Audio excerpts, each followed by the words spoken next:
Truth and method.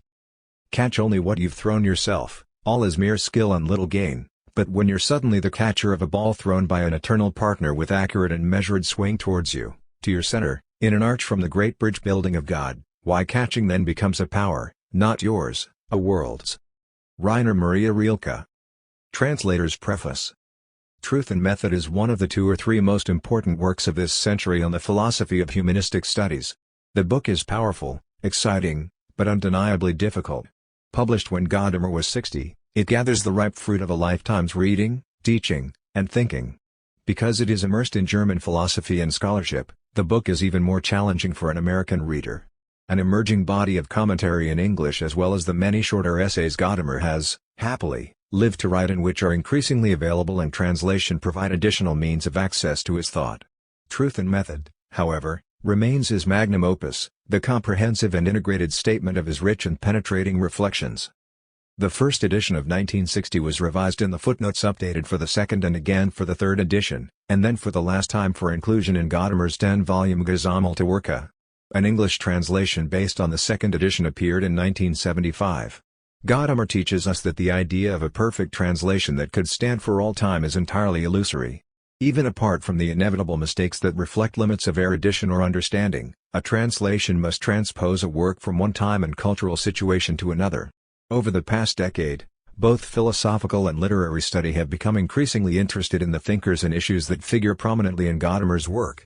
This altered situation presents difficulties, but also opportunities for bringing Gadamer's thought more fully into the contemporary cultural dialogue.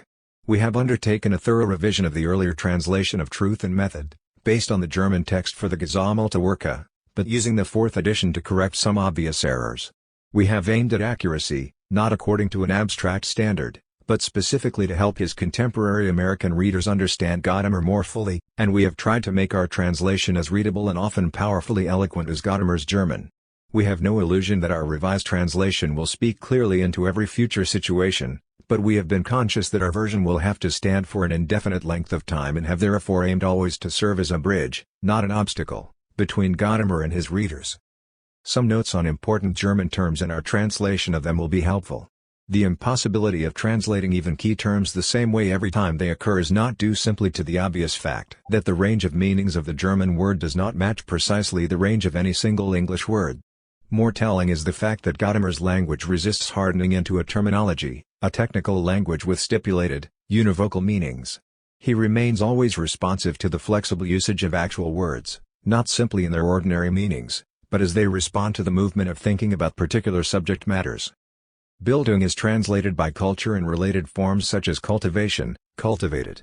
In Part 1, IIBI, Gadamer defines Bildung as the properly human way of developing one's natural talents and capacities. The term has the flavor of the late 18th and 19th centuries and played a key role throughout German-speaking Europe. Gadamer uses the term throughout the book, but he is not uncritically taking up the whole mode of thought the term conveys. Specifically, he questions it in its association with the aesthetic taken as an ideal of life. And in other writings, he has made clear that we cannot simply ignore the fact of later critiques of the concept, particularly the suspicion that culture and cultivation are simply instruments of bourgeois domination. What remains important is the concept that a self can be formed without breaking with or repudiating one's past, and that this formation cannot be achieved by any merely technical or methodical means. Gadamer notes that within Bildung is the root word Bild, form, image, and more particularly, picture. Cultivation is a process of forming the self in accordance with an ideal image of the human. Art, as a general capacity to form images or representations of experience, played a special role in the conception of Bildung. Gadamer appropriately turns to a consideration of the aesthetic and especially, at the end of Part 1, the picture. The interrelations of Verbild, original, Vorbild, model, Abbild, copy, Bild, picture, and Einbildungskraft, imagination, cannot be reproduced in English. The conceptual argument is clear enough, but what is missed is not simply some verbal pyrotechnics, but an example of what Gadamer in Part 3 describes as the preparatory conceptual work ordinary language accomplishes through the formation of word families and other devices. What Gadamer wants to draw out is the temporality of art. While it is doubtless a product of a particular historical era and a particular artist's life history, we nevertheless encounter even an artwork from long ago as immediately present. We may therefore think art must transcend mere history and derive from a timeless realm of the beautiful. But Gadamer tries carefully to dismantle such a line of thought. Its most penetrating representative is Kant and the line of aesthetics that derives from him. According to this view, Erlebnisse, experiences, seen as the enduring residue of moments lived in their full immediacy, are the material artistic genius transforms into works of art. The artwork begins in experiences, but rises above them to a universal significance which goes beyond history. German has two separate words for experience, Erlebnis and Erfahrung. In his discussion of aesthetics, Part 1, I.2.b, Gadamer is almost always speaking of Erlebnis and distinguishing what remains valid from what must be rejected in the line of thought it implies. At a much later stage, Part 2, 2.3.b, Gadamer brings his discussion of the concepts of history and tradition to a climax with an analysis of Erfahrung, which provides the basis in our actual lives for the specifically hermeneutic way we are related to other persons and to our cultural past, namely, dialogue and especially the dialogue of question and answer.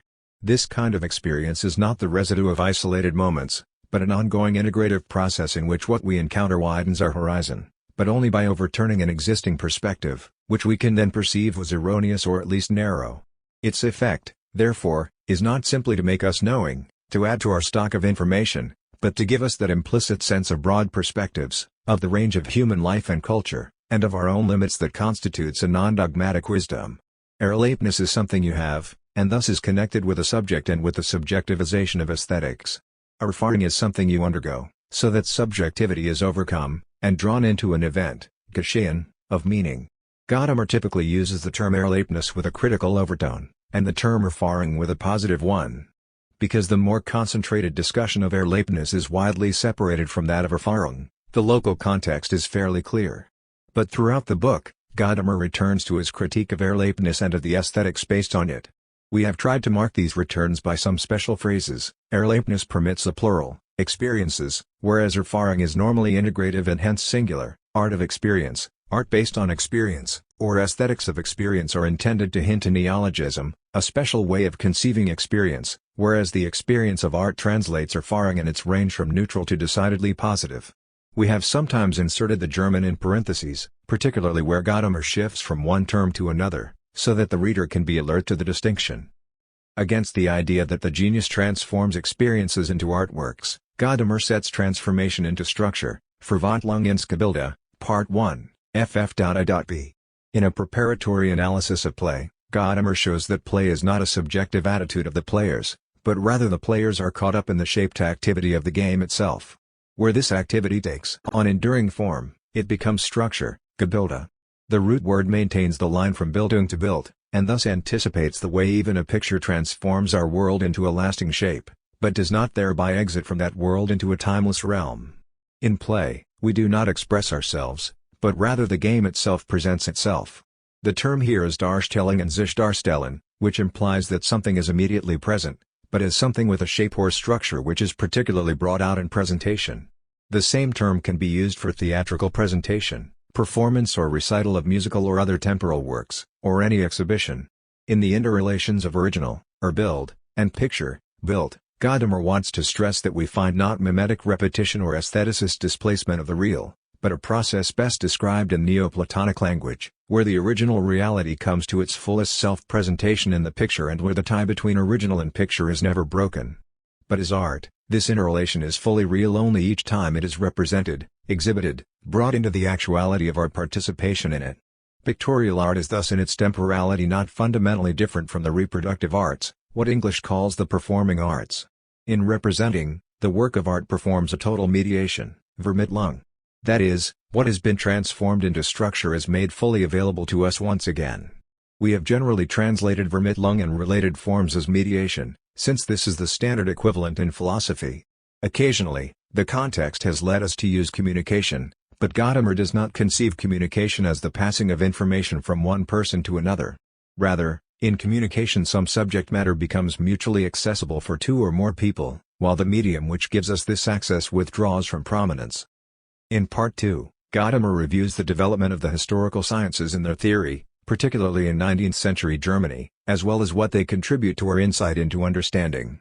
The humanistic discipline which particularly brought the resources of systematic historical study to bear on the literary and other texts that come down from the past was called philology. The term has little currency in contemporary America, even in academic circles, but it remains common in Germany. We have occasionally used criticism or literary criticism, particularly where the context implies an approach to texts which attends to their classic status, either as models of writing or as statements of a particular view, or where a contrast is drawn between the historian's approach and the approach a philologist finds it necessary to take, even as he claims to follow the historian. But we have freely used the term philology to remind the reader of the particular discipline Gadamer is describing. Special attention needs to be drawn to Part 2.1.b4, and the key concept Wirkungsgeschichtliches Bewusstsein, which we have translated as historically affected consciousness, concurring with P. Christopher Smith's suggestion.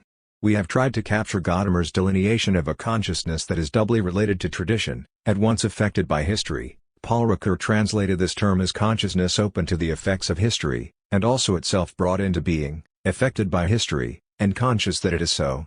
The term was originally translated as effective historical consciousness, and readers will encounter that expression in many English-language discussions of Gadamer.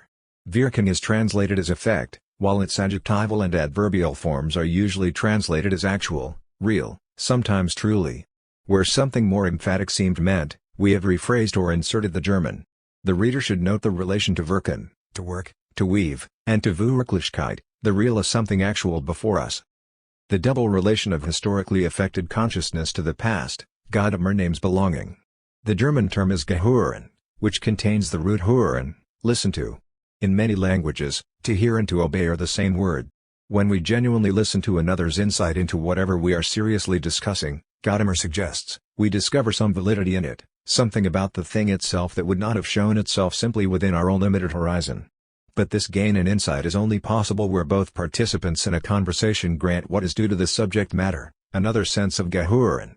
In that sense, participants in a conversation belong to and with each other, belong to and with the subject of their discussion, and mutually participate in the process which brings out the nature of that subject. Gadamer's standing example is the Platonic dialogues.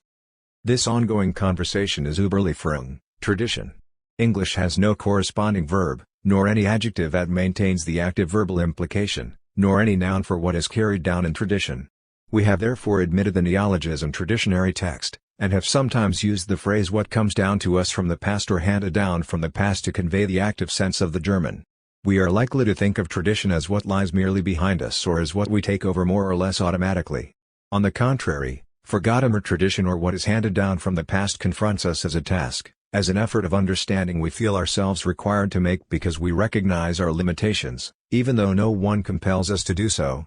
It precludes complacency, passivity, and self-satisfaction with what we securely possess. Instead it requires active questioning and self-questioning. The central question of Gadamer's investigation is the nature of understanding, particularly as this is revealed in humanistic study. The German term is Verstehen, and Gadamer stresses its close connection with Verständigung, coming to an understanding with someone, coming to an agreement with someone, and Einverständnis, understanding, agreement, consent. Instead of the binary implication of understanding, a person understands something, Gadamer pushes toward a three-way relation. One person comes to an understanding with another about something they thus both understand. When two people understand each other, sich verstehen, they always do so with respect to something.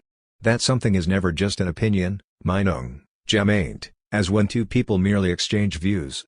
When we understand what someone says to us, we understand not just that person, his psychology, for instance, nor just his or her view, but we seriously consider whether that way of looking at a subject has some validity for us too.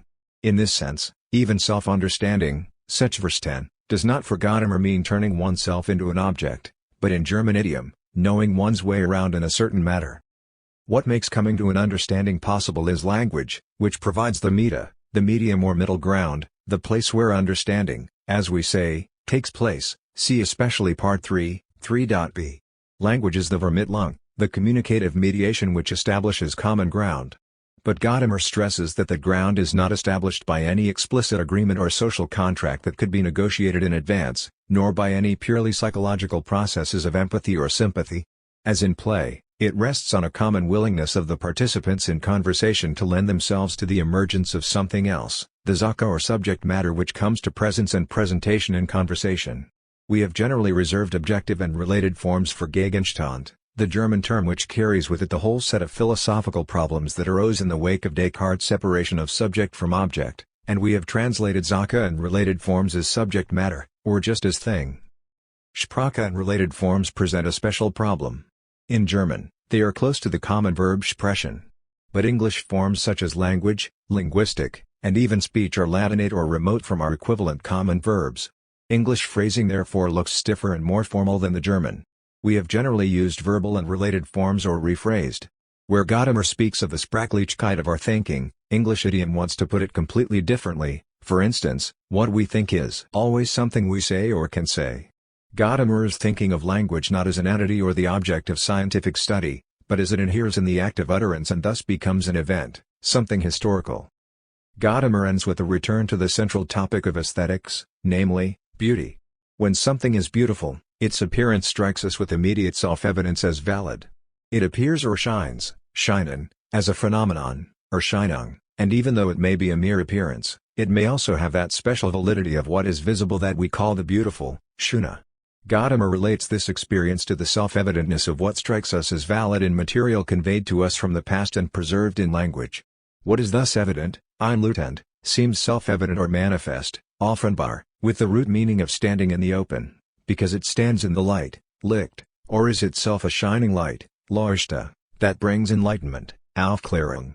These physical analogies are taken over in the mental seeing we call insight, Einsicht, and in phrases like, you see what I'm saying. Because this insight is something that is not under our control, we say it happens, geschehen, an idea occurs to us. Much of Gadamer's argument is directed to showing that understanding and the kind of truth that belongs to it has the character of an event, that is, something that belongs to the specific temporal nature of our human life. A few frequently used special terms also invite comment. The Hegelian term Aufheben we have almost always translated as supersede. The German suggests what goes beyond, and thus cancels or makes obsolete, but at the same time preserves as something precedent, to which a relation is maintained. We have not hesitated to leave untranslated the Heideggerian term Dasein, existence, human being.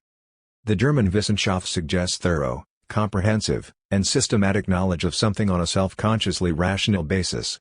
Gadamer certainly contrasts what we would call the sciences with the humanities, but German keeps these close to each other by calling them the natural sciences and the human sciences, Geisteswissenschaften.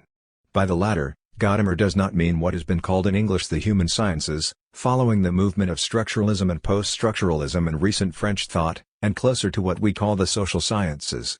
Gadamer notes the irony that the untranslatable German term Geisteswissenschaften itself originated as a translation of John Stuart Mill's English term moral sciences. The lesson for translation is that the evolution of the term within German philosophy has given it an inflection that now diverges from any brief English equivalent. The word scientific still appears here in contexts that will momentarily puzzle the English-speaking reader, as when Gadamer speaks of scientific theology, where we would say rational or systematic theology. We have sometimes translated wissenschaftlich as scholarly, where in the context scientific would have been positively misleading. We have kept the brackets Gadamer uses to mark added material, which is especially frequent in the notes. We have not had time to check all of Gadamer's notes, but we have followed as consistently as possible American conventions of citation. We have provided English titles and citations, particularly for Gadamer's works, where the reference was to a whole work available in translation or to a separately marked part of it, rather than to a page number in a specific German edition. In the notes, the abbreviation GW is used for Gadamer's Gesammelte Werke, now in process of publication in 10 volumes by J.C.B. Moore. We have divided our task as follows. Joel Weinsheimer translated the afterword to the third edition, and initially revised the translation of parts 2 and 3, the appendices, and supplement. I. Donald Marshall initially revised the translation of the preface to the second edition, part 1, supplement 2, and the notes for the whole work, translating all additions to the notes. Each of us carefully went over the other's work, and Joel Weinsheimer revised the whole text to make it more readable and stylistically consistent. It has been a collaborative project throughout, a case of mutual understanding in relation to a subject matter about which we both care deeply. We wish to acknowledge the helpful suggestions of Robert Charlemagne of the University of Virginia, Jan Garrett of Western Kentucky University, and Ulrich Broich of the University of Munich. Richard Palmer of McMurray College gave us particularly full and helpful remarks on the original translation of Part 1 and Part 2. I. Gadamer himself has kindly answered our questions about a number of particularly difficult passages. Our initial lists for changes in the translation emerged especially out of teaching truth and method, and thanks are due the students who provided the situation that gave thinking about what Gadamer said full and present actuality. The University of Minnesota funded the use of a Kurzweil optical scanner to transpose the first English edition into a computerized database for word processing. This is undoubtedly a project made possible by modern technology. To spouses and children who have accepted absence and absence of mind while we labored on this project, we express our thanks. In proper hermeneutic fashion, our experience has enabled us to recover the living truth behind these conventional and traditional phrases. Though we have frequently altered the first translation, we and all English-speaking readers of Gadamer owe an enduring debt to its translator, W. Glenn Duppel, and to its editors, John Cumming and Garrett Barton. Minneapolis, Iowa City. February, 1988. Introduction. These studies are concerned with the problem of hermeneutics. The phenomenon of understanding and of the correct interpretation of what has been understood is not a problem specific to the methodology of the human sciences alone. There has long been a theological and a legal hermeneutics, which were not so much theoretical as corollary and ancillary to the practical activity of the judge or clergyman who had completed his theoretical training. Even from its historical beginnings, the problem of hermeneutics goes beyond the limits of the concept of method as set by modern science. The understanding and the interpretation of texts is not merely a concern of science, but obviously belongs to human experience of the world in general. The hermeneutic phenomenon is basically not a problem of method at all. It is not concerned with a method of understanding by means of which texts are subjected to scientific investigation like all other objects of experience. It is not concerned primarily with amassing verified knowledge, such as would satisfy the methodological ideal of science, yet it too is concerned with knowledge and with truth. In understanding tradition not only are texts understood, but insights are acquired and truths known. But what kind of knowledge and what kind of truth? Given the dominance of modern science in the philosophical elucidation and justification of the concept of knowledge and the concept of truth, this question does not appear legitimate. Yet it is unavoidable, even within the sciences. The phenomenon of understanding not only pervades all human relations to the world. It also has an independent validity within science, and it resists any attempt to reinterpret it in terms of scientific method. The following investigations start with the resistance in modern science itself to the universal claim of scientific method. They are concerned to seek the experience of truth that transcends the domain of scientific method wherever that experience is to be found, and to inquire into its legitimacy. Hence the human sciences are connected to modes of experience that lie outside science, with the experiences of philosophy, of art, and of history itself. These are all modes of experience in which a truth is communicated that cannot be verified by the methodological means proper to science. Contemporary philosophy is well aware of this. But it is quite a different question how far the truth claim of such modes of experience outside science can be philosophically legitimated. The current interest in the hermeneutic phenomenon rests, I think, on the fact that only a deeper investigation of the phenomenon of understanding can provide this legitimation. This conviction is strongly supported by the importance that contemporary philosophy attaches to the history of philosophy. In regard to the historical tradition of philosophy, understanding occurs to us as a superior experience enabling us easily to see through the illusion of historical method characteristic of research in the history of philosophy. It is part of the elementary experience of philosophy that when we try to understand the classics of philosophical thought, they of themselves make a claim to truth that the consciousness of later times can neither reject nor transcend. The naive self-esteem of the present moment may rebel against the idea that philosophical consciousness admits the possibility that one's own philosophical insight may be inferior to that of Plato or Aristotle, Leibniz, Kant, or Hegel. One might think it a weakness that contemporary philosophy tries to interpret and assimilate its classical heritage with this acknowledgement of its own weakness. But it is undoubtedly a far greater weakness for philosophical thinking not to face such self-examination but to play at being Faust. It is clear that in understanding the texts of these great thinkers, a truth is known that could not be attained in any other way, even if this contradicts the yardstick of research and progress by which science measures itself. The same thing is true of the experience of art. Here the scholarly research pursued by the science of art is aware from the start that it can neither replace nor surpass the experience of art. The fact that through a work of art a truth is experienced that we cannot attain in any other way constitutes the philosophic importance of art, which asserts itself against all attempts to rationalize it away. Hence, together with the experience of philosophy, the experience of art is the most insistent admonition to scientific consciousness to acknowledge its own limits. Hence the following investigation starts with a critique of aesthetic consciousness in order to defend the experience of truth that comes to us through the work of art against the aesthetic theory that lets itself be restricted to a scientific conception of truth. But the book does not rest content with justifying the truth of art. Instead, it tries to develop from this starting point a conception of knowledge and of truth that corresponds to the whole of our hermeneutic experience. Just as in the experience of art we are concerned with truths that go essentially beyond the range of methodical knowledge, so the same thing is true of the whole of the human sciences. In them our historical tradition in all its forms is certainly made the object of investigation, but at the same time truth comes to speech in it. Fundamentally, the experience of historical tradition reaches far beyond those aspects of it that can be objectively investigated. It is true or untrue not only in the sense concerning which historical criticism decides, but always mediates truth in which one must try to share. Hence these studies on hermeneutics, which start from the experience of art and of historical tradition, try to present the hermeneutic phenomenon in its full extent. It is a question of recognizing in it an experience of truth that not only needs to be justified philosophically, but which is itself a way of doing philosophy. The hermeneutics developed here is not, therefore, a methodology of the human sciences, but an attempt to understand what the human sciences truly are, beyond their methodological self-consciousness, and what connects them with the totality of our experience of world. If we make understanding the object of our reflection, the aim is not an art or technique of understanding, such as traditional literary and theological hermeneutics sought to be. Such an art or technique would fail to recognize that, in view of the truth that speaks to us from tradition, a formal technique would arrogate to itself a false superiority. Even though in the following I shall demonstrate how much there is of event effective in all understanding, and how little the traditions in which we stand are weakened by modern historical consciousness, it is not my intention to make prescriptions for the sciences or the conduct of life, but to try to correct false thinking about what they are. I hope in this way to reinforce an insight that is threatened with oblivion in our swiftly changing age. Things that change force themselves on our attention far more than those that remain the same. That is a general law of our intellectual life. Hence the perspectives that result from the experience of historical change are always in danger of being exaggerated because they forget what persists unseen. In modern life, our historical consciousness is constantly overstimulated. As a consequence, though, as I hope to show, it is a pernicious short-circuit, some react to this overestimation of historical change by invoking the eternal orders of nature and appealing to human nature to legitimize the idea of natural law.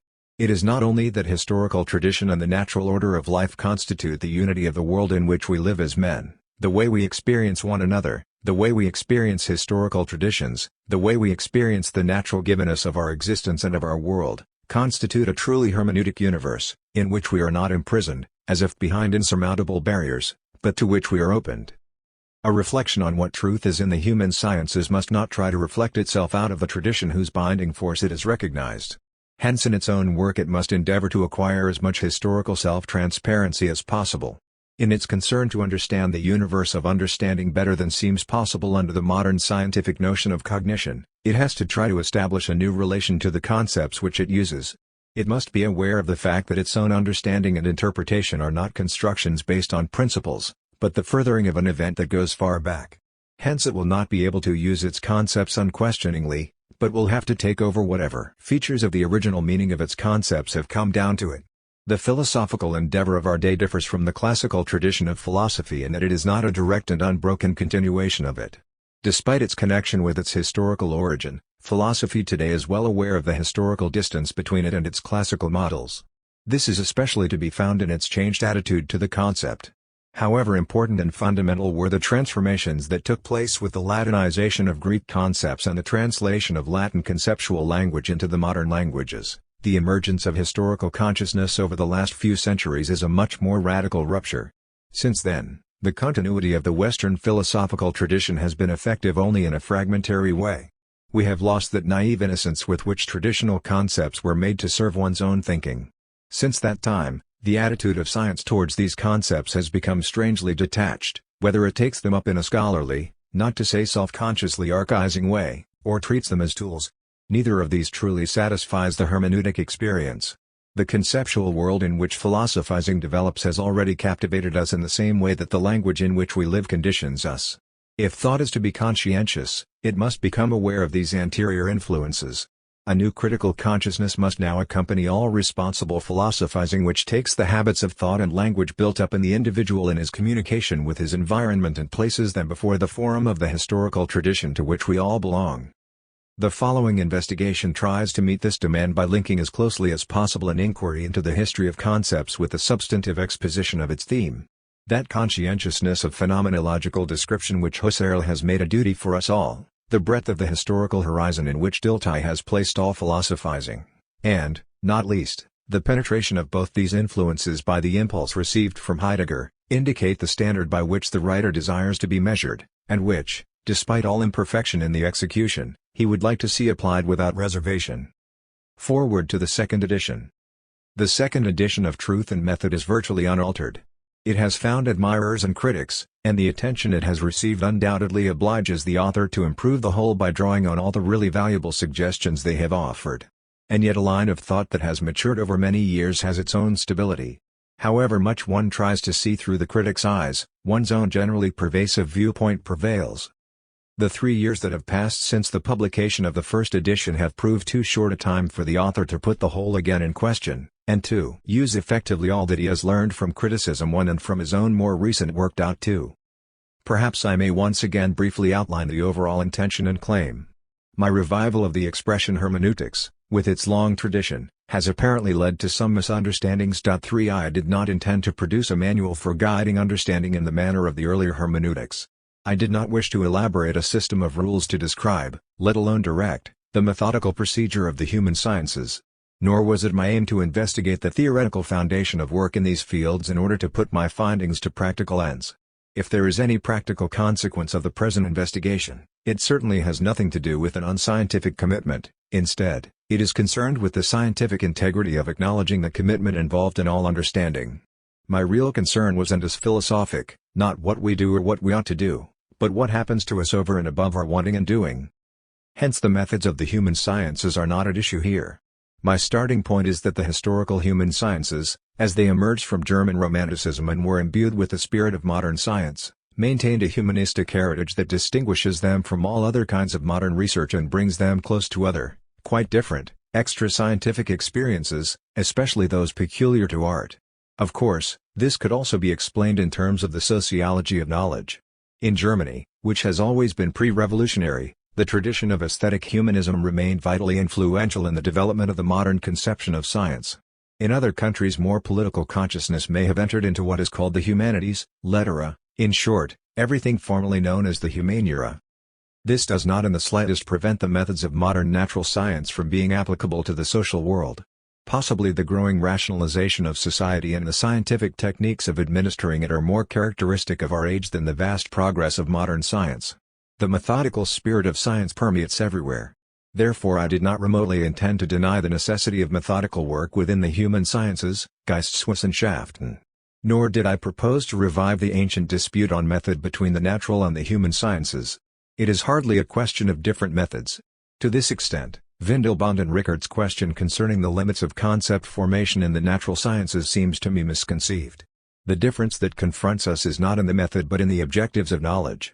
The question I have asked seeks to discover and bring into consciousness something which that methodological dispute serves only to conceal and neglect, something that does not so much confine or limit modern science as precede it and make it possible.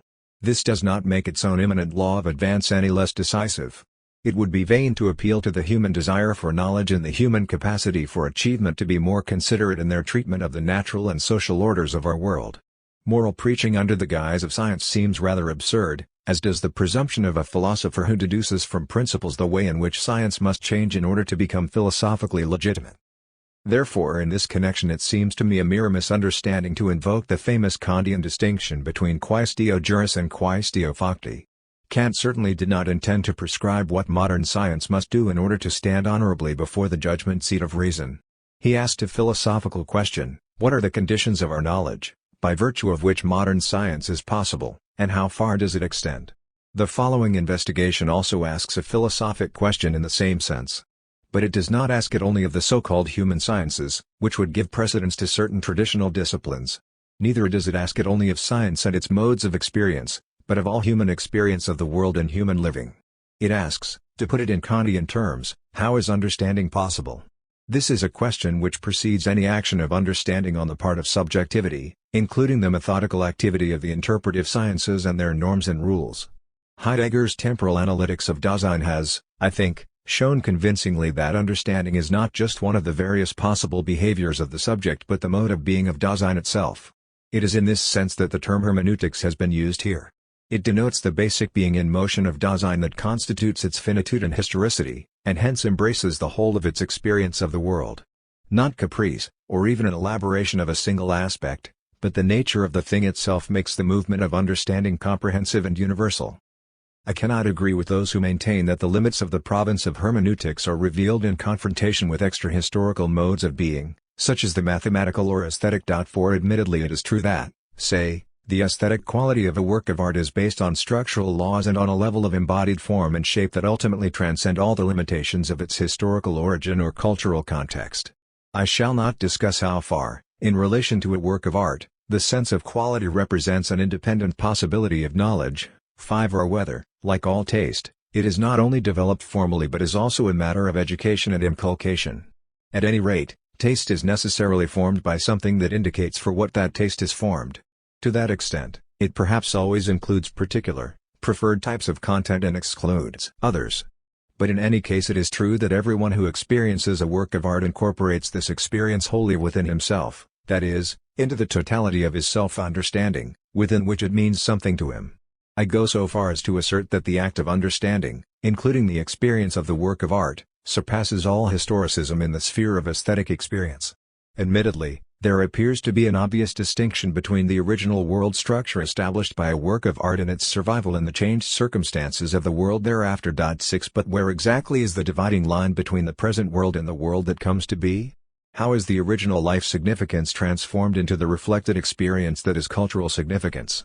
It seems to me that the concept of aesthetic non-differentiation that I have coined in this connection is wholly valid. Here there are no clear divisions, and the movement of understanding cannot be restricted to the reflective pleasure prescribed by aesthetic differentiation. 7 It should be admitted that, say, an ancient image of the gods that was not displayed in a temple as a work of art in order to give aesthetic, reflective pleasure, and is now on show in a museum, retains, even as it stands before us today, the world of religious experience from which it came. The important consequence is that its world still belongs to ours. What embraces both is the hermeneutic universe. 8 In other respects too, the universality of hermeneutics cannot be arbitrarily restricted or curtailed. No mere artifice of organization persuaded me to begin with the experience, Erfahrung, of art in order to assure the phenomenon of understanding the breadth proper to it. Here the aesthetics of genius has done important preparatory work in showing that the experience of the work of art always fundamentally surpasses any subjective horizon of interpretation, whether that of the artist or of the recipient. The mens auctoris is not admissible as a yardstick for the meaning of the work of art. Even the idea of a work in itself, divorced from its constantly renewed reality and being experienced, always has something abstract about it. I think I have shown why this idea only describes an intention, but does not permit a dogmatic solution. At any rate, the purpose of my investigation is not to offer a general theory of interpretation and a differential account of its methods, which Emilio Betti has done so well, but to discover what is common to all modes of understanding and to show that understanding is never a subjective relation to a given object but to the history of its effect. In other words, understanding belongs to the being of that which is understood. Therefore I am not convinced by the objection that the performance of a musical work of art is interpretation in a different sense from, say, reaching understanding in reading a poem or looking at a painting. All performance is primarily interpretation and seeks, as such, to be correct. In this sense it, too, is understanding. 9. I believe that the universality of the hermeneutic viewpoint cannot be restricted even with respect to the multitude of historical concerns and interests subsumed under the science of history. Certainly there are many modes of historical writing and research. There is no need to assert that every historical observation is based on a conscious reflection on the history of effect. The history of the North American Eskimo tribes is certainly quite independent of whether and when these tribes had an effect on the universal history of Europe. Yet one cannot seriously deny that reflection on effective history will prove to be important even in relation to this historical task. In 50 or 100 years, anyone who reads the history of these tribes as it is written today will not only find it outdated, for in the meantime he will know more or interpret the sources more correctly, he will also be able to see that in the 1960s people read the sources differently because they were moved by different questions, prejudices, and interests. Ultimately, historical writing and research would dissolve in indifference if it were withdrawn from the province of reflection on effective history. The hermeneutic problem is universal and prior to every kind of interest in history because it is concerned with what is always fundamental to historical questions. 10. And what is historical research without historical questions? In the language that I use, justified by investigation into semantic history, this means, application is an element of understanding itself.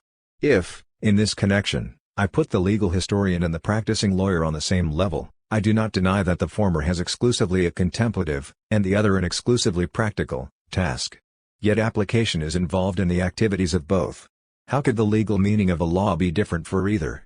It is true that the judge, for example, has the practical task of passing judgment, and this may involve many considerations of legal politics that the legal historian, looking at the same law, does not consider. But does that make their legal understanding of the law any different? The judge's decision, which has a practical effect on life, aims at being a correct and never an arbitrary application of the law, hence it must rely on a correct interpretation, which necessarily includes the mediation between history and the present in the act of understanding itself. Of course, the legal historian will also have to evaluate a correctly understood law historically as well, and this always means he must assess its historical importance, since he will always be guided by his own historical pre-opinions and prejudgments. He may assess it wrongly. This means that again there is mediation between the past and the present, that is, application. The course of history generally, including the history of research, teaches us this. But it obviously does not follow that the historian has done something which he should not have done, and which he should or could have been prevented from doing by some hermeneutic canon. I am not speaking of the errors of legal history, but of accurate findings. The legal historian, like the judge, has his methods of avoiding mistakes, and in such matters I agree entirely with the legal historian. 11 But the hermeneutic interest of the philosopher begins precisely when error has been successfully avoided. Then both legal historians and legal dogmaticians testify to a truth that extends beyond what they know, insofar as their own transient present is discernible in their acts and deeds. From the viewpoint of philosophical hermeneutics, the contrast between historical and dogmatic method has no absolute validity. This raises a question about the extent to which the hermeneutic viewpoint itself enjoys historical or dogmatic validity. 12 If the principle of effective history is made into a universal element in the structure of understanding, then this thesis undoubtedly implies no historical relativity, but seeks absolute validity, and yet a hermeneutic consciousness exists only under specific historical conditions. Tradition, which consists in part in handing down self-evident traditional material, must have become questionable before it can become explicitly conscious that appropriating tradition is a hermeneutic task.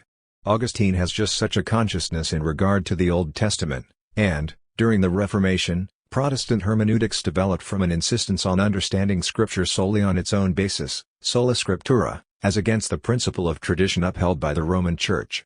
But certainly since the birth of historical consciousness, which involves a fundamental distance between the present and all historical tradition, understanding has been a task requiring methodical direction.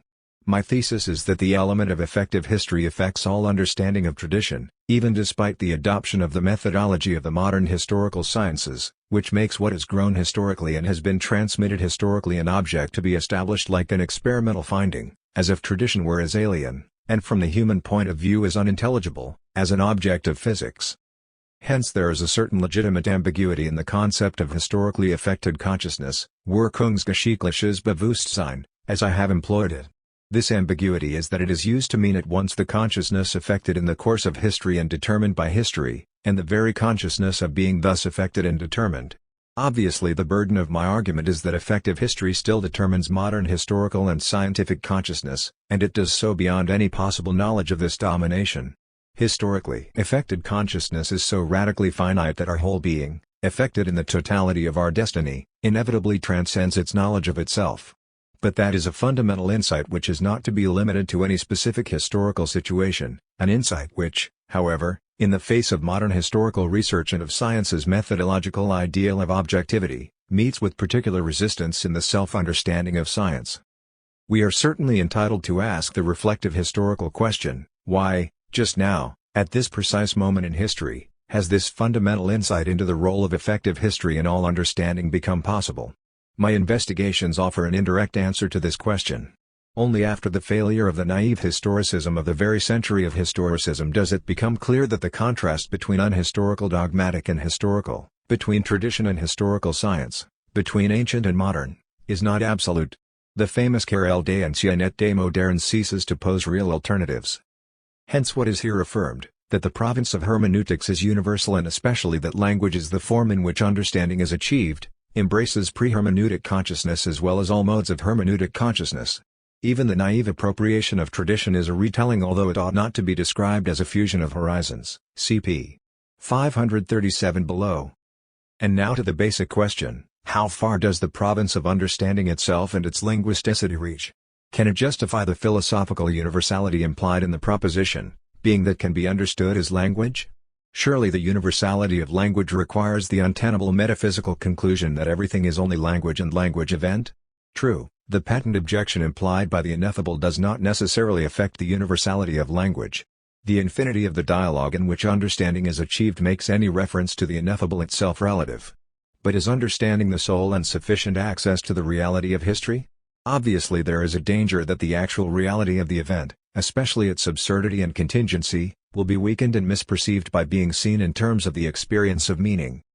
Hence it was my purpose to show that the historicism of Droysen and Dilthey, despite the historical school's opposition to Hegel's spiritualism, was seduced by its hermeneutic starting point into reading history as a book, as one, moreover, intelligible down to the smallest letter. Despite all its protest against a philosophy of history in which the necessity of the idea is the nucleus of all events, the historical hermeneutics of Dilthey could not avoid letting history culminate in history of ideas. That was my criticism. Yet surely this danger recurs in regard to the present work? However, the fact that ideas are formed through tradition, especially through the hermeneutic circle of whole and part, which is the starting point of my attempt to lay the foundations of hermeneutics, does not necessarily imply this conclusion. The concept of the whole is itself to be understood only relatively. The whole of meaning that has to be understood in history or tradition is never the meaning of the whole of history. The danger of docetism seems banished when historical tradition is conceived not as an object of historical knowledge or of philosophical conception, but as an effective moment of one's own being. The finite nature of one's own understanding is the manner in which reality, resistance, the absurd, and the unintelligible assert themselves. If one takes this finitude seriously, one must take the reality of history seriously as well. The same problem makes the experience of the thou so decisive for all self-understanding. The section on experience, Part 2, 23.b, takes on a systematic and key position in my investigations. There the experience of the thou throws light on the concept of historically affected experience. The experience of the thou also manifests the paradox that something standing over against me asserts its own rights and requires absolute recognition, and in that very process is understood. But I believe that I have shown correctly that what is so understood is not the thou but the truth of what the thou says to us. I mean specifically the truth that becomes visible to me only through the thou, and only by my letting myself be told something by it. It is the same with historical tradition. It would not deserve the interest we take in it if it did not have something to teach us that we could not know by ourselves. It is in this sense that the statement being that can be understood as language is to be read. It does not mean that the one who understands has an absolute mastery over being but, on the contrary, that being is not experienced where something can be constructed by us and is to that extent conceived, it is experienced where what is happening can merely be understood. This involves a question of philosophical methodology which was raised in a number of critical comments on my book. I should like to call it the problem of phenomenological immanence. It is true that my book is phenomenological in its method. This may seem paradoxical inasmuch as Heidegger's criticism of transcendental inquiry and his thinking of the turn form the basis of my treatment of the universal hermeneutic problem. But I think that the principle of phenomenological demonstration can be applied to this term of Heidegger's, which at last reveals the hermeneutic problem. I have therefore retained the term hermeneutics, which the early Heidegger used, not in the sense of a methodology but as a theory of the real experience that thinking is. Hence I must emphasize that my analyses of play and of language are intended in a purely phenomenological sense. 13 Play is more than the consciousness of the player, and so it is more than a subjective act. Language is more than the consciousness of the speaker, so also it is more than a subjective act. This is what may be described as an experience of the subject and has nothing to do with mythology or mystification. 14. This fundamental methodical approach avoids implying any metaphysical conclusions. In subsequent publications, especially in my research reports Hermeneutics and Historicism 15, cf. pages 505 to 541 below, and the Phenomenological Movement, in Philosophical Hermeneutics, Dr. David Linge, Berkeley, University of California Press, 1976. I have recorded my acceptance of Kant's conclusions in the Critique of Pure Reason. I regard statements that proceed by wholly dialectical means from the finite to the infinite, from human experience to what exists in itself, from the temporal to the eternal, as doing no more than setting limits, and am convinced that philosophy can derive no actual knowledge from them. Nevertheless, the tradition of metaphysics and especially of its last great creation, Hegel's speculative dialectic, remains close to us. The task, the infinite relation, remains. But my way of demonstrating it seeks to free itself from the embrace of the synthetic power of the Hegelian dialectic, even from the logic which developed from the dialectic of Plato, and to take its stand in the movement of dialogue, in which word and idea first become what they are. 16. Hence the present investigations do not fulfill the demand for a reflexive self-grounding made from the viewpoint of the speculative transcendental philosophy of Fichte, Hegel, and Husserl. But is the dialogue with the whole of our philosophical tradition, a dialogue in which we stand and which as philosophers, we are, groundless? Does what has always supported us need to be grounded? This raises a final question, which concerns less the method than the contents of the hermeneutic universalism I have outlined. Does not the universality of understanding involve a one-sidedness in its contents, since it lacks a critical principle in relation to tradition and, as it were, espouses a universal optimism? However much it is the nature of tradition to exist only through being appropriated, it still is part of the nature of man to be able to break with tradition, to criticize and dissolve it, and is not what takes place in remaking the real into an instrument of human purpose something far more basic in our relationship to being? To this extent, does not the ontological universality of understanding result in a certain one-sidedness? Understanding certainly does not mean merely appropriating customary opinions or acknowledging what tradition has sanctified. Heidegger, who first described the concept of understanding as the universal determinateness of Dasein, means by this the very projectiveness of understanding, i.e., the futurality of Dasein. I shall not deny, however, that, among all the elements of understanding, I have emphasized the assimilation of what is past and of tradition. Like many of my critics, Heidegger too would probably feel a lack of ultimate radicality in the conclusions I draw. What does the end of metaphysics as a science mean? What does its ending in science mean? When science expands into a total technocracy and thus brings on the cosmic night of the forgetfulness of being, the nihilism that Nietzsche prophesied, then may one not gaze at the last fading light of the sun setting in the evening sky, instead of turning around to look for the first shimmer of its return. It seems to me, however, that the one-sidedness of hermeneutic universalism has the truth of a corrective. It enlightens the modern viewpoint based on making, producing, and constructing concerning the necessary conditions to which that viewpoint is subject. In particular, it limits the position of the philosopher in the modern world. However much he may be called to draw radical inferences from everything, the role of prophet, of Cassandra, of preacher, or of Noetrol does not suit him. What man needs is not just the persistent posing of ultimate questions, but the sense of what is feasible, what is possible, what is correct, here and now. The philosopher, of all people, must, I think, be aware of the tension between what he claims to achieve and the reality in which he finds himself. The hermeneutic consciousness, which must be awakened and kept awake, recognizes that in the age of science philosophy's claim of superiority has something chimerical and unreal about it. But though the will of man is more than ever intensifying its criticism of what has gone before to the point of becoming a utopian or eschatological consciousness, the hermeneutic consciousness seeks to confront that will with something of the truth of remembrance, with what is still and ever again real. Part 1. The question of truth as it emerges in the experience of art. Chapter 1. Transcending the aesthetic dimension. The significance of the humanist tradition for the human sciences. The problem of method. The logical self-reflection that accompanied the development of the human sciences in the 19th century is wholly governed by the model of the natural sciences. A glance at the history of the word Geisteswissenschaft shows this, although only in its plural form does this word acquire the meaning familiar to us. The human sciences, Geisteswissenschaften, so obviously understand themselves by analogy to the natural sciences that the idealistic echo implied in the idea of Geist, spirit, and of a science of Geist fades into the background. The word Geisteswissenschaften was made popular chiefly by the translator of John Stuart Mill's logic. In the supplement to his work, Mill seeks to outline the possibilities of applying inductive logic to the moral sciences. The translator calls these Geisteswissenschaften. 1 Even in the context of Mill's logic it is apparent that there is no question of acknowledging that the human sciences have their own logic but, on the contrary, of showing that the inductive method, basic to all experimental science, is the only method valid in this field too.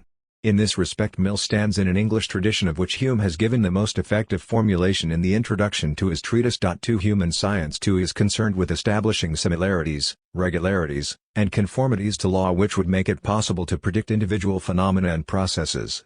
In the field of natural phenomena this goal cannot always be reached everywhere to the same extent, but the reason for this variation is only that sufficient data on which the similarities are to be established cannot always be obtained. Thus the method of meteorology is just the same as that of physics, but its data is incomplete and therefore its predictions are more uncertain. The same is true in the field of moral and social phenomena. The use of the inductive method is also free from all metaphysical assumptions and remains perfectly independent of how one conceives of the phenomena that one is observing. One does not ascertain causes for particular effects, but simply establishes regularities. Thus it is quite unimportant whether one believes, say, in the freedom of the will or not. One can still make predictions in the sphere of social life. To make deductions from regularities concerning the phenomena to be expected implies no assumption about the kind of connection whose regularity makes prediction possible. The involvement of free decisions, if they exist, does not interfere with the regular process, but itself belongs to the universality and regularity which are attained through induction. What is programmatically developed here is a science of society, and research has followed this program with success in many fields. One only has to think of social psychology. But the specific problem that the human sciences present to thought is that one has not rightly grasped their nature if one measures them by the yardstick of a progressive knowledge of regularity.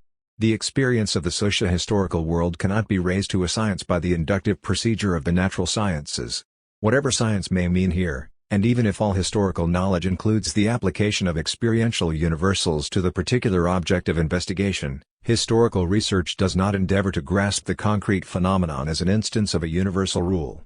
The individual case does not serve only to confirm a law from which practical predictions can be made. Its ideal is rather to understand the phenomenon itself in its unique and historical concreteness. However much experiential universals are involved, the aim is not to confirm and extend these universalized experiences in order to attain knowledge of law, for example, how men, peoples, and states evolve, but to understand how this man, this people, or this state is what it has become or, more generally, how it happened that it is so. What kind of knowledge is it that understands that something is so because it understands that it has come about so? What does science mean here? Even if one acknowledges that the ideal of this knowledge is fundamentally different in kind and intention from the natural sciences, one will still be tempted to describe the human sciences in a merely negative way as the inexact sciences. Although Hermann Helmholtz's important and just comparison in his famous speech of 1862 between the natural and the human sciences laid great emphasis on the superior and humane significance of the human sciences, he still gave them a negative logical description based on the methodological ideal of the natural sciences. 3 Helmholtz distinguished between two kinds of induction, logical and artistic instinctive induction. That means, however, that his distinction was basically not logical but psychological.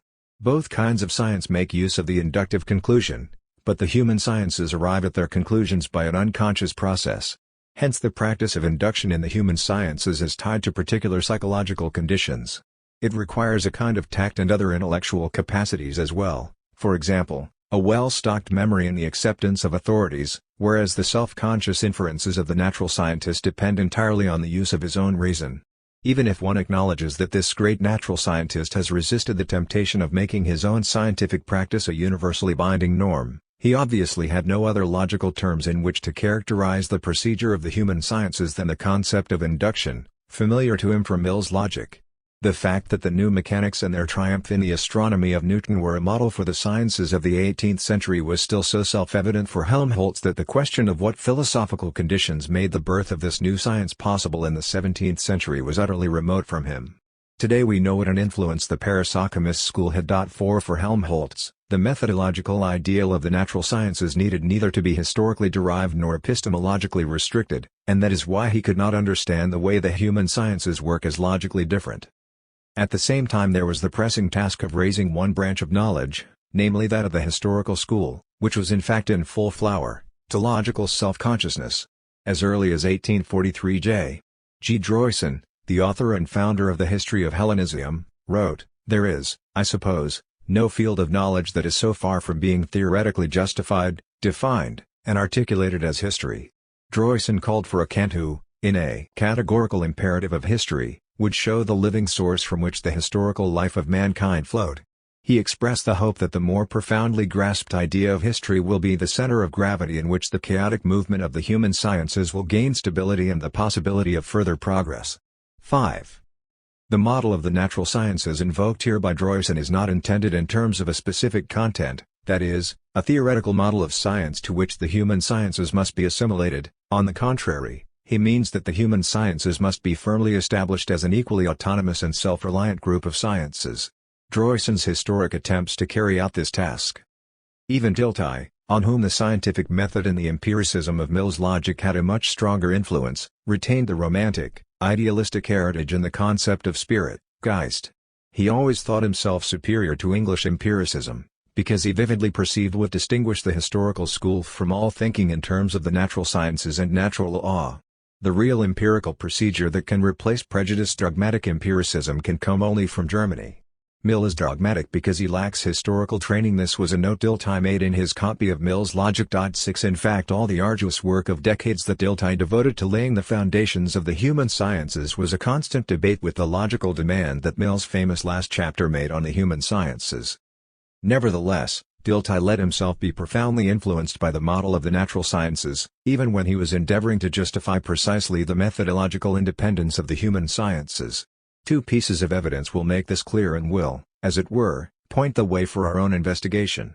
In his obituary for Wilhelm Scherer, Dilthey emphasizes that the spirit of the natural sciences guided Scherer's procedure, and he attempts to give the reason why Scherer let himself be so influenced by English empiricism. He was a modern man, and the world of our forebears was no longer the home of his spirit and his heart, but his historical object.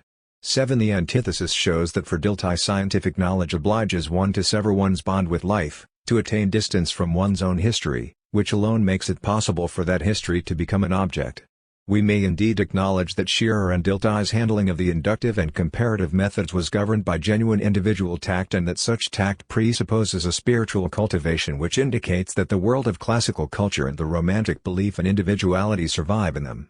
Nevertheless, it is the model of the natural sciences that guides their conception of themselves as sciences. A second reference makes this particularly clear. Dilthey refers to the independence of the methods of the human sciences and substantiates it by appeal to their object. At first blush, this sounds like good Aristotelianism and could indicate a genuine detachment from the scientific model. But in accounting for the independence of the methods of the human sciences, Dilthey refers to the old Baconian aphorism, to be conquered, nature must be obeyed, 9 A principle which practically flies in the face of the classical and romantic heritage that Dilthey seeks to retain. Though his historical training accounts for his superiority over contemporary neo-Kantianism, it must be said that in his logical endeavors Dilthey did not really progress very far beyond the simple statements made by Helmholtz.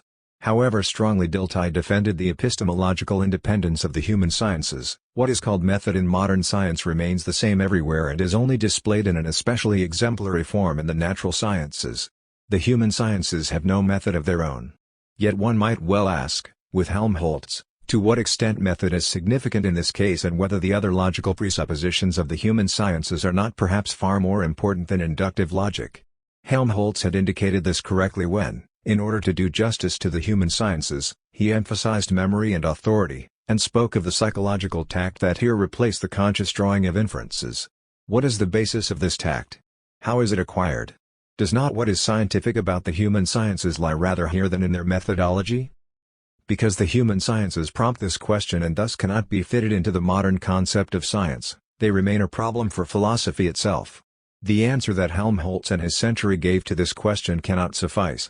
They follow Kant in modeling the idea of science and knowledge on the natural sciences and seeking the distinctive feature of the human sciences in the artistic element, artistic feeling, artistic induction. But the picture that Helmholtz gives of work in the natural sciences is rather one-sided, seeing that he does not believe in sudden flashes of intuition, or in so-called inspirations, and regards scientific work only as the self-conscious work of drawing ironclad conclusions. He refers to John Stuart Mill's view that in modern times the inductive sciences have done more to advance the methods of logic than all the professional philosophers. 10 They are, for him, the model of scientific method as such. Now, Helmholtz knows that historical knowledge is based on a kind of experience quite different from the one that serves in investigating natural laws. Thus he seeks to determine why the inductive method in historical research proceeds under conditions different from those obtaining in the study of nature. To this end he uses the distinction between nature and freedom, which is the basis of Kantian philosophy. Historical study is different because in its domain there are no natural laws but, rather, voluntarily accepted practical laws, i.e., commandments. The world of human freedom does not manifest the same absence of exceptions as natural laws. This line of thought, however, is not very convincing. Basing the inductive investigation of the human world of freedom on Kant's distinction between nature and freedom is not true to Kant's intentions, nor is it true to the logic of induction itself. Here Mill was more consistent, for he methodically excluded the problem of freedom. Moreover, Helmholtz's appealing to Kant without following out the consequences of doing so bears no real fruit, for even according to Helmholtz the empiricism of the human sciences is to be regarded in the same way as that of meteorology, namely with renunciation and resignation. But in fact the human sciences are a long way from regarding themselves as simply inferior to the natural sciences. Instead, possessed of the intellectual heritage of German classicism, they carried forward the proud awareness that they were the true representatives of humanism. The period of German classicism had not only brought about a renewal of literature and aesthetic criticism, which overcame the outmoded Baroque ideal of taste and of Enlightenment rationalism, it had also given the idea of humanity, and the ideal of enlightened reason, a fundamentally new content. More than anyone, Herder transcended the perfectionism of the Enlightenment with his new ideal of cultivating the human, Bildung zum Menschen, and thus prepared the ground for the growth of the historical sciences in the 19th century. 11 The concept of self-formation, education, or cultivation, Bildung, which became supremely important at the time, was perhaps the greatest idea of the 18th century, and it is this concept which is the atmosphere breathed by the human sciences of the 19th century, even if they are unable to offer any epistemological justification for it. The guiding concepts of humanism. Bildung, culture. The concept of Bildung most clearly indicates the profound intellectual change that still causes us to experience the century of Goethe as contemporary, whereas the Baroque era appears historically remote. Key concepts and words which we still use acquired their special stamp then, and if we are not to be swept along by language, but to strive for a reasoned historical self-understanding, we must face a whole host of questions about verbal and conceptual history. In what follows it is possible to do no more than begin the great task that faces investigators, as an aid to our philosophical inquiry. Concepts such as art, history, the creative, worldview, experience, genius, external world, interiority, expression, style, symbol, which we take to be self-evident, contain a wealth of history. 12. If we consider the concept of Bildung, whose importance for the human sciences we have emphasized, we are in a fortunate situation. Here a previous investigation 13 gives us a fine overview of the history of the word, its origin in medieval mysticism, its continuance in the mysticism of the Baroque, its religious spiritualization in Klopstock's Messiah, which dominates the whole period, and finally the basic definition Herder gives it, rising up to humanity through culture. The cult of Bildung in the 19th century preserved the profounder dimension of the word, and our notion of Bildung is determined by it. The first important thing to note about the usual content of the word Bildung is that the earlier idea of a natural form which refers to external appearance, the shape of the limbs, the well-formed figure, and in general to the shapes created by nature, for example, a mountain formation, Gebirgsbildung, was at that time detached almost entirely from the new idea. Now, Bildung is intimately associated with the idea of culture and designates primarily the properly human way of developing one's natural talents and capacities. Between Kant and Hegel the form Herder had given to the concept was filled out. Kant still does not use the word Bildung in this connection.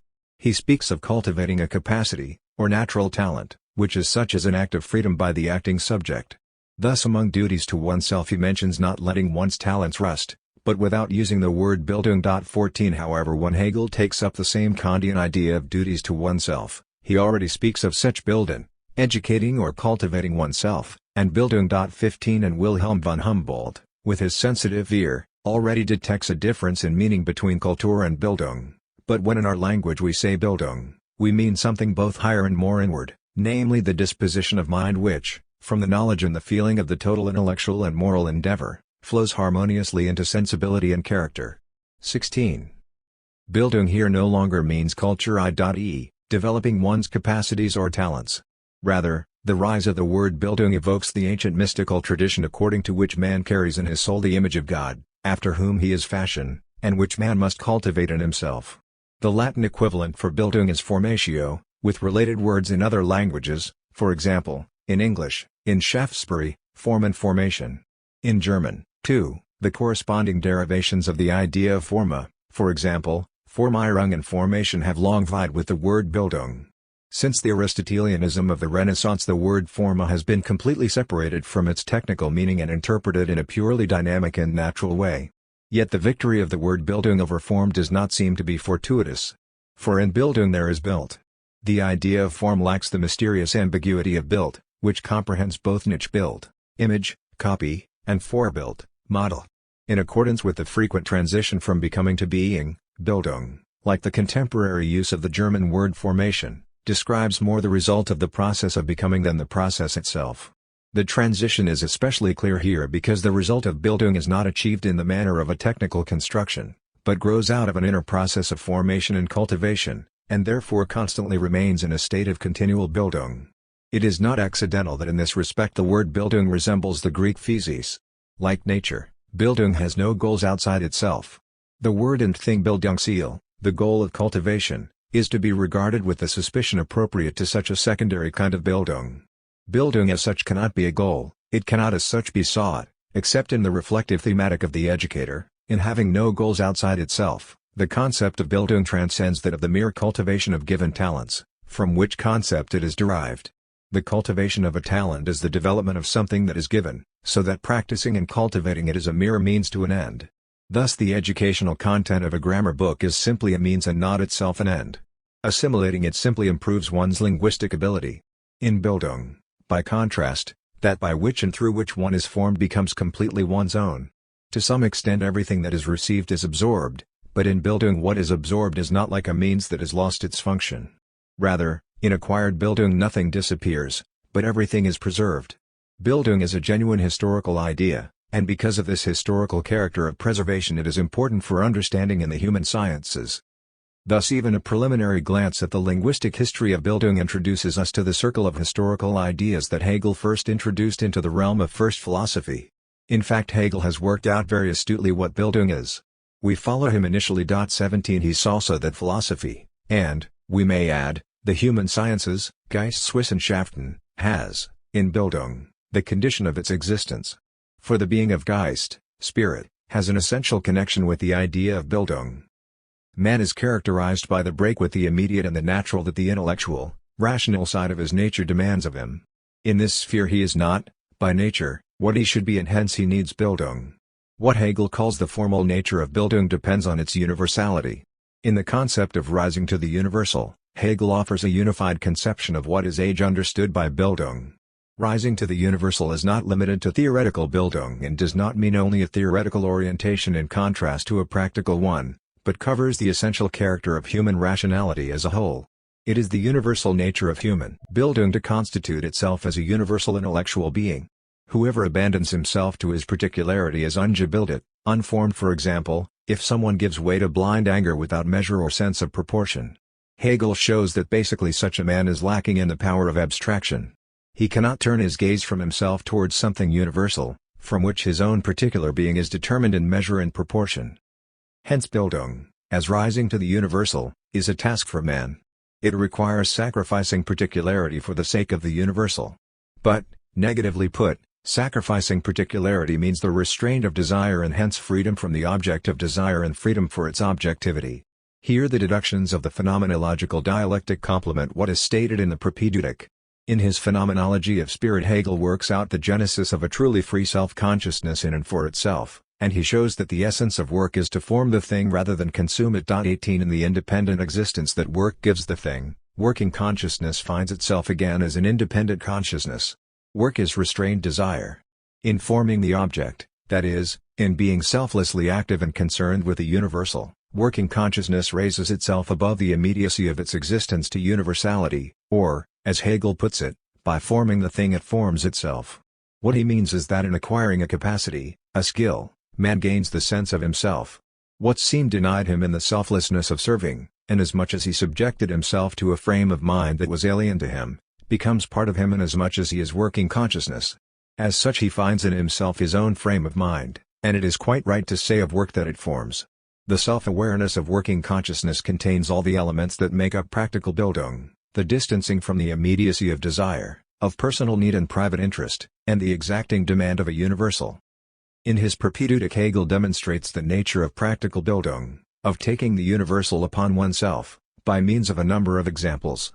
It is found in the moderation which limits the excessive satisfaction of one's needs and use of one's powers by a general consideration, that of health.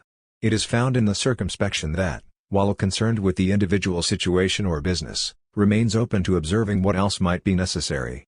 But every choice of profession has something of this.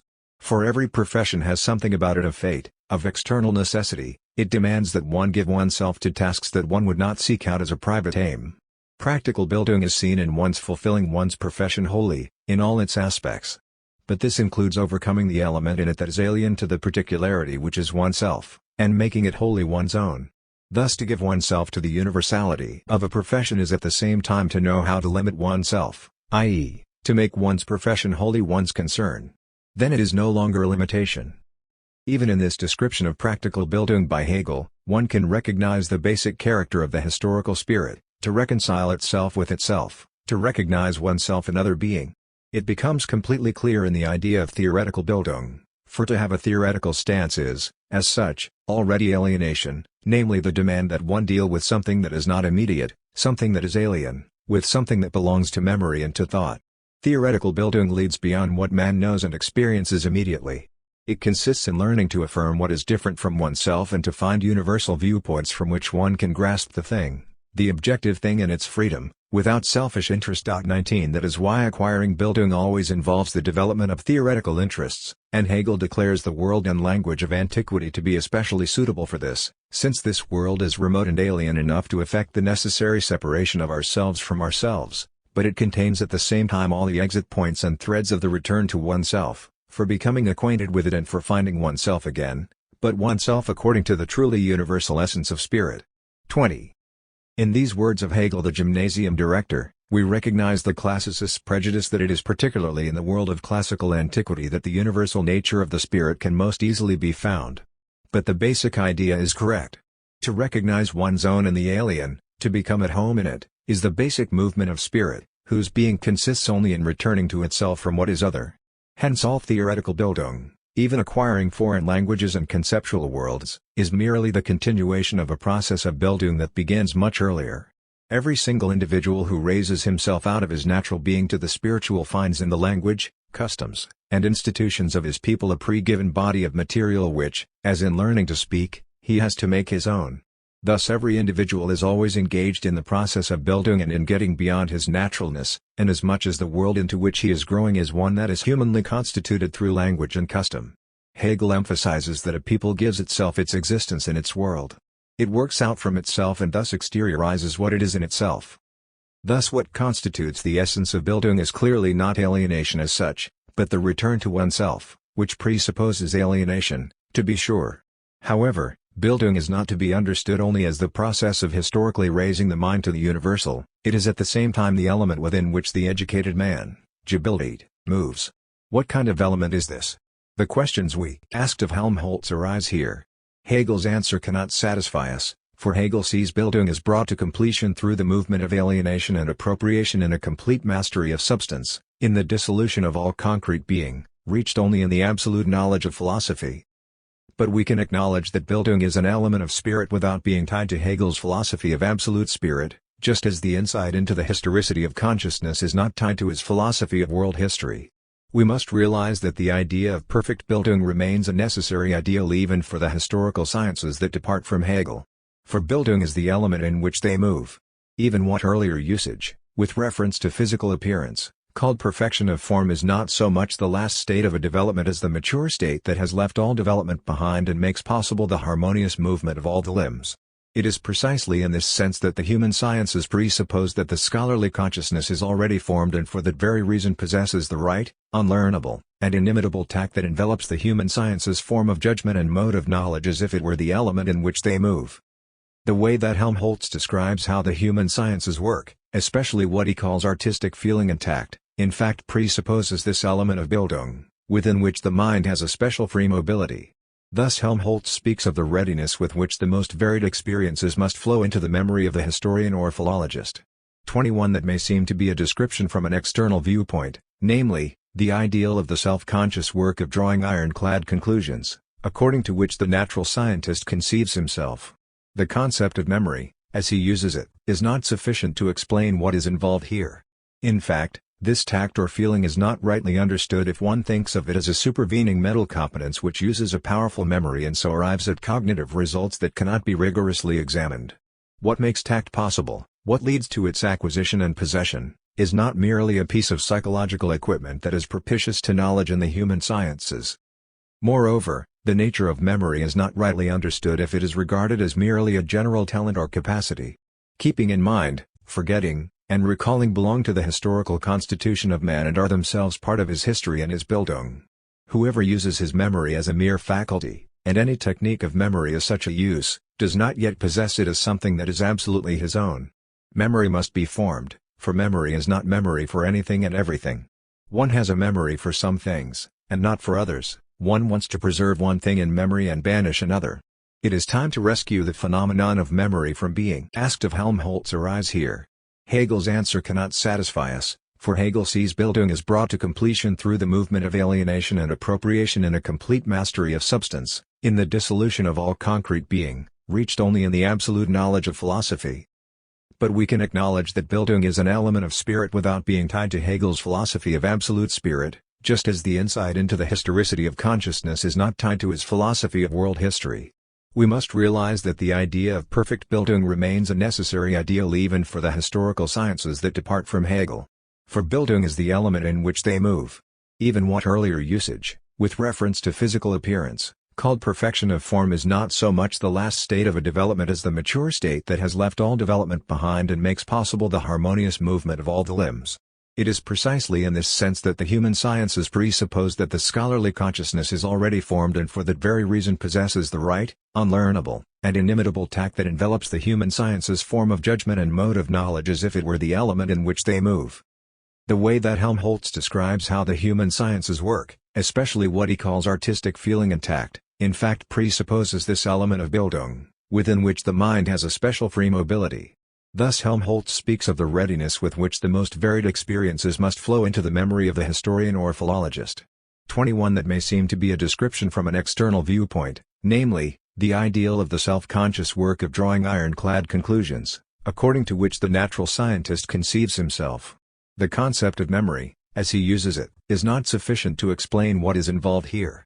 In fact, this tact or feeling is not rightly understood if one thinks of it as a supervening mental competence which uses a powerful memory and so arrives at cognitive results that cannot be rigorously examined.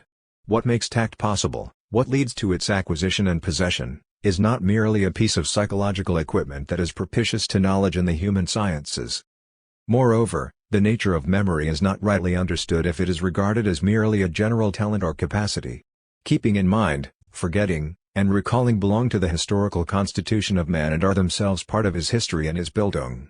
Whoever uses his memory as a mere faculty, and any technique of memory as such a use, does not yet possess it as something that is absolutely his own. Memory must be formed, for memory is not memory for anything and everything.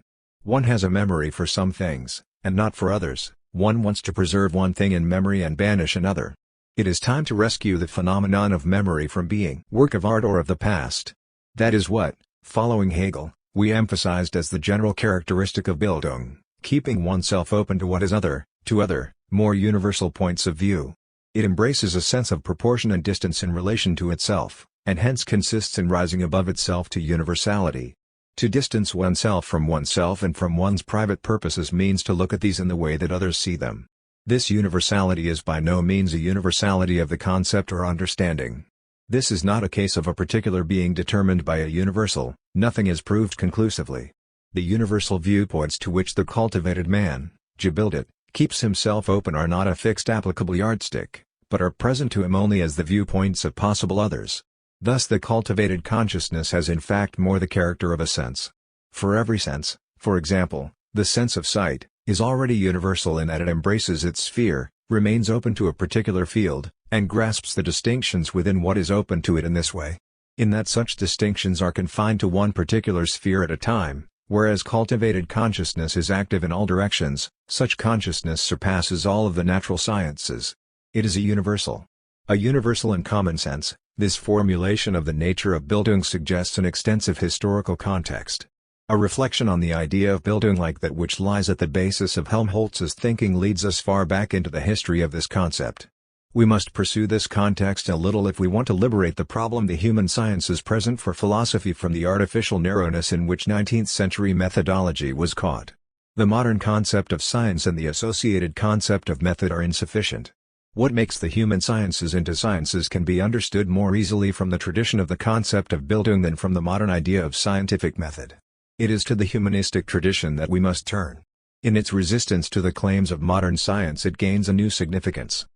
It would be worth making a separate investigation into the way in which, since the days of humanism, criticism of scholastic science has made itself heard and how this criticism has changed with the changes of its opponent. Originally it was classical motifs that were revived in it. The enthusiasm with which the humanists proclaimed the Greek language and the path of eruditio signified more than an antiquarian passion. The revival of the classical languages brought with it a new valuation of rhetoric. It waged battle against the school, i.e., scholastic science, and supported an ideal of human wisdom that was not achieved in the school, an antithesis which in fact is found at the very beginning of philosophy. Plato's critique of sophism and, still more, his peculiarly ambivalent attitude towards Isocrates, indicate the philosophical problem that emerges here. Beginning with the new methodological awareness of 17th-century science, this old problem inevitably became more critical. In view of this new science's claim to be exclusive, the question of whether the humanistic concept of Bildung was not a special source of truth was raised with increased urgency. In fact, we shall see that it is from the survival of the humanistic idea of Bildung that the human sciences of the 19th century draw, without admitting it, their own life.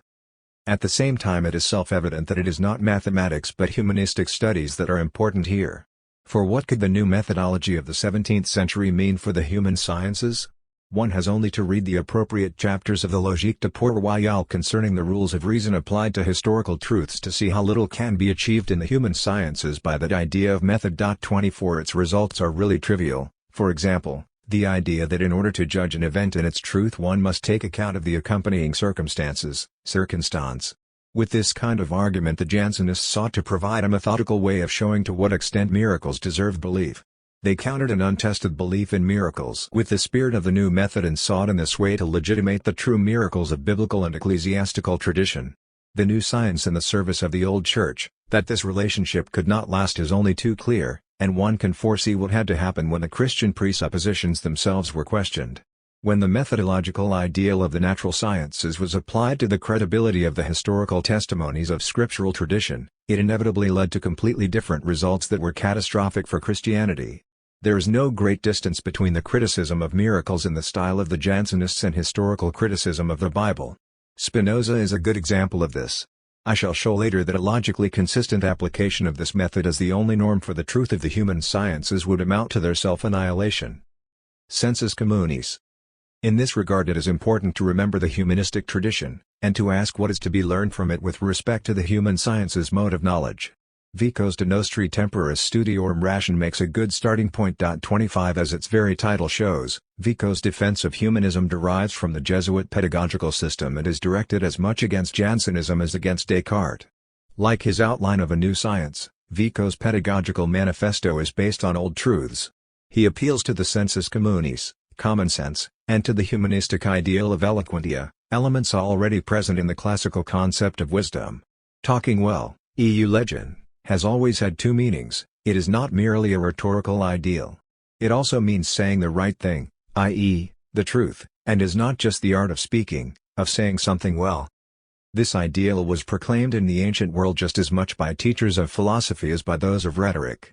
Rhetoric was always in conflict with philosophy and, in contrast to the idle speculations of the sophists, claimed to teach true wisdom.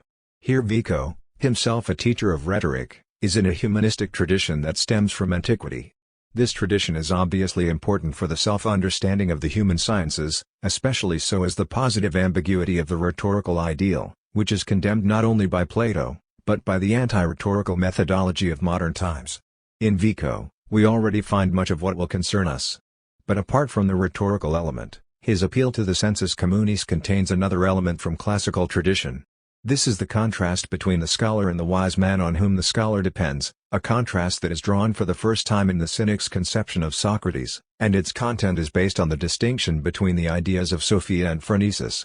It was first elaborated by Aristotle, developed by the Peripatetics as a critique of the theoretical ideal of life, 26, and in the Hellenistic period helped define the image of the wise man, especially after the Greek ideal of Bildung had been fused with the self-consciousness of the leading political class of Rome.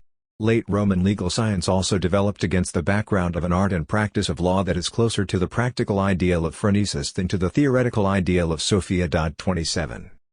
With the renaissance of classical philosophy and rhetoric, the image of Socrates became the counter-cry against science, as is shown, in particular, in the figure of the idiota, the layman, who assumes a totally new role between the scholar and the wise man. 28. Likewise, the rhetorical tradition of humanism invoked Socrates and the skeptical critique of the dogmatists.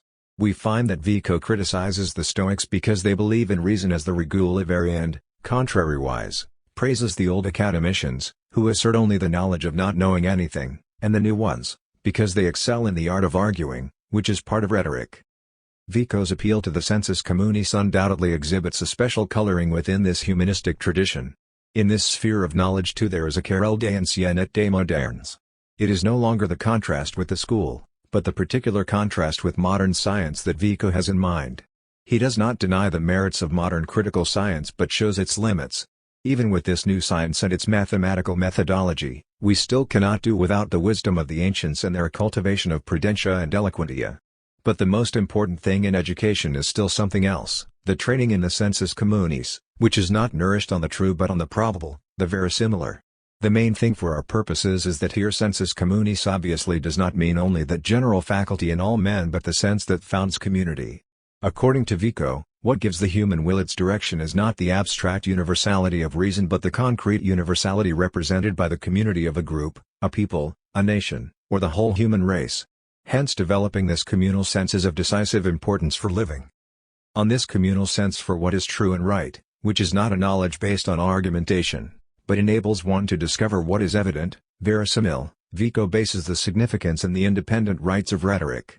Education cannot, he says, tread the path of critical research. Youth demands images for its imagination and for forming its memory. But studying the sciences in the spirit of modern criticism does not achieve this.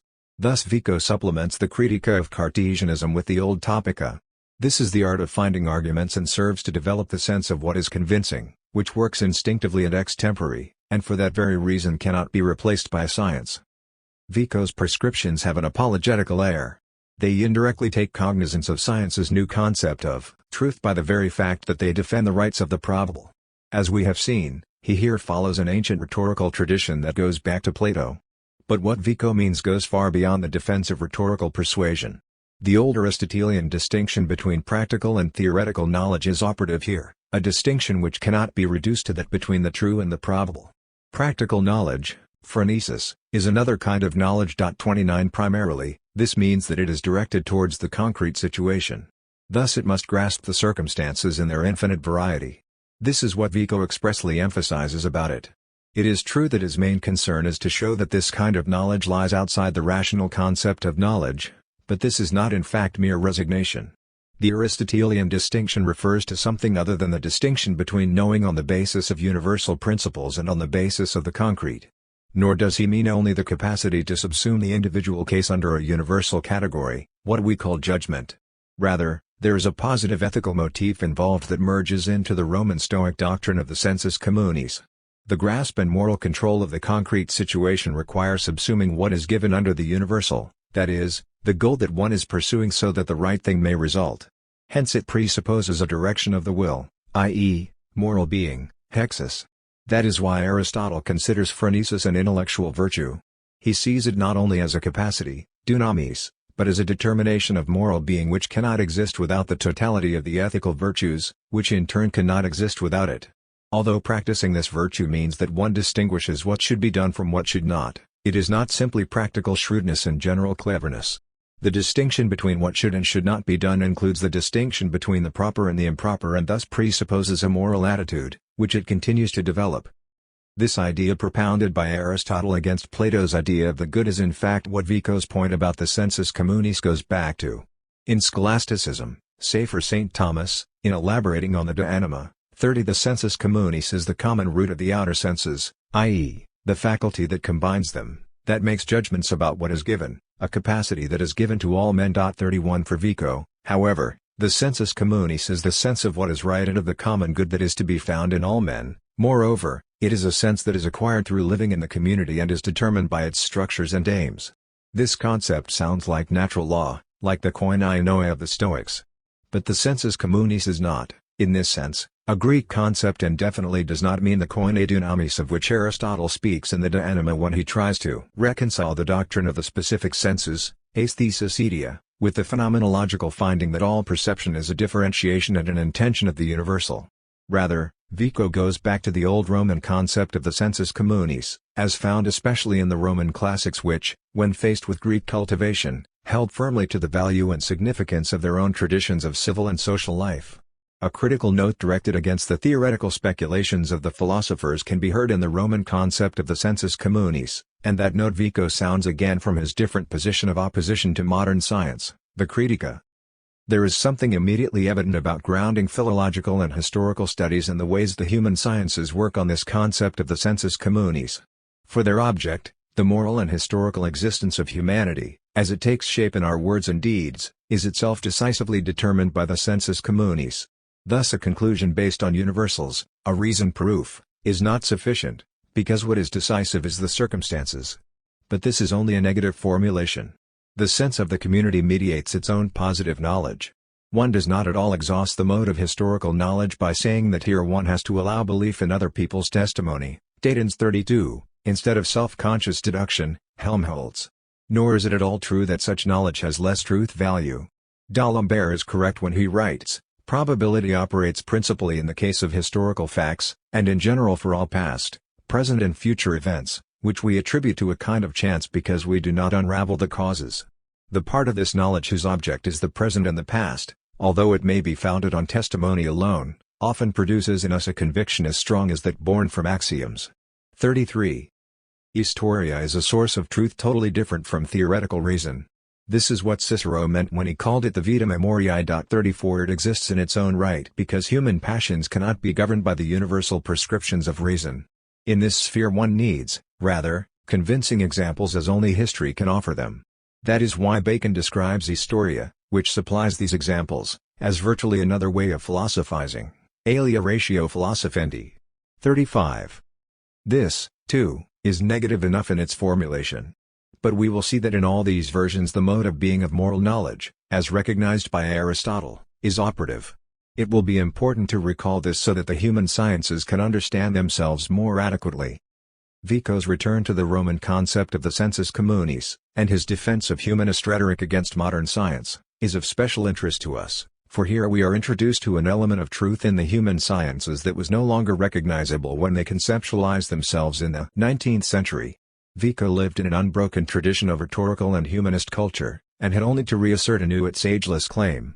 Ultimately, it has always been known that the possibilities of rational proof and instruction do not fully exhaust the sphere of knowledge. Hence Vico's appeal to the sensus communis belongs, as we have seen, in a wider context that goes right back to antiquity and whose continued effect into the present day is our theme. 36. We, on the contrary, must laboriously make our way back into this tradition by first showing the difficulties that result from the application of the modern concept of method to the human sciences. Let us therefore consider how this tradition became so impoverished and how the human sciences claim to know something true came to be measured by a standard foreign to it, namely the methodical thinking of modern science. In general, Vico and the unbroken rhetorical tradition of Italy do not directly influence this development, which was determined chiefly by the German historical school. One can discern hardly any influence of Vico on the 18th century. But he was not alone in his appeal to the sensus communis. He has an important parallel in Shaftesbury, who had a powerful influence on the 18th century.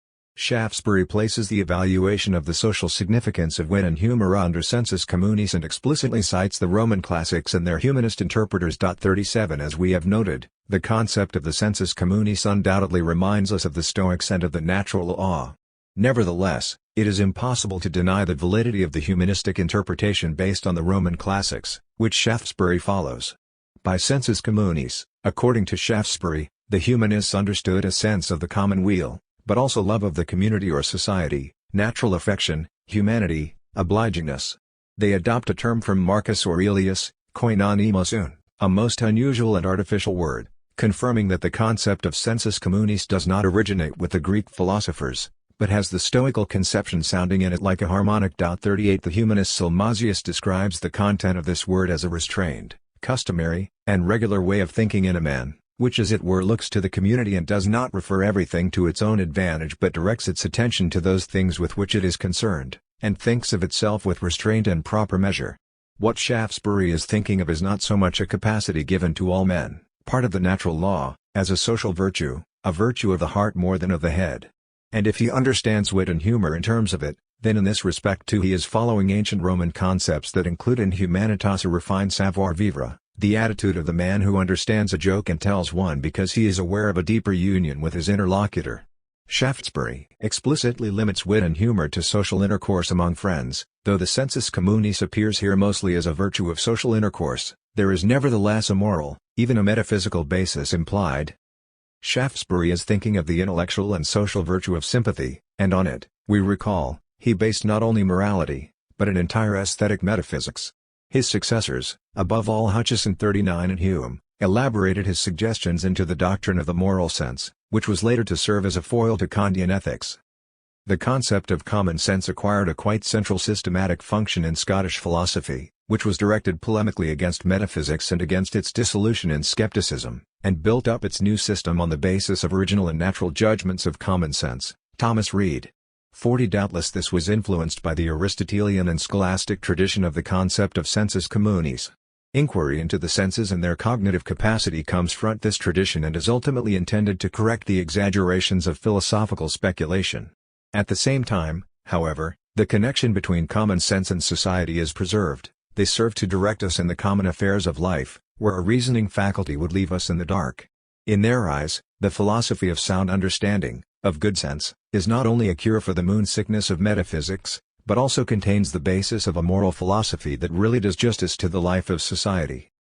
The moral element in the concept of common sense or bon sense has remained to the present day and distinguishes these from the German concept of der gesunde Menschenverstand, sound understanding.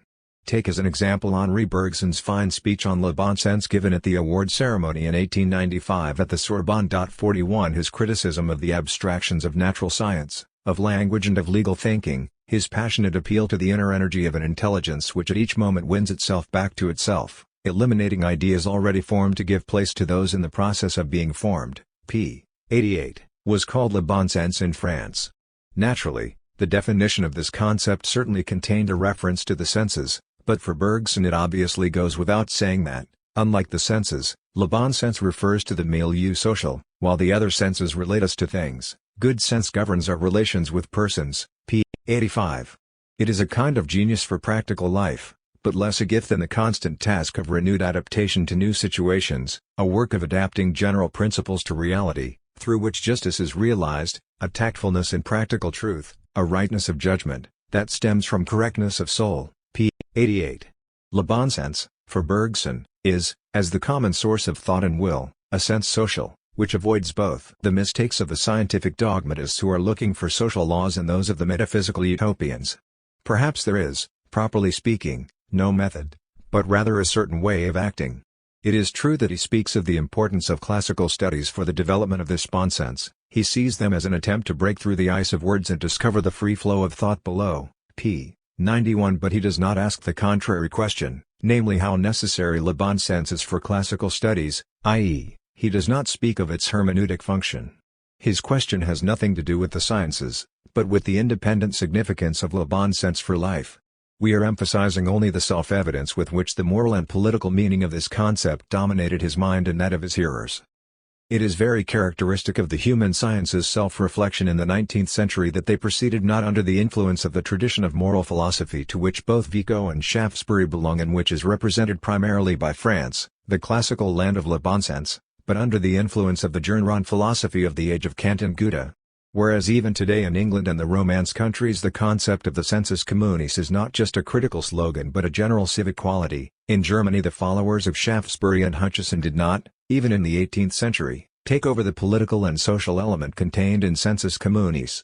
The metaphysics of the schools and the popular philosophy of the 18th century, However much they studied and imitated the leading countries of the Enlightenment, England and France, could not assimilate an idea for which the social and political conditions were utterly lacking.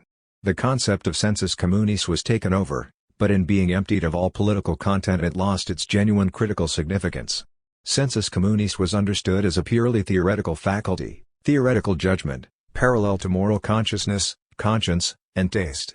Thus it was integrated into a scholasticism of the basic faculties, of which Herder provided the critique, in the Fourth Kritiskonveltion, directed against Riedel, and which made him the forerunner of historicism in the field of aesthetics also.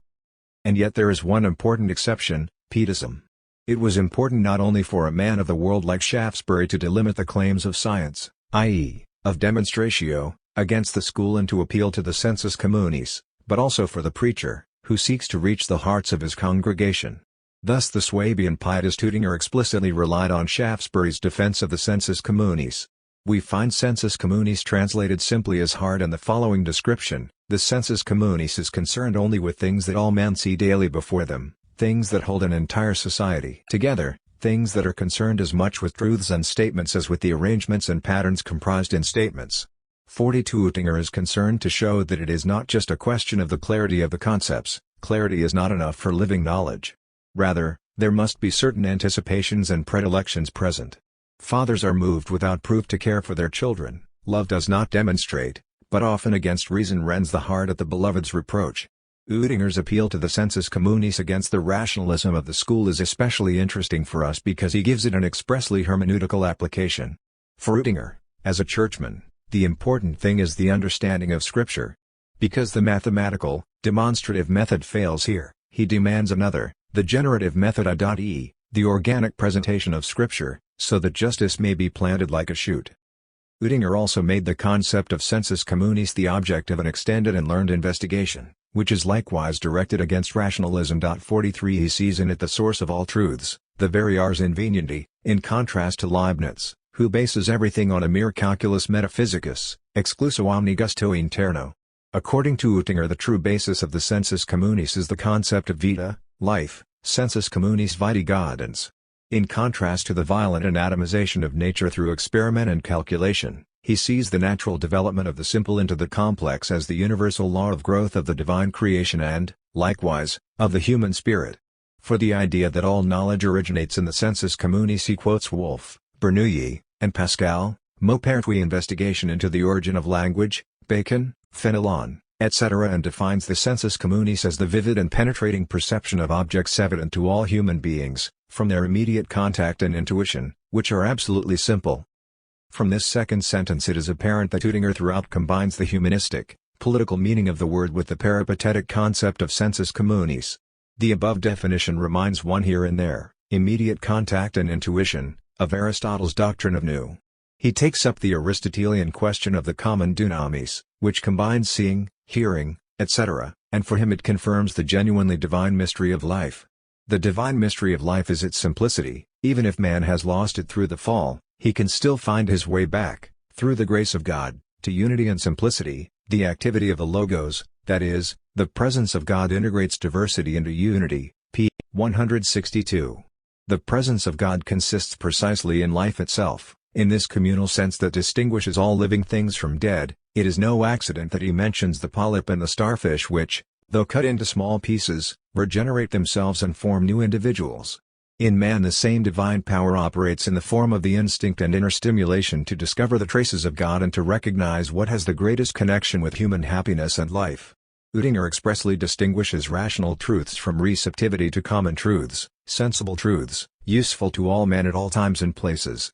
The communal sense is a complex of instincts, i.e., a natural drive towards that on which the true happiness of life depends, and to that extent an effect of the presence of God.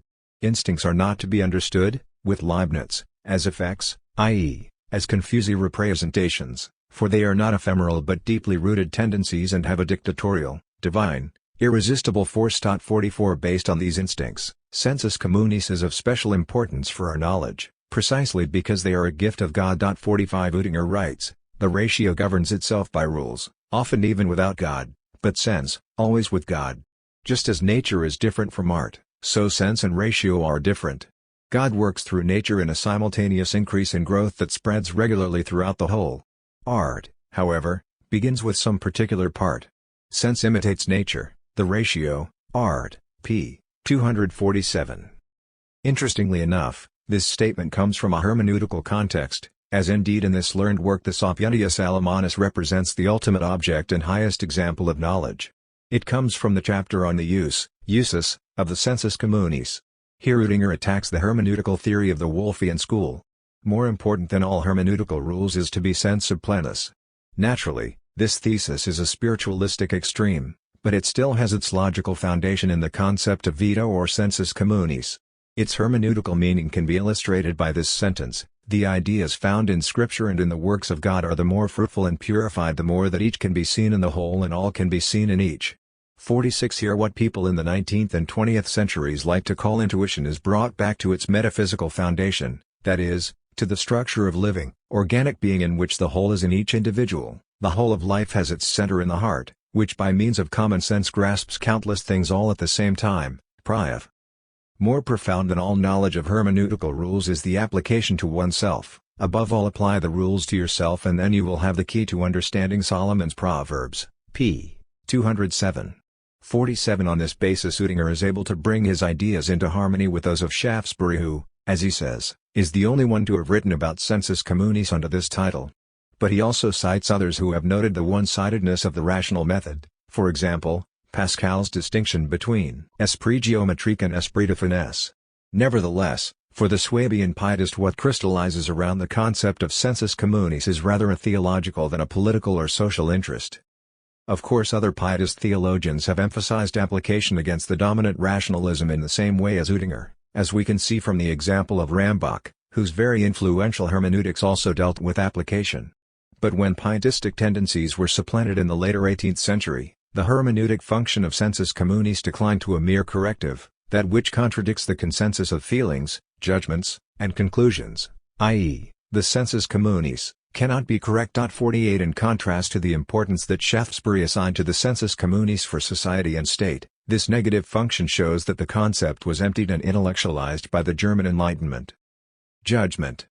This development of the concept of sensus communis in 18th-century Germany may explain why it is so closely connected with the concept of judgment. Gesunder Menschenverstand, good sense, sometimes called gemeiner Verstand, common understanding, is in fact decisively characterized by judgment. The difference between a fool and a sensible man is that the former lacks judgment, i.e., he is not able to subsume correctly and hence cannot apply correctly what he has learned and knows. The word judgment was introduced in the 18th century in order to convey the concept of judicum, which was considered to be a basic intellectual virtue. In the same way the English moral philosophers emphasize that moral and aesthetic judgments do not obey reason, but have the character of sentiment, or taste, and similarly Tatens, one of the representatives of the German Enlightenment, sees the sensus communis as a judicum without reflection. 49 In fact the logical basis of judgment, subsuming a particular under a universal, recognizing something as an example of a rule, cannot be demonstrated. Thus judgment requires a principle to guide its application. In order to follow this principle another faculty of judgment would be needed, as Kant shrewdly noted. 50 So it cannot be taught in the abstract but only practiced from case to case, and is therefore more an ability like the senses. It is something that cannot be learned, because no demonstration from concepts can guide the application of rules. Consequently, German Enlightenment philosophy considered judgment not among the higher but among the lower powers of the mind. In this respect, it diverged considerably from the original Roman sense of sensus communis, while advancing the scholastic tradition. This was to be especially important for aesthetics. Baumgarten, for example, is quite certain that what judgment recognizes is the sensible individual, the unique thing, and what it judges in the individual thing is its perfection or imperfection. 51 It must be noted that by this definition judgment does not simply mean applying a pregiven concept of the thing, but that the sensible individual is grasped in itself insofar as it exhibits the agreement of the many with the one. Not the application of the universal but internal coherence is what matters. As we can see, this is already what Kant later calls reflective judgment, and he understands it as judgment according to real and formal appropriateness. No concept is given. Rather, the individual object is judged immanently. Kant calls this an aesthetic judgment, and just as Baumgarten described the iudicium sensitivum as gustus, so also Kant repeats, a sensible judgment of perfection is called taste. 52. We will see below that this aesthetic development of the concept of iudicium, for which Goethe was primarily responsible in the 18th century, acquired a systematic significance for Kant, although it will also emerge that Kant's distinction between determinate and reflective judgment is not without its problems. 53 Moreover, it is difficult to reduce the meaning of sensus communis to aesthetic judgment. From the use that Vico and Shaftesbury make of this concept, it appears that sensus communis is not primarily a formal capacity, an intellectual faculty to be used, but already embraces a sum of judgments and criteria for judgment that determine its contents. Common sense is exhibited primarily in making judgments about right and wrong, proper and improper. Whoever has a sound judgment is not thereby enabled to judge particulars under universal viewpoints, but he knows what is really important, i.e., he sees things from right and sound points of view. A swindler who correctly calculates human weakness and always makes the right move in his deceptions nevertheless does not possess sound judgment in the highest sense of the term. Thus the universality, Allgemeinheit, that is ascribed to the faculty of judgment is by no means as common, gemein, as Kant thinks. Judgment is not so much a faculty as a demand that has to be made of all. Everyone has enough sense of the common, gemein and Sinn, i.e., judgment, that he can be expected to show a sense of the community, gemein Sinn, genuine moral and civic solidarity, but that means judgment of right and wrong, and a concern for the common good. This is what makes Vico's reliance on the humanistic tradition so impressive, for against the intellectualization of the concept of the sense of the community, he firmly retains all the wealth of meaning that lived in the Roman tradition of this word, and to this day is characteristic of the Latin race. Similarly, when Shaftesbury took up the concept it was, as we have seen, also linked to the political and social tradition of humanism. The sensus communis is an element of social and moral being. Even when this concept was associated with a polemical attack on metaphysics, as in Pietism and Scottish philosophy, it still retained its original critical function. By contrast, Kant's version of this idea in his Critique of Judgment has quite a different emphasis. 54 There is no longer any systematic place for the concept's basic moral sense. As we know, he developed his moral philosophy in explicit opposition to the doctrine of moral feeling that had been worked out in English philosophy. Thus he totally excluded the concept of sensus communis from moral philosophy. What appears with the unconditionality of a moral imperative cannot be based on feeling, not even if one does not mean an individual's feeling but common moral sensibility. For the imperative immanent in morality totally excludes any comparative reflection about others. The unconditionality of a moral imperative certainly does not mean that the moral consciousness must remain rigid in judging others. Rather, it is morally imperative to detach oneself from the subjective, private conditions of one's own judgment and to assume the standpoint of the other person. But this unconditionality also means that the moral consciousness cannot avoid appealing to the judgment of others. The obligatoriness of the imperative is universal in a stricter sense than the universality of sensibility can ever attain. Applying the moral law to the will is a matter for judgment. But since it is a question of judgment operating under the laws of pure practical reason, its task consists precisely in preserving one from the empiricism of practical reason, which bases the practical concepts of good and bad merely on empirical consequences. 55 This is done by the tepic of pure practical reason. For Kant there is also another question, how to implant the stern law of pure practical reason in the human mind. He deals with this in the methodology of pure, practical reason, which endeavors to provide a brief outline of the method of engendering and cultivating genuine moral attitudes. For this he in fact calls on ordinary human reason and he wants to exercise and cultivate practical judgment, and certainly aesthetic elements play their part also. 56 But that moral feeling can be cultivated is not really part of moral philosophy, and in any case it is not relevant to its foundations. For Kant requires that our will be determined only by motives founded on the self-legislation of pure practical reason. This cannot be based on a mere commonness of sensibility, but only on an obscure but still securely guiding practical act of will, to clarify and strengthen which is the task of the Critique of Practical Reason. The sensus communis plays no part in Kant, not even in the logical sense. What Kant treats in the transcendental doctrine of judgment, i.e., the doctrine of schematism and the principles, no longer has anything to do with the sensus communis. 57 For here we are concerned with concepts that are supposed to refer to their objects a priori, and not with the subsumption of the particular under the universal. When, however, we are really concerned with the ability to grasp the particular as an instance of the universal, and we speak of sound understanding, then this is, according to Kant, something that is common in the truest sense of the word, i.e., it is something to be found everywhere, but to possess it is by no means any merit or advantage. 58 The only significance of this sound understanding is that it is a preliminary stage of cultivated and enlightened reason. It is active in an obscure kind of judgment called feeling, but it still judges according to concepts, though commonly only according to obscurely imagined principles. 59 And it certainly cannot be considered a special sense of community. The universal logical use of judgment, which goes back to the sensus communis, contains no principle of its own. 60. Thus from the whole range of what could be called a sense faculty of judgment, for Kant only the judgment of aesthetic taste is left. Here one may speak of a true sense of community. Doubtful though it may be whether one may speak of knowledge in connection with aesthetic taste, and certain though it is that aesthetic judgments are not made according to concepts, it is still the case that aesthetic taste necessarily implies universal agreement, even if it is sensory and not conceptual. Thus the true sense of community, says Kant, is taste. That is a paradoxical formulation when we recall that the 18th century enjoyed discussing precisely diversities of human taste. But even if one draws no skeptical, relativistic conclusions from differences of taste, but holds on to the idea of good taste, it sounds paradoxical to call good taste this strange distinction that differentiates the members of a cultivated society from all other men, a sense of community. Taken as an empirical statement that would, in fact, be absurd, and we shall see how far this description has meaning for Kant's transcendental purpose, i.e., as an a priori justification for undertaking a criticism of taste. But we shall also have to ask how the truth claim implicit in the sense of community is affected by narrowing the concept of the sense of community to a judgment of taste about what is beautiful, and how the Kantian subjective a priori of taste has affected the self-understanding of the human sciences. Taste. Again we must go back further in time. It is not only a question of narrowing the concept of the sense of community to taste, but of narrowing the concept of taste itself.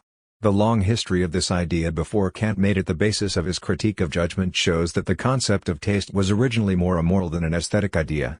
It describes an ideal of genuine humanity and receives its character from the effort to take a critical stand against the dogmatism of the school. It was only later that the use of the idea was limited to the aesthetic. Balthasar Gracian 61 stands at the beginning of this history. Gracian starts from the view that the sense of taste, this most animal and most inward of our senses, still contains the beginnings of the intellectual differentiation we make in judging things. Thus the sensory differentiation of taste, which accepts or rejects in the most immediate way, is in fact not merely an instinct, but strikes a balance between sensory instinct and intellectual freedom. The sense of taste is able to gain the distance necessary for choosing and judging what is the most urgent necessity of life. Thus Gracian already sees in taste a spiritualization of animality and rightly points out that there is cultivation, cultura, not only of the mind, ingenio, but also of taste, gusto. This is true also, of course, of sensory taste. There are men who have a good tongue, gourmets who cultivate these delights. This idea of gusto is the starting point for Gracian's ideal of social cultivation. His ideal of the cultivated man, the discreto, is that, as an hombre en su punto, he achieves the proper freedom of distance from all the things of life and society, so that he is able to make distinctions and choices consciously and reflectively. Gracian's ideal of Bildung, cultivation, was supposed to be a completely new departure. It replaced that of the Christian courtier, Castiglione. It is remarkable within the history of Western ideals of Bildung for being independent of class. It sets out the ideal of a society based on Bildung. 62 This ideal of social Bildung seems to emerge everywhere in the wake of absolutism and its suppression of the hereditary aristocracy. Thus the history of the idea of taste follows the history of absolutism from Spain to France and England and is closely bound up with the antecedents of the Third Estate. Taste is not only the ideal created by a new society, but we see this ideal of good taste producing what was subsequently called good society. It no longer recognizes and legitimates itself on the basis of birth and rank but simply through the shared nature of its judgments or, rather, its capacity to rise above narrow interests and private predilections to the title of judgment. The concept of taste undoubtedly implies a mode of knowing. The mark of good taste is being able to stand back from ourselves and our private preferences. Thus taste, in its essential nature, is not private but a social phenomenon of the first order. It can even counter the private inclinations of the individual like a court of law, in the name of a universality that it intends and represents. One can like something that one's own taste rejects. The verdict of taste is curiously decisive. As we say, de gustibus non disputandum, Kant rightly says that in matters of taste there can be a disagreement but not a disputation. 63 Not just because there are no universal conceptual criteria that everyone must accept, but because one does not look for them and would not even think it right if they existed. One must have taste, one cannot learn through demonstration, nor can one replace it by mere imitation. Nevertheless, taste is not a mere private quality, for it always endeavors to be good taste. The decisiveness of the judgment of taste includes its claim to validity. Good taste is always sure of its judgment, i.e., it is essentially sure taste, an acceptance and rejection that involves no hesitation, no surreptitious glances at others, no searching for reasons. Taste is therefore something like a sense. In its operation it has no knowledge of reasons. If taste registers a negative reaction to something, it is not able to say why. But it experiences it with the greatest certainty. Sureness of taste is therefore safety from the tasteless. It is a remarkable thing that we are especially sensitive to the negative in the decisions taste renders. The corresponding positive is not properly speaking what is tasteful, but what does not offend taste. That, above all, is what taste judges. Taste is defined precisely by the fact that it is offended by what is tasteless and thus avoids it, like anything else that threatens injury. Thus the contrary of good taste actually is not bad taste. Its opposite is rather to have no taste. Good taste is a sensitivity which so naturally avoids anything blatant that its reaction is quite incomprehensible to someone who has no taste. A phenomenon closely connected with taste is fashion. Here the element of social generalization implicit in the idea of taste becomes a determining reality. But the very distinction from fashion shows that the universality of taste has quite a different basis and is not the same as empirical universality. This is the essential point for Kant. The very word fashion, mode, implies that the concept involves a changeable law, modus, within a constant whole of sociable demeanor. What is merely a matter of mode has no other norm than that given by what everybody does. Fashion regulates as it likes only those things that can equally well be one way as another. It is indeed constituted by empirical universality, consideration for others, comparison, and seeing things from the general point of view. Thus fashion creates a social dependence that is difficult to shake off. Kant is quite right when he considers it better to be a fool in fashion than to be against fashion, even though it is foolish to take fashion too seriously. 64. By contrast, the phenomenon of taste is an intellectual faculty of differentiation. Taste operates in a community, but is not subservient to it. On the contrary, good taste is distinguished by the fact that it is able to adapt itself to the direction of taste represented by fashion or, contrariwise, is able to adapt what is demanded by fashion to its own good taste. Part of the concept of taste, then, is that one observes measure even in fashion, not blindly following its changing dictates but using one's own judgment. One maintains one's own style i.e., one relates the demands of fashion to a whole that one's own taste keeps in view and accepts only what harmonizes with this whole and fits together as it does. Thus taste not only recognizes this or that is beautiful, but has an eye to the whole, with which everything that is beautiful must harmonize. 65 Thus taste is not a social sense, that is, dependent on an empirical universality, the complete unanimity of the judgments of others. It does not say that everyone will agree with our judgment, but that they should agree with it, as Kant says. 66 Against the tyranny exercised by fashion, sure taste preserves a specific freedom and superiority. This is its special normative power, peculiar to it alone, the knowledge that it is certain of the agreement of an ideal community. In contrast to tastes being governed by fashion, we see here the ideality of good taste. It follows that taste knows something, though admittedly in a way that cannot be separated from the concrete moment in which that object occurs and cannot be reduced to rules and concepts. Just this is obviously what gives the idea of taste its original breadth, that it constitutes a special way of knowing. Like reflective judgment, it belongs in the realm of that which grasps, in the individual object, the universal under which it is to be subsumed. Both taste and judgment evaluate the object in relation to a whole in order to see whether it fits in with everything else, that is, whether it is fitting. 67 One must have a sense for it, it cannot be demonstrated. This kind of sense is obviously needed wherever a whole is intended but not given as a whole, that is, conceived in purposive concepts. Thus taste is in no way limited to what is beautiful in nature and art, judging it in respect to its decorative quality, but embraces the whole realm of morality and manners. Even moral concepts are never given as a whole or determined in a normatively univocal way.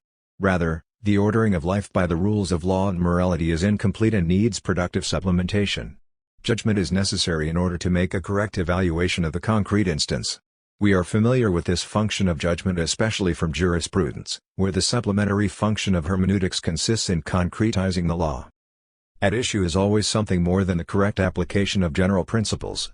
Our knowledge of law and morality too is always supplemented by the individual case, even productively determined by it. The judge not only applies the law in concreto, but contributes through his very judgment to developing the law, judge-made law. Like law, morality is constantly developed through the fecundity of the individual case. Thus judgment, as the evaluation of the beautiful and sublime, is by no means productive only in the area of nature and art. One cannot even say, with Kant, 68, that the productivity of judgment is to be found chiefly in this area. Rather, the beautiful in nature and art is to be supplemented by the whole ocean of the beautiful spread throughout the moral reality of mankind. It is only with respect to the exercise of pure theoretical and practical reason that one can speak of subsuming the individual under a given universal, Kant's determinate judgment. But in fact even here an aesthetic judgment is involved. Kant indirectly admits this inasmuch as he acknowledges the value of examples for sharpening the judgment. Admittedly, he adds the qualification, correctness and precision of intellectual insight. On the other hand, they more usually somewhat impair. For only very seldom do they adequately fulfill the requirements of the rule, as casus in terminis. 69. But the other side of this qualification is obviously that the case which functions as an example is in fact something different from just a case of the rule. Hence to do real justice to it, even if merely in technical or practical judgment, always includes an aesthetic element. To that extent, the distinction between determinate and reflective judgment, on which Kant bases his critique of judgment, is not absolute. 70. It is clearly not only a matter of logical but of aesthetic judgment. The individual case on which judgment works is never simply a case, it is not exhausted by being a particular example of a universal law or concept. Rather, it is always an individual case, and it is significant that we call it a special case, because the rule does not comprehend it. Every judgment about something intended in its concrete individuality, for example, the judgment required in a situation that calls for action, is, strictly speaking, a judgment about a special case. That means nothing less than that judging the case involves not merely applying the universal principle according to which it is judged, but co-determining, supplementing, and correcting the principle. From this it ultimately follows that all moral decisions require taste, which does not mean that this most individual balancing of decision is the only thing that governs them, but it is an indispensable element. It is truly an achievement of undemonstrable tact to hit the target and to discipline the application of the universal, the moral law, Kant, in a way that reason itself cannot. Thus taste is not the ground but the supreme consummation of moral judgment. The man who finds that what is bad goes against his taste has the greatest certainty in accepting the good and rejecting the bad, as great as the certainty of that most vital of our senses, which chooses or rejects food. Thus the emergence of the concept of taste in the 17th century, the social and socially cohesive function of which we have indicated above, has connections with moral philosophy that go back to antiquity. There is a humanistic and thus ultimately Greek component at work in Christian moral philosophy. Greek ethics, the ethics of measure in the Pythagoreans and Plato, the ethics of the mean, mesos, that Aristotle developed, is in a profound and comprehensive sense an ethics of good taste. 71. Such a thesis admittedly sounds strange to our ears, in part because we generally fail to recognize the ideal normative element in the concept of taste and are still affected by the relativistic skeptical argument about differences of taste. But, above all, we are influenced by Kant's achievement in moral philosophy, which purified ethics from all aesthetics and feeling. If we now examine the importance of Kant's critique of judgment for the history of the human sciences, we must say that his giving aesthetics a transcendental philosophical basis had major consequences and constituted a turning point. It was the end of a tradition but also the beginning of a new development. It restricted the idea of taste to an area in which, as a special principle of judgment, it could claim independent validity, and, by so doing, limited the concept of knowledge to the theoretical and practical use of reason. The limited phenomenon of judgment, restricted to the beautiful and sublime, was sufficient for its transcendental purpose, but it shifted the more general concept of the experience of taste, and the activity of aesthetic judgment in law and morality, out of the center of philosophy. 72. The importance of this cannot be easily overestimated, for what was here surrendered was the element in which philological and historical studies lived, and when they sought to ground themselves methodologically under the name of human sciences side by side with the natural sciences, it was the only possible source of their full self-understanding. Now Kant's transcendental analysis made it impossible to acknowledge the truth claim of traditionary materials, to the cultivation and study of which they devoted themselves. But this meant that the methodological uniqueness of the human sciences lost its legitimacy. In his critique of aesthetic judgment, what Kant sought to and did legitimate was the subjective universality of aesthetic taste in which there is no longer any knowledge of the object, and in the area of the fine arts the superiority of genius to any aesthetics based on rules. Thus Romantic hermeneutics and history found a point of contact for their self-understanding only in the concept of genius, validated by Kant's aesthetics. That was the other side of Kant's influence. The transcendental justification of aesthetic judgment was the basis of the autonomy of aesthetic consciousness, and on the same basis historical consciousness was to be legitimized as well. The radical subjectivization involved in Kant's new way of grounding aesthetics was truly epoch-making.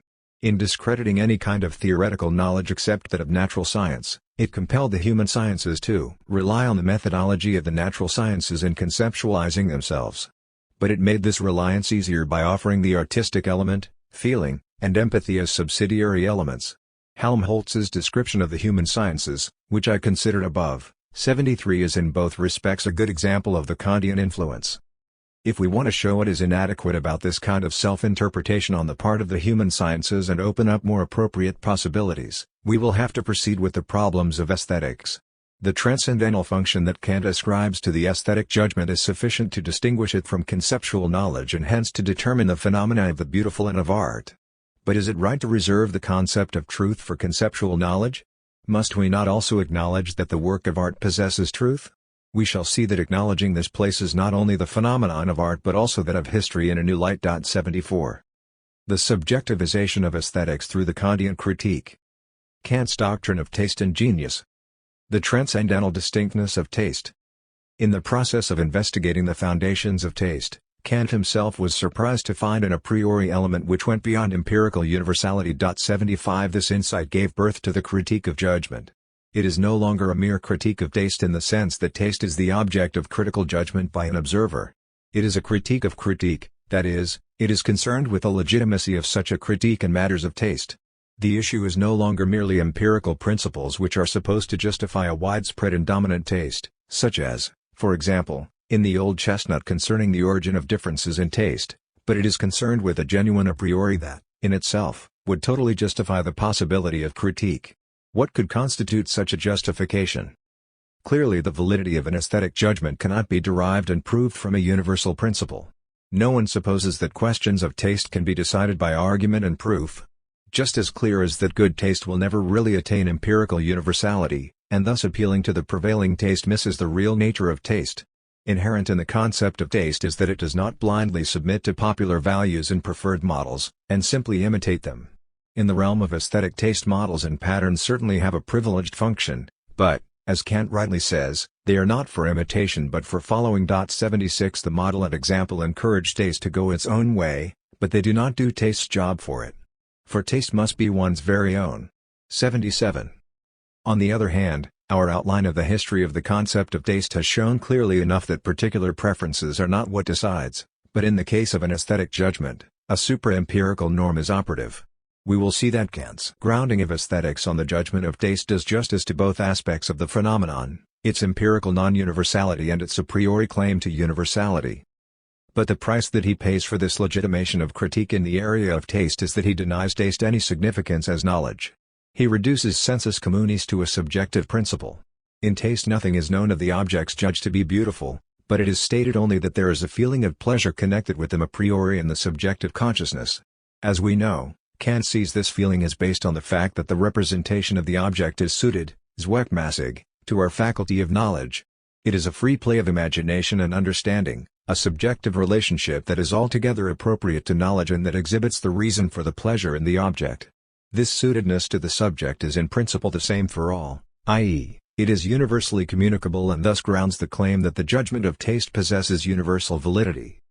This is the principle that Kant discovers in aesthetic judgment. It is its own law. Thus it is an a priori effect of the beautiful located halfway between a mere sensory, empirical agreement in matters of taste and the rationalist universality of a rule. Admittedly, if one takes its relationship to Lebensgefühl, lit. Feeling of life, as its only basis, one can no longer call taste a cognitio sensitiva. It imparts no knowledge of the object, but neither is it simply a question of a subjective reaction, as produced by what is pleasant to the senses. Taste is reflective. Thus when Kant calls taste the true common sense, 78 he is no longer considering the great moral and political tradition of the concept of sensus communis that we outline above. Rather, he sees this idea as comprising two elements: first, The universality of taste inasmuch as it is the result of the free play of all our cognitive powers and is not limited to a specific area like an external sense. Second, the communal quality of taste, inasmuch as, according to Kant, it abstracts from all subjective, private conditions such as attractiveness and emotion. Thus in both respects the universality of this sense is defined negatively by being contrasted to that from which it is abstracted, and not positively by what grounds commonality and creates community. Yet it is true that for Kant the old connection between taste and sociability remains valid. But the culture of taste is treated only as an appendix under the title The Methodology of Taste. 79 There the humanura, as represented by the Greek model, is defined as the sociability appropriate to humanity, and cultivating moral feeling is designated as the way in which genuine taste assumes a definite unchangeable form. 80 Thus the specific contents of taste are irrelevant to its transcendental function. Kant is interested only insofar as there is a special principle of aesthetic judgment, and that is why he is interested only in the pure judgment of taste. In accord with his transcendental intention, the analytic of taste takes its examples of aesthetic pleasure quite indifferently from natural beauty, the decorative, and artistic representation. The type of object whose idea pleases does not affect the essence of the aesthetic judgment. The critique of aesthetic judgment does not seek to be a philosophy of art, however much art is an object of this judgment. The concept of the pure aesthetic judgment of taste is a methodological abstraction only obliquely related to the difference between nature and art. Thus by examining Kant's aesthetics more closely it is necessary to bring back into proportion those interpretations that read his aesthetics as a philosophy of art, interpretations which rely especially on the concept of genius.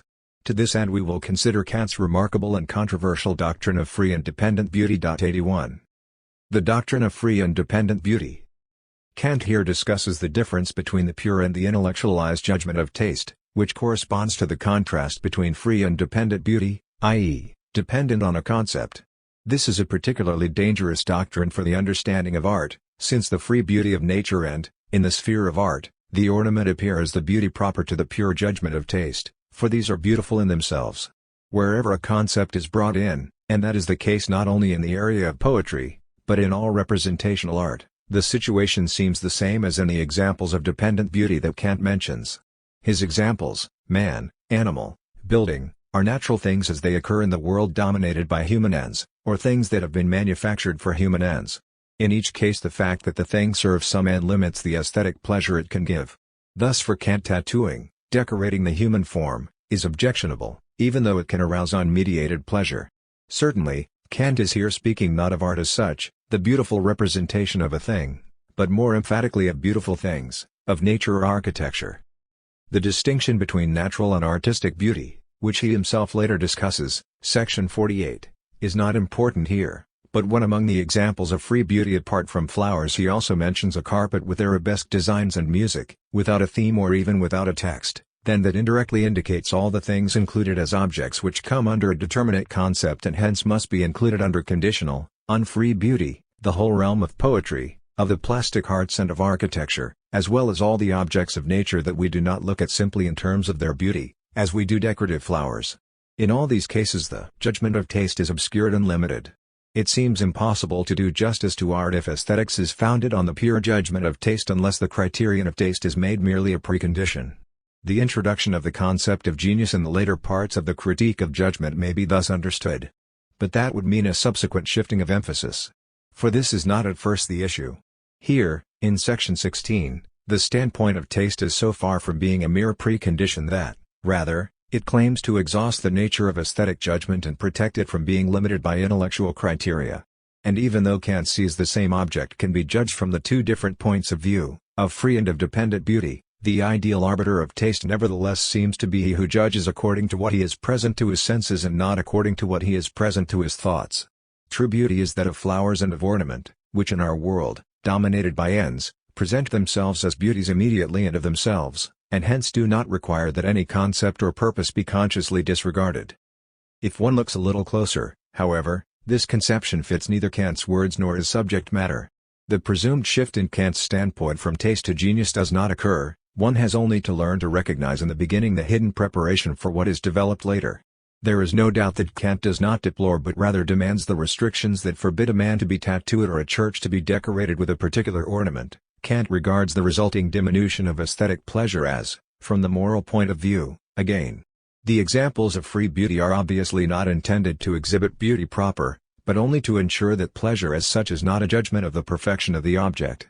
And though, at the end of the section, section 16, Kant believes that the distinction between the two kinds of beauty, or rather between the two relationships to the beautiful, enables him to settle many critical disputes about beauty, still this possibility of settling disputes of taste is merely, as it were, a consequence of the cooperation of the two approaches. Indeed, most commonly the two approaches will be united in accord. This unity will always be given where looking to a concept does not abrogate the freedom of the imagination. Without contradicting himself, Kant can describe it as a legitimate condition of aesthetic pleasure that there is no conflict with purposive elements.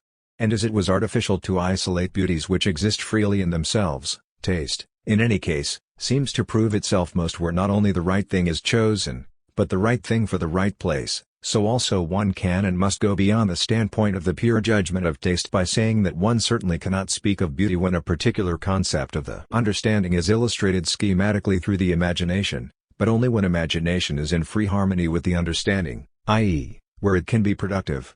This imaginative productivity is not richest where it is merely free, however, as in the convolutions of the arabesque, but rather in a field of play where the understanding's desire for unity does not so much confine it as suggest incitements to play.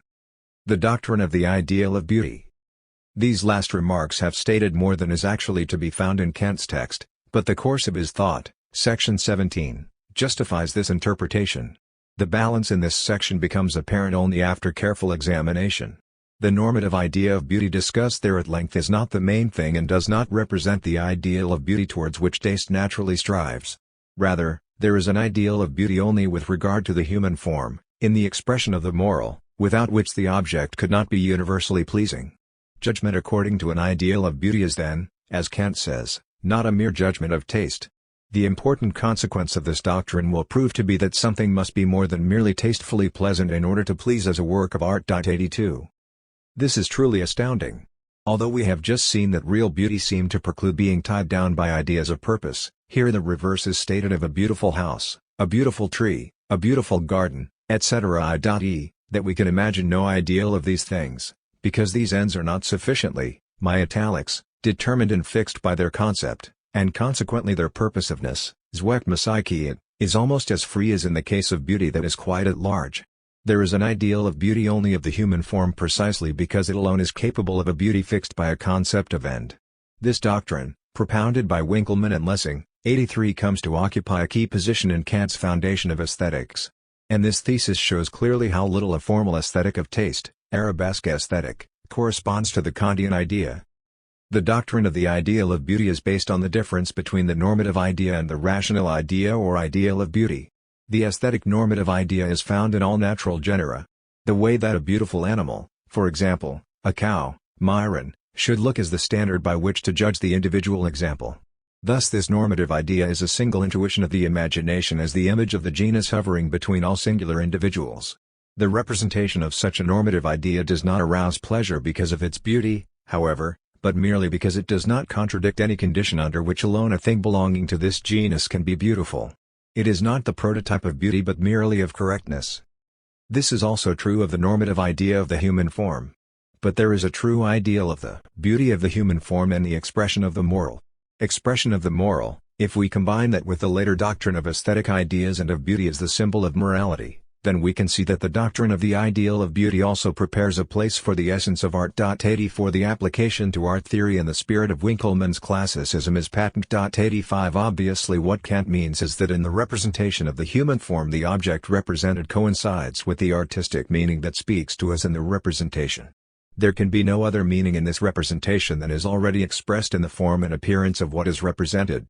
In Kantian terms, the intellectualized and interested pleasure in this represented ideal of beauty does not distract us from the aesthetic pleasure but is rather one with it. Only in the representation of the human form does the whole content of the work speak to us, at the same time, as an expression of its object. 86. The nature of all art, as Hegel formulated it, is that it presents man with himself. 87 Other natural objects, not only the human form, can express moral ideas in artistic presentation. All artistic representation, whether of landscape, still life, or even an inspiring view of nature, achieves this. Here, however, Kant is right, The expression of moral value is then borrowed.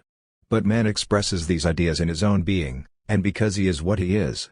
A tree that is stunted because of unfavorable conditions of growth may seem wretched to us, but the tree does not feel wretched or express this wretchedness, and from the point of view of the ideal of the tree, being stunted is not wretchedness. The wretched man is wretched, however, as measured by the human moral ideal itself, and not only because we demand that he submit to a human ideal that is simply not valid for him, measured by which he would express wretchedness for us without being wretched. Hegel understood that perfectly in his lectures on aesthetics when he described the expression of the moral as the radiance of the spiritual. 88. Thus the formalism of dry pleasure leads to the decisive breakup not only of rationalism in aesthetics, but of every universal, cosmological, doctrine of beauty. Using precisely that classicist distinction between a normative idea and the ideal of beauty, Kant destroys the grounds on which the aesthetics of perfection finds everything's unique, incomparable beauty in its complete presence to the senses. Only now can art become an autonomous phenomenon. Its task is no longer to represent the ideals of nature, but to enable man to encounter himself in nature and in the human, historical world. Kant's demonstration that the beautiful pleases without a concept does not gainsay the fact that only the beautiful thing that speaks meaningfully to us evokes our total interest. The very recognition of the non-conceptuality of taste leads beyond an aesthetics of mere taste. 89. The interest aroused by natural and artistic beauty.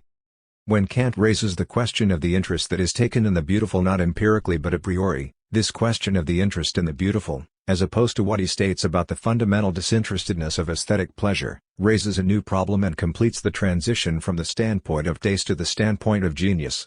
It is the same doctrine that is developed in connection with both phenomena. In establishing foundations, it is important to free the critique of taste from sensualistic and rationalistic prejudices.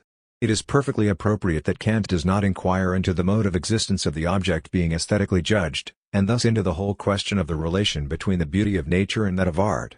But this dimension of the question is necessarily opened up if one thinks the standpoint of taste through, which means going beyond it. 90. The fundamental problem that motivates Kant's aesthetics is that the beautiful engages our interests. It does so differently in nature and art, and the comparison between natural beauty and artistic beauty opens up this problematic.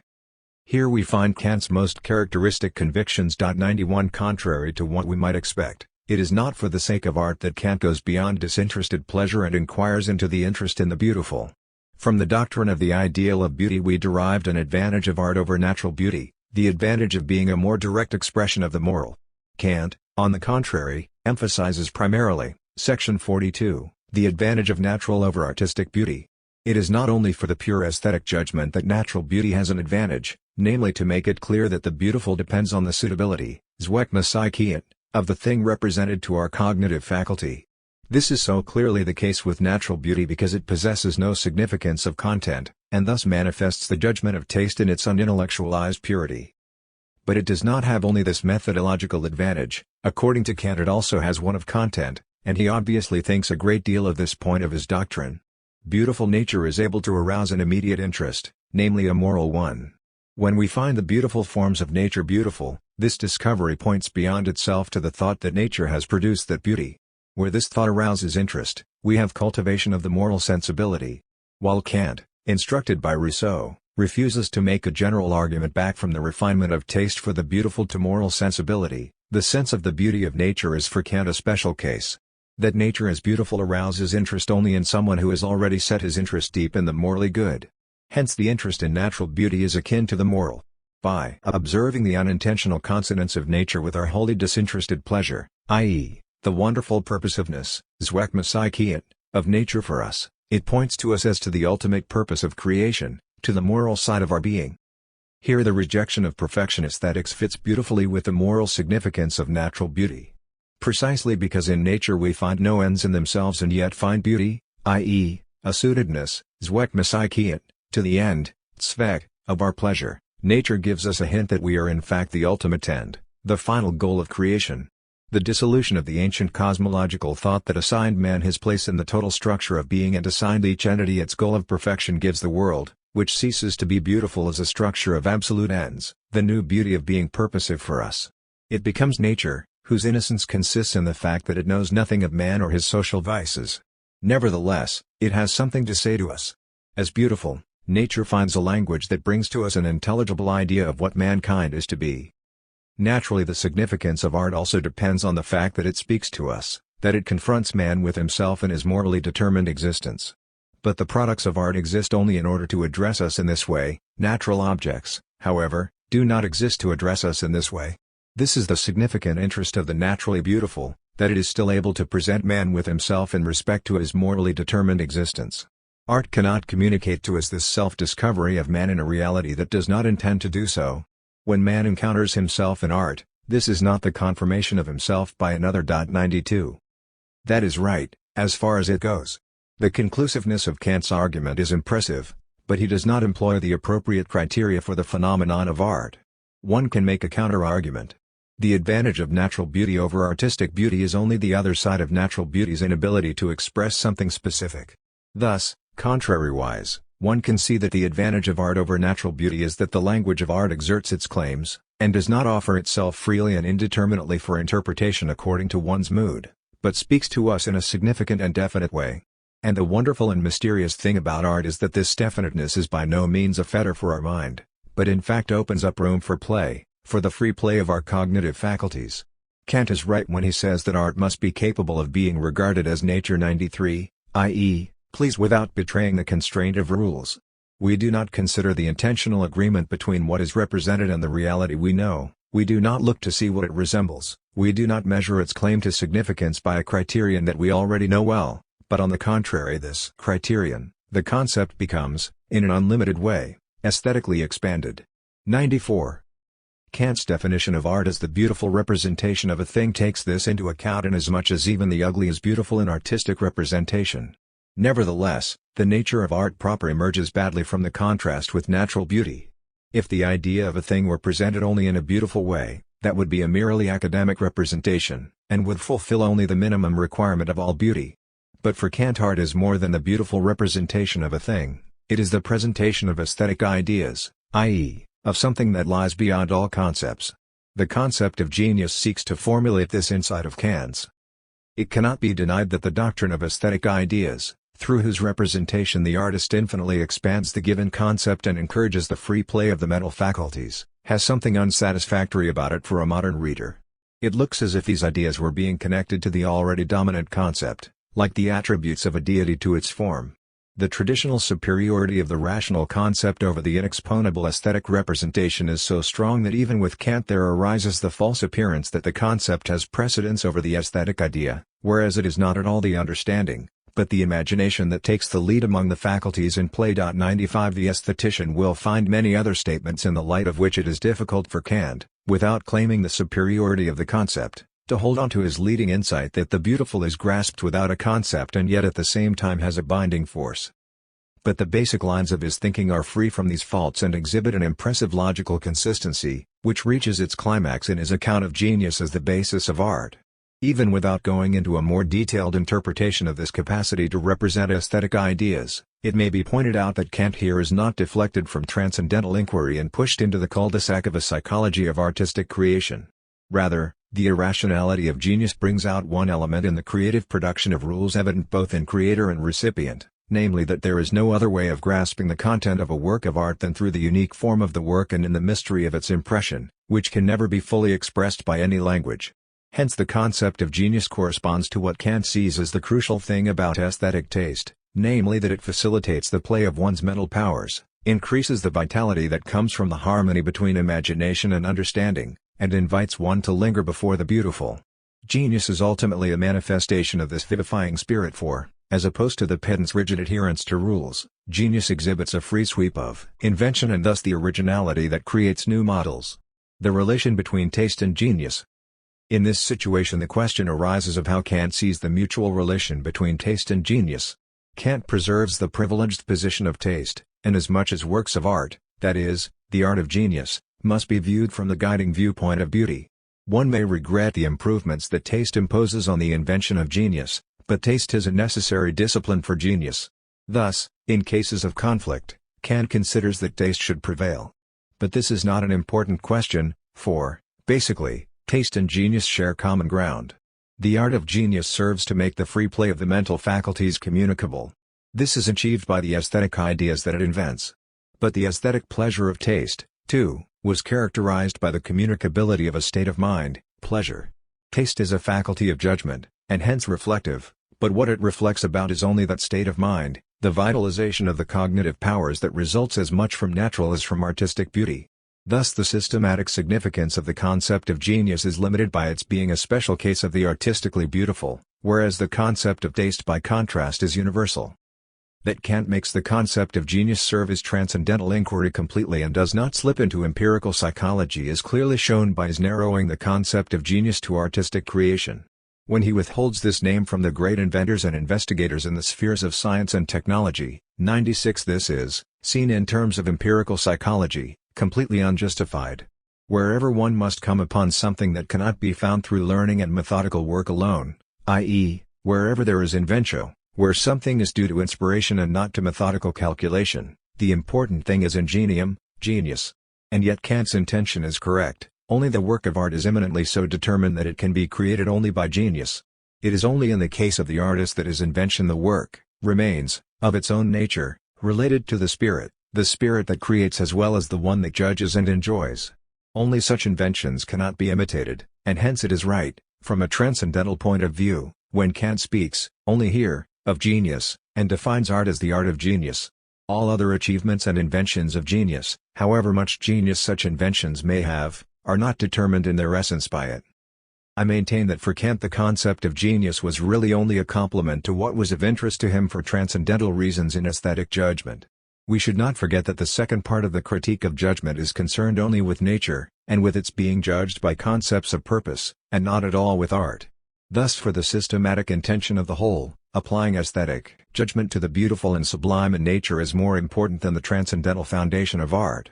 The purposiveness of nature for our cognitive faculties which, as the transcendental principle of aesthetic judgment, pertains only to natural beauty, and not to art, at the same time functions to prepare the understanding to apply the concept of purpose to nature. 97 Thus the critique of taste, i.e., aesthetics, is a preparation for teleology.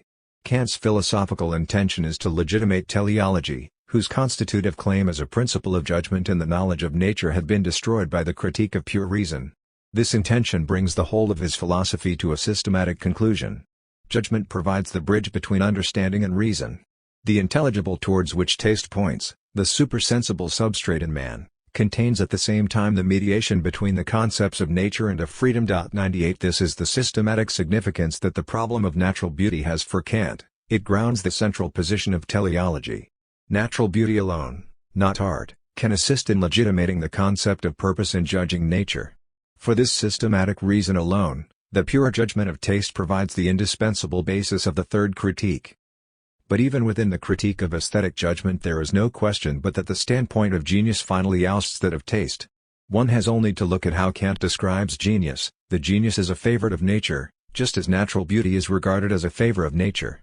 We must be able to regard art as if it were nature. Through genius, nature gives art its rules. In all these phrases 99 the concept of nature is the uncontested criterion. Thus what the concept of genius achieves is only to place the products of art on a par aesthetically with natural beauty. Art too is looked at aesthetically, i.e., it too calls for reflective judgment. What is intentionally produced, and hence purposive, is not to be related to a concept, but seeks to please simply in being judged, just like natural beauty. Art is art created by genius means that for artistic beauty too there is no other principle of judgment, no criterion of concept and knowledge than that of its suitability to promote the feeling of freedom in the play of our cognitive faculties. Whether in nature or art 100 beauty has the same a priori principle, which lies entirely within subjectivity. The autonomy of aesthetic judgment does not mean that there is an autonomous sphere of validity for beautiful objects. Kant's transcendental reflection on the a priori of judgment justifies the claim of aesthetic judgment, but basically it does not permit a philosophical aesthetics in the sense of a philosophy of art. Kant himself says that no doctrine or metaphysics here corresponds to the critique. 101. The aesthetics of genius and the concept of experience, Erlebnis. The dominance of the concept of genius. Basing aesthetic judgment on the a priori of subjectivity was to acquire a quite new significance when the import of transcendental philosophical reflection changed with Kant's successors. If the metaphysical background which is the basis of the primacy of natural beauty in Kant, and which ties the concept of genius back to nature, no longer exists, the problem of art arises in a new way. Even the way Schiller took up Kant's critique of judgment and put the whole weight of his moral and pedagogic temperament behind the idea of an aesthetic education gave the standpoint of art, rather than taste and judgment, as with Kant, pride of place. From the standpoint of art, the Kantian ideas of taste and genius completely traded places. Genius had to become the more comprehensive concept and, contrariwise, the phenomenon of taste had to be devalued. Now, even in Kant himself, there are openings for such a reversal of values. Even according to Kant, it is of some significance for the judging faculty of taste that art is the creation of genius. One of the things taste judges is whether a work of art has spirit or is spiritless.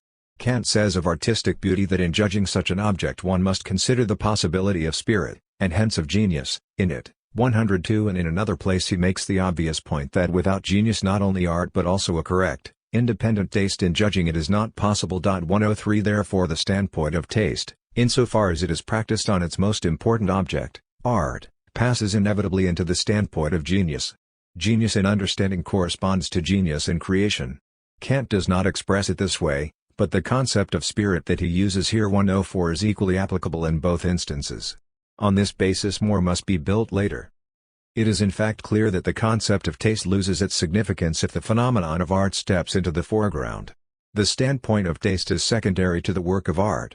The sensitivity in selecting that constitutes taste often has a leveling effect in contrast to the originality of the artistic work of genius. Taste avoids the unusual and the monstrous. It is concerned with the surface of things, it does not concern itself with what is original about an artistic production. Even in the beginnings of the idea of genius in the 18th century we find a polemical edge against the concept of taste. It was directed against classicist aesthetics, and it demanded that the ideal of taste of French classicism should make room to accommodate Shakespeare, Lessing.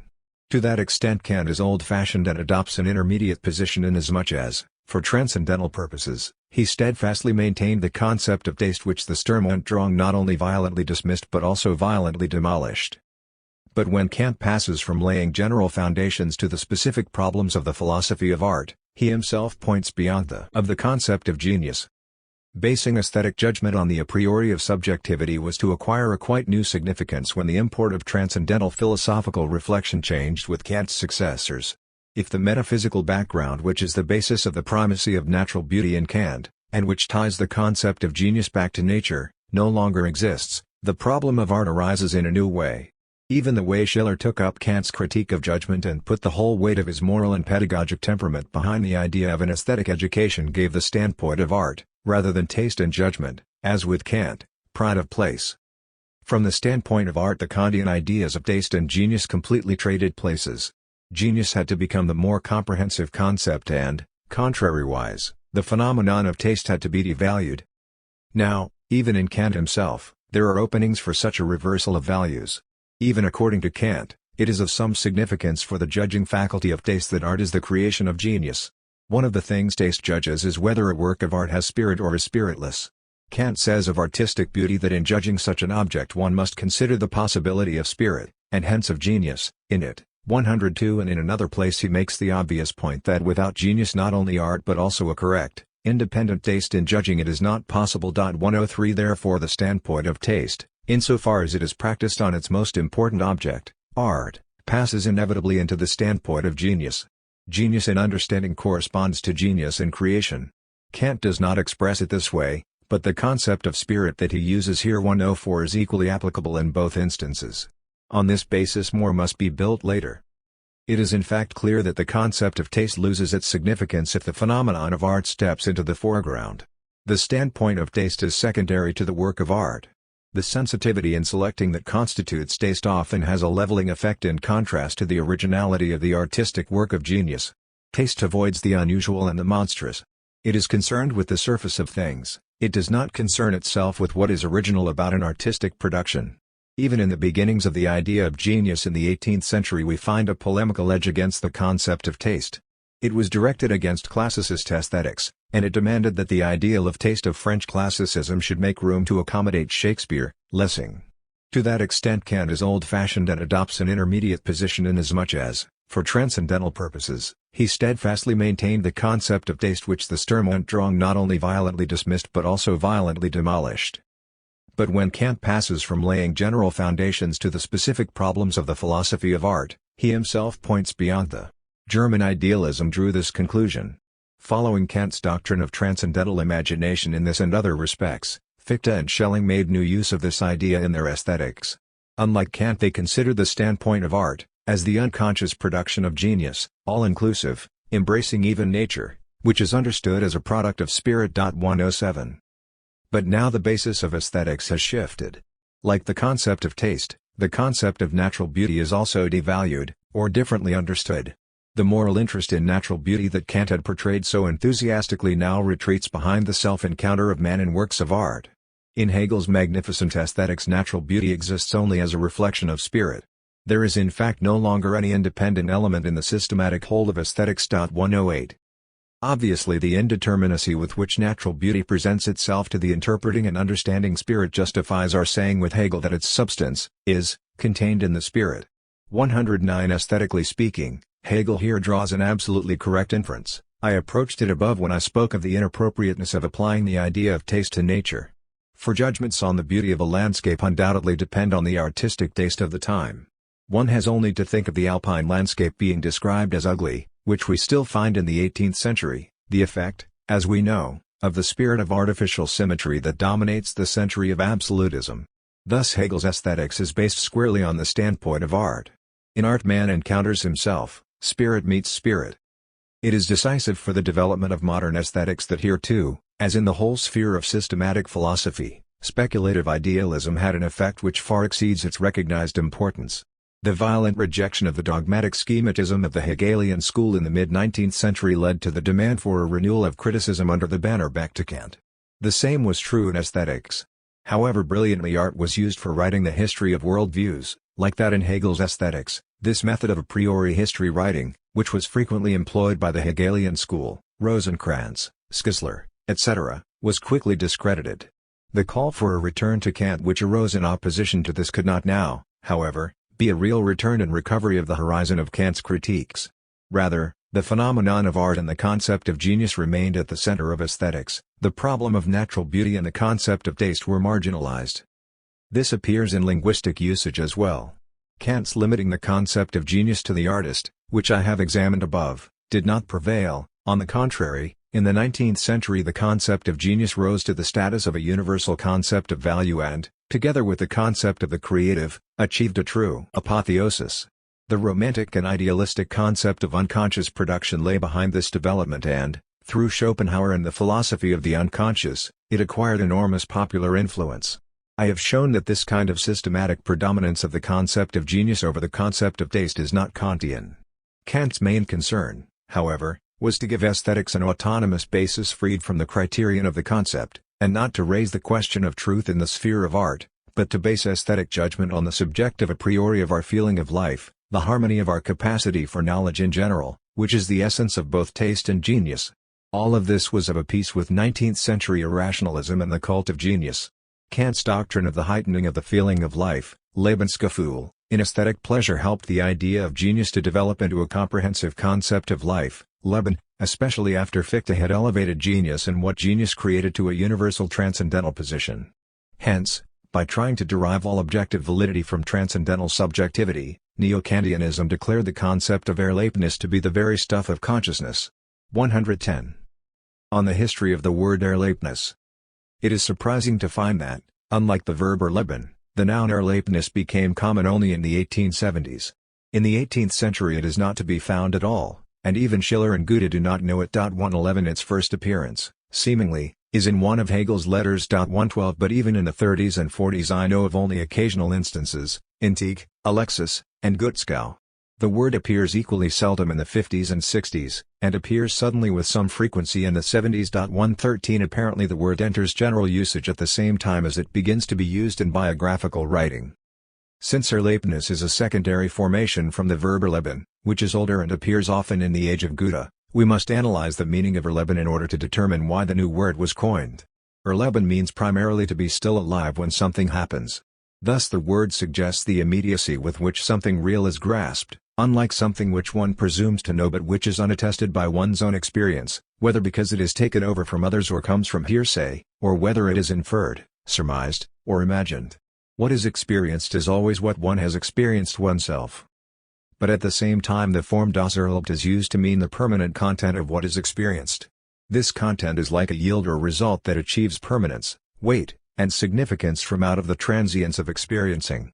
Both meanings obviously lie behind the coinage Erlebnis, both the immediacy, which precedes all interpretation, reworking, and communication, and merely offers a starting point for interpretation, material to be shaped, and its discovered yield, its lasting result. Corresponding to the double meaning of the word Erleben is the fact that it is through biographical literature that the word Erlebnis takes root. The essence of biography, especially 19th-century biographies of artists and poets, is to understand the works from the life. Their achievement consists precisely in mediating between the two meanings that we have distinguished in the word Erlebnis, and in seeing these meanings as a productive union. Something becomes an experience not only insofar as it is experienced, but insofar as its being experienced makes a special impression that gives it lasting importance. An experience of this kind acquires a wholly new status when it is expressed in art. Dilthey's famous title Das Erlebnis und die Dichtung, Experience and Poetry, succinctly formulates the association. In fact, Dilthey was the first to give the word a conceptual function that soon became so fashionable, designating a concept of value so self-evident, that many European languages took it over as a loan word. But it is reasonable to assume that Dilthey's use of the term merely underlined what actually happened in the life of the language. In Dilthey we can easily isolate the diverse elements operative in the linguistically and conceptually new word Erlebnis. The title Das Erlebnis und die Dichtung is late enough, 1905. The first version of the essay on Goethe it contains, which Dilthey published in 1877, uses the word Erlebnis to a certain extent, but exhibits nothing of the concept's later terminological definiteness. The earlier forms of the later, conceptually established meaning of Erlebnis are worth examining more closely. It seems more than mere chance that it is in a biography of Goethe, and in an essay on that topic, that the word suddenly appears with any frequency. Goethe more than anyone else tempts one to coin this word, since in quite a new sense his poetry acquires intelligibility from what he experienced. He said himself that all his poetry had the character of a vast confession. 114 Hermann Grimm's biography of Goethe takes this statement as its methodological principle, and consequently it uses the plural, or Erlebnisse, frequently. Dilthey's essay on Goethe lets us glance back at the unconscious prehistory of the word, since this essay precedes the version of 1877 and its later reworking in Das Erlebnis und die Dichtung, 1905. 115 In this essay Dilthey compares Goethe with Rousseau, and in order to describe the new kind of writing that Rousseau based on the world of his inner experiences, he employs the expression Das Erleben. In his paraphrase of Rousseau we also find the expression Die Erlebnisse früher Tage, the experiences of early days. 116. However, even in the early Dilthey the meaning of the word Erlebnis is still rather uncertain. This appears clearly in a passage from which Dilthey cut the word Erlebnis in later editions, corresponding both to what he had experienced and what, given his ignorance of the world, he had imagined and treated as experience. Erlebnis, 117 Again he is speaking of Rousseau. But an imaginary experience does not fit the original meaning of Erleben, nor even Dilthey's own later technical usage, where Erlebnis means what is directly given, the ultimate material for all imaginative creation. 118 The coined word Erlebnis, of course, expresses the criticism of Enlightenment rationalism, which, following Rousseau, emphasized the concept of life, Leben. It was probably Rousseau's influence on German classicism that introduced the criterion of Erlebnissein, being experienced, and hence made possible the formation of the word Erlebnis. 119 But the concept of life also forms the metaphysical background for German speculative idealism, and plays a fundamental role in Fichte, Hegel, and even Schleiermacher. In contrast to the abstractness of understanding and the particularity of perception or representation, this concept implies a connection with totality, with infinity. This is clearly audible in the tone that the word Erlebnis has even today. Schleiermacher's appeal to living feeling against the cold rationalism of the Enlightenment, Schiller's call for aesthetic freedom against mechanistic society, Hegel's contrast between life, later, spirit, and positivity, were the forerunners of the protest against modern industrial society, which at the beginning of our century caused the words Erlebnis and Erleben to become almost sacred clarion calls. The rebellion of the Jugendbewegung, youth movement, against bourgeois culture and its institutions was inspired by these ideas. The influence of Friedrich Nietzsche and Henri Bergson played its part, but also a spiritual movement like that around Stefan Georg and, not least, the seismographical accuracy with which the philosophy of Georg Simmel reacted to these events, are all part of the same thing. The life philosophy of our own day follows on its romantic predecessors. The rejection of the mechanization of life in contemporary mass society makes the word seem so self-evident that its conceptual implications remain totally hidden. 120. Thus we must understand Dilthey's coining of the concept in the light of the previous history of the word among the Romantics and remember that Dilthey was Schleiermacher's biographer. It is true that we do not yet find the word Erlebnis in Schleiermacher, and apparently not even the verb erleben. But there is no lack of synonyms that cover the range of meaning of Erlebnis. 121 and the pantheistic background is always clearly in evidence. Every act, as an element of life, remains connected with the infinity of life that manifests itself in it. Everything finite is an expression, a representation of the infinite.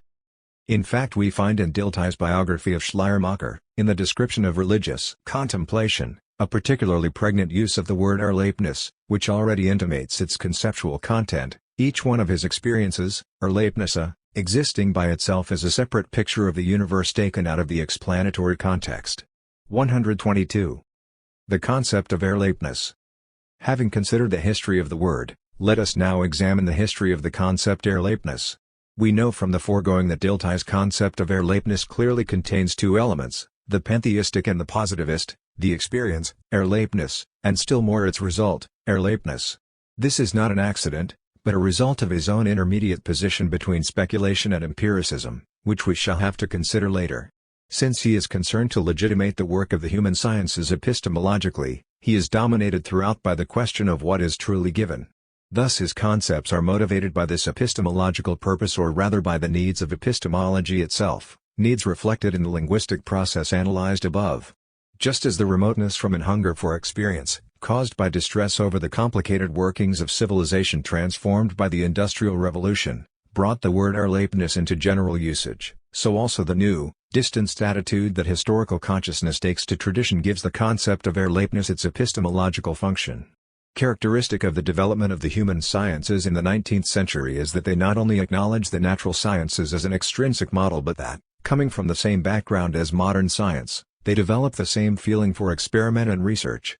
Just as the age of mechanics felt alienated from nature conceived as the natural world and expressed this feeling epistemologically in the concept of self-consciousness and in the rule, developed into a method, that only clear and distinct perceptions are certain, so also the human sciences of the 19th century felt a similar alienation from the world of history. The spiritual creations of the past, art and history, no longer belong self-evidently to the present, rather, they are given up to research, they are data or givens, Gegebenheiten, from which a past can be made present. Thus the concept of the given is also important in Dilthey's formulation of the concept of Erlebnis. What Dilthey tries to grasp with the concept of experience is the special nature of the given in the human sciences. Following Descartes' formulation of the res cogitans, he defines the concept of experience by reflexivity, by interiority, and on the basis of this special mode of being given he tries to construct an epistemological justification for knowledge of the historical world. The primary data, to which the interpretation of historical objects goes back, are not data of experiment and measurement but unities of meaning. That is what the concept of experience states. The structures of meaning we meet in the human sciences, however strange and incomprehensible they may seem to us, can be traced back to ultimate units of what is given in consciousness, unities which themselves no longer contain anything alien, objective, or in need of interpretation. These units of experience are themselves units of meaning. We shall see how crucial it is for Dilthey's thought that the ultimate unit of consciousness is named Erlebnis, not sensation, as was automatic in Kantianism and in the positivist epistemology of the 19th century up to Ernst Mach. Thus Dilthey circumscribes the ideal of constructing knowledge from atoms of sensation and offers instead a more sharply defined version of the concept of the given. The unity of experience, and not the psychic elements into which it can be analyzed, represents the true unit of what is given. Thus in the epistemology of the human sciences we find a concept of life that restricts the mechanistic model. This concept of life is conceived teleologically. Life, for Dilthey, is productivity. Since life objectifies itself in structures of meaning, all understanding of meaning consists in translating the objectifications of life back into the spiritual life from which they emerged. Thus the concept of experience is the epistemological basis for all knowledge of the objective. The epistemological function of the concept of experience in Husserl's phenomenology is equally universal. In the fifth of the Logical Investigations, Chapter 2, the phenomenological concept of experience is expressly distinguished from the popular one. The unit of experience is not understood as a piece of the actual flow of experience of an eye, but as an intentional relation. Here too Erlebnis, as a unit of meaning, is teleological. Experiences exist only insofar as something is experienced and intended in them. It is true that Husserl also recognizes non-intentional experiences, but these are merely material for units of meaning, intentional experiences. Thus for Husserl experience becomes the comprehensive name for all acts of consciousness whose essence is intentionally. 123. Thus both in Dilthey and in Husserl, both in life philosophy and in phenomenology, the concept of Erlebnis is primarily purely epistemological. Its teleological meaning is taken into account, but it is not conceptually determined. That life, Leben, manifests itself in experience, Erlebnis, means simply that life is the ultimate foundation. The history of the word provided a certain justification for conceiving it as an achievement, Leistung. For we have seen that the coinage Erlebnis has a condensing, intensifying meaning. If something is called or considered an Erlebnis, that means it is rounded into the unity of a significant whole. An experience is as much distinguished from other experiences, in which other things are experienced, as it is from the rest of life in which nothing is experienced. An experience is no longer just something that flows past quickly in the stream of conscious life, it is meant as a unity and thus attains a new mode of being one. Thus it is quite understandable that the word emerges in biographical literature and ultimately stems from its use in autobiography. What can be called an experience constitutes itself in memory. By calling it such, we are referring to the lasting meaning that an experience has for the person who has it. This is the reason for talking about an intentional experience and the teleological structure of consciousness. On the other hand, however, the notion of experience also implies a contrast between life and mere concept. Experience has a definite immediacy which eludes every opinion about its meaning. Everything that is experienced by oneself, and part of its meaning is that it belongs to the unity of this self and thus contains an unmistakable and irreplaceable relation to the whole of this one life. Thus, essential to an experience is that it cannot be exhausted in what can be said of it or grasped as its meaning. As determined through autobiographical or biographical reflection, its meaning remains fused with the whole movement of life and constantly accompanies it. The mode of being of experience is precisely to be so determinative that one is never finished with it. Nietzsche says, all experiences last a long time in profound people. 124 He means that they are not soon forgotten, it takes a long time to assimilate them, and this, rather than their original content as such, constitutes their specific being and significance. What we call an Erlebnis in this emphatic sense thus means something unforgettable and irreplaceable, something whose meaning cannot be exhausted by conceptual determination. 125. Seen philosophically, the ambiguity we have noted in the concept of Erlebnis means that this concept is not wholly exhausted by its being the ultimate datum and basis of all knowledge. There is something else quite different that needs to be recognized in the concept of experience, and it reveals a set of problems that have still to be dealt with, its inner relation to life. 126. There were two starting points for this far-reaching theme, the relationship between life and experience, and we will see below how Dilthey, and more especially Husserl, became caught up in this set of problems. Here we see the crucial importance of Kant's critique of any substantialist doctrine of the soul and, different from it, the importance of the transcendental unity of self-consciousness, the synthetic unity of apperception. This critique of rationalist psychology gave rise to the idea of a psychology based on Kant's critical method, such as Paul Natorp 127 undertook in 1888 and on which Richard Honigswald later based the concept of Denkpsychology. 128 Natorp designated Bewusstheit, which expresses the immediacy of experience, as the object of critical psychology, and he developed universal subjectivization as the research method of reconstructive psychology. Natorp later supported and further elaborated his basic idea by a thorough criticism of the concepts of contemporary psychological research, but as early as 1888 the basic idea was already there, the concreteness of primal experience, i.e., the totality of consciousness, represents an undifferentiated unity, which is differentiated and determined by the objectivizing method of knowledge. But consciousness means life, i.e., an indecomposable interrelationship. This is seen particularly in the relationship between consciousness and time. Consciousness is not given as an event in time, but time as a form of consciousness. 129. In the same year, 1888, in which Natorp thus opposed the dominant psychology, Henri Bergson's first book appeared, L'état immédiat de la conscience, a critical attack on contemporary psychophysics, which used the idea of life just as firmly as Natorp did against the objectivizing and spatializing tendency of psychological concepts. Here we find statements about consciousness and its undivided concretion just like those in Natorp. Bergson coined for it the now famous name Dewey, which expresses the absolute continuity of the psychic. Bergson understands this as organization I.e. He defines it by appeal to the mode of being of living beings, être vivant, a mode in which every element is representative of the whole, representative tout. He compares the inner interpenetration of all elements in consciousness to the way all the notes intermingle when we listen to a melody.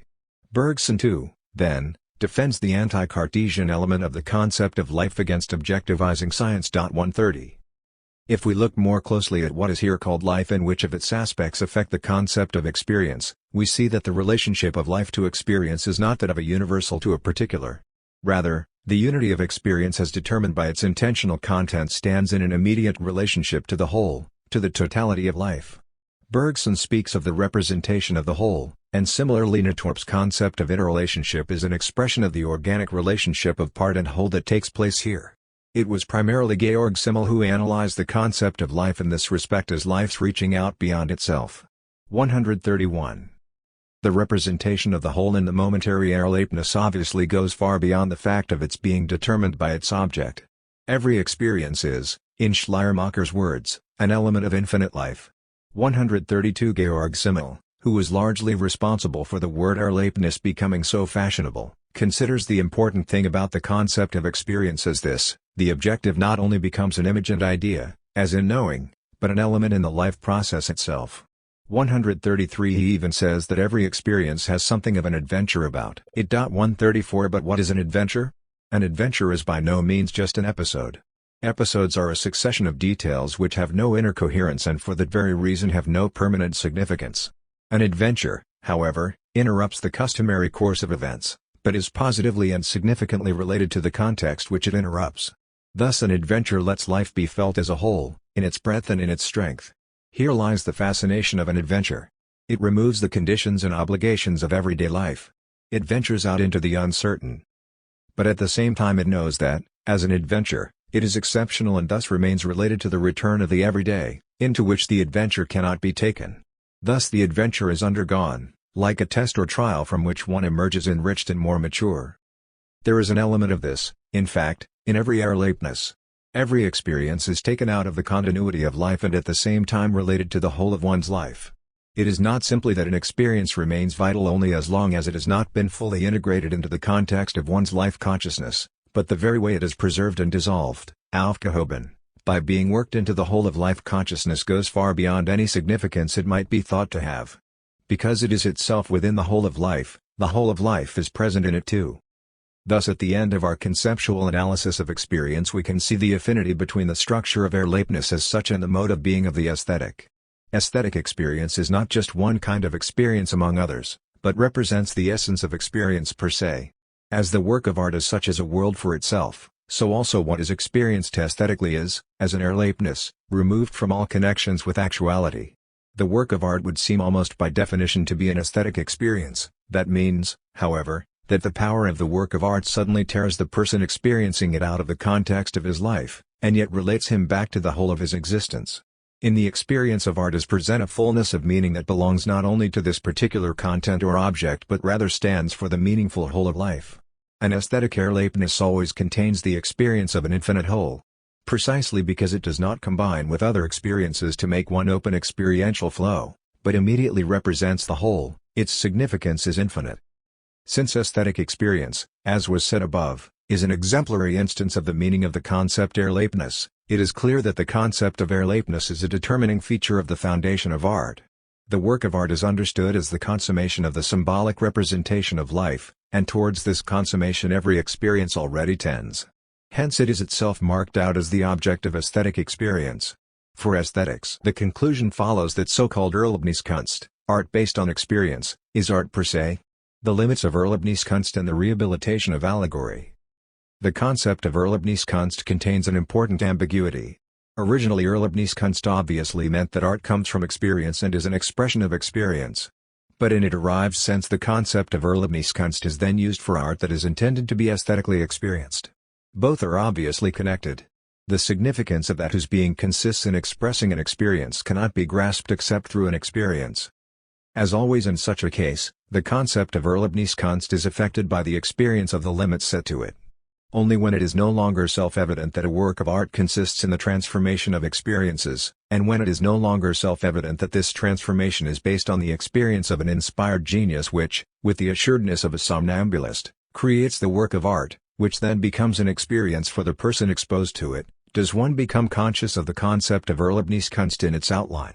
The century of Goethe seems remarkable to us for the self-evidence of these assumptions, a century that is a whole age, an epoch.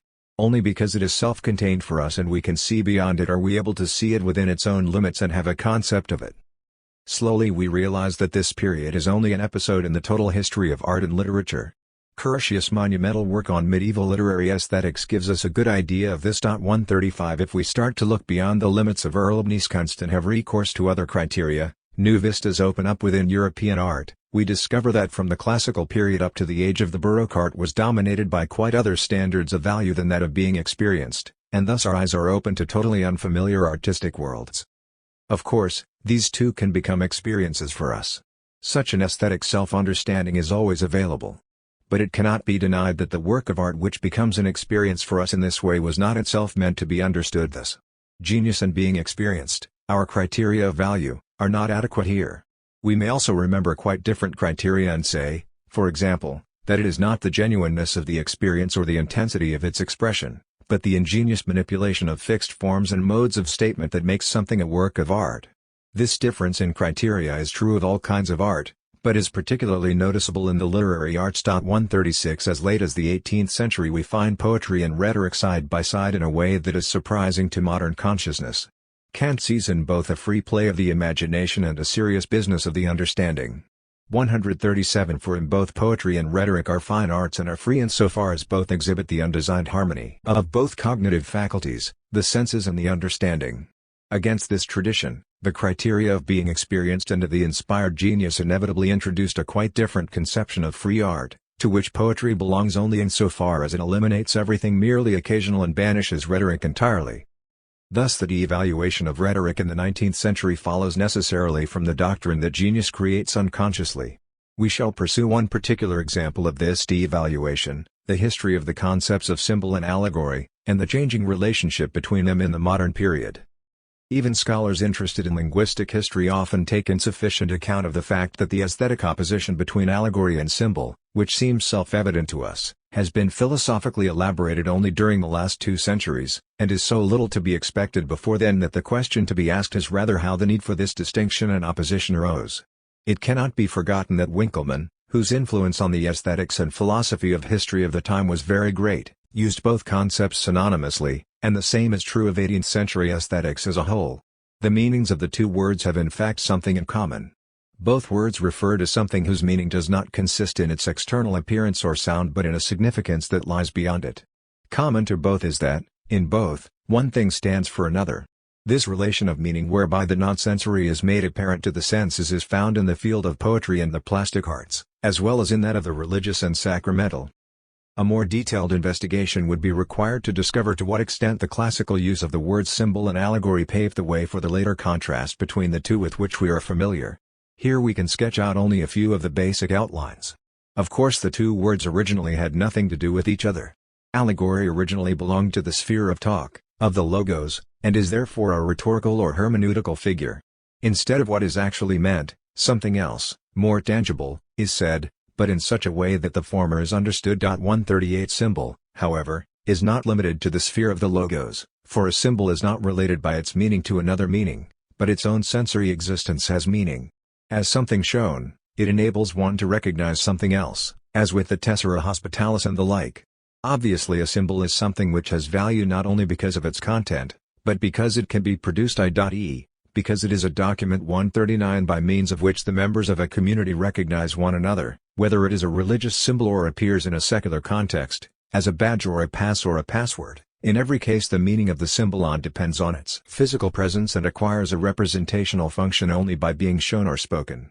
Although the two concepts, allegory and symbol, belong to different spheres, they are close to one another not only because of their common structure, representing one thing by means of another, but also because both find their chief application in the religious sphere. Allegory arises from the theological need to eliminate offensive material from a religious text, originally from Homer, and to recognize valid truths behind it. It acquires a correlative function in rhetoric wherever circumlocution and indirect statement appear more appropriate. The concept of symbol now approaches this rhetorical hermeneutical concept of allegory. Symbol, in the sense of allegory, seems to appear for the first time in Chrysippus, 140, especially through the Christian transformation of Neoplatonism. Pseudo-Dionysius at the very beginning of his magnum opus defends the need to proceed symbolically, symbolikos, by referring to the incommensurability of the supersensory being of God with our minds, which are accustomed to the world of the senses. Thus symbolon here requires an anagogic function. 141 It leads to the knowledge of the divine, just as allegorical speech leads to a higher meaning. The allegorical procedure of interpretation and the symbolical procedure of knowledge are both necessary for the same reason. It is possible to know the divine in no other way than by starting from the world of the senses. But the concept of symbol has a metaphysical background that is entirely lacking in the rhetorical use of allegory. It is possible to be led beyond the sensible to the divine. For the world of the senses is not mere nothingness and darkness but the outflowing and reflection of truth. The modern concept of symbol cannot be understood apart from this Gnostic function and its metaphysical background. The only reason that the word symbol can be raised from its original usage, as a document, sign, or pass, to the philosophical idea of a mysterious sign, and thus become similar to a hieroglyph interpretable only by an initiate, is that the symbol is not an arbitrarily chosen or created sign, but presupposes a metaphysical connection between visible and invisible. The inseparability of visible appearance and invisible significance, this coincidence of two spheres, underlies all forms of religious worship. It is easy to see how the term came to be extended to the aesthetic sphere. According to Soldier 142, the symbolic refers to an existent in which the idea is recognized in some way or other, i.e., the inward unity of ideal and appearance that is specific to the work of art. Allegory, however, creates this meaningful unity only by pointing to something else. But the concept of allegory too has undergone a considerable expansion, inasmuch as allegory refers not only to the figure of speech in the interpreted sense, sensus allegoricus, but correlatively to abstract concepts artistically represented in images. Obviously, the concepts of rhetoric and poetics served as models for developing aesthetic concepts in the sphere of the plastic arts. 143 The rhetorical element in the concept of allegory contributes to this development in meaning insofar as allegory assumes not the kind of original metaphysical affinity that a symbol claims but rather a coordination created by convention and dogmatic agreement, which enables one to present in images something that is imageless. Thus, in sum, the semantic trends at the end of the 18th century led to contrasting the symbolic, conceived as something inherently and essentially significant, with the allegorical, which has external and artificial significance. The symbol is the coincidence of the sensible and the non-sensible, allegory, the meaningful relation of the sensible to the non-sensible. Now, under the influence of the concept of genius and the subjectivization of expression, this difference of meanings became a contrast of values. The symbol, which can be interpreted inexhaustibly because it is indeterminate, is opposed to allegory, understood as standing in a more exact relation to meaning and exhausted by it, as art is opposed to non-art. The very indeterminateness of its meaning is what gave the victory to the word and concept of the symbolic when the rationalist aesthetic of the Age of Enlightenment succumbed to critical philosophy and the aesthetics of genius. This connection is worth reviewing in detail. Kant's logical analysis of the concept of symbol in section 59 of the Critique of Judgment threw the clearest light on this point and was decisive. He contrasts symbolic and schematic representation. The symbolic is representation, and not just notation, as in so-called logical symbolism, but symbolic representation does not present a concept directly, as does transcendental schematism in Kant's philosophy, but only in an indirect manner, through which the expression does not contain the proper schema for the concept, but merely a symbol for reflection. This concept of symbolic representation is one of the most brilliant results of Kantian thought. He thus does justice to the theological truth that had found its scholastic form in the analogia entis and keeps human concepts separate from God.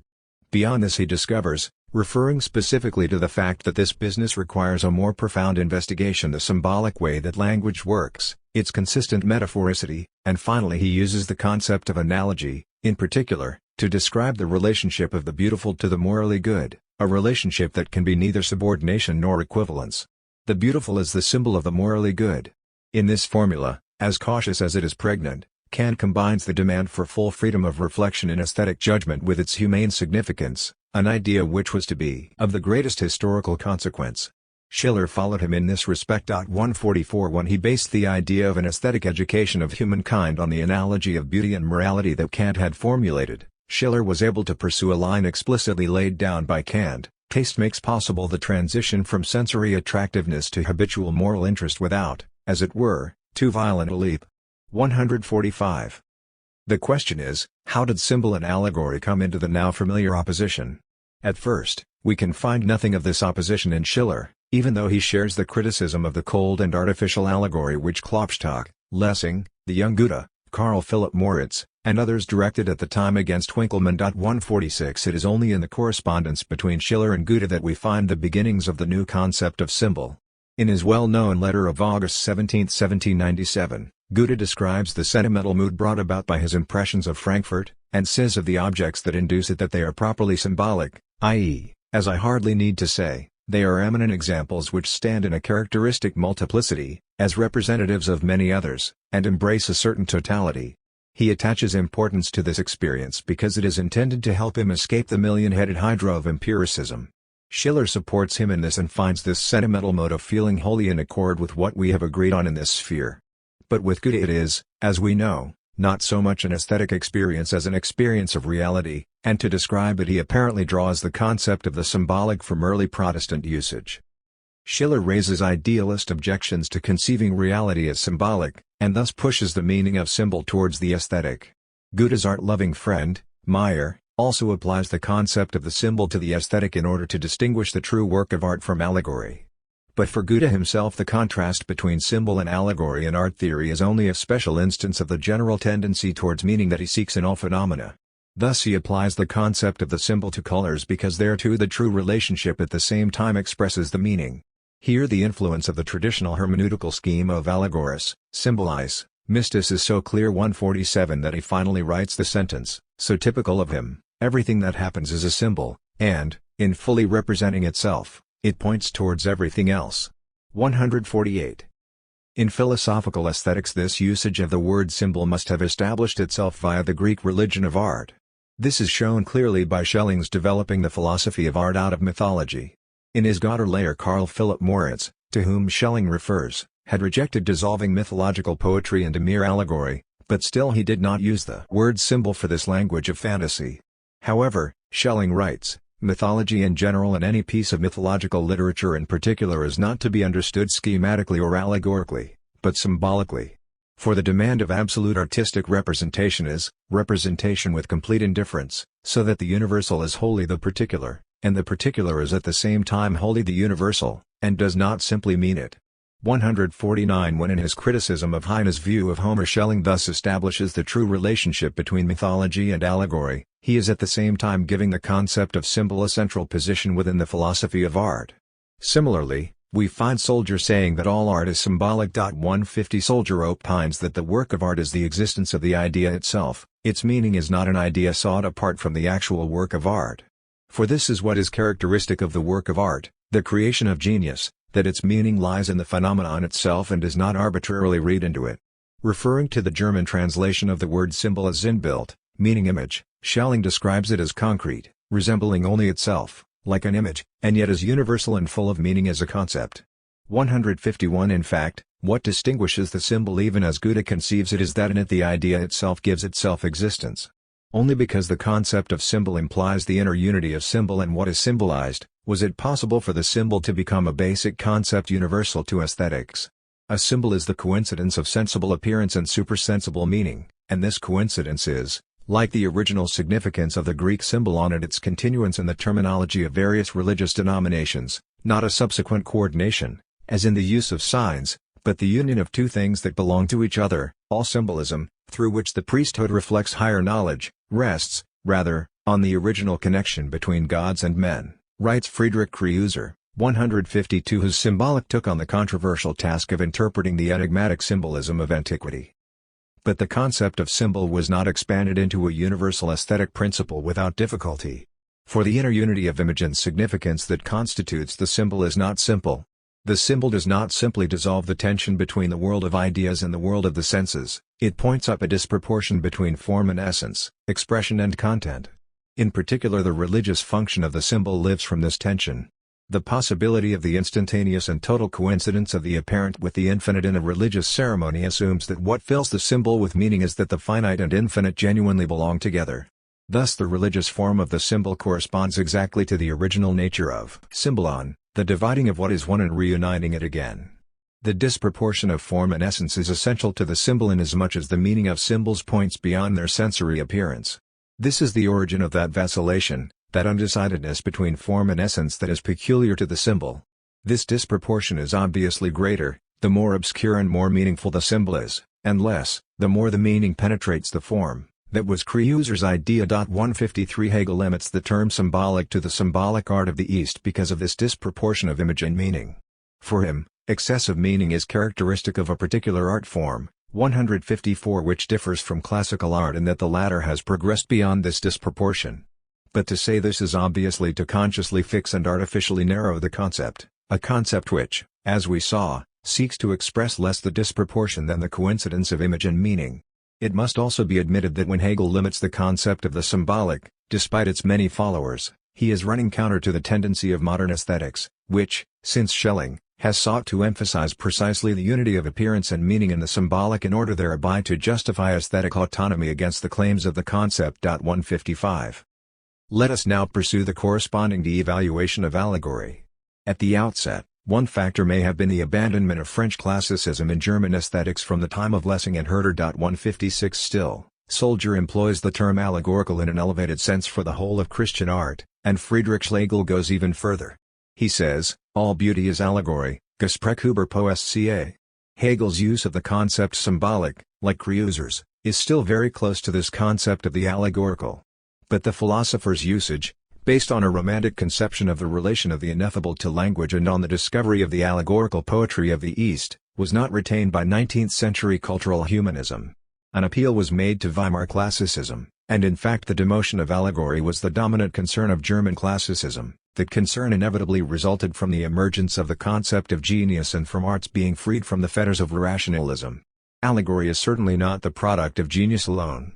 It rests on firm traditions and always has a fixed, stateable meaning which does not resist rational comprehension through the concept. On the contrary, the concept of allegory is closely bound up with dogmatics, with the rationalization of the mythical, as in the Greek Enlightenment, or with the Christian interpretation of Scripture in terms of doctrinal unity, as in patristics, and finally with the reconciliation of the Christian tradition and classical culture, which is the basis of the art and literature of modern Europe and whose last universal form was the Baroque. With the breakup of this tradition, allegory too was finished. For the moment art freed itself from all dogmatic bonds and could be defined as the unconscious production of genius. Allegory inevitably became aesthetically suspect. Thus Goethe's work in aesthetics has a strong influence in making the symbolic a positive, and the allegorical a negative, artistic concept. His own poetry, especially, had the same effect, for it was seen as the confession of his life, a poetic formation of experience, Erlebnis. In the 19th century the criterion of experience, which he himself set up, became the highest standard of value. In accordance with the realistic spirit of the century, whatever in Goethe's work did not conform to this criterion, such as the poetry of his old age, was dismissed as allegorically overladen. Ultimately, this also affects the development of philosophical aesthetics, which accepts the concept of the symbol in the universal, Goethean sense, but its thought is based on the opposition between reality and art, i.e., it views things from the standpoint of art and of the 19th century aesthetic religion of culture. F. D. Vischer is typical of this view. The further he departs from Hegel, the more he extends Hegel's concept of symbol and sees the symbol as one of the fundamental achievements of subjectivity. The dark symbolism of the mind gives soul and significance to what in itself lacks a soul, nature or phenomenal appearances. Since the aesthetic consciousness, as opposed to the mythical religious, knows that it is free, the symbolism it imparts to everything is also free. However ambiguous and indeterminate the symbol still remains, it can no longer be characterized by its privative relation to the concept. Rather, it has its own positivity as a creation of the human mind. It is the perfect consonance of appearance and idea which is now, with Schelling, emphasized in the concept of symbol, whereas dissonance is reserved for allegory or mythical consciousness. 157 Similarly, as late as Cassirer we find that aesthetic symbolism is distinguished from mythical symbolism by the fact that in the aesthetic symbol the tension between image and meaning has been equilibrated, a last echo of the classicist concept of the religion of art. 158. From this survey of the linguistic history of symbol and allegory I draw a factual inference.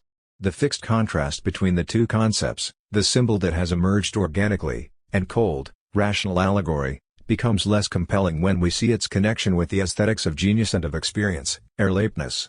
If the rediscovery of Baroque art, which can be clearly seen in the antique market, and, especially in recent decades, the rediscovery of Baroque poetry, together with modern aesthetic research, has led to a certain rehabilitation of allegory, we can now see the theoretical reason for this. 19th-century aesthetics was founded on the freedom of the symbol-making activity of the mind. But is that a sufficient foundation? Is not this symbol-making activity also in fact limited by the continued existence of a mythical, allegorical tradition? Once this is recognized, however, the contrast between symbol and allegory again becomes relative, whereas the prejudice of the aesthetics of Erlebnis made it appear absolute. Likewise, the difference between aesthetic consciousness and mythical consciousness can hardly be considered absolute. We need to recognize that raising such questions necessitates fundamentally revising the basic concepts of aesthetics. Obviously we are concerned here with more than yet another change in taste and aesthetic values. Rather, the concept of aesthetic consciousness itself becomes dubious, and thus also the standpoint of art to which it belongs. Is the aesthetic approach to a work of art the appropriate one? Or is what we call aesthetic consciousness an abstraction? The revaluation of allegory that we have been describing indicates that there is a dogmatic element in aesthetic consciousness too. And if the difference between mythical and aesthetic consciousness is not absolute, does not the concept of art itself become questionable? For it is, as we have seen, a product of aesthetic consciousness. At any rate, it cannot be doubted that the great ages in the history of art were those in which people without any aesthetic consciousness and without our concept of art surrounded themselves with creations whose function in religious or secular life could be understood by everyone and which gave no one solely aesthetic pleasure. Can the concept of the aesthetic Erlebnis be applied to these creations without truncating their true being? Retrieving the question of artistic truth.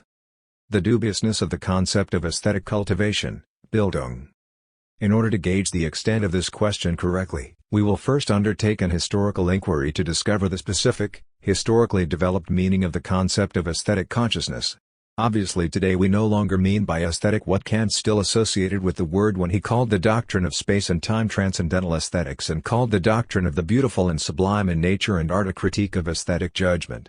The turning point seems to have been Schiller, who transformed the transcendental idea of taste into a moral demand and formulated it as an imperative, live aesthetically! 159 In his aesthetic writings Schiller took the radical subjectivization through which Kant had justified transcendentally the judgment of taste and its claim to universal validity, and changed it from a methodological presupposition to one of content.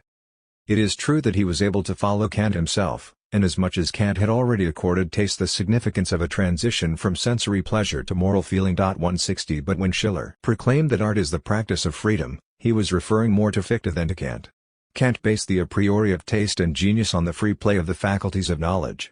Schiller reinterpreted this anthropologically in terms of Fichte's theory of impulses. The play impulse was to harmonize the form impulse and the matter impulse.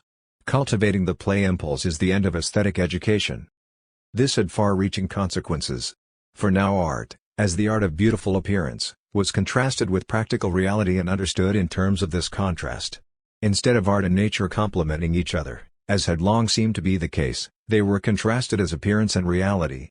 Traditionally the purpose of art, which also includes all conscious transformation of nature for human use, was to supplement and fill the gaps left open by nature. 161 And the fine arts, as long as they are seen in this framework, are a perfecting of reality, not appearances that mask, veil, or transfigure it. But if the concept of art is defined as appearance in contrast to reality, then nature no longer represents a comprehensive framework. Art becomes a standpoint of its own and establishes its own autonomous claim to supremacy. Where art rules, the laws of beauty are in force and the frontiers of reality are transcended. This ideal kingdom is to be defended against all encroachment, even against the moralistic guardianship of state and society. It is probably part of the inner shift in the ontological basis of Schiller's aesthetics that his great plan in the letters on aesthetic education changes in being worked out. As we know, an education by art becomes an education to art. Instead of arts preparing us for true moral and political freedom, we have the culture of an aesthetic state, a cultured society, Bildungsgesellschaft, that takes an interest in art. 162 But this raises a new obstacle to overcoming the Kantian dualism of the world of the senses and the world of morality, as they are overcome in the freedom of aesthetic play and the harmony of the work of art. Art's reconciliation of ideal and life is merely a local and temporary reconciliation. Beauty and art give reality only a fleeting and transfiguring sheen. The freedom of spirit to which they raise one up is freedom merely in an aesthetic state and not in reality. Thus beneath the dualism of is and not that Kant reconciles aesthetically, a more profound, unresolved dualism opens up. The poetry of aesthetic reconciliation must seek its own self-consciousness against the prose of alienated reality. The concept of reality to which Schiller opposes poetry is undoubtedly no longer Kantian. For Kant always starts, as we have seen, from natural beauty. But since, for the purpose of criticizing dogmatic metaphysics, Kant limited his concept of knowledge wholly to the possibility of pure natural science, and thus did not contest the validity of the nominalist concept of reality, the ontological difficulty in which 19th-century aesthetics found itself goes back ultimately to Kant himself. Under the domination of nominalist prejudices, aesthetic being can be only inadequately and imperfectly understood. Basically it is to the phenomenological criticism of 19th-century psychology and epistemology that we owe our liberation from the concepts that prevented an appropriate understanding of aesthetic being. This critique has shown the erroneousness of all attempts to conceive the mode of being of the aesthetic in terms of the experience of reality, and as a modification of it. 163 All such ideas as imitation, appearance, irreality, illusion, magic, dream, assume that art is related to something different from itself, real being. But the phenomenological return to aesthetic experience, Erfahrung, teaches us that the latter does not think in terms of this relationship but, rather, regards what it experiences as genuine truth. Correlatively, the nature of aesthetic experience is such that it cannot be disappointed by any more genuine experience of reality. By contrast, an experience of disappointment does necessarily correspond to all of the above-mentioned modifications of the experience of reality. What was only appearance reveals itself, what lacked reality acquires it. What was magical loses its magic, what was illusion is seen through, and from what was a dream we awaken. If the aesthetic were a mere appearance in this sense, then its force, like the terror of dreams, could last only as long as there was no doubt about its reality, and it would lose its truth on waking. The shift in the ontological definition of the aesthetic toward the concept of aesthetic appearance has its theoretical basis in the fact that the domination of the scientific model of epistemology leads to discrediting all the possibilities of knowing that lie outside this new methodology. Fiction. Let us recall that in the well-known quotation from which we started, Helmholtz knew no better way to characterize the quality that distinguishes work in the human sciences from that in the natural sciences than by describing it as artistic. Corresponding positively to this theoretical relationship is what we may call aesthetic consciousness. It is given with the standpoint of art, which Schiller first founded. For just as the art of beautiful appearance is opposed to reality, so aesthetic consciousness includes an alienation from reality. It is a form of the alienated spirit, which is how Hegel understood culture, Bildung. The ability to adopt an aesthetic stance is part of cultured, gebildet, consciousness. 164 For in aesthetic consciousness we find the features that distinguish cultured consciousness, rising to the universal, distancing from the particularity of immediate acceptance or rejection, respecting what does not correspond to one's own expectation or preference. We have discussed above the meaning of the concept of taste in this context. However, the unity of an ideal of taste that distinguishes a society and bonds its members together differs from that which constitutes the figure of aesthetic culture. Taste still obeys a criterion of content. What is considered valid in a society, its ruling taste, receives its stamp from the commonalities of social life. Such a society chooses and knows what belongs to it and what does not. Even its artistic interests are not arbitrary or in principle universal. But what artists create and what the society values belong together in the unity of a style of life and an ideal of taste. In contrast, the idea of aesthetic cultivation, as we derived it from Schiller, consists precisely in precluding any criterion of content and in dissociating the work of art from its world. One expression of this dissociation is that the domain to which the aesthetically cultivated consciousness lays claim is expanded to become universal. Everything to which it ascribes quality belongs to it. It no longer chooses, because it is itself nothing, nor does it seek to be anything, on which choice could be based. Through reflection, aesthetic consciousness has passed beyond any determining and determinate taste, and itself represents a total lack of determinacy. It no longer admits that the work of art and its world belong to each other, but on the contrary, aesthetic consciousness is the experiencing, Erlebent, center from which everything considered art is measured. What we call a work of art and experience, Erleben, aesthetically depends on a process of abstraction. By disregarding everything in which a work is rooted, its original context of life, and the religious or secular function that gave it significance, it becomes visible as the pure work of art. In performing this abstraction, Aesthetic consciousness performs a task that is positive in itself. It shows what a pure work of art is, and allows it to exist in its own right. I call this aesthetic differentiation. Whereas a definite taste differentiates, i.e., selects and rejects, on the basis of some content, aesthetic differentiation is an abstraction that selects only on the basis of aesthetic quality as such. It is performed in the self-consciousness of aesthetic experiences. Aesthetic experience, Erlebnis, is directed towards what is supposed to be the work proper. What it ignores are the extra aesthetic elements that cling to it, such as purpose, function, the significance of its content. These elements may be significant enough inasmuch as they situate the work in its world and thus determine the whole meaningfulness that it originally possessed. But as art, the work must be distinguished from all that. It practically defines aesthetic consciousness to say that it differentiates what is aesthetically intended from everything that is outside the aesthetic sphere. It abstracts from all the conditions of a work's accessibility. Thus this is a specifically aesthetic kind of differentiation. It distinguishes the aesthetic quality of the work from all the elements of content that induce us to take up a moral or religious stance towards it, and presents it solely by itself in its aesthetic being. Similarly, in the performing arts it differentiates between the original, play or musical composition, and its performance, and in such a way that both the original, in contrast to the reproduction, and the reproduction in itself, in contrast to the original or other possible interpretations, can be posited as what is aesthetic. The sovereignty of aesthetic consciousness consists in its capacity to make this aesthetic differentiation everywhere and to see everything aesthetically. Since aesthetic consciousness claims to embrace everything of artistic value, it has the character of simultaneity. As aesthetic, its form of reflection in which it moves is therefore not only present. For inasmuch as aesthetic consciousness makes everything it values simultaneous, it constitutes itself as historical at the same time.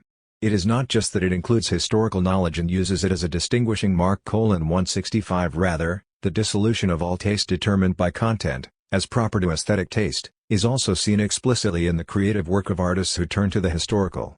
The historical picture, which does not originate in a contemporary need to depict but is a representation in historical retrospection, the historical novel, and above all the historicizing forms of 19th-century architecture that indulged in continual stylistic reminiscence, show how closely the aesthetic and the historical belong together in a cultured consciousness. It might be objected that simultaneity does not originate with aesthetic differentiation but has always resulted from the integrating process of historical life. The great works of architecture, at least, continue to exist in the life of the present as living witnesses of the past, and all preservation of inherited manners and behavior, images and decoration, does the same thing, for it too mediates an older way of life to that of the present. But aesthetically cultured consciousness is different from this. It does not see itself as this kind of integration of the ages. The simultaneity peculiar to it is based on the consciousness of historical relativity of taste. De facto contemporaneity, glaciated quiet, becomes simultaneity, simultaneitat, in principle only when one is fundamentally prepared to resist denigrating any taste that differs from one's own good taste. In place of the unity of a taste we now have a mobile sense of quality. 166. The aesthetic differentiation performed by aesthetic consciousness also creates an external existence for itself. It proves its productivity by reserving special sites for simultaneity, the universal library in the sphere of literature, the museum, the theater, the concert hall, etc. It is important to see how this differs from what came before. The museum, for example, is not simply a collection that has been made public. Rather, the older collections, of courts no less than of towns, reflected the choice of a particular taste and contained primarily the works of the same school, which was considered exemplary. A museum, however, is a collection of such collections and characteristically finds its perfection in concealing the fact that it grew out of such collections, either by historically rearranging the whole or by expanding it to be as comprehensive as possible. Similarly, in the case of permanently established theaters or concert halls over the last century, one could show how the programs have moved further and further away from contemporary work and have adapted themselves to the need for self-confirmation characteristic of the cultured society that supports these institutions. Even art forms such as architecture that seem opposed to it are drawn into the simultaneity of aesthetic experience, either through the modern techniques of reproduction, which turn buildings into pictures, or through modern tourism, which turns traveling into browsing through picture books. 167. Thus through aesthetic differentiation the work loses its place and the world to which it belongs insofar as it belongs instead to aesthetic consciousness. Correlatively, the artist too loses his place in the world. This is seen in the discrediting of what is called commissioned art. In an era when public consciousness is dominated by the idea that art is based on experience, Erlebnis, it is necessary to recall that creation out of a free inspiration, without a commission, a given theme, and a given occasion, was formerly the exception rather than the rule in artistic work, whereas today we feel that an architect is someone sui generis because, unlike the poet, painter, or composer, he is not independent of commission and occasion. The free artist creates without a commission. He seems distinguished by the complete independence of his creativity and thus acquires the characteristic social features of an outsider whose style of life cannot be measured by the standards of public morality. The concept of the bohemian which arose in the 19th century reflects this process. The home of the gypsies became the generic word for the artist's way of life. But at the same time the artist, who is as free as a bird or a fish, bears the burden of a vocation that makes him an ambiguous figure.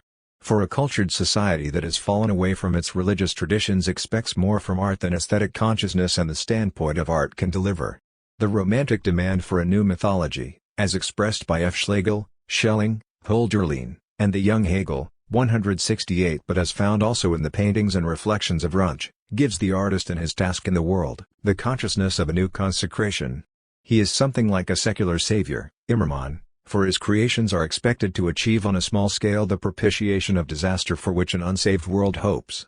This claim has since defined the tragedy of the artist in the world, for any fulfillment of it is always only a local one, and in fact that means it is refuted.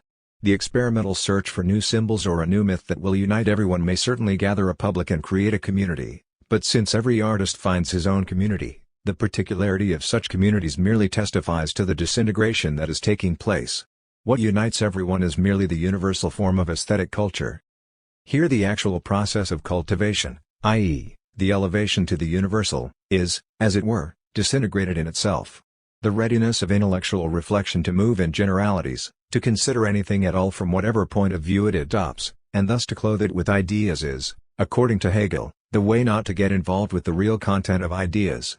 Immermann calls this free self-overflowing of the spirit within itself extravagantly self-indulgent. 169 He thus describes the situation produced by the classical literature and philosophy of the age of Goethe, when the epigones found all forms of the spirit already existing and hence substituted the enjoyment of culture for its genuine achievement, the refining away of the alien and the crude.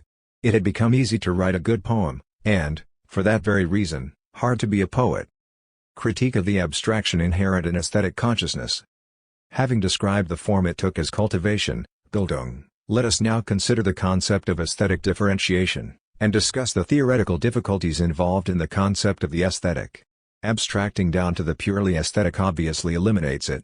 This is most evident in Hamann's attempt to develop a systematic aesthetics on the basis of Kant's distinctions. 170 Hamann's work is notable for the fact that he really does go back to Kant's transcendental intention and thus demolishes the one-sided use of Erlebnis as the sole criterion of art. By following out the implications of the aesthetic element wherever it is to be found, he does justice even to those particular forms of the aesthetic that are tied to a purpose, such as the art of monuments and posters. But even here Hamann keeps to the task of aesthetic differentiation. For in these forms too he distinguishes the aesthetic from the non-aesthetic relationships in which it stands, just as we can say outside the experience of art that someone behaves aesthetically. Thus the problem of aesthetics is once more accorded its full breadth, and the transcendental inquiry reinstated that had been abandoned through the standpoint of art and its distinction between beautiful appearance and harsh reality.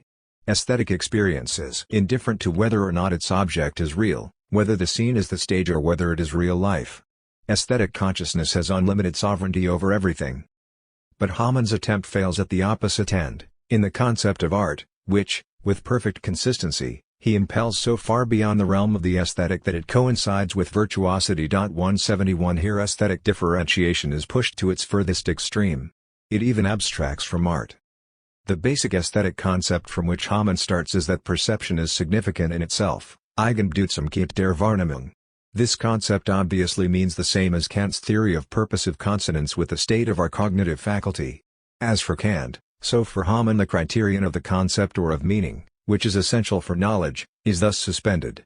Linguistically considered, the word Bedeutsamkeit, the quality of possessing meaning or significance, is a secondary formation from Bedeutung and significantly transposes the association with a particular meaning into the sphere of the uncertain. Something is bedeutsam if its meaning, Bedeutung, is unstated or unknown. Eigenbedeutsamkeit, however, goes even beyond that. If a thing is eigenbedeutsam, significant in itself, rather than fremdbedeutsam, significant in relation to something else, it dissociates itself from everything that could determine its meaning. Can such a concept be a solid ground for aesthetics? Can one use the concept significant in itself for a perception at all? Must we not also allow of aesthetic experience what we say of perception, namely that it perceives truth, i.e., remains related to knowledge? It is worthwhile to recall Aristotle here. He showed that all aesthesis tends toward a universal, even if every sense has its own specific field and thus what is immediately given in it is not universal. But the specific sensory perception of something is such as an abstraction. The fact is that we see sensory particulars in relation to something universal. For example, we recognize a white phenomenon as a man. 172. Now, aesthetic vision is certainly characterized by not hurrying to relate what one sees to a universal, the known significance, the intended purpose, etc., but by dwelling on it as something aesthetic. But that still does not stop us from seeing relationships, for example, recognizing that this white phenomenon which we admire aesthetically is in fact a man. Thus our perception is never a simple reflection of what is given to the senses.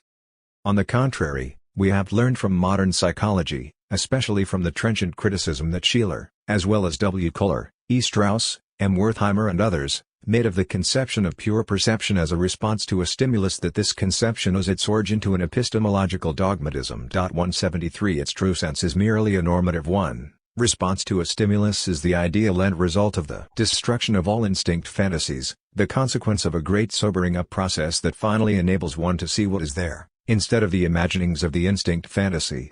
But that means that pure perception, defined as the adequacy of response to stimulus, is merely an ideal limiting case. There is a second point, however. Even perception conceived as an adequate response to a stimulus would never be a mere mirroring of what is there. For it would always remain an understanding of something as something. All understanding is an articulation of what is there, in that it looks away from, looks at, sees together as. All of this can occupy the center of an observation or can merely accompany seeing, at its edge or in the background. Thus there is no doubt that, as an articulating reading of what is there, vision disregards much of what is there, so that for sight, it is simply not there anymore. So too expectations lead it to read in what is not there at all. Let us also remember the tendency to invariance operative within vision itself, so that as far as possible one always sees things in the same way. This criticism of the theory of pure perception, undertaken on the basis of pragmatic experience, was then pursued to its foundation by Heidegger. This means, however, that this criticism also applies to aesthetic consciousness, although here one does not simply look beyond what one sees, for example, to its general use for some end, but dwells on it. Lingering vision and assimilation is not a simple perception of what is there, but is itself understanding as. The mode of being of what is observed aesthetically is not presence at hand. In the case of significant representation, for example, in works of plastic art, providing that they are not non-representational and abstract, the fact of their significance obviously directs the way what is seen is read. Only if we recognize what is represented are we able to read a picture. In fact, that is what ultimately makes it a picture. Seeing means articulating. While we are still trying various ways of organizing what we see or hesitating between them, as with certain trick pictures, we don't yet see what is there. The trick picture is, as it were, the artificial perpetuation of this hesitation, the agony of seeing. The same is true of the literary work. Only when we understand a text, that is, are at least in command of its language, can it be a work of literary art for us. Even in listening to absolute music we must understand it. And only when we understand it, when it is clear to us, does it exist as an artistic creation for us. Thus, although absolute music is a pure movement of form as such, a kind of auditory mathematics where there is no content with an objective meaning that we can discern, understanding it nevertheless involves entering into a relation with what is meaningful. It is the indefiniteness of this relation that marks such music's specific relation to meaning. 174. Pure seeing and pure hearing are dogmatic abstractions that artificially reduce phenomena. Perception always includes meaning. Thus to seek the unity of the work of art solely in its form as opposed to its content is a perverse formalism, which moreover cannot invoke the name of Kant. Kant had something quite different in mind with his concept of form. For him the concept of form refers to the structure of the aesthetic object, 175 not as opposed to the meaningful content of the work of art, but to the purely sensuous attractiveness of the material. The so-called objective content is not material waiting for subsequent formation, but is already bound up with the unity of form and meaning in the work of art. The word motif, common in the language of painters, illustrates this. It can be representational as well as abstract, but in either case, as a motif it is, seen ontologically, non-material, non-nihils. That in no way means it is without content. Rather, what makes a motif is that it has unity in a convincing way and that the artist has carried through this unity as the unity of a meaning, just as the viewer understands it as a unity. In this connection Kant speaks of aesthetic ideas, to which much that is unnameable is added. 176 That is his way of going beyond the transcendental purity of the aesthetic and recognizing the mode of being of art. As we have shown above, he was far from seeking to avoid the intellectualization of pure aesthetic pleasure. The arabesque is by no means his aesthetic ideal, but merely a favorite methodological example. In order to do justice to art, aesthetics must go beyond itself and surrender the purity of the aesthetic. 177 But would this really give it a firm position? In Kant the concept of genius had a transcendental function, and the concept of art was grounded through it. We saw how this concept of genius was extended by his successors to become the universal basis of aesthetics. But is the concept of genius really suited to this? Modern artistic consciousness seems to suggest it is not. A kind of twilight of genius seems to have set in. The idea of the somnambulatory unconsciousness with which genius creates, an idea that can, however, be legitimated by Goethe's description of his own manner of writing poetry, today appears to be false romanticism. A poet like Paul Valéry has opposed to it the criterion of an artist and engineer such as Leonardo da Vinci, in whose total genius craftsmanship, mechanical invention, and artistic genius were still undifferentiably one. 178 Popular consciousness, however, is still affected by the 18th century cult of genius and the sacralization of art that we have found to be characteristic of bourgeois society in the 19th century. This is confirmed by the fact that the concept of genius is now fundamentally conceived from the point of view of the observer. This ancient concept seems cogent not to the creative, but to the critical mind. The fact that to the observer the work seems to be a miracle, something inconceivable for anyone to make, is reflected as a miraculousness of creation by inspired genius.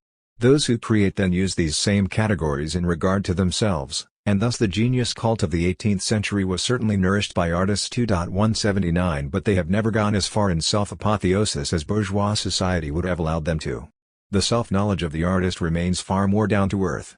He sees possibilities of making and doing, and questions of technique, where the observer seeks inspiration, mystery, and deeper meaning. 180 If one wants to take account of this criticism of the theory of the unconscious productivity of genius, one is again faced with the problem that Kant solved by the transcendental function he assigned to the concept of genius. What is a work of art and how does it differ from the product of a craftsman or even from some potboiler i.e., something of inferior aesthetic value? For Kant and idealism the work of art was, by definition, the work of genius. Its distinctiveness, its being completely successful and exemplary, was proved by the fact that it offered to pleasure and contemplation an inexhaustible object of lingering attention and interpretation. That the genius of creation is matched by genius in appreciating was already part of Kant's theory of taste and genius, and K. P. Moritz and Goethe taught it even more explicitly. But how can the nature of artistic pleasure and the difference between what a craftsman makes and what an artist creates be understood without the concept of genius? How can even the completeness of the work of art, its being finished, be conceived? The completeness of everything else that is made or produced is measured by the criterion of its purpose, i.e., it is determined by the use that is to be made of it. The work is finished if it answers the purpose for which it is intended. 181 But how is one to conceive of the criterion for measuring the completeness of the work of art? However rationally and soberly one may consider artistic production, much that we call art is not intended to be used, and none derives the standard of its completeness from such a purpose. Does not the work's existence, then, appear to be the breaking off of a creative process that actually points beyond it? Perhaps in itself it cannot be completed at all? Paul Valéry, in fact, thought this was the case. But he did not work out the consequence that followed for someone who encounters a work of art and endeavors to understand it. If it is true that a work of art is not, in itself, completable, what is the criterion for appropriate reception and understanding? A creative process randomly and arbitrarily broken off cannot imply anything obligatory. 182 From this it follows that it must be left to the recipient to make something of the work. One way of understanding a work, then, is no less legitimate than another. There is no criterion of appropriate reaction. Not only does the artist himself possess none, the aesthetics of genius would agree here, every encounter with the work has the rank and rights of a new production. This seems to me an untenable hermeneutic nihilism. If Valery sometimes drew such conclusions for his work 183 in order to avoid the myth of the unconscious productivity of genius, he has, in my view, become entangled in it, for now he transfers to reader and interpreter the authority of absolute creation that he himself no longer desires to exert. But genius in understanding is, in fact, of no more help than genius in creation. The same aporia arises if one starts from the concept of aesthetic experience rather than that of genius. On this topic the fundamental essay by Georg von Lukács, The Subject-Object Relation in Aesthetics, 184 reveals the problem. He ascribes a Heraclitean structure to the aesthetic sphere, by which he means that the unity of the aesthetic object is not actually given. The work of art is only an empty form, a mere nodal point in the possible variety of aesthetic experiences, Erlebnisse, and the aesthetic object exists in these experiences alone. As is evident, absolute discontinuity, i.e., the disintegration of the unity of the aesthetic object into the multiplicity of experiences, is the necessary consequence of an aesthetics of Erlebnis. Following Lukács' ideas, Oscar Becker has stated outright that in terms of time the work exists only in a moment, i.e., now, it is now this work and now it is this work no longer. 185 Actually, that is logical.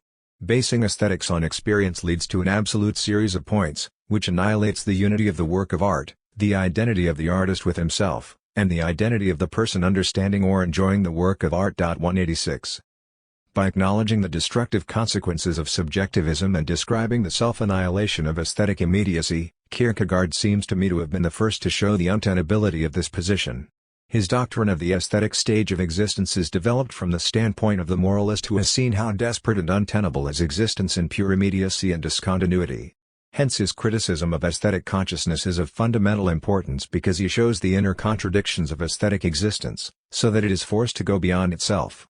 Since the aesthetic stage of existence proves itself untenable, we recognize that even the phenomenon of art imposes an ineluctable task on existence, namely to achieve that continuity of self-understanding which alone can support human existence, despite the demands of the absorbing presence of the momentary aesthetic impression. 187.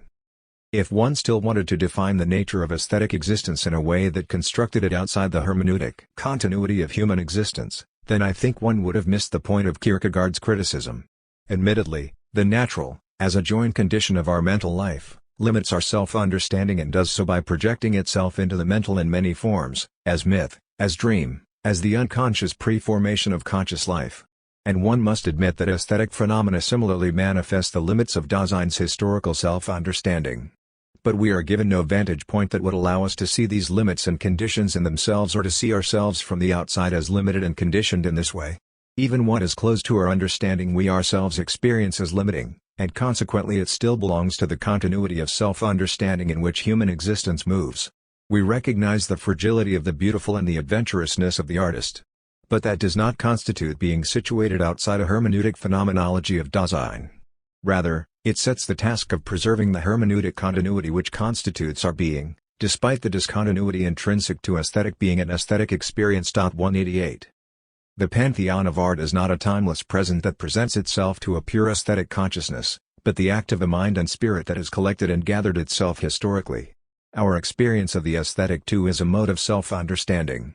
Self-understanding always occurs through understanding something other than the self, and includes the unity and integrity of the other. Since we meet the artwork in the world and encounter a world in the individual artwork, the work of art is not some alien universe into which we are magically transported for a time. Rather, we learn to understand ourselves in and through it, and this means that we sublate, aufheben, the discontinuity and atomism of isolated experiences in the continuity of our own existence.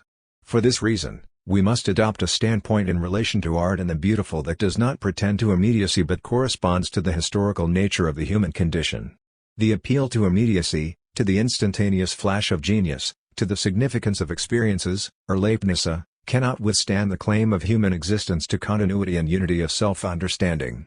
The binding quality of the experience, Erfahrung, of art must not be disintegrated by aesthetic consciousness. This negative insight, positively expressed, is that art is knowledge and experiencing an artwork means sharing in that knowledge.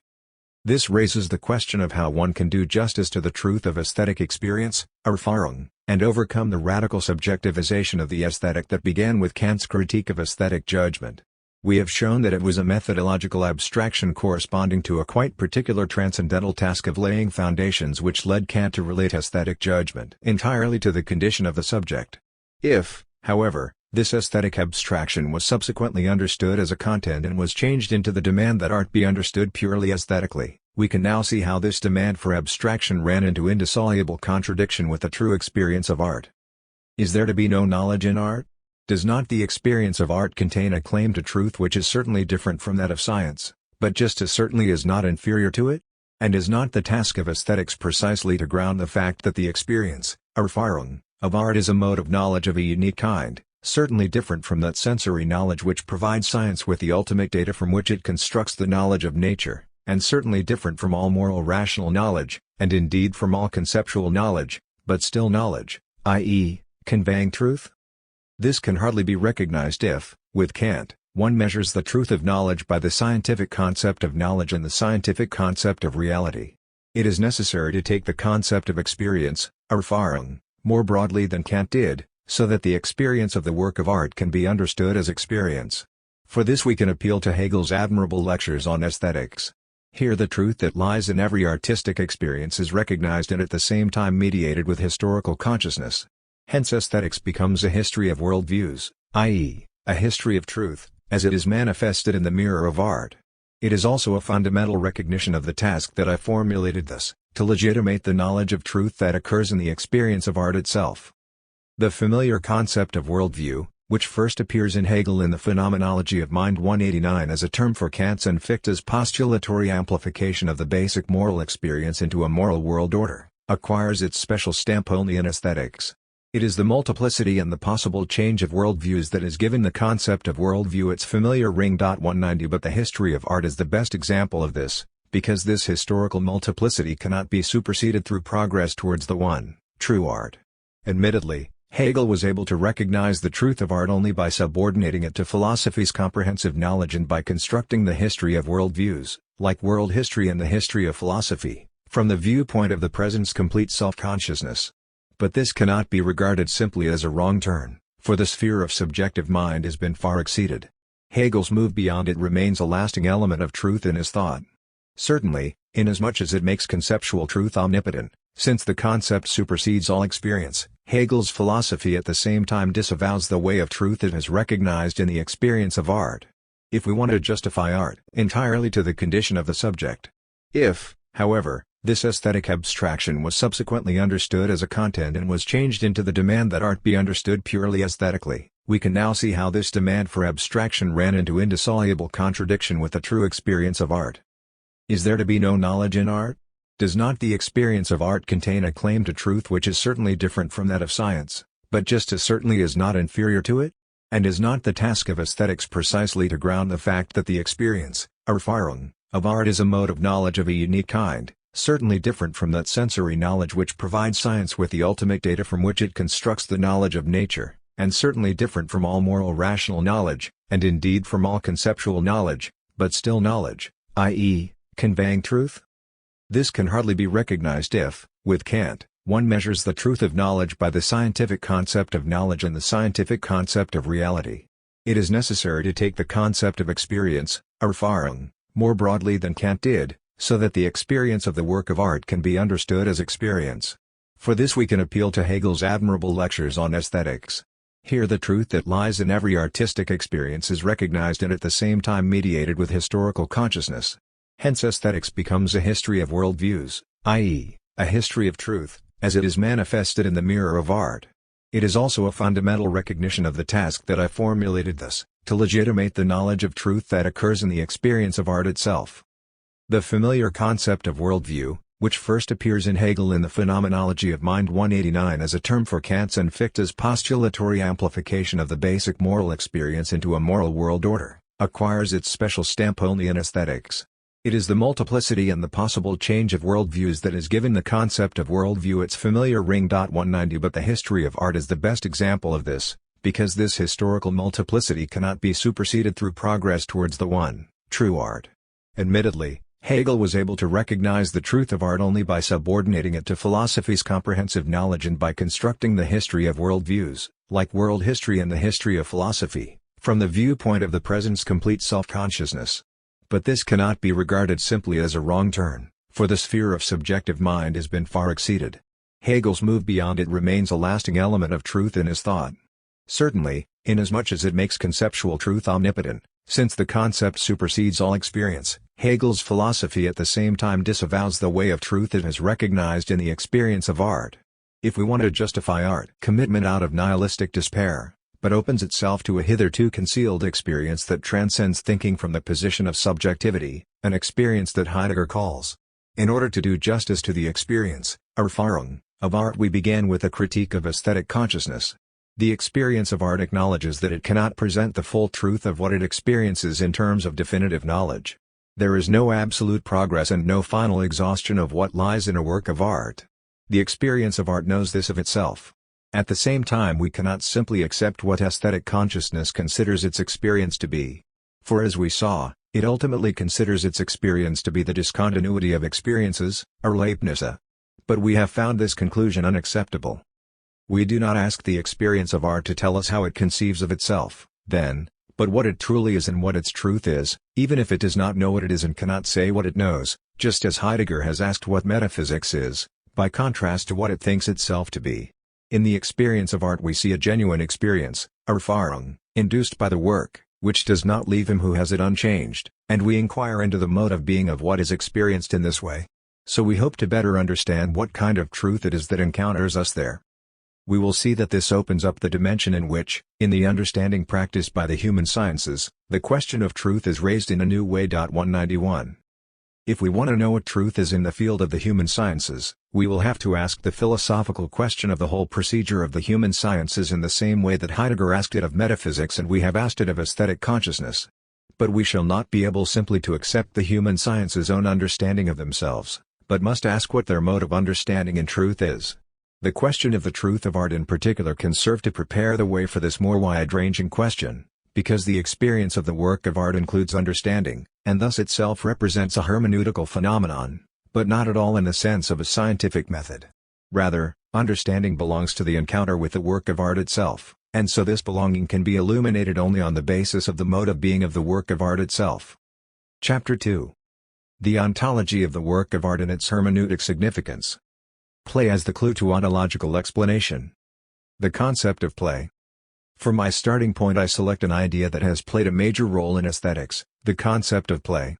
I wish to free this concept of the subjective meaning that it has in Kant and Schiller and that dominates the whole of modern aesthetics and philosophy of man.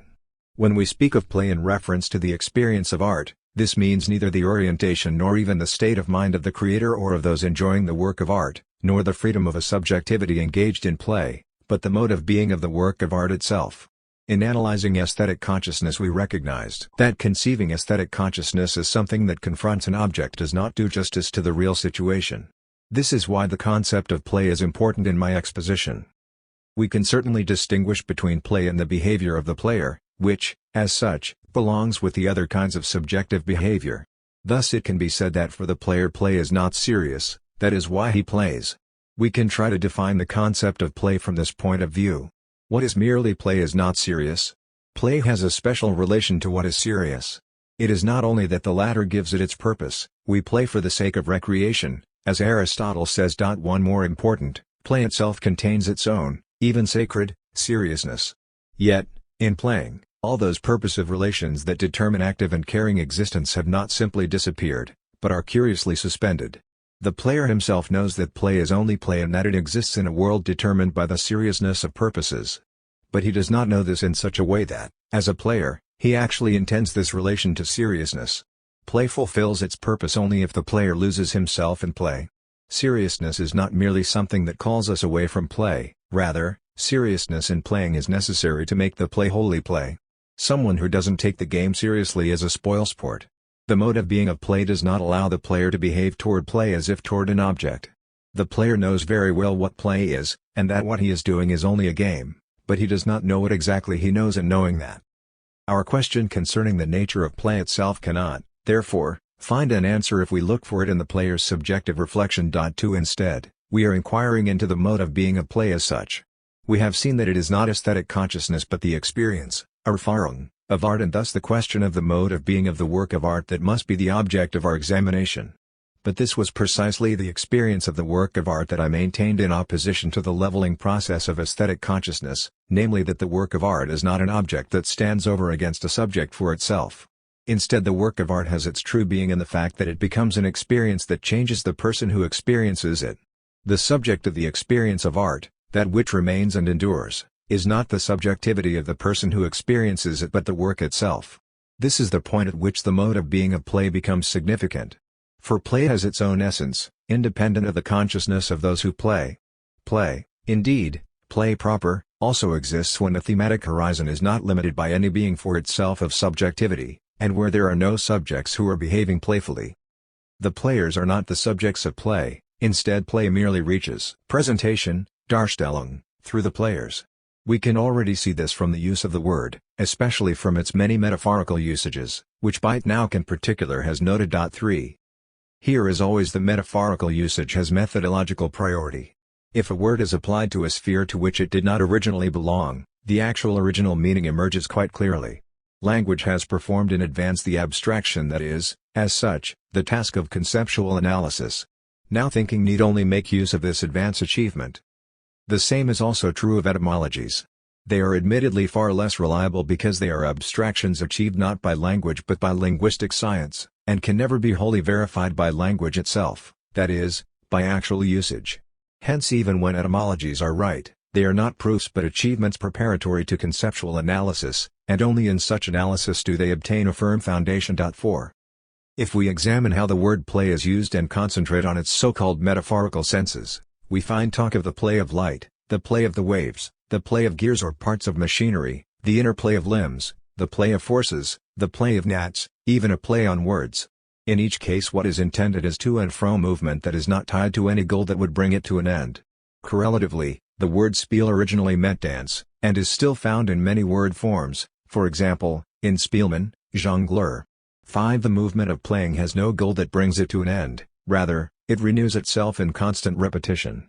The movement backward and forward is obviously so central to the definition of play that it makes no difference who or what performs this movement. The movement of play as such has, as it were, no substrate. It is the game that is played, it is irrelevant whether or not there is a subject who plays it. The play is the occurrence of the movement as such. Thus we speak of the play of colors and do not mean only that one color plays against another, but that there is one process or sight displaying a changing variety of colors. Hence the mode of being of play is not such that, for the game to be played, there must be a subject who is behaving playfully. Rather, the primordial sense of playing is the medial one. Thus we say that something is playing, spielt, somewhere or at some time, that something is going on, im Spiel ist, or that something is happening, sich abspielt. 6. This linguistic observation seems to me an indirect indication that play is not to be understood as something a person does. As far as language is concerned, the actual subject of play is obviously not the subjectivity of an individual who, among other activities, also plays but is instead the play itself. But we are so accustomed to relating phenomena such as playing to the sphere of subjectivity and the ways it acts that we remain close to these indications from the spirit of language. However, modern anthropological research has conceived the nature of play so broadly that it has almost gone beyond viewing play as subjectivity. Huizinga has investigated the element of play in all cultures and most important has worked out the connection of children's and animals' play to holy play. That led him to recognize the curious indecisiveness of the playing consciousness, which makes it absolutely impossible to decide between belief and non-belief. The savage himself knows no conceptual distinction between being and playing, he knows nothing of identity, of image or symbol. And that is why it may be asked whether the mental condition of the savage in his sacred observances is not best understood by retaining play as the primary term. In our concept of play the difference between belief and pretense is dissolved. 7. Here the primacy of play over the consciousness of the player is fundamentally acknowledged and, in fact, even the experiences of play that psychologists and anthropologists describe are illuminated afresh if one starts from the medial sense of the word playing. Play clearly represents an order in which the to and fro motion of play follows of itself. It is part of play that the movement is not only without goal or purpose but also without effort. It happens, as it were, by itself. The ease of play, which naturally does not mean that there is any real absence of effort but refers phenomenologically only to the absence of strain, is experienced subjectively as relaxation. The structure of play absorbs the player into itself, and thus frees him from the burden of taking the initiative, which constitutes the actual strain of existence. This is also seen in the spontaneous tendency to repetition that emerges in the player and in the constant self-renewal of play, which affects its form, for example, the refrain. The fact that the mode of being of play is so close to the mobile form of nature permits us to draw an important methodological conclusion. It is obviously not correct to say that animals too play, nor is it correct to say that, metaphorically speaking, water and light play as well. Rather, on the contrary, we can say that man too plays. His playing too is a natural process. The meaning of his play too, precisely because, and insofar as, he is part of nature, is a pure self-presentation. Thus in this sphere it becomes finally meaningless to distinguish between literal and metaphorical usage. But most important, the being of the work of art is connected with the medial sense of play, spiel, also, game and drama. Inasmuch as nature is without purpose and intention, just as it is without exertion, it is a constantly self-renewing play, and can therefore appear as a model for art. Thus Friedrich Schlegel writes, all the sacred games of art are only remote imitations of the infinite play of the world, the eternally self-creating work of art. 9. Another question that Huizinga discusses is also clarified through the fundamental role of the to and fro movement of play, namely the playful character of the contest. It is true that the contestant does not consider himself to be playing. But through the contest arises the tense to and fro movement from which the victor emerges, and thus the whole becomes a game. The movement to and fro obviously belongs so essentially to the game that there is an ultimate sense in which you cannot have a game by yourself. In order for there to be a game, there always has to be, not necessarily literally another player, but something else with which the player plays and which automatically responds to his move with a counter-move. Thus the cat at play chooses the ball of wool because it responds to play, and ball games will be with us forever because the ball is freely mobile in every direction, appearing to do surprising things of its own accord. In cases where human subjectivity is what is playing, the primacy of the game over the players engaged in it is experienced by the players themselves in a special way. Once more it is the improper, metaphorical uses of the word that offer most information about its proper essence. Thus we say of someone that he plays with possibilities or with plans. What we mean is clear. He still has not committed himself to the possibilities as to serious aims. He still has the freedom to decide one way or the other, for one or the other possibility. On the other hand, this freedom is not without danger. Rather, the game itself is a risk for the player. One can play only with serious possibilities. Obviously this means that one may become so engrossed in them that they outplay one, as it were, and prevail over one. The attraction that the game exercises on the player lies in this risk. One enjoys a freedom of decision which at the same time is endangered and irrevocably limited. One has only to think of jigsaw puzzles, games of patience, etc. But the same is true in serious matters. If, for the sake of enjoying his own freedom of decision, someone avoids making pressing decisions or plays with possibilities that he is not seriously envisaging and which, therefore, offer no risk that he will choose them and thereby limit himself, we say he is only playing with life, verspielt. This suggests a general characteristic of the nature of play that is reflected in playing. All playing is a being played. The attraction of a game, the fascination it exerts, consists precisely in the fact that the game masters the players.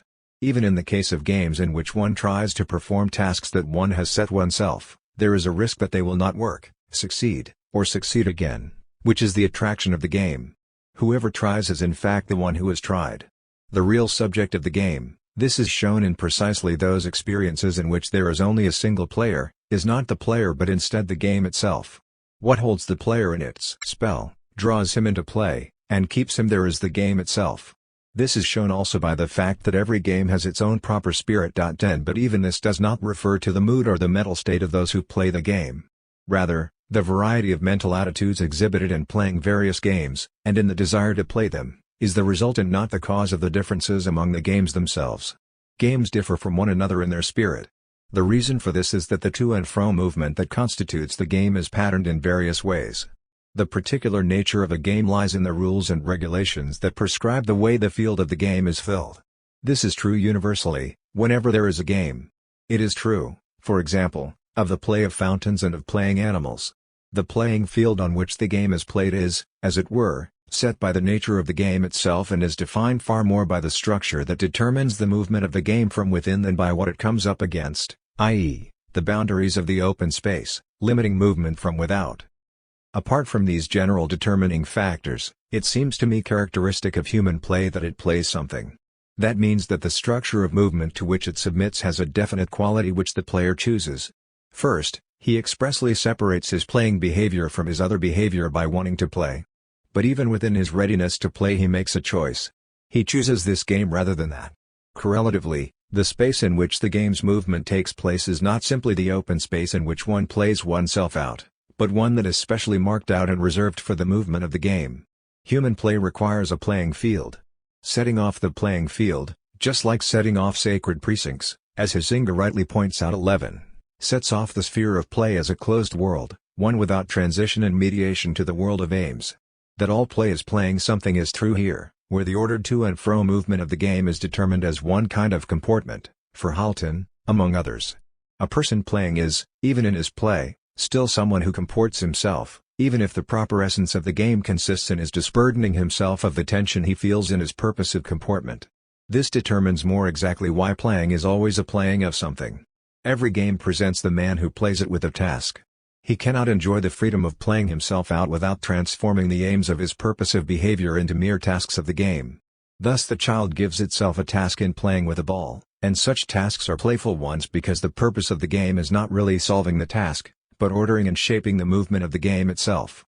Obviously the characteristic lightness and sense of relief we find in playing depends on the particular character of the task set by the game and comes from solving it.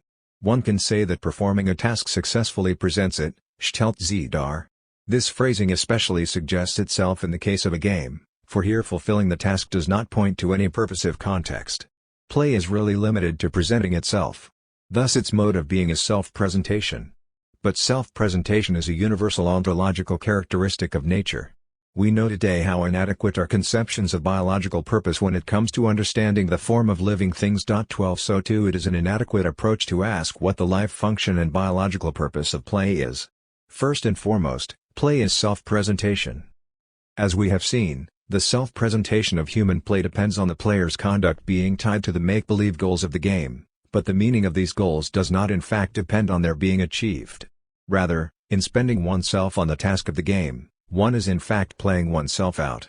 The self-presentation of the game involves the player's achieving, as it were, his own self-presentation by playing, i.e., presenting, something. Only because play is always presentation is human play able to make representation itself the task of a game.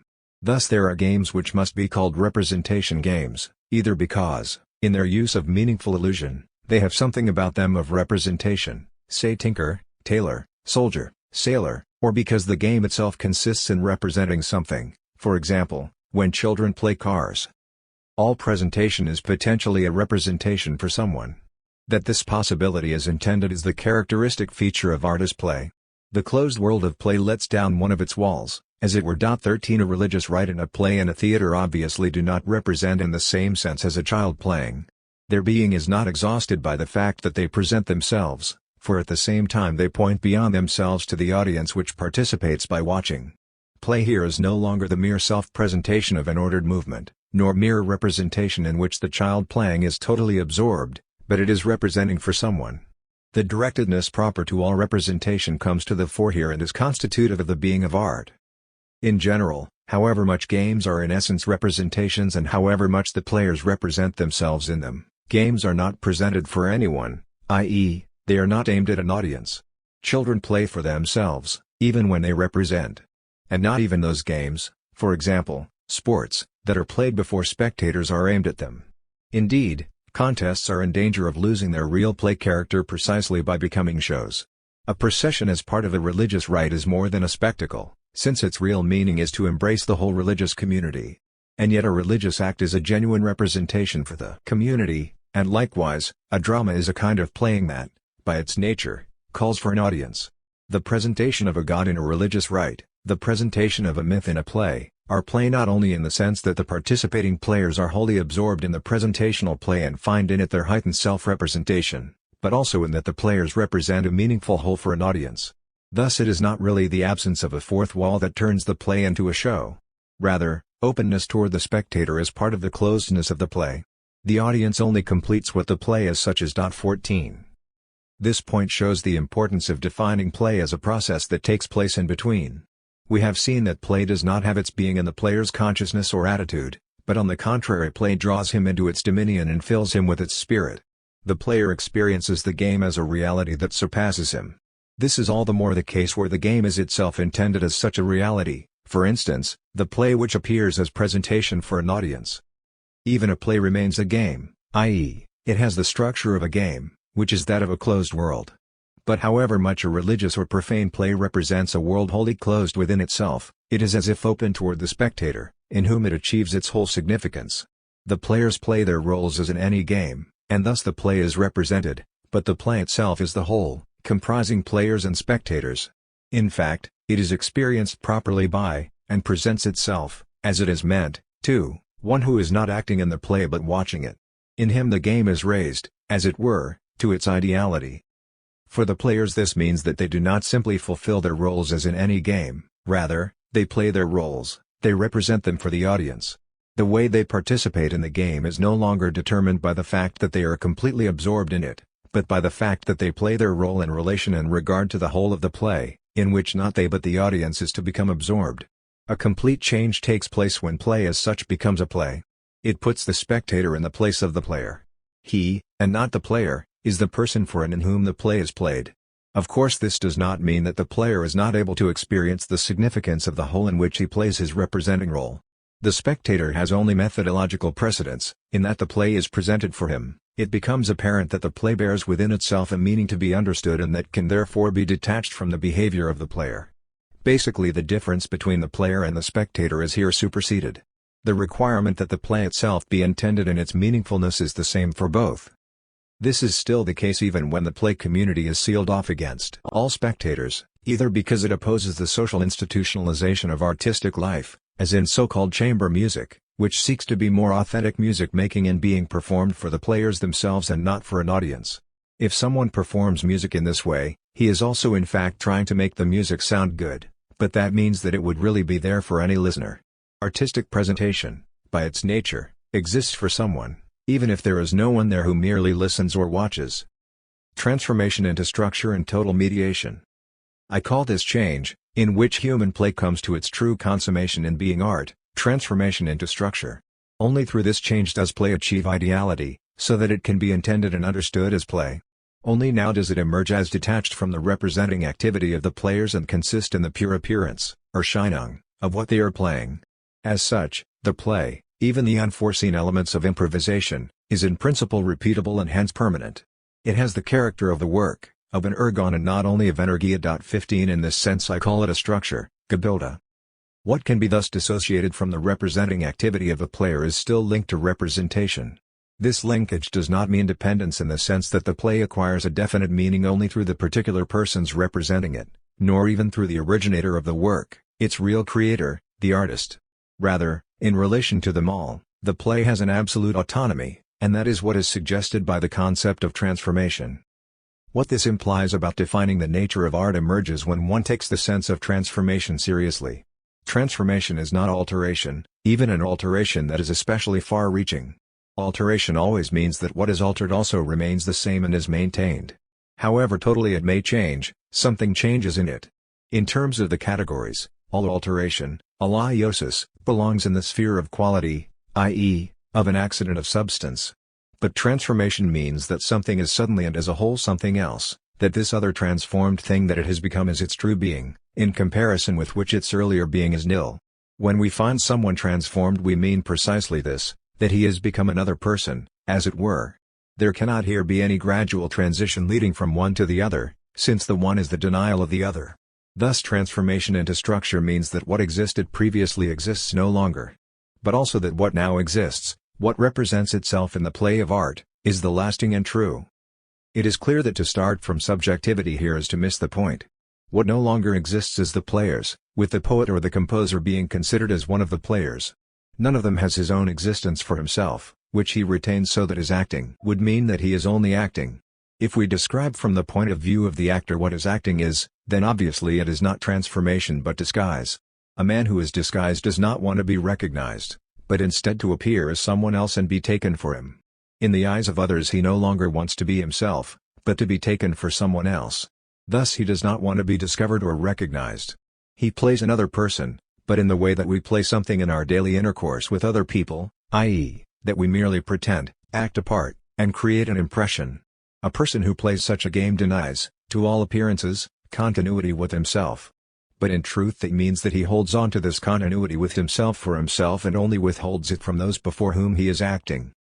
According to all that we have observed concerning the nature of play, this subjective distinction between oneself and the play implicit in putting up a show is not the true nature of play. Rather, play itself is a transformation of such a kind that the identity of the player does not continue to exist for anybody. Everybody asks instead what is supposed to be represented, what is meant. The players, or playwright, no longer exist, only what they are playing. But, above all, what no longer exists is the world in which we live as our own. Transformation into structure is not simply transposition into another world. Certainly the play takes place in another, closed world. But inasmuch as it is a structure, it is, so to speak, its own measure and measures itself by nothing outside it. Thus the action of a drama, in this respect it still entirely resembles the religious act, exists as something that rests absolutely within itself. It no longer permits of any comparison with reality as the secret measure of all verisimilitude. It is raised above all such comparisons, and hence also above the question of whether it is all real, because a superior truth speaks from it. Even Plato, the most radical critic of the high estimation of art in the history of philosophy, speaks of the comedy and tragedy of life on the one hand and of the stage on the other without differentiating between them. 16 For this difference is superseded if one knows how to see the meaning of the play that unfolds before one. The pleasure of drama is the same in both cases, it is the joy of knowledge. This gives what we called transformation into structure its full meaning. The transformation is a transformation into the true. It is not enchantment in the sense of a bewitchment that waits for the redeeming word that will transform things back to what they were, rather, it is itself redemption and transformation back into true being. In being presented in play, what is emerges. It produces and brings to light what is otherwise constantly hidden and withdrawn. Someone who can perceive the comedy and tragedy of life can resist the temptation to think in terms of purposes, which conceals the game that is played with us. Reality always stands in a horizon of desired or feared or, at any rate, still undecided future possibilities.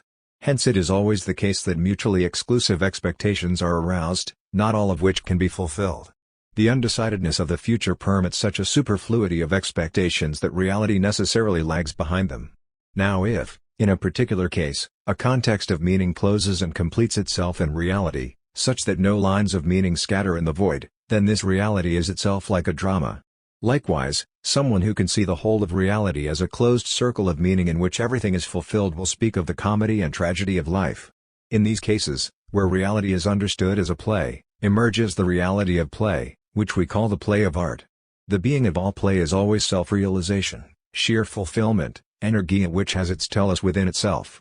The world of the work of art, in which play expresses itself fully in the unity of its course, is in fact a wholly transformed world. In and through it everyone recognizes that is how things are. Thus the concept of transformation characterizes the independent and superior mode of being of what we called structure. From this viewpoint reality is defined as what is untransformed, and art as the raising up, aufhebung, of this reality into its truth. The classical theory of art too, which bases all art on the idea of mimesis, imitation, obviously starts from play in the form of dancing, which is the representation of the divine. 17. But the concept of imitation can be used to describe the play of art only if one keeps in mind the cognitive import in imitation. The thing presented is there, das Dargestellte. That is the situation basic to imitation. When a person imitates something, he allows what he knows to exist and to exist in the way that he knows it. A child begins to play by imitation, affirming what he knows and affirming his own being in the process.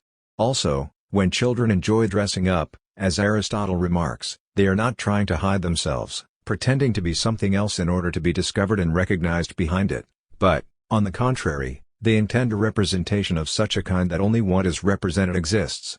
The child wants at any cost to avoid being discovered behind his disguise. He intends that what he represents should exist, and if something is to be guessed, then this is it. We are supposed to recognize what it is. 18. We have established that the cognitive import of imitation lies in recognition. But what is recognition? A more exact analysis of the phenomenon will make quite clear to us the ontological import of representation, which is what we are concerned with.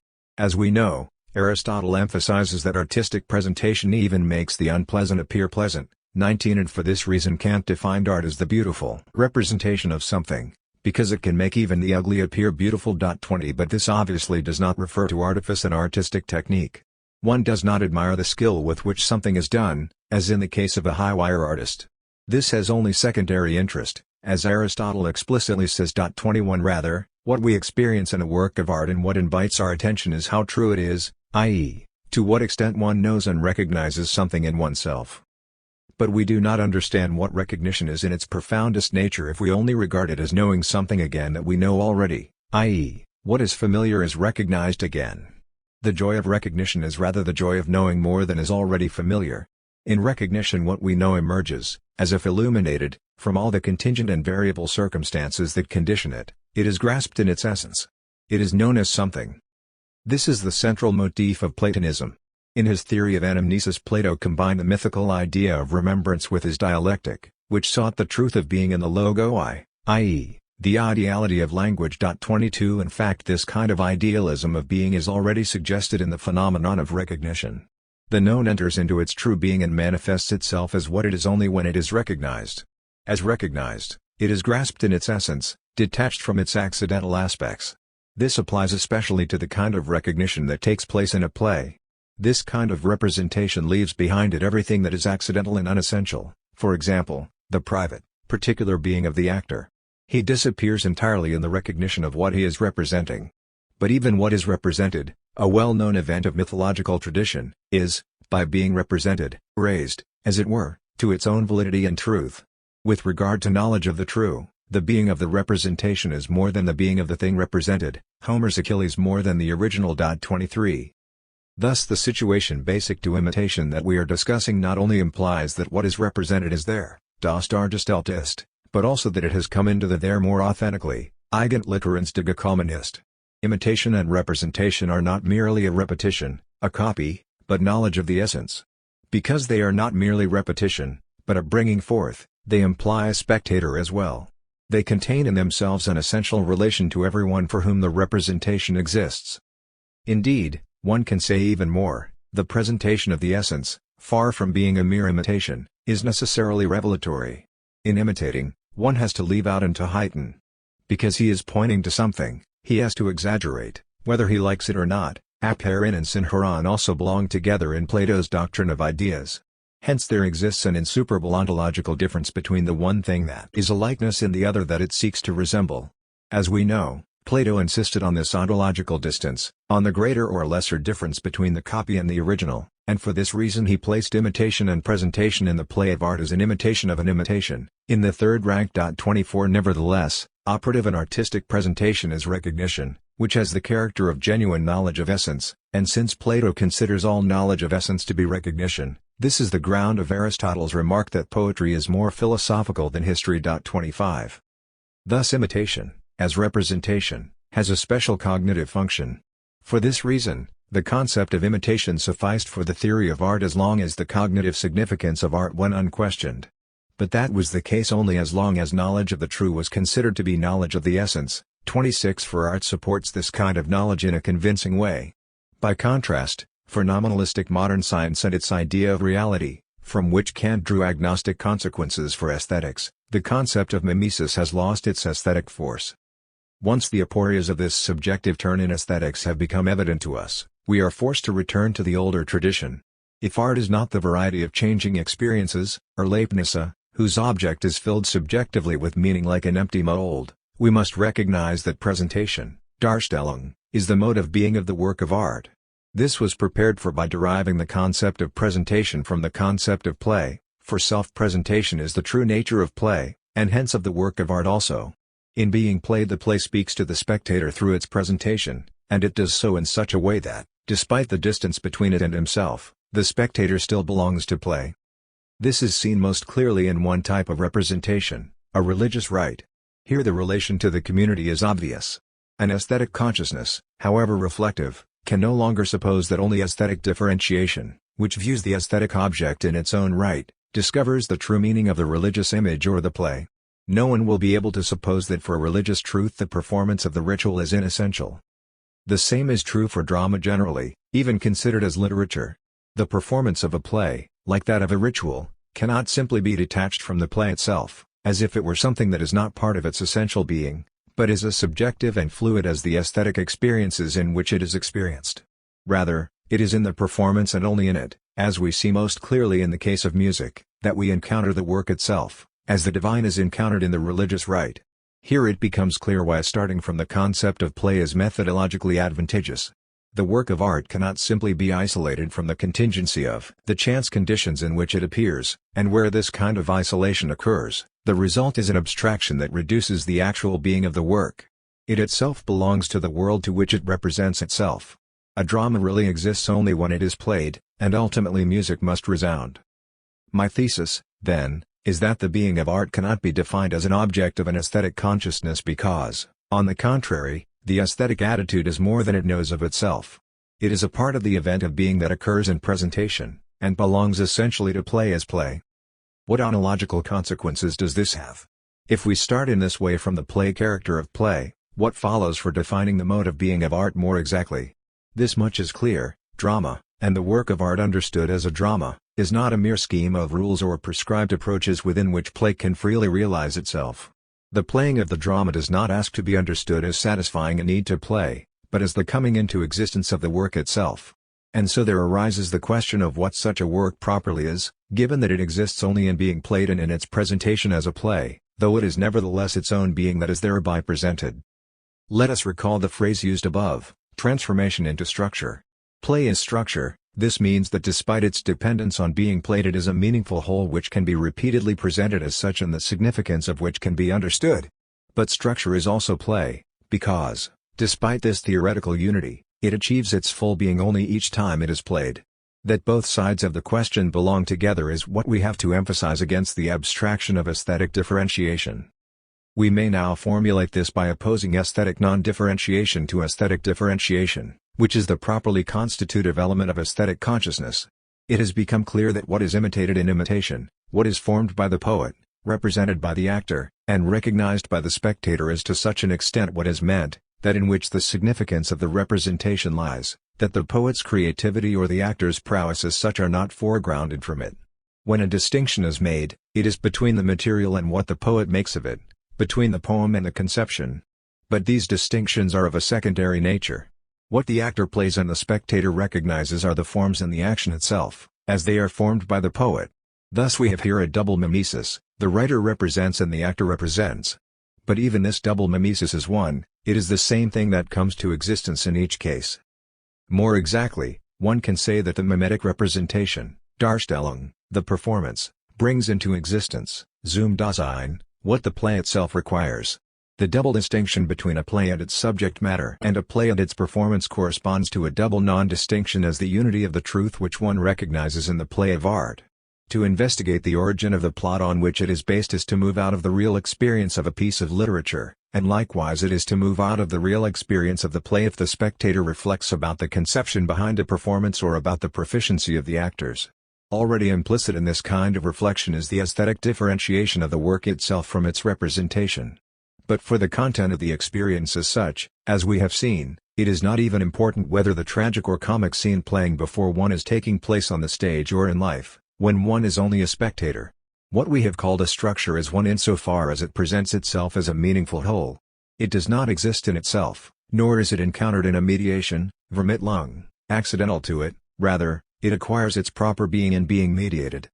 No matter how much the variety of the performances or realizations of such a structure can be traced back to the conception of the players, it also does not remain enclosed in the subjectivity of what they think, but it is embodied there. Thus it is not at all a question of a mere subjective variety of conceptions, but of the work's own possibilities of being that emerge as the work explicates itself, as it were, in the variety of its aspects. This is not to deny that here there is a possible starting point for aesthetic reflection. In various performances of the same play, say, one can distinguish between one kind of mediation and another, just as one can conceive the conditions of access for different works of art in different ways. For example, when one regards a building from the viewpoint of how it would look on its own or how its surroundings ought to look, or when one is faced with the problem of restoring a painting. In all such cases the work itself is distinguished from its presentation. 27 But one fails to appreciate the obligatoriness of the work of art if one regards the variations possible in the presentation as free and arbitrary. In fact, they are all subject to the supreme criterion of right representation. 28. We know this in the modern theater as the tradition that stems from a production, the creation of a role, or the practice of a musical performance. Here there is no random succession, a mere variety of conceptions, rather, by constantly following models and developing them, a tradition is formed with which every new attempt must come to terms. The performing artist too has a certain consciousness of this. The way that he approaches a work or a role is always in some way related to models that approached it in the same way. But this has nothing to do with blind imitation. Although the tradition created by a great actor, director, or musician remains effective as a model, it is not a break on free creation, but has become so fused with the work that concern with this model stimulates an artist's creative interpretive powers no less than does concern with the work itself. The performing arts have this special quality, that the works they deal with are explicitly left open to such recreation and thus visibly hold the identity and continuity of the work of art open towards its future. 29. Perhaps in such a case the criterion that determines whether something is a correct presentation, Darstellung, is a highly flexible and relative one. But the fact that the representation is bound to the work is not lessened by the fact that this bond can have no fixed criterion. Thus we do not allow the interpretation of a piece of music or a drama the freedom to take the fixed text as a basis for arbitrary, ad lib effects, and yet we would regard the canonization of a particular interpretation, for example, in a recorded performance conducted by the composer, or the detailed notes on performance which come from the canonized first performance, as a failure to appreciate the real task of interpretation. A correctness striven for in this way would not do justice to the true binding nature of the work, which imposes itself on every interpreter immediately, in its own way, and does not allow him to make things easy for himself by simply imitating a model. As we know, it is also mistaken to limit the freedom of interpretive choice to externals and marginal phenomena rather than think of the whole performance in a way that is both bound and free. In a certain sense interpretation probably is recreation, but this is a recreation not of the creative act but of the created work, which has to be brought to representation in accord with the meaning the interpreter finds in it. Thus, for example, historicizing presentations, for example, of music played on old instruments, are not as faithful as they seem. Rather, they are an imitation of an imitation and are thus in danger of standing at a third remove from the truth. Plato.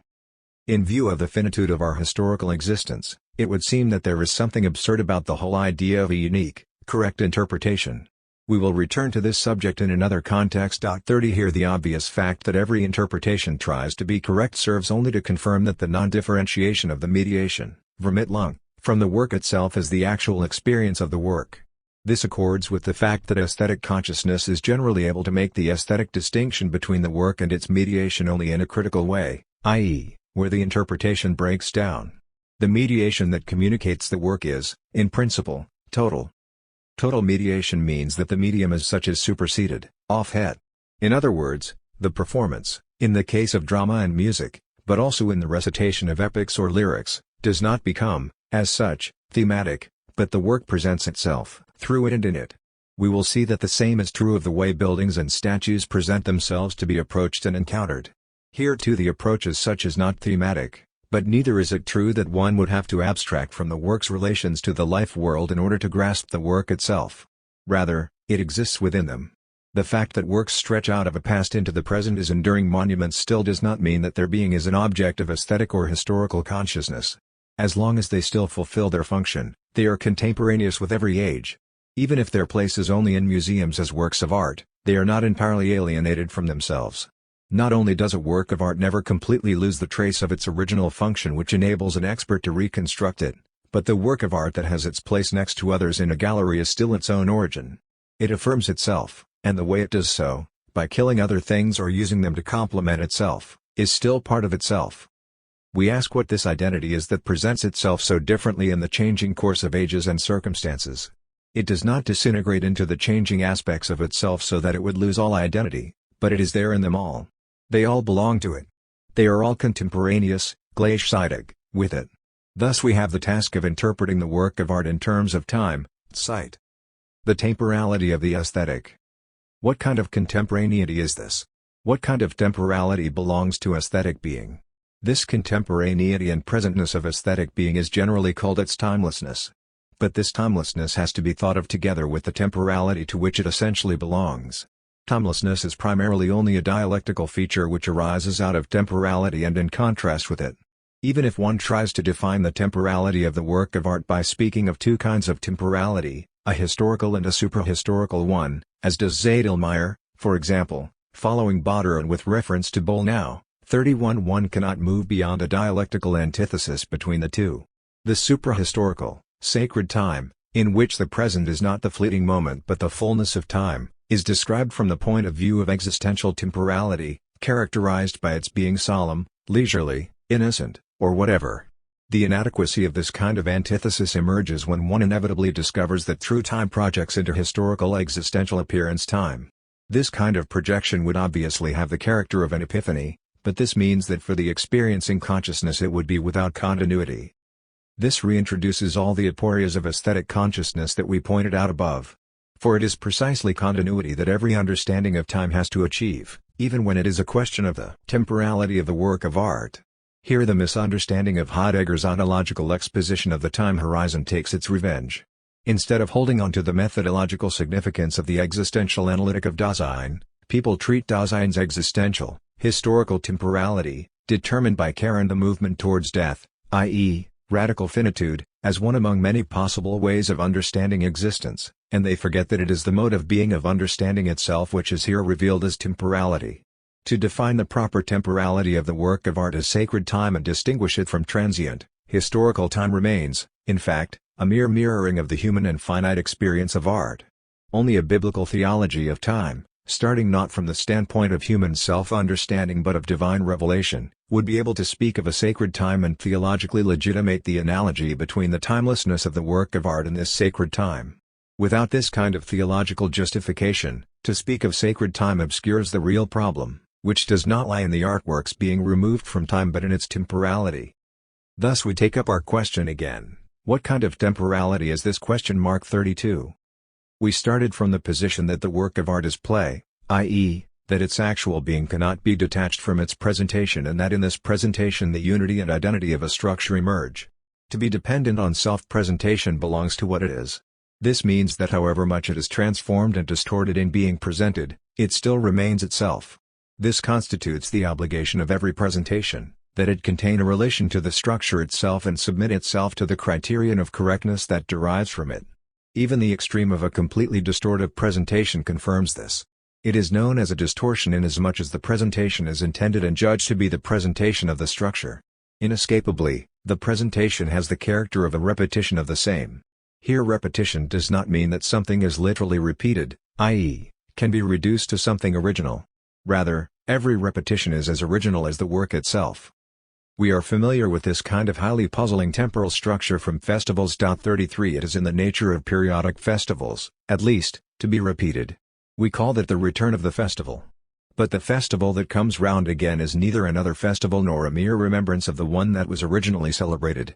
The originally sacral character of all festivals obviously excludes the familiar distinction in time experience between present, memory, and expectation. The time experience of the festival is rather its celebration, a present time sui generis. The temporal character of celebration is difficult to grasp on the basis of the usual experience of temporal succession. If the return of the festival is related to the usual experience of time and its dimensions, it appears as historical temporality.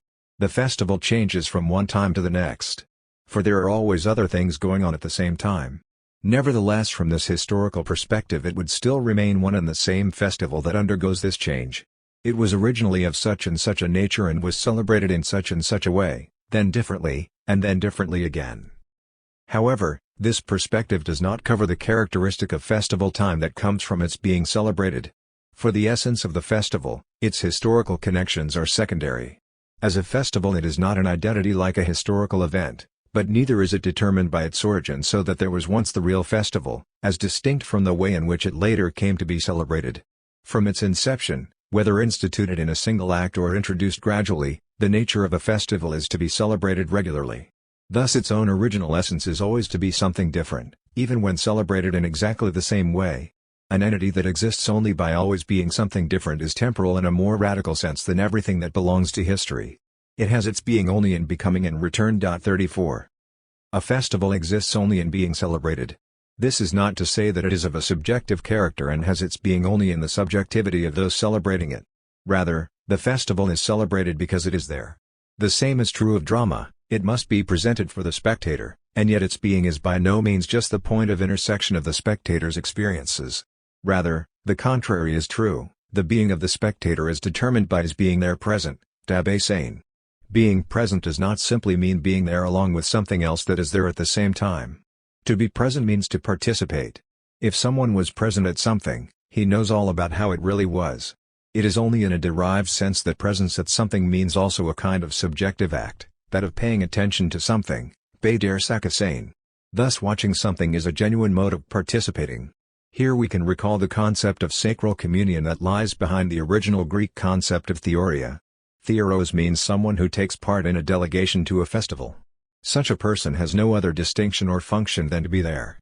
Thus the theoros is a spectator in the proper sense of the word, since he participates in the solemn act through his presence at it, and thus sacred law accords him a distinction, for example, inviolability. In the same way, Greek metaphysics still conceives the essence of theoria 35 and of nous as being purely present to what is truly real, 36, and for us too the ability to act theoretically is defined by the fact that in attending to something one is able to forget one's own purposes. 37 But theoria is not to be conceived primarily as subjective conduct, as a self-determination of the subject, but in terms of what it is contemplating. Theoria is a true participation, not something active but something passive, pathos, namely being totally involved in and carried away by what one sees. Gerhard Kruger has tried to explain the religious background of the Greek concept of reason from this point of view. 38.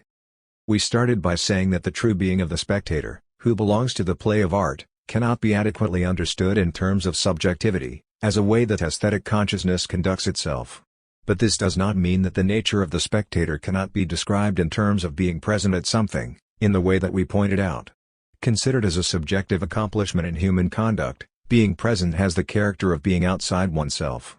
In the Phaedrus, Plato already described the blunder of those who take the viewpoint of rational reasonableness and tend to misinterpret the ecstatic condition of being outside oneself, seeing it as a mere negation of being composed within oneself and hence as a kind of madness. In fact, being outside oneself is the positive possibility of being wholly with something else. This kind of being present is a self-forgetfulness, and to be a spectator consists in giving oneself in self-forgetfulness to what one is watching. Here self-forgetfulness is anything but a privative condition, for it arises from devoting one's full attention to the matter at hand, and this is the spectator's own positive accomplishment. 39. Obviously there is an essential difference between a spectator who gives himself entirely to the play of art and someone who merely gapes at something out of curiosity. It is characteristic of curiosity that it too is as if drawn away by what it looks at, that it forgets itself entirely in it, and cannot tear itself away from it. But the important thing about an object of curiosity is that it is basically of no concern to the spectator, it has no significance for him. There is nothing in it which he would really be able to come back to and which would focus his attention. For it is the formal quality of novelty, i.e., abstract difference, that makes up the charm of what one looks at. This is seen in the fact that its dialectical complement is becoming bored and jaded, whereas that which presents itself to the spectator as the play of art does not simply exhaust itself in momentary transport, but has a claim to permanence and the permanence of a claim. The word claim does not occur here by chance. In the theological reflection that began with Kierkegaard and which we call dialectical theology, it is no accident that this concept has made possible a theological explanation of what Kierkegaard meant by contemporaneity. A claim is something lasting. Its justification, or pretended justification, is the primary thing. Because a claim lasts, it can be enforced at any time. A claim exists against someone and must therefore be enforced against him, but the concept of a claim also implies that it is not itself a fixed demand, the fulfillment of which is agreed on by both sides, but is rather the ground for such. A claim is the legal basis for an unspecified demand. If it is to be answered in such a way as to be settled, then to be enforced it must first take the form of a demand. It belongs to the permanence of a claim that it is concretized in a demand. The application to Lutheran theology is that the claim of faith began with the proclamation of the gospel and is continually reinforced in preaching. The words of the sermon perform this total mediation, which otherwise is the work of the religious rite, of the Mass, for example. We shall see that in other ways too the word is called on to mediate between past and present, and that it therefore comes to play a leading role in the problem of hermeneutics. In any case, contemporaneity belongs to the being of the work of art. It constitutes the essence of being present.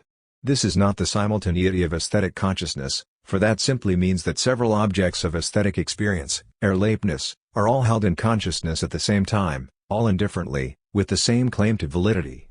Contemporaneity, on the other hand, means that in its presentation this particular thing that presents itself to us achieves full presence, however remote its origin may be. Thus contemporaneity is not a mode of givenness in consciousness, but a task for consciousness and an achievement that is demanded of it.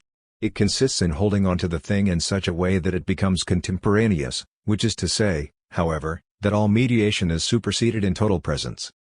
This concept of contemporaneity, we know, stems from Kierkegaard, who gave it a particular theological stamp. 40 For Kierkegaard, contemporaneity does not mean existing at the same time.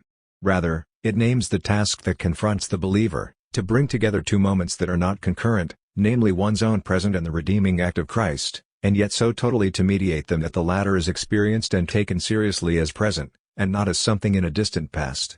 The simultaneity of aesthetic consciousness, by contrast, is just the opposite of this and indeed is based on covering up and concealing the task set by contemporaneity. Contemporaneity in this sense is found especially in religious rituals and in the proclamation of the word in preaching.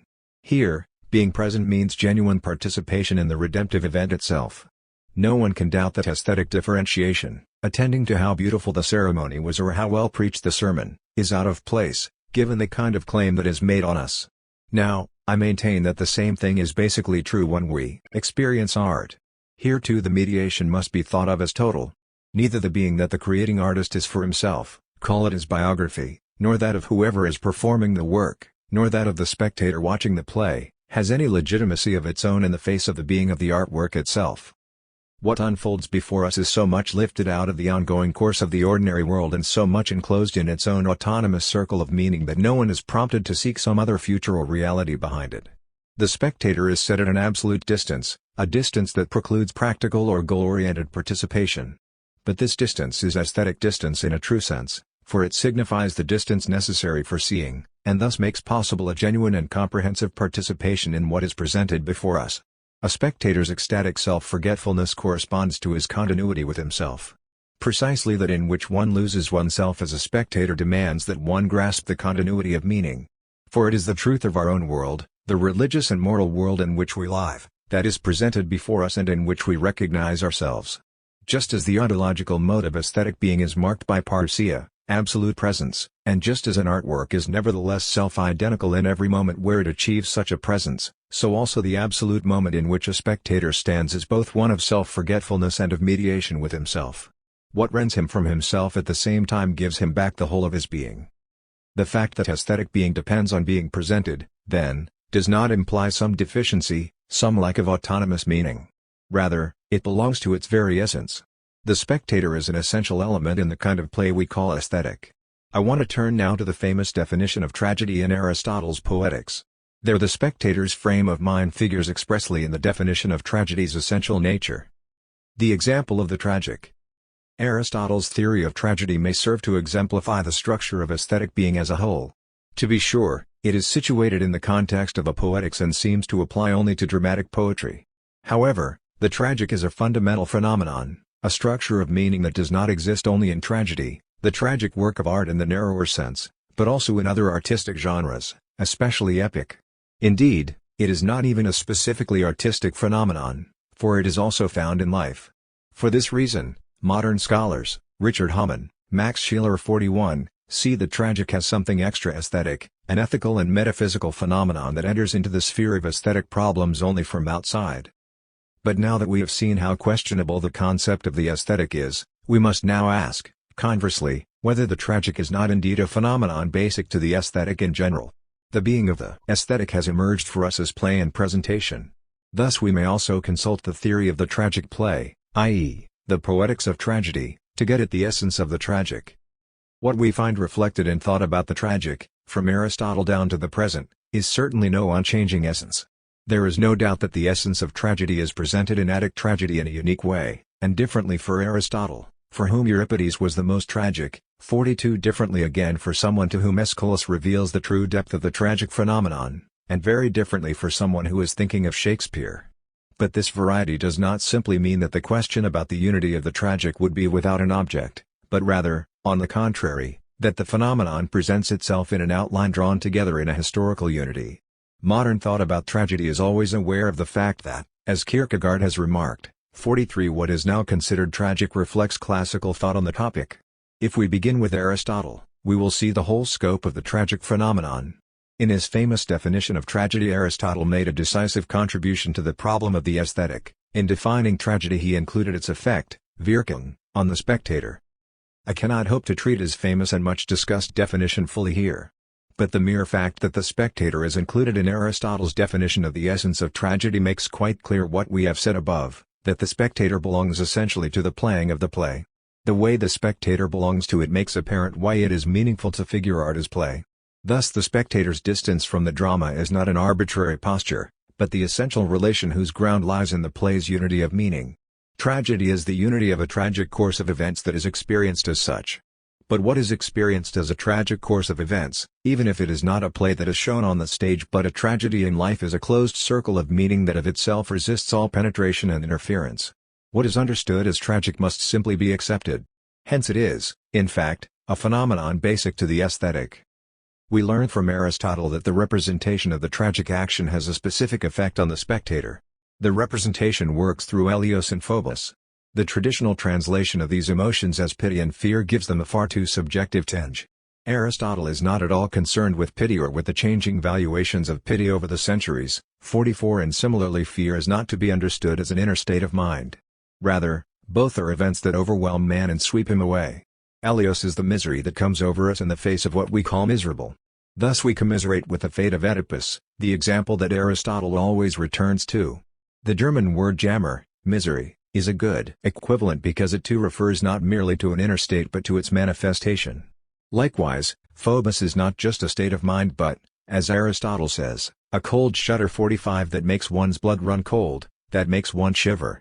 In the particular sense in which Phobos is connected to Helios in this definition of tragedy, Phobos means the shivers of apprehension that come over us for someone whom we see rushing to his destruction and for whom we fear. Commiseration and apprehension are modes of ecstasies, being outside oneself, which testify to the power of what is being played out before us. Now, Aristotle says that the play affects the purification of these emotions. As is well known, this translation is problematical, especially the sense of the genitive. 46 But what Aristotle means seems to me to be quite independent of this, and this must ultimately show why two conceptions so different grammatically can confront each other so tenaciously. It seems clear to me that Aristotle is thinking of the tragic pensiveness that comes over the spectator at a tragedy. But pensiveness is a kind of relief and resolution, in which pain and pleasure are peculiarly mixed. How can Aristotle call this condition a purification? What is the impure element in feeling, and how is it removed in the tragic emotion? It seems to me that the answer is as follows: being overcome by misery and horror involves a painful division. There is a disjunction from what is happening, a refusal to accept that rebels against the agonizing events. But the effect of the tragic catastrophe is precisely to dissolve this disjunction from what is. It effects the total liberation of the constrained heart. We are freed not only from the spell in which the misery and horror of the tragic fate had bound us, but at the same time we are free from everything that divides us from what is. Thus tragic pensiveness reflects a kind of affirmation, a return to ourselves, and if, as is often the case in modern tragedy, the hero's own consciousness is affected by this tragic pensiveness, he himself shares a little in this affirmation, in that he accepts his fate. But what is the real object of this affirmation? What is affirmed? Certainly not the justice of a moral world order. The notorious theory of the tragic flaw, which plays scarcely any role in Aristotle, is not an explanation suitable even for modern tragedy. For tragedy does not exist where guilt and expiation balance each other out, where a moral bill of guilt is paid in full. Nor in modern tragedy can there be a full subjectivization of guilt and of fate. Rather, the excess of tragic consequences is characteristic of the essence of the tragic. Despite all the subjectivization of guilt in modern tragedy, it still retains an element of the classical sense of the power of destiny that, in the very disproportion between guilt and fate, reveals itself as the same for all. Hebel seems to occupy the borderline of what can still be called tragedy, so exactly is subjective guilt fitted into the course of the tragic action. For the same reason the idea of Christian tragedy presents a special problem, since in the light of divine salvation the values of happiness and haplessness that constitute tragic action no longer determine human destiny. Even Kierkegaard s 47 brilliant contrast between the classical suffering that followed from a curse laid on a family and the suffering that rends the conflicted consciousness that is not at one with itself only verges on the tragic. His rewritten Antigone 48 would no longer be a tragedy. So we must repeat the question, what does the spectator affirm here? Obviously it is the disproportionate, terrible immensity of the consequences that flow from a guilty deed that is the real claim made on the spectator. The tragic affirmation is the fulfillment of this claim. It has the character of a genuine communion. What is experienced in such an excess of tragic suffering is something truly common. The spectator recognizes himself and his own finiteness in the face of the power of fate. What happens to the great ones of the earth has an exemplary significance. Tragic pensiveness does not affirm the tragic course of events as such, or the justice of the fate that overtakes the hero, but rather a metaphysical order of being that is true for all. To see that this is how it is a kind of self-knowledge for the spectator, who emerges with new insight from the illusions in which he, like everyone else, lives. The tragic affirmation is an insight that the spectator has by virtue of the continuity of meaning in which he places himself. From this analysis it follows that the tragic is not only a concept fundamental to the aesthetic, inasmuch as the distance of the spectator is part of the essence of the tragic, but, more important, the distance inherent in being a spectator, which determines the mode of being of the aesthetic, does not include the aesthetic differentiation which we found to be a feature of aesthetic consciousness. The spectator does not hold himself aloof at the distance characteristic of an aesthetic consciousness enjoying the art with which something is represented, 49, but rather participates in the communion of being present. The real emphasis of the tragic phenomenon lies ultimately on what is presented and recognized, and to participate in it is not a matter of choice.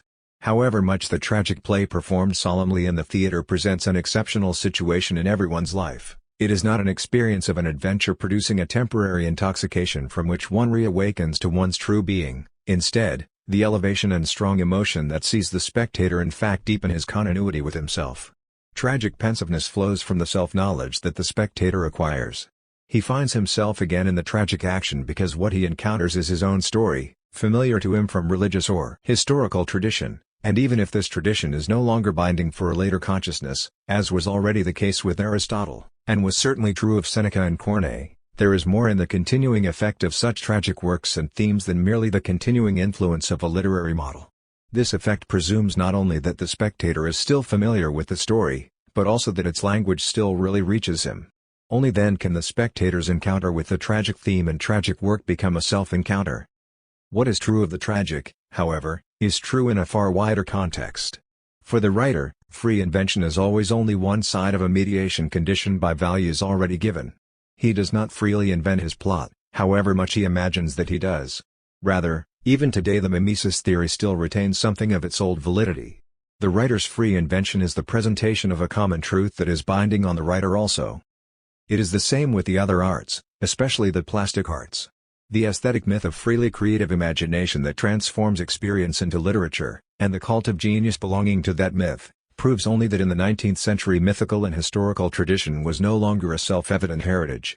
But even so the aesthetic myth of imagination and the invention of genius is still an exaggeration that does not stand up to reality. Now as before, the choice of material and the forming of it still do not proceed from the free discretion of the artist and are not the mere expression of his inner life. Rather, the artist addresses people whose minds are prepared and chooses what promises to have an effect on them. He himself stands in the same tradition as the public that he is addressing and which he gathers around him. In this sense it is true that as an individual, a thinking consciousness, he does not need to know explicitly what he is doing and what his work says.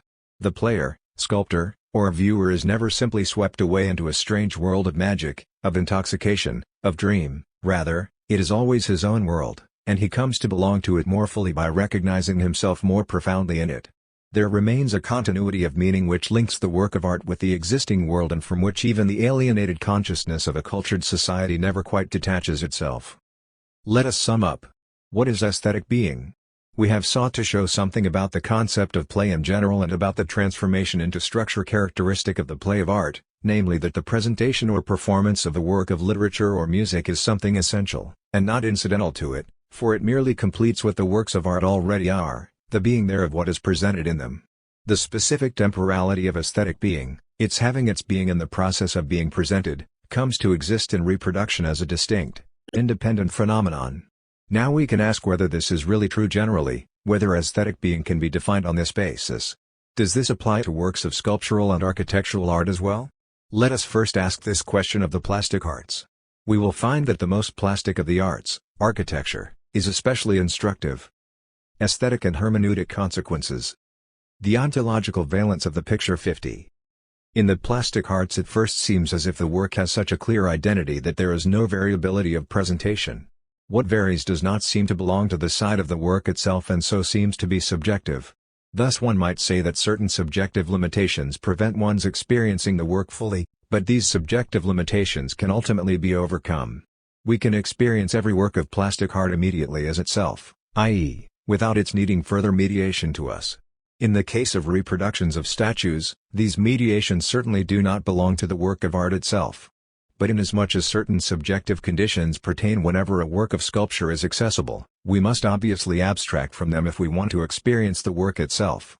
Thus aesthetic differentiation seems to have its full legitimacy here. It can appeal, in particular, to what general usage calls a picture.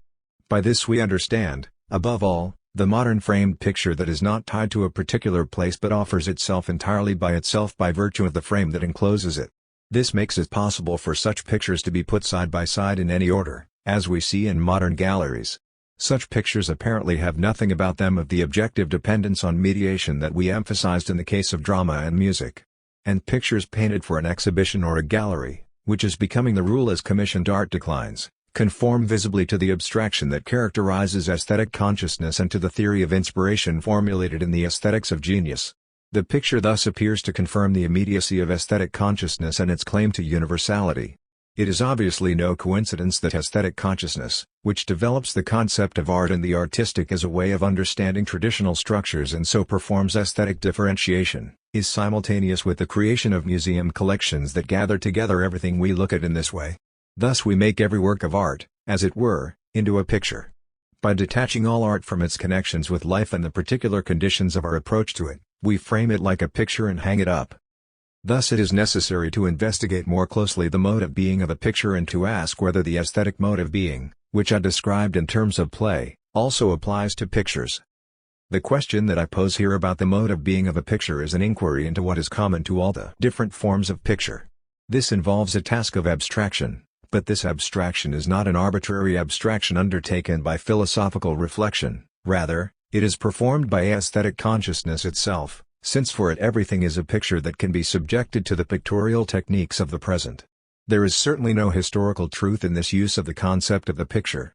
Contemporary research into the history of art gives us ample evidence that what we call a picture has a varied history. 51 The full sovereignty of a picture, Theodor Hetzer, was not reached until the stage of Western painting that we call the High Renaissance. Here for the first time we have pictures that stand entirely by themselves and, even without a frame and a setting, are in themselves unified and closed structures. For example, in the Consonitas that Alberti requires of a picture, we can see a good theoretical expression of the new artistic ideal that governs Renaissance painting.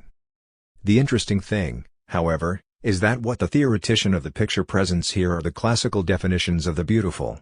That the beautiful is such that nothing can be taken from it and nothing added without destroying it was familiar to Aristotle, for whom there was certainly no such thing as a picture in Alberti's sense. 52 This shows that the concept of the picture still has a general sense and that it cannot be limited simply to a particular phase of the history of painting.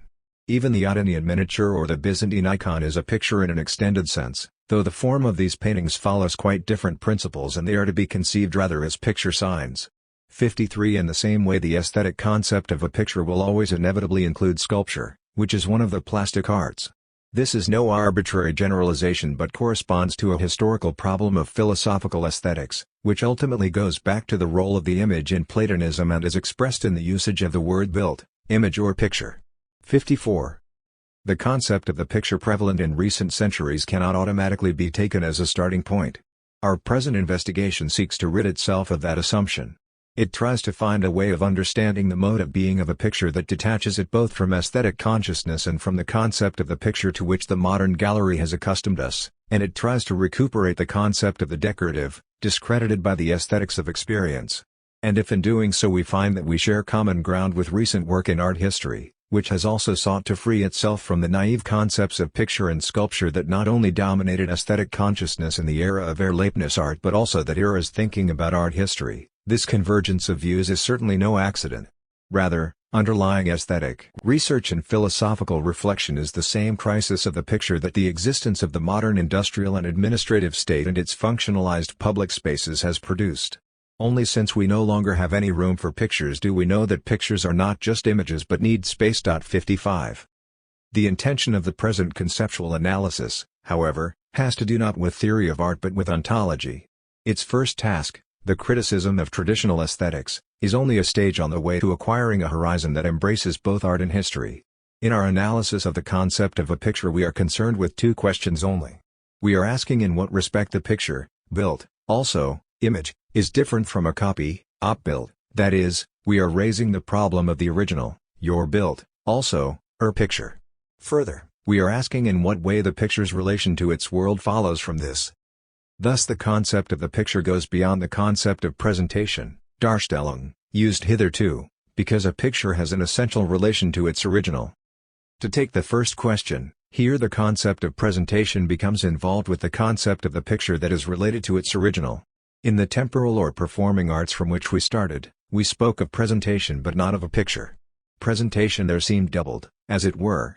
Both the literary work and its reproduction, say on the stage, are presentations. And it was of key importance for us that the actual experience of art passes through this double presentation without differentiating them. The world that appears in the play of presentation does not stand like a copy next to the real world, but is that world in the heightened truth of its being. And certainly reproduction, for example, performance on the stage, is not a copy beside which the original performance of the drama itself retains a separate existence. The concept of mimesis, applied to both kinds of presentation, did not mean a copy so much as the appearance of what is presented. Without being imitated in the work, the world does not exist as it exists in the work. It is not there as it is there in the work, and without being reproduced, the work is not there. Hence, in presentation, the presence of what is presented reaches its consummation. The ontological interwovenness of original and reproduced being, and the methodological priority we have accorded the performing arts, will be illegitimated if the insight that we have gained from them proves to be true of the plastic arts as well. With respect to these arts, admittedly, one cannot say that reproduction is the real being of the work. On the contrary, as an original the picture resists being reproduced. It seems equally clear that the thing copied has a being that is independent of the copy of it, so much so that the picture seems ontologically inferior to what it represents. Thus we are involved in the ontological problems of original and copy. We start from the view that the mode of being of the work of art is presentation, Darstellung, and ask ourselves how the meaning of presentation can be verified by what we call a picture. Here presenting cannot mean copying. We will have to define the mode of being of the picture more exactly by distinguishing the way in which a representation is related to an original from the way a copy is related to an original. For this we need to make a more exact analysis, one that accords the old priority to what is living, the zone, and especially to the person. 56 The essence of a copy is to have no other task but to resemble the original. The measure of its success is that one recognizes the original in the copy. This means that its nature is to lose its own independent existence and serve entirely to mediate what is copied. Thus the ideal copy would be a mirror image, for its being really does disappear, it exists only for someone looking into the mirror, and is nothing beyond its mere appearance. But in fact it is not a picture or a copy at all, for it has no separate existence. The mirror reflects the image, i.e., a mirror makes what it reflects visible to someone only for as long as he looks in it and sees his own image or whatever else is reflected in it. It is not accidental, however, that in this instance we still speak of an image, built, and not of a copy, op-built, or illustration, op-bildung. For in the mirror image the entity itself appears in the image so that we have the thing itself in the mirror image. But a copy must always be regarded in relation to the thing it means. A copy tries to be nothing but the reproduction of something and has its only function in identifying it, for example, as a passport photo or a picture in a sales catalog. A copy effaces itself in the sense that it functions as a means and, like all means, loses its function when it achieves its end. It exists by itself in order to efface itself in this way. The copy's self-effacement is an intentional element in the being of the copy itself. If there is a change in intention, for example, if the copy is compared with the original and judgment is passed on the resemblance, i.e., if the copy is distinguished from the original, then its own appearance returns to the fore, like any other means or tool that is being not used but examined. But it has its real function not in the reflective activity of comparison and distinction, but in pointing, through the similarity, to what is copied. Thus it fulfills itself in its self-effacement. A picture, by contrast, is not destined to be self-effacing, for it is not a means to an end. Here the picture itself is what is meant insofar as the important thing is how the thing represented is presented in it. This means first of all that one is not simply directed away from the picture to what is represented. Rather, the presentation remains essentially connected with what is represented, indeed, belongs to it. This is the reason why the mirror throws back an image and not a copy. What is in the mirror is the image of what is represented and is inseparable from its presence. The mirror can give a distorted image, of course, but that is merely an imperfection. It does not perform its function properly. Thus the mirror confirms the basic point that, unlike a picture, the intention is the original unity and non-differentiation of presentation and what is represented. It is the image of what is represented, it is its image, and not that of the mirror, that is seen in the mirror.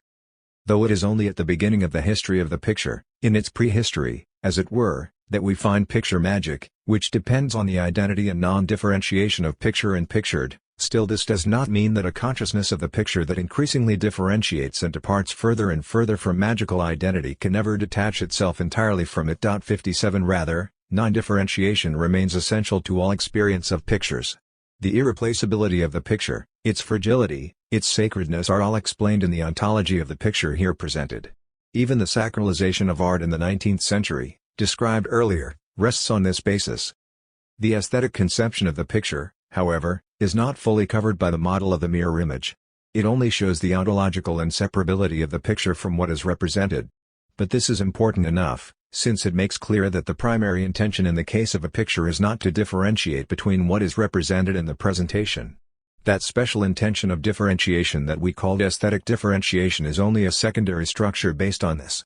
It distinguishes the representation as such from what is represented.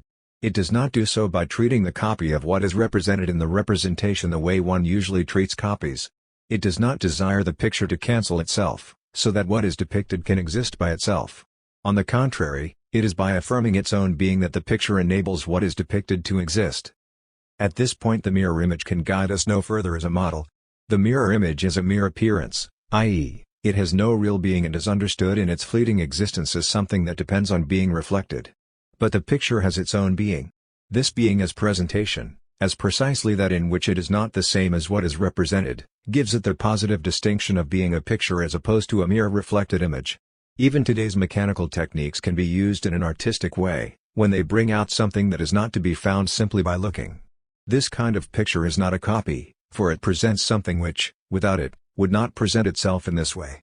It says something about the original, for example, a good photo portrait.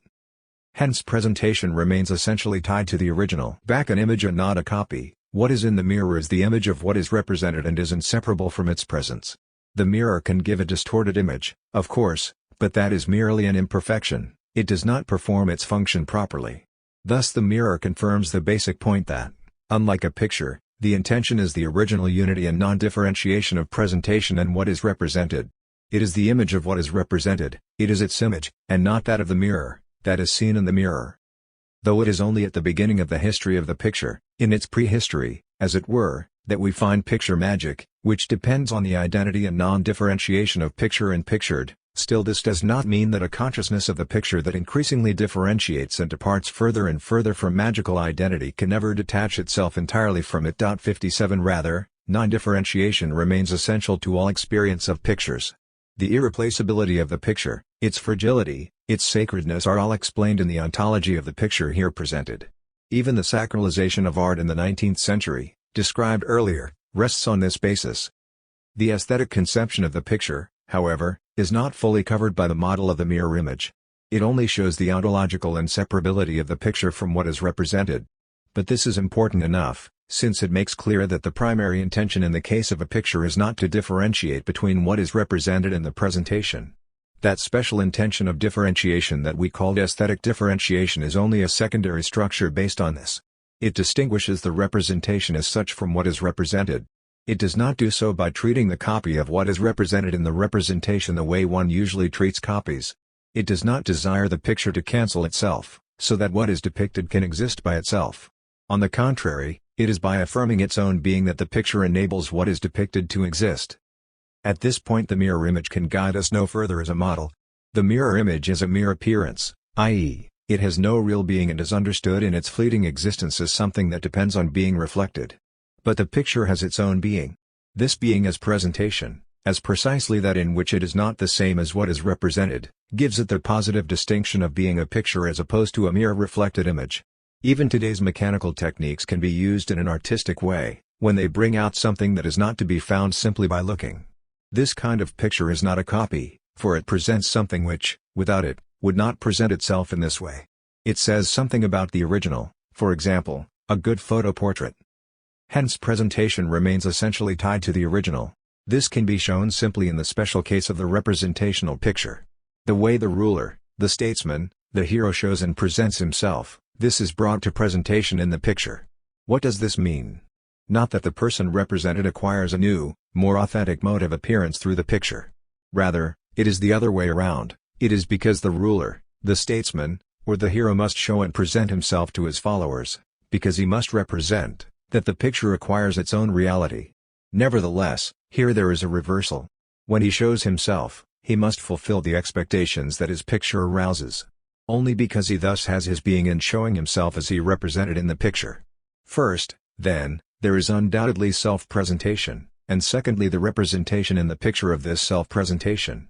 Pictorial presentation is a special case of public presentation. But the second has an effect on the first. If someone's being necessarily and essentially includes showing himself, he no longer belongs to himself. 60 For example, he can no longer avoid being represented by the picture and, because these representations determine the picture that people have of him, he must ultimately show himself as his picture prescribes. Paradoxical as it may sound, the original acquires an image only by being imaged, and yet the image is nothing but the appearance of the original. 61. So far we have verified this ontology of the picture by secular examples. But, as we know, only the religious picture, built, also, image, displays the full ontological power of the picture. 62 For it is really true that the divine becomes picturable only through the word and image. Thus the religious picture has an exemplary significance. In it we can see without any doubt that a picture is not a copy of a copied being, but is in ontological communion with what is copied. It is clear from this example that art, as a whole and in a universal sense, increases the picturability of being. Word and image are not mere imitative illustrations, but allow what they present to be for the first time fully what it is. In the history of art we see the ontological aspect of the picture in the special problem of the rise and change of types. The uniqueness of these relations seems to derive from the fact that here there is a dual creation of pictures, inasmuch as plastic art does to the poetic and religious tradition what the latter already does itself. Herodotus' notorious statement that Homer and Hesiod created the Greek gods means that they introduced the theological system of a family of gods into the varied religious tradition of the Greeks, and thus created distinct forms, both in form and function, in Greek, eidos and time. 63 Here poetry did the work of theology. By articulating the gods' relations to one another it set up a systematic whole. It made possible the creation of fixed types, and gave plastic art the task of forming and transforming them. As the poetic word goes beyond local cults and unifies religious consciousness, it presents plastic art with a new task. For the poetic always retains a curiously indeterminate quality, in that through the intellectual universality of language it presents something that remains open to all kinds of imaginative elaboration. It is plastic art that fixes and, to that extent, creates the types. This is true even when one does not confuse creating an image of the divine with inventing gods and refuses Feuerbach's reversal of the Imago Dei thesis of Genesis. 64 This anthropological reversal and reinterpretation of religious experience, which became current in the 19th century, arises from the same subjectivism that lies at the basis of modern aesthetic thought. In countering this subjectivist attitude of modern aesthetics I developed the concept of play as the event of art proper. This approach has now proved its value, in that the picture, and with it the whole of art that is not dependent on being reproduced and performed, is an event of being and therefore cannot be properly understood as an object of aesthetic consciousness. Rather, it is to be grasped in its ontological structure by starting from such phenomena as that of presentation. The picture is an event of being, in it being appears, meaningfully and visibly. The quality of being an original is thus not limited to the copying function of the picture, and thus not to representational painting and sculpture in particular, architecture being completely excluded.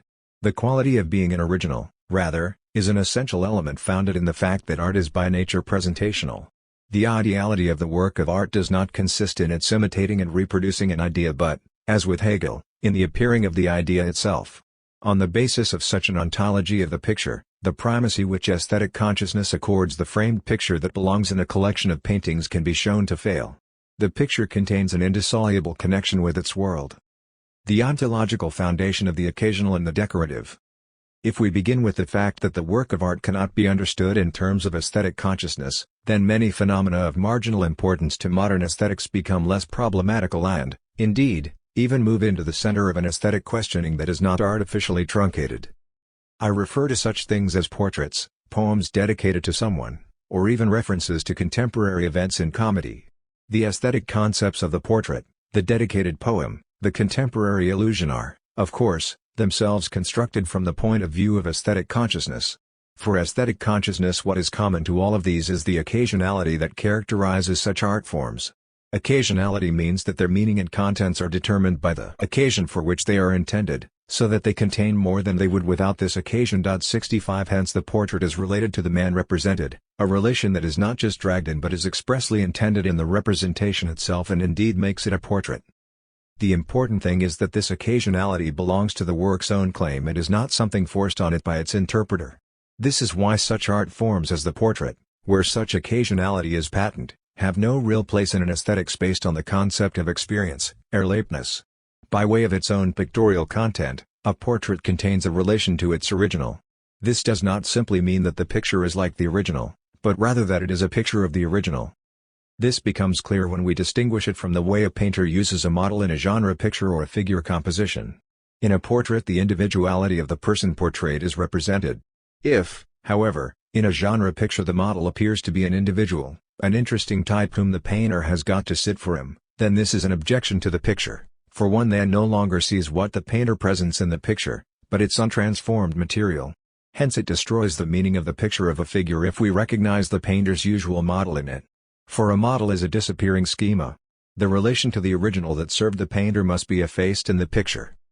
We also call a model something that enables something else that cannot be perceived to become visible, for example, the model of a house or an atom. Painters' models are not meant as themselves, they serve only to wear a costume or to make gestures clear, like dressed-up dolls. Contrariwise, someone represented in a portrait is so much himself that he does not appear to be dressed up, even if the splendid costume he is wearing attracts attention, for splendor of appearance is part of him. He is the person who he is for others. 66 The interpreter who reads works of literature in terms of their biographical or historical sources is sometimes no better than the art historian who examines the works of a painter in terms of his models. The difference between the model and the portrait shows us what occasionality means here. Occasionality in the sense intended clearly lies in what the work itself claims to mean, in contradistinction from whatever is discovered in it or can be deduced from it that goes against this claim. A portrait asks to be understood as a portrait, even when the relation to the original is practically crushed by the pictorial content specific to the picture.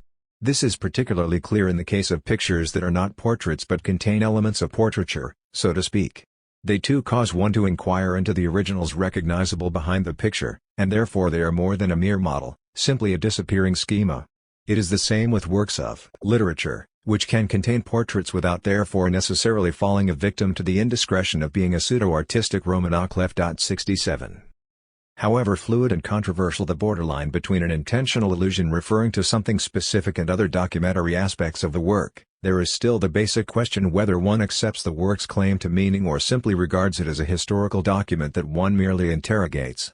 The historian will seek out every element that can tell him something of the past, even if it counters the work's claim to meaning.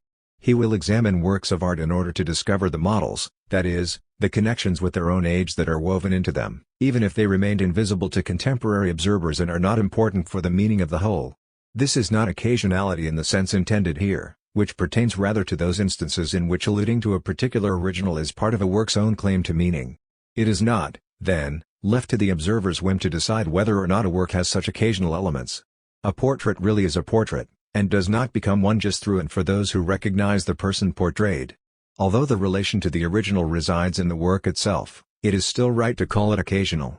For the portrait does not say who the person portrayed is, but only that it is a particular individual, and not a type.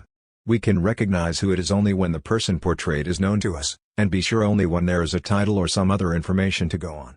At any rate, there resides in the picture an undetermined but still fundamentally determinable reference to something, which constitutes its significance. This occasionality belongs essentially to the import of the picture, regardless of whether one knows what it refers to. We can see this in the fact that a portrait looks to us like a portrait, and the representation of a particular person in a picture appears portrait-like, even if we do not know the person portrayed. In this case there is something in the picture that cannot be figured out, namely its occasional aspect. But what cannot be figured out is not therefore not there, it is there in a quite unambiguous way. The same thing is true of many poetic phenomena. Pindar's poems of Victory, a comedy that is critical of its age, but also such literary phenomena as the odes and satires of Horace are thoroughly occasional in nature. The occasional in such works has acquired so permanent a form that, even without being figured out or understood, it is still part of the total meaning.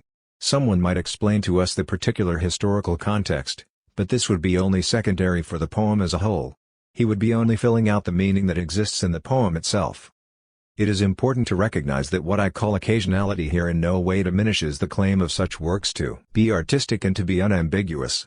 For that which presents itself to aesthetic subjectivity as the eruption of time into play, 68 and which in the age of Erlebnis art appeared to diminish a work's aesthetic significance, is in fact only a subjective reflection of the ontological relationship that has been developed above.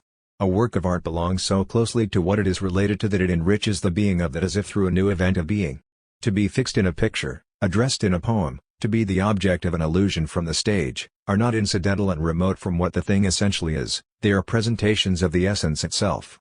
What was said in general about the ontological valence of the picture includes these occasional elements. With respect to the element of occasionality, these phenomena represent particular cases of a general relationship that obtains for the being of the work of art, namely that it experiences a continued determination of its meaning from the occasion of its coming to presentation. This is seen most clearly in the performing arts, especially theater and music, which wait for the occasion in order to exist and define themselves only through that occasion.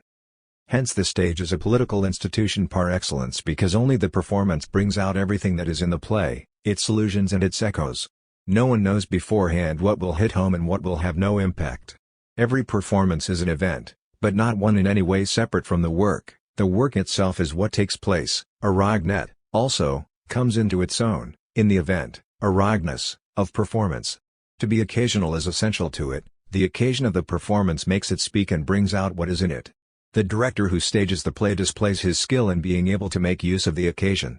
But he acts according to the directions of the writer, whose whole work is a stage direction.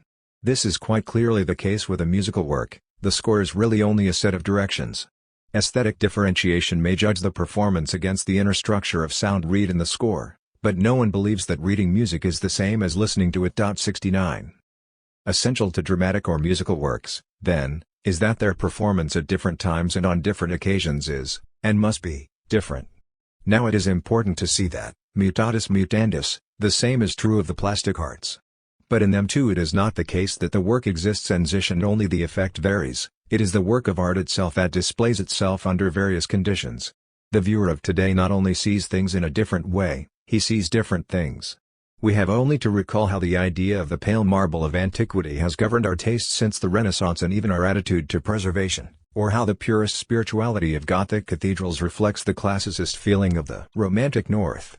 But specifically occasional art forms, such as the parabasis in classical comedy or caricature in politics, which are intended for a quite specific occasion, and finally the portrait as well, are fundamentally forms of the universal occasionality characteristic of the work of art inasmuch as it determines itself anew from occasion to occasion.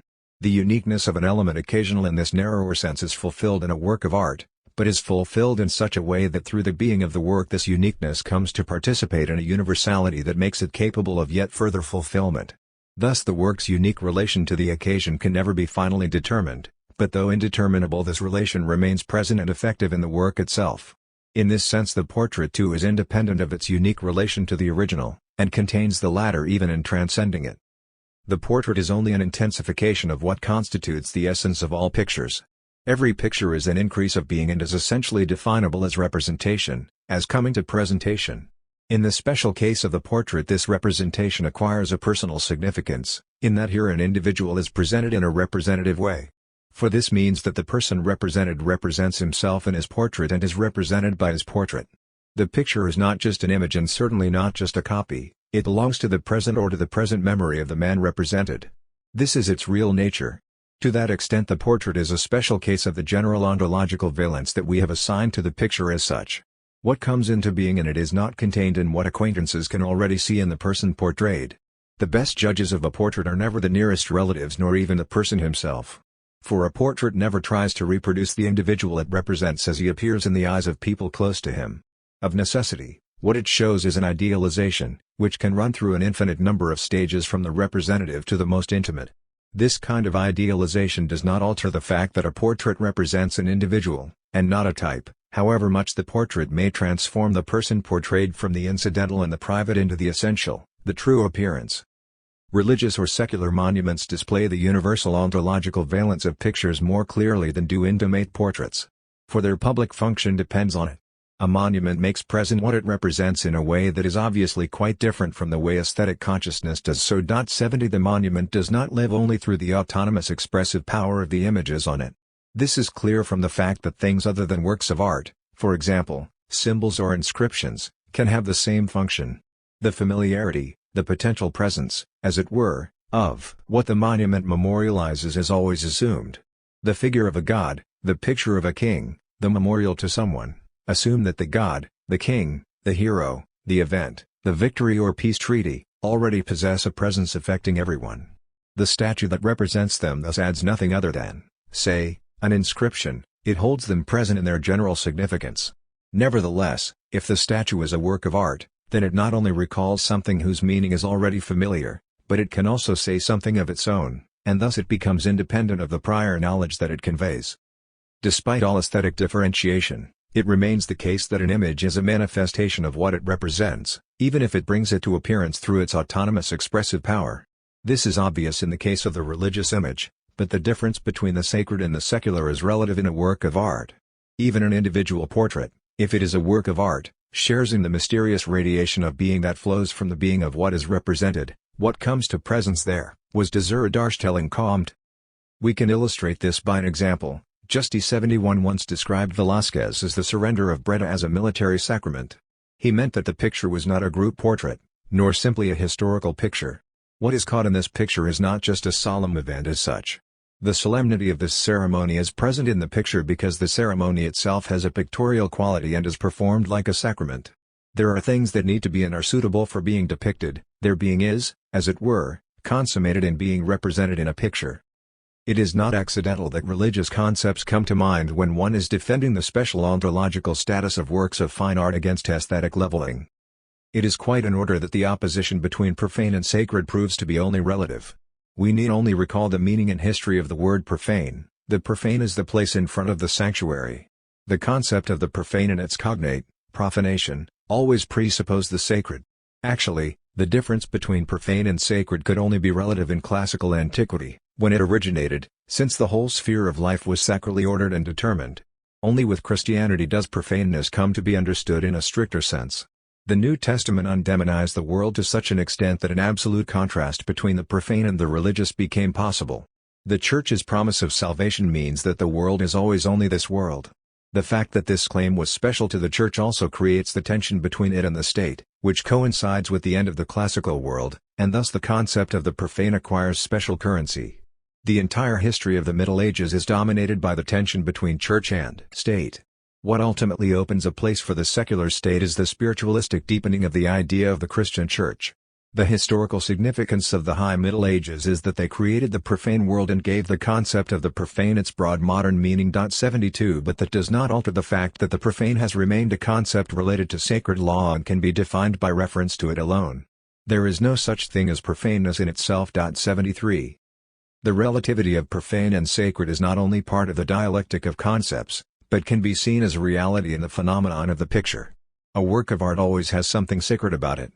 True, religious art or a monument on exhibit in a museum can no longer be desecrated in the same sense as one still in its original place. But this only means that it has in fact already suffered an injury in having become a museum piece. Obviously this is not true only of religious works of art. We sometimes have the same feeling in an antique shop when the old pieces on sale still have some trace of intimate life about them. It seems somehow scandalous to us, a kind of offense to piety, a profanation. Ultimately every work of art has something about it that protests against profanation. This seems decisively proved by the fact that even pure aesthetic consciousness is acquainted with the idea of profanation. It always perceives the destruction of works of art as a sacrilege. The German word Frevel is now rarely used except in the phrase Kunstfrevel, There is plenty of evidence that this feature is characteristic of the modern aesthetic religion of culture. For example, the word vandalism, which goes back to medieval times, only became popular in reaction to the Jacobins' destructiveness during the French Revolution. To destroy works of art is to violate a world protected by its holiness. Even an autonomous aesthetic consciousness cannot deny that art is more than such consciousness would admit. All these considerations justify characterizing the mode of being of art in general in terms of presentation, Darstellung. This includes play, spiel, and picture, Bild, communion, communion, and representation, representation. The work of art is conceived as an event of being, Seinsvorgang, and the abstraction performed by aesthetic differentiation is dissolved. A picture is an event of presentation.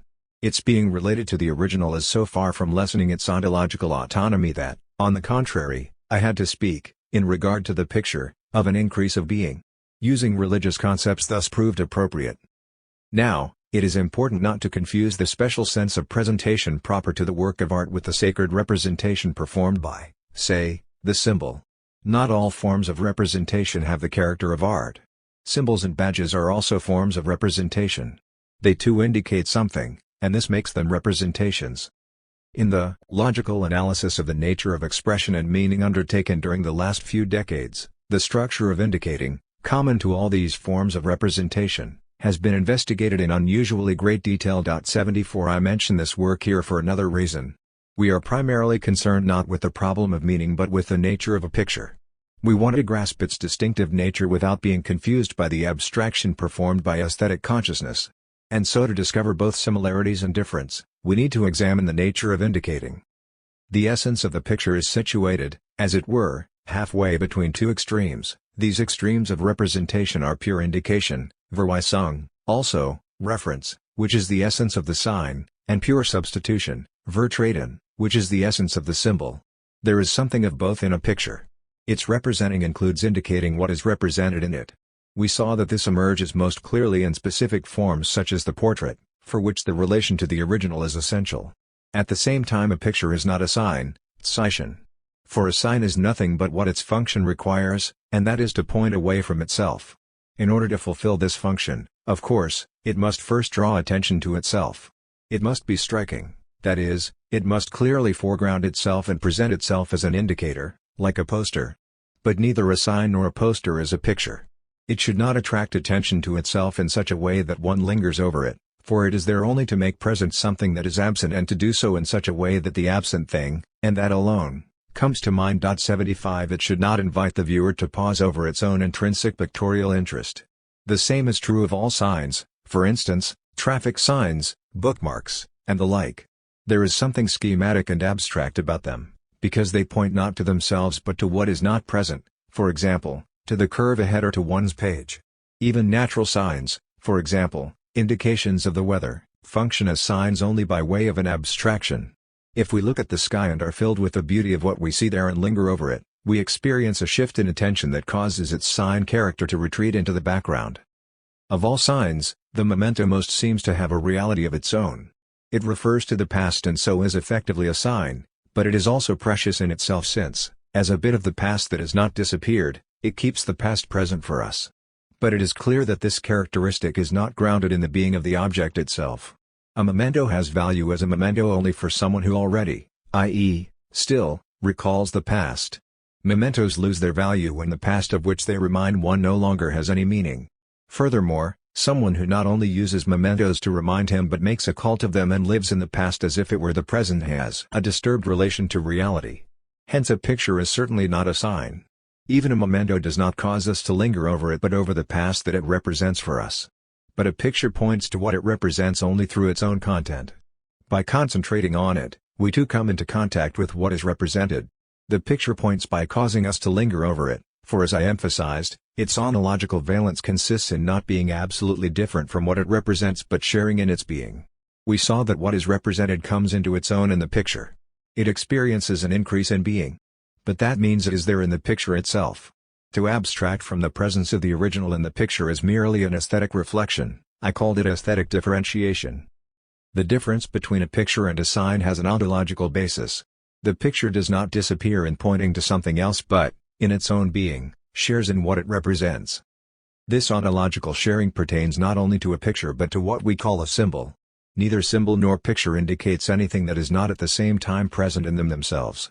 Hence the problem arises of differentiating between the mode of being of pictures and the mode of being of symbols. 76. There is an obvious distinction between a symbol and a sign, for the symbol is more like a picture. The representational function of a symbol is not merely to point to something that is not present. Instead, a symbol manifests the presence of something that really is present. This is seen in the original meaning of symbol. When a symbol is used as a sign of recognition between separated friends or the scattered members of a religious community to show that they belong together, such a symbol undoubtedly functions as a sign. But it is more than a sign.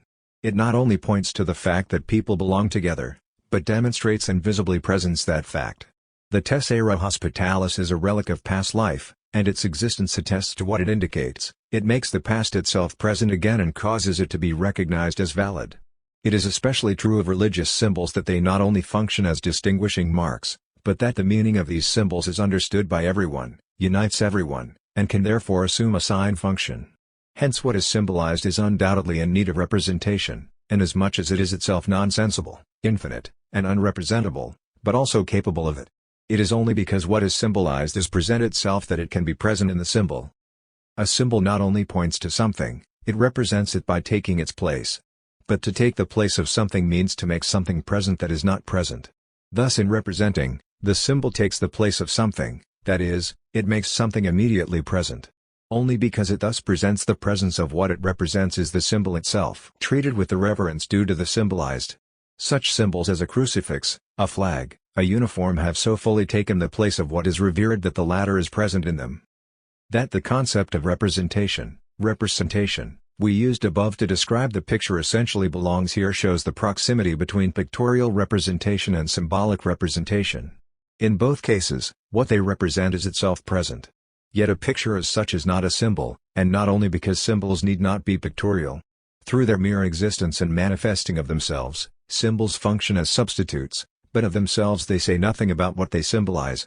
One must be familiar with them in the same way as one must be familiar with a sign, if one is to understand what they refer to. Hence they do not mean an increase of being for what is represented.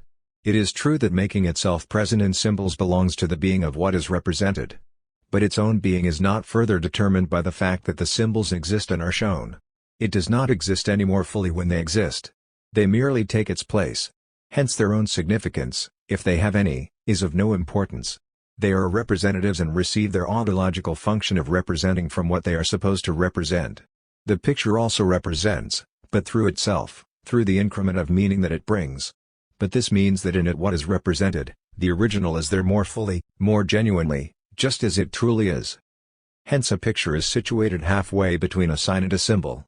Its representing is neither a pure pointing to something nor a pure taking the place of something. It is this intermediate position that raises it to a unique ontological status. Artificial signs and symbols alike do not, like the picture, acquire their signifying function from their own content, but must be taken as signs or as symbols. We call the origin of their signifying function their institution, Stiftung. In determining the ontological valence of a picture, which is what we are concerned with, it is decisive that in regard to a picture there is no such thing as institution in the same sense.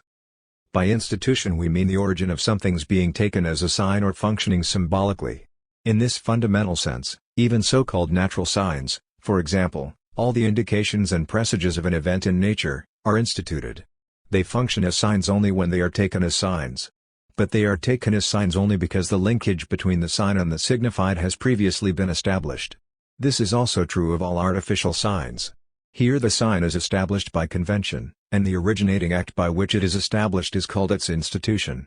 What a sign indicates depends primarily on its institution. For example, the significance of traffic signs depends on the decision of the Ministry of Transport, that of souvenirs on the meaning given to their preservation, etc. So too the symbol has to be instituted, for only this gives it its representational character. For what gives it its significance is not its own ontological content but an act of institution, an installation, a consecration that gives significance to what is, in itself, without significance, for example, the sign of sovereignty, the flag, the crucifix. It is important to see that a work of art, on the other hand, does not owe its real meaning to such an act of institution, even if it is a religious picture or a secular memorial. The public act of consecration or unveiling that assigns its purpose does not give it its significance. Rather, it is already a structure with a signifying function of its own, as a pictorial or non-pictorial representation, before it is assigned a function as a memorial. Erecting and dedicating a memorial, and it is not by accident that, after a certain historical distance has consecrated them, we speak of religious and secular works of architecture as architectural monuments, therefore only actualizes a function already implicit in the work's own content. This is why works of art can assume certain real functions and resist others, for instance, religious or secular, public or private ones. They are instituted and erected as memorials of reverence, honor, or piety only because they themselves prescribe and help fashion this kind of functional context. They themselves lay claim to their place, and even if they are displaced, for example, by being housed in a modern collection, the trace of their original purpose cannot be effaced. It is part of their being because their being is presentation. If one considers these special forms as possessing exemplary significance, one sees that certain forms of art become central which, from the point of view of Erlebnis art, are peripheral, namely all those whose own content points beyond them to the whole of a context determined by them and for them. The greatest and most distinguished of these forms is architecture. 77. A work of architecture extends beyond itself in two ways. It is as much determined by the aim it is to serve as by the place it is to take up in a total spatial context. Every architect has to consider both these things. His plan is determined by the fact that the building has to serve a particular way of life and adapt itself to particular architectural circumstances. We call a successful building a happy solution, and mean by this both that it perfectly fulfills its purpose and that its construction has added something new to the spatial dimensions of a town or landscape. Through this dual ordering the building presents a true increase of being. It is a work of art. A building is not a work of art if it stands just anywhere, as a blot on the landscape, but only if it represents the solution of an architectural problem. Aesthetics acknowledges only those works of art that are in some way worth thinking about and calls them architectural monuments.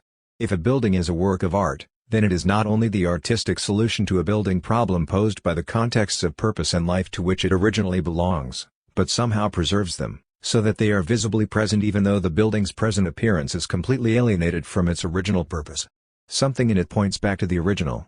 Where the original intention becomes completely unrecognizable, or its unity is destroyed by too many subsequent alterations, then the building itself becomes incomprehensible.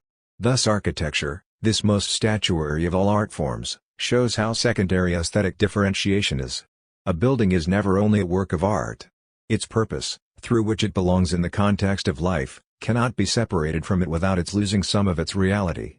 If it has become merely an object of aesthetic consciousness, then it is merely a shadowy reality and lives a distorted life only in the degenerate form of a tourist attraction or a subject for photography. The work of art in itself proves to be a pure abstraction. In fact, the presence of great architectural monuments of the past among the buildings erected by the modern world of commerce poses the task of integrating past and present. Works of architecture do not stand motionless on the shore of the stream of history, but are borne along by it. Even if historically minded ages try to reconstruct the architecture of an earlier age, they cannot turn back the wheel of history, but must mediate in a new and better way between the past and the present. Even the restorer or the preserver of ancient monuments remains an artist of his time. The special importance of architecture for our inquiry is that it too displays the element of mediation without which a work of art has no real presence. Thus even where the work is presented in a way other than through performance, which everyone knows belongs to its own present time, past and present are brought together in a work of art. That every work of art has its own world does not mean that when its original world is altered it has its reality in an alienated aesthetic consciousness. Architecture teaches us this, for it belongs inalienably to its world. But this involves a further point. Architecture gives shape to space. Space is what surrounds everything that exists in space. That is why architecture embraces all the other forms of representation, all works of plastic art, all ornament. Moreover, it gives a place to the representational arts of poetry, music, acting, and dancing. By embracing all the arts, it asserts its own perspective everywhere. That perspective is decoration. Architecture safeguards it even against those forms of art whose works are not decorative but are rather gathered within themselves through the closure of their circle of meaning. Modern research has begun to recall that this is true of all works of plastic art, which had a place assigned them when they were commissioned. Even the freestanding statue on a pedestal is not really removed from the decorative context, but serves to heighten representationally a context of life with which it is decoratively consonant. 78 Even poetry and music, which have the freest mobility and can be read or performed anywhere, are not suited to any space whatever but to one that is appropriate, a theater, concert hall, or church. Here too it is not a question of subsequently finding an external setting for a work that is complete in itself but of obeying the space-creating potentiality of the work itself, which has to adapt to what is given as well as to create its own conditions. Think only of the problem of acoustics, which is not only technical but architectural. Hence, given its comprehensiveness in relation to all the arts, architecture involves a twofold mediation. As the art which creates space, it both shapes it and leaves it free. It not only embraces all decorative shaping of space, including ornament, but is itself decorative in nature. The nature of decoration consists in performing that two-sided mediation, namely to draw the viewer's attention to itself, to satisfy his taste, and then to redirect it away from itself to the greater whole of the life context which it accompanies. This is true of the whole span of the decorative, from municipal architecture to the individual ornament. A building should certainly be the solution to an artistic problem and thus attract the viewer's wonder and admiration. At the same time it should fit into a way of life and not be an end in itself. It tries to fit into this way of life by providing ornament, a background of mood, or a framework. The same is true for each individual piece of work that the architect carries out, including ornament, which should not draw attention to itself but function as a decorative accompaniment. But even the extreme case of ornament still has something of the duality of decorative mediation about it. Certainly it should not invite us to linger and notice it as a decorative motif, but should have a merely accompanying effect. Thus in general it will not have any representational content, or will so iron it out through stylization or repetition that one's eye glides across it. It is not intended that the forms of nature used in an ornament should be recognized. If a repetitive pattern is seen as what it actually is, then its repetition becomes unbearably monotonous. But on the other hand it should not have a dead or monotonous effect, for as an accompaniment it should have an enlivening effect and must, to some extent, draw attention to itself. On surveying the full extent of the architect's decorative tasks, it is clear that architecture explodes that prejudice of the aesthetic consciousness according to which the actual work of art is what is outside all space and all time, the object of an aesthetic experience. One also sees that the usual distinction between a work of art proper and mere decoration demands revision.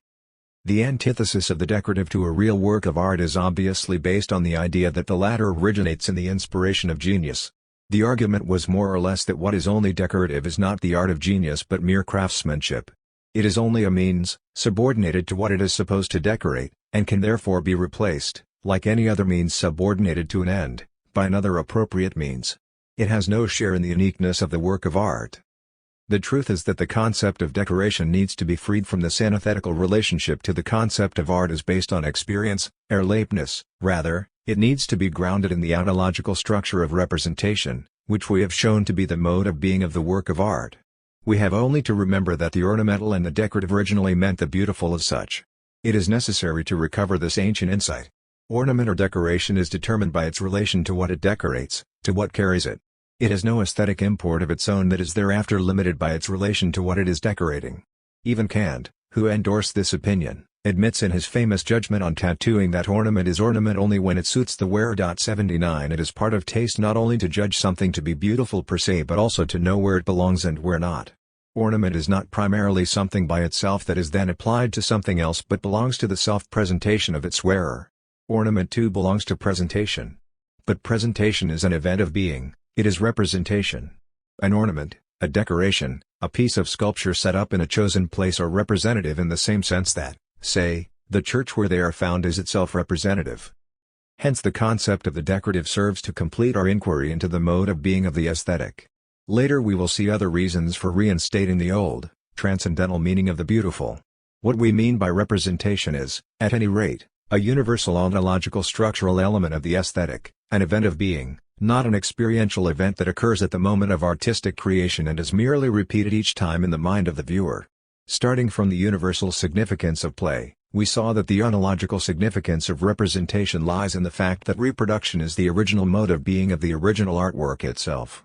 Now we have confirmed that painting and the plastic arts generally have, ontologically speaking, the same mode of being. The specific mode of the work of art's presence is the coming to presentation of being. The borderline position of literature. Now we must test whether the ontological perspective I have developed for art applies to the mode of being of literature, literatua. Here there does not appear to be any presentation that could claim an ontological valence of its own. Reading is a purely interior mental process. It seems to exhibit a complete detachment from the occasional and contingent, by contrast to public reading and performance, for example. The only condition to which literature is subject is being handed down in language and taken up in reading. Is not aesthetic differentiation, by means of which aesthetic consciousness claims to establish itself over against the artwork, legitimated by the autonomy of reading consciousness? Literature, the written word, seems to be poetry alienated from its ontological valence. It could be said of every book, not just the famous 180 that makes this claim, that it is for everyone and no one. But is this a correct conception of literature? Or does it not ultimately originate in a back projection performed by the alienated cultured consciousness? No doubt the idea that literature is an object to be read silently appears late. But it is no accident that the word literature points not to reading but to writing. Recent research, Perry and others, which has obliged me to revise the views I expressed in earlier editions, has now revived the romantic idea that pre-Homeric epic poetry was oral by showing how long orality sustained Albanian epic poetry. Where script comes into use, however, it forces epic to be fixed in writing. Literature arises to serve the reciter, not yet indeed as material to be read silently but to be recited. Still, there is nothing utterly new when silent reading is promoted in opposition to recitation, as occurs in later eras. Think, for instance, of Aristotle's aversion to theatrical performance. This is immediately obvious as long as reading means reading aloud. But there is obviously no sharp differentiation between reciting and silent reading. Reading with understanding is always a kind of reproduction, performance, and interpretation. Emphasis, rhythmic ordering, and the like are part of wholly silent reading too. Meaning and the understanding of it are so closely connected with the corporeality of language that understanding always involves an inner speaking as well. If so, then it is just as true that literature, say in its proper art form, the novel, has its original existence in being read, as that the epic has it in being declaimed by the rhapsodist or the picture in being looked at by the spectator. Thus the reading of a book would still remain an event in which the content comes to presentation. True, literature and the reading of it have the maximum degree of freedom and mobility. 81 This is seen simply in the fact that one does not need to read a book at one sitting, so that, if one wants to go on with it, one has to take it up again. This has no analogy in listening to music or looking at a picture, yet it shows that reading is related to the unity of the text. Literary art can be understood only from the ontology of the work of art, and not from the aesthetic experiences that occur in the course of the reading. Like a public reading or performance, being read belongs to literature by its nature. They are stages of what is generally called reproduction but which in fact is the original mode of being of all performing arts, and that mode of being has proved exemplary for defining the mode of being of all art. But this has a further consequence. The concept of literature is not unrelated to the reader. Literature does not exist as the dead remnant of an alienated being, left over for a later time as simultaneous with its experiential reality. Literature is a function of being intellectually preserved and handed down, and therefore brings its hidden history into every age. Beginning with the establishment of the canon of classical literature by the Alexandrian philologists, copying and preserving the classics is a living cultural tradition that does not simply preserve what exists but acknowledges it as a model and passes it on as an example to be followed. Through all changes of taste, the effective grandeur that we call classical literature remains a model for all later writers, up to the time of the ambiguous battle of the ancients and moderns, and beyond. Only with the development of historical consciousness is this living unity of world literature transformed from the immediacy of a normative claim to unity into a question of literary history. But this process is unfinished and perhaps never can be finished. It was Goethe who gave the idea of world literature its first formulation in the German language, 82, but for Goethe the normative force of that idea was still self-evident. Even today it has not died out, for we still say of the work of lasting importance that it belongs to world literature.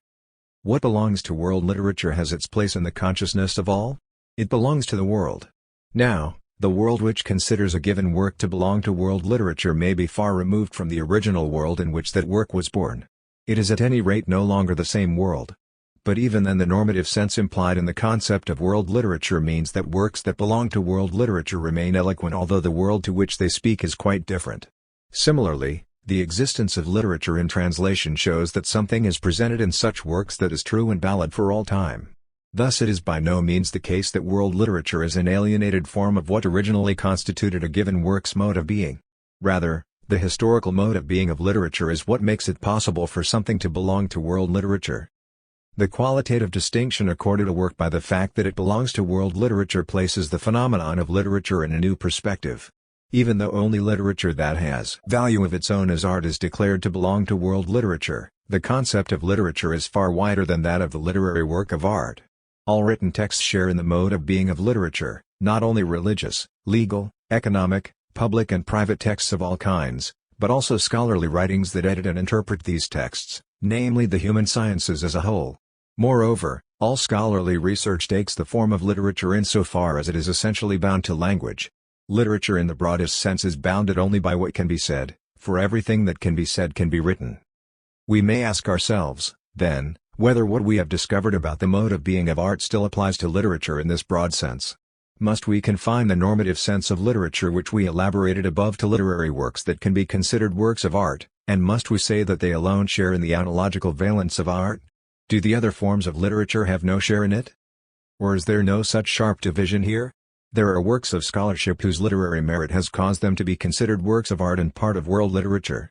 This is clear from the point of view of aesthetic consciousness, inasmuch as the latter does not consider the significance of such works' contents but only the quality of their form as important.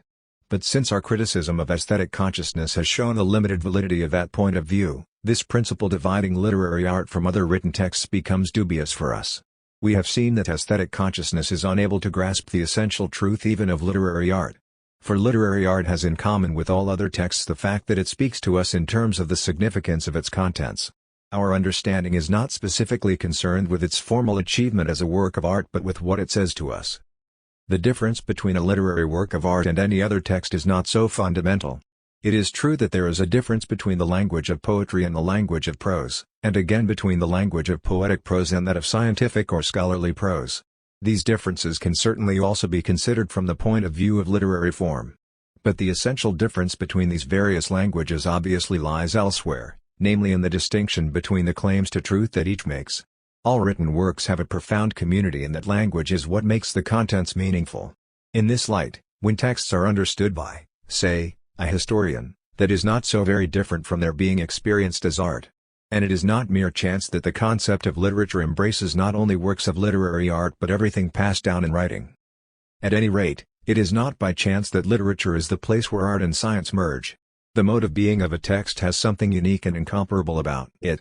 It presents a specific problem of translation to the understanding. Nothing is so strange, and at the same time so demanding, as the written word. Not even meeting speakers of a foreign language can be compared with this strangeness, since the language of gesture and of sound is always in part immediately intelligible. The written word and what partakes of it, literature, is the intelligibility of mind transferred to the most alien medium. Nothing is so purely the trace of the mind as writing, but nothing is so dependent on the understanding mind either. In deciphering and interpreting it, a miracle takes place, the transformation of something alien and dead into total contemporaneity and familiarity. This is like nothing else that comes down to us from the past. The remnants of past life, what is left of buildings, tools, the contents of graves, are weather-beaten by the storms of time that have swept over them, whereas a written tradition, once deciphered and read, is to such an extent pure mind that it speaks to us as if in the present. That is why the capacity to read, to understand what is written, is like a secret art, even a magic that frees and binds us. In it time and space seem to be superseded. People who can read what has been handed down in writing produce and achieve the sheer presence of the past. Hence we can see that in our context, despite all aesthetic distinctions, the concept of literature is as broad as possible. Just as we were able to show that the being of the work of art is play and that it must be perceived by the spectator in order to be actualized, fulended, so also it is universally true of texts that only in the process of understanding them is the dead trace of meaning transformed back into living meaning. We must ask whether what we found to be true of the experience of art is also true of texts as a whole, including those that are not works of art. We saw that the work of art is actualized only when it is presented, and we were drawn to the conclusion that all literary works of art are actualized only when they are read. Is this true also of the understanding of any text? Is the meaning of all texts actualized only when they are understood? In other words, does being understood belong, gehört, to the meaning of a text just as being heard, zu Gehör bringen, belongs to the meaning of music? Can we still talk of understanding if we are as free with the meaning of the text as the performing artist with his score? Reconstruction and integration as hermeneutic tasks. The classical discipline concerned with the art of understanding texts is hermeneutics. If my argument is correct, however, the real problem of hermeneutics is quite different from what one might expect. It points in the same direction in which my criticism of aesthetic consciousness has moved the problem of aesthetics. In fact, hermeneutics would then have to be understood in so comprehensive a sense as to embrace the whole sphere of art and its complex of questions. Every work of art, not only literature, must be understood like any other text that requires understanding, and this kind of understanding has to be acquired. This gives hermeneutical consciousness a comprehensiveness that surpasses even that of aesthetic consciousness. Aesthetics has to be absorbed into hermeneutics. This statement not only reveals the breadth of the problem but is substantially accurate. Conversely, hermeneutics must be so determined as a whole that it does justice to the experience of art. Understanding must be conceived as a part of the event in which meaning occurs, the event in which the meaning of all statements, those of art and all other kinds of tradition, is formed and actualized. In the 19th century, the hermeneutics that was once merely ancillary to theology and philology was developed into a system and made the basis of all the human sciences. It wholly transcended its original pragmatic purpose of making it possible, or easier, to understand written texts. It is not only the written tradition that is estranged and in need of new and more vital assimilation. Everything that is no longer immediately situated in a world, that is, all tradition, whether art or the other spiritual creations of the past, law, religion, philosophy, and so forth, is estranged from its original meaning and depends on the unlocking and mediating spirit that we, like the Greeks, name after Hermes, the messenger of the gods.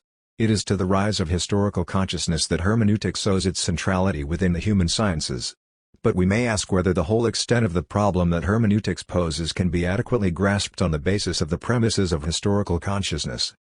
Previous work in this field, primarily Wilhelm Dilthey's hermeneutical grounding of the human sciences 83 and his research into the rise of hermeneutics 84, determined in its way the dimensions of the hermeneutical problem.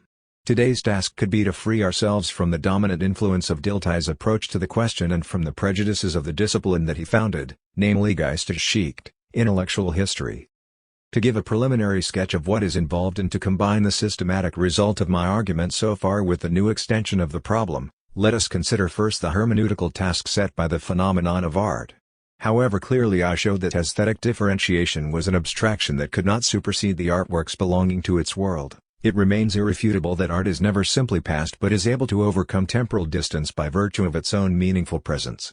Hence art offers an excellent example of understanding in both respects. Even though it is no mere object of historical consciousness, understanding art always includes historical mediation. What, then, is the task of hermeneutics in relation to it? Schleiermacher and Hegel suggest two very different ways of answering this question. They might be described as reconstruction and integration. The primary point for both Schleiermacher and Hegel is the consciousness of loss and estrangement in relation to tradition, which rouses them to hermeneutical reflection. Nevertheless, they define the task of hermeneutics very differently. Schleiermacher, whose theory of hermeneutics will be considered later, is wholly concerned to reconstruct the work, in the understanding, as originally constituted. For art and written texts handed down to us from the past are wrenched from their original world. As my analysis has revealed, this is true of all art, including literature, but it is especially evident in the plastic arts. Schleiermacher writes, when works of art come into general circulation, they are no longer what they were naturally and originally. Part of the intelligibility of each one derives from its original constitution. Hence the work of art loses some of its significance if it is torn from its original context, unless this happens to be historically preserved. He even says, hence a work of art, too, is really rooted in its own soil, its own environment. It loses its meaning when it is wrenched from this environment and enters into general circulation. It is like something that has been saved from the fire but still bears the burn marks upon it. 85. Does it not follow, then, that the work of art enjoys its true significance only where it originally belongs? Does grasping its significance, then, mean somehow reconstructing this original world? If we acknowledge that the work of art is not a timeless object of aesthetic experience but belongs to a world that alone determines its full significance, it would seem to follow that the true significance of the work of art can be understood only in terms of its origin and genesis within that world. Hence all the various means of historical reconstruction, re-establishing the world to which it belongs, re-establishing the original situation which the creative artist had in mind, performing in the original style, and so on, can claim to reveal the true meaning of a work of art and guard against misunderstanding and anachronistic interpretation. This is, in fact, Schleiermacher's conception and the tacit premise of his entire hermeneutics. According to Schleiermacher, Historical knowledge opens the possibility of replacing what is lost and reconstructing tradition, inasmuch as it restores the original occasion and circumstances. Hermeneutics endeavors to rediscover the nodal point in the artist's mind that will render the significance of his work fully intelligible, just as in the case of other texts it tries to reproduce the writer's original process of production. Reconstructing the conditions in which a work passed down to us from the past was originally constituted is undoubtedly an important aid to understanding it. But we may ask whether what we obtain is really the meaning of the work of art that we are looking for, and whether it is correct to see understanding as a second creation, the reproduction of the original production. Ultimately, this view of hermeneutics is as nonsensical as all restitution and restoration of past life. Reconstructing the original circumstances, like all restoration, is a futile undertaking in view of the historicity of our being. What is reconstructed, a life brought back from the lost past, is not the original. In its continuance in an estranged state it acquires only a derivative, cultural existence. The recent tendency to take works of art out of museums and put them back in the place for which they were originally intended, or to restore architectural monuments to their original form, merely confirms this judgment. Even a painting taken from the museum and replaced in a church or building restored to its original condition are not what they once were, they become simply tourist attractions. Similarly, a hermeneutics that regarded understanding as reconstructing the original would be no more than handing on a dead meaning. Hegel, in contrast, exemplifies another way of balancing out the profit and loss of the hermeneutical enterprise. He exhibits a clear grasp of the futility of restoration when he writes as follows of the decline of the classical world and its religion of art: "The works of the muses are now what they are for us, beautiful fruits torn from the tree.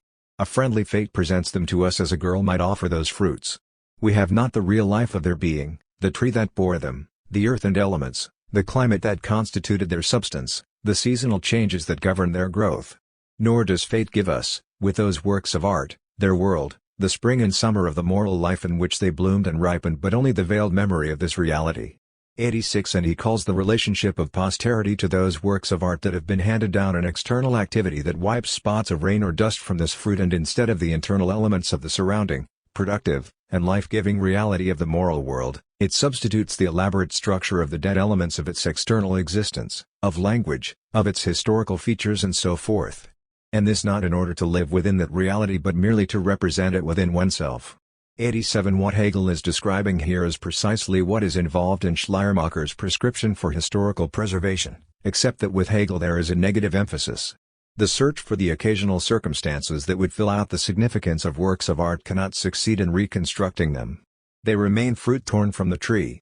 Putting them back in their historical context does not give us a living relationship with them but rather a merely ideative representation, Vorstellung. Hegel does not deny the legitimacy of adopting a historical approach to the art of the past. On the contrary, he affirms the principle of art historical research, but this, like any historical approach, is, in Hegel's eyes, an external activity. In regard to history, including the history of art, the authentic task of the thinking mind is not, according to Hegel, an external one, inasmuch as the mind would see itself represented in history in a higher way. Developing his image of the girl who offers the fruit torn from the tree, he writes, "But just as the girl who presents the plucked fruit is more than nature that presented it in the first place with all its conditions and elements, trees, air, light, and so on, insofar as she combines all these in a higher way in the light of self-consciousness in her eyes and in her gestures, so also the spirit of destiny which gives us these works of art is greater than the ethical life and reality of a particular people, for it is the interiorizing recollection, Erinnerung, of the still externalized spirit manifest in them. It is the spirit of tragic fate that gathers all these individual gods and attributes of substance within one pantheon, into spirit conscious of itself as spirit." Here Hegel points beyond the entire dimension in which Schleiermacher conceived the problem of understanding. Hegel raises it to the level on which he has established philosophy as the highest form of absolute mind. The self-consciousness of spirit that, as the text has it, comprehends the truth of art within itself in a higher way, culminates in philosophy as absolute knowledge. For Hegel, then, it is philosophy, the historical self-penetration of spirit, that carries out the hermeneutical task. This is the most extreme counterposition to the self-forgetfulness of historical consciousness. In it the historical approach of ideative reconstruction is transformed into a thinking relation to the past. Here Hegel states a definite truth, inasmuch as the essential nature of the historical spirit consists not in the restoration of the past but in thoughtful mediation with contemporary life. Hegel is right when he does not conceive of such thoughtful mediation as an external relationship established after the fact but places it on the same level as the truth of art itself. In this way his idea of hermeneutics is fundamentally superior to Schleiermacher's. The question of the truth of art forces us, too, to undertake a critique of both aesthetic and historical consciousness, inasmuch as we are inquiring into the truth that manifests itself in art and history. Part 2. The extension of the question of truth to understanding in the human sciences. Qui non intelligit res, non potest. Ex verbis sensum alicere. M. Luther. Chapter 3. Historical preparation. The questionableness of Romantic hermeneutics and its application to the study of history. The change in hermeneutics from the Enlightenment to Romanticism. If we are to follow Hegel rather than Schleiermacher, the history of hermeneutics must place its emphases quite differently. Its culmination will no longer consist in historical understanding being liberated from all dogmatic bias, and we will no longer be able to view the rise of hermeneutics as Dilthey, following Schleiermacher, presented it. Rather, we must retrace Dilthey's steps and look out for goals other than those of Dilthey's historical self-consciousness. We will entirely disregard the dogmatic interest in the hermeneutical problem that the Old Testament already presented to the early Church and will be content to pursue the development of the hermeneutical method in the modern period, which culminates in the rise of historical consciousness. The prehistory of Romantic hermeneutics. The art or technique of understanding and interpretation developed from analogous impulses along two paths, theological and philological. Theological hermeneutics, as Dilthey showed, developed from the Reformers' defense of their own understanding of Scripture against the attack of the Tridentine theologians and their appeal to the indispensability of tradition. Philological hermeneutics developed as instrumental to the humanist claim to revive classical literature. Both involve a rediscovery of something that was not absolutely unknown, but whose meaning had become alien and inaccessible. Classical literature, though constantly present as material for humanistic education, had been completely absorbed within the Christian world. Similarly, the Bible was the Church's sacred book and as such was constantly read, but the understanding of it was determined, and, as the Reformers insisted, obscured, by the dogmatic tradition of the Church. Both traditions are dealing with a foreign language and not with the scholar's universal language of the Latin Middle Ages, so studying the tradition in the original made it necessary to learn Greek and Hebrew as well as to purify Latin. By applying specialized techniques, hermeneutics claimed to reveal the original meaning of the texts in both traditions, humanistic literature and the Bible. It is of decisive importance that through Luther and Melanchthon the humanistic tradition was united with the Reform. Insofar as scriptural hermeneutics is regarded as the prehistory of the hermeneutics of the modern human sciences, it is based on the scriptural principle of the Reformation. Luther's position is more or less the following: Scripture is sui ipsius interpres. 3 We do not need tradition to achieve the proper understanding of Scripture, nor do we need an art of interpretation in the style of the ancient doctrine of the fourfold meaning of Scripture, but the Scripture has a univocal sense that can be derived from the text, the sensus literalis. The allegorical method in particular, which had formerly seemed indispensable for the dogmatic unity of scriptural doctrine, is now legitimate only where the allegorical intention is given in Scripture itself. Thus it is appropriate when dealing with the parables. The Old Testament, however, should not acquire its specifically Christian relevance through an allegorical interpretation. We must take it literally, and precisely by its being understood literally, and seen as the expression of the law superseded by the grace of Christ, the Old Testament acquires a Christian significance. The literal meaning of Scripture, however, is not univocally intelligible in every place and at every moment. For the whole of Scripture guides the understanding of individual passages, and again this whole can be reached only through the cumulative understanding of individual passages. This circular relationship between the whole and the parts is not new. It was already known to classical rhetoric, which compares perfect speech with the organic body, with the relationship between head and limbs. Luther and his successors transferred this image, familiar from classical rhetoric, to the process of understanding, and they developed the universal principle of textual interpretation that all the details of a text were to be understood from the contextus and from the scopus, the unified sense at which the whole aims. 5. Insofar as Reformation theology relies on this principle in interpreting Scripture, it remains bound to a postulate that is itself based on a dogma, namely that the Bible is itself a unity. Judged from the 18th century's historical point of view, Reformed theology is also dogmatic and excludes any sound individual interpretation of Scripture that takes account of the relative context of a text, its specific purpose, and its composition. Indeed, Reformed theology does not even seem to be consistent. By ultimately asserting the Protestant creedal formulae as guides to the understanding of the unity of the Bible, it too supersedes the scriptural principle in favor of a rather brief Reformation tradition. This was the judgment not only of Counter-Reformation theology but of Dilthey. 6 He glosses these contradictions in Protestant hermeneutics from the viewpoint of the full self-awareness of the historical sciences. We in turn will have to inquire whether this self-consciousness, precisely in regard to the theological meaning of scriptural exegesis, is really justified, or whether the literary and hermeneutical principle of understanding texts in their own terms is not itself unsatisfactory and always in need of support from a generally unacknowledged dogmatic guideline.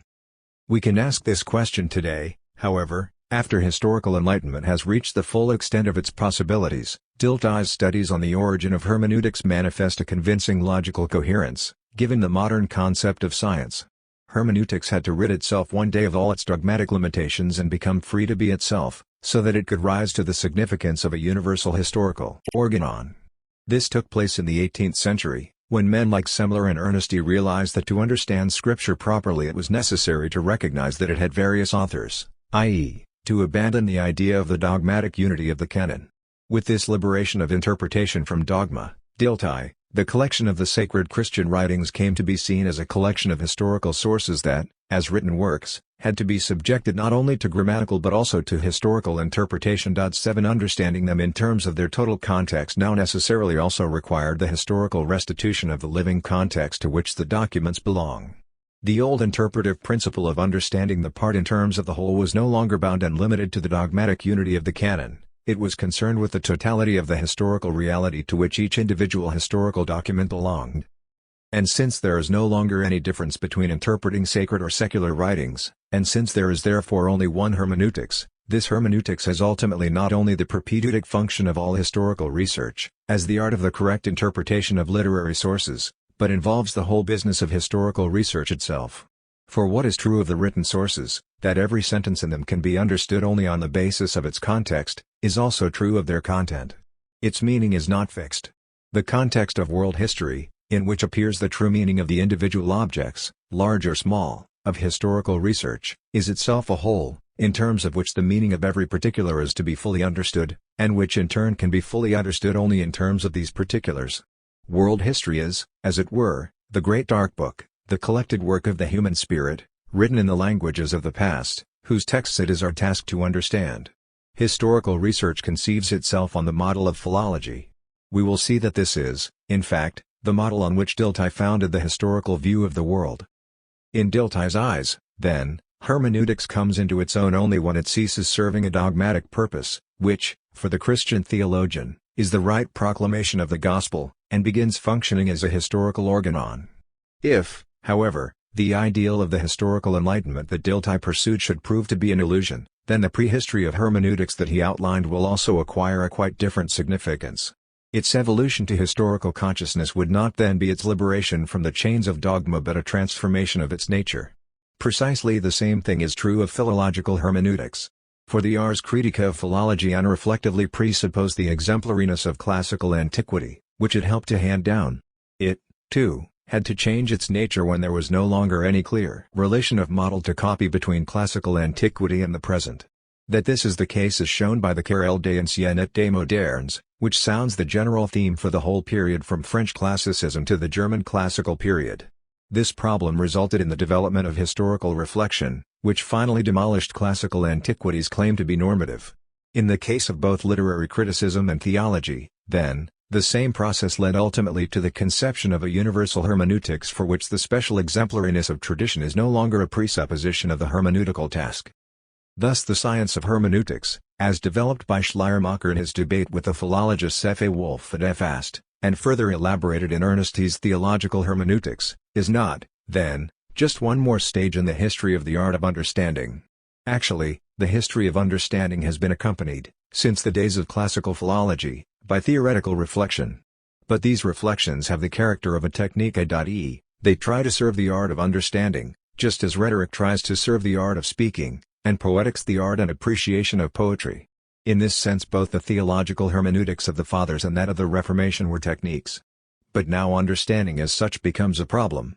The universality of this problem shows that understanding has become a task in a new sense, and hence theoretical reflection acquires a new significance. It is no longer a set of techniques guiding the practice of philologist or theologian. Schleiermacher, it is true, calls his hermeneutics a technique, but in a quite different, systematic sense. He seeks the theoretical foundation of the procedure common to theologians and philologists by reaching back beyond the concerns of each to the more fundamental relation, the understanding of thoughts. It was different for the philologists who were his immediate predecessors. For them, hermeneutics was determined by the content of what was to be understood, and this was the self-evident unity of classical and Christian literature. Ast's goal for all hermeneutics, to demonstrate the unity of Greek and Christian life, expresses what, basically, all Christian humanists think. H. Schleiermacher, on the other hand, no longer seeks the unity of hermeneutics in the unity of the content of tradition to which understanding is applied, but rather he seeks it, apart from any particular content, in the unity of a procedure that is not differentiated even by the way the ideas are transmitted, whether in writing or orally, in a foreign language or in one's own. The effort to understand is needed wherever there is no immediate understanding, i.e., whenever the possibility of misunderstanding has to be reckoned with. Schleiermacher's idea of a universal hermeneutics starts from this, that the experience of the alien and the possibility of misunderstanding is universal. It is true that this alienation is greater, and misunderstanding easier, in artistic than in non-artistic utterance, and it is greater with written than with oral utterance, which is, as it were, continuously interpreted by the living voice. But precisely Schleiermacher's extending the hermeneutical task to meaningful dialogue, which is especially characteristic of him, shows how fundamentally the meaning of alienation, which hermeneutics is supposed to overcome, has changed in comparison to the task of hermeneutics as hitherto conceived. In a new and universal sense, alienation is inextricably given with the individuality of the thou. However, we should not take the lively, even brilliant sense of human individuality that characterizes Schleiermacher as an individual idiosyncrasy influencing his theory. Rather, through critique he rejected everything that, under the rubric of rational ideas, vernünftige Gedanken, the Enlightenment regarded as the common nature of humanity, and this rejection necessitated completely redefining our relation to tradition. 9 The art of understanding came under fundamental theoretical examination and universal cultivation because neither scripturally nor rationally founded agreement could any longer constitute the dogmatic guideline of textual understanding. Thus it was necessary for Schleiermacher to provide a fundamental motivation for hermeneutical reflection and so place the problem of hermeneutics within a hitherto unknown horizon.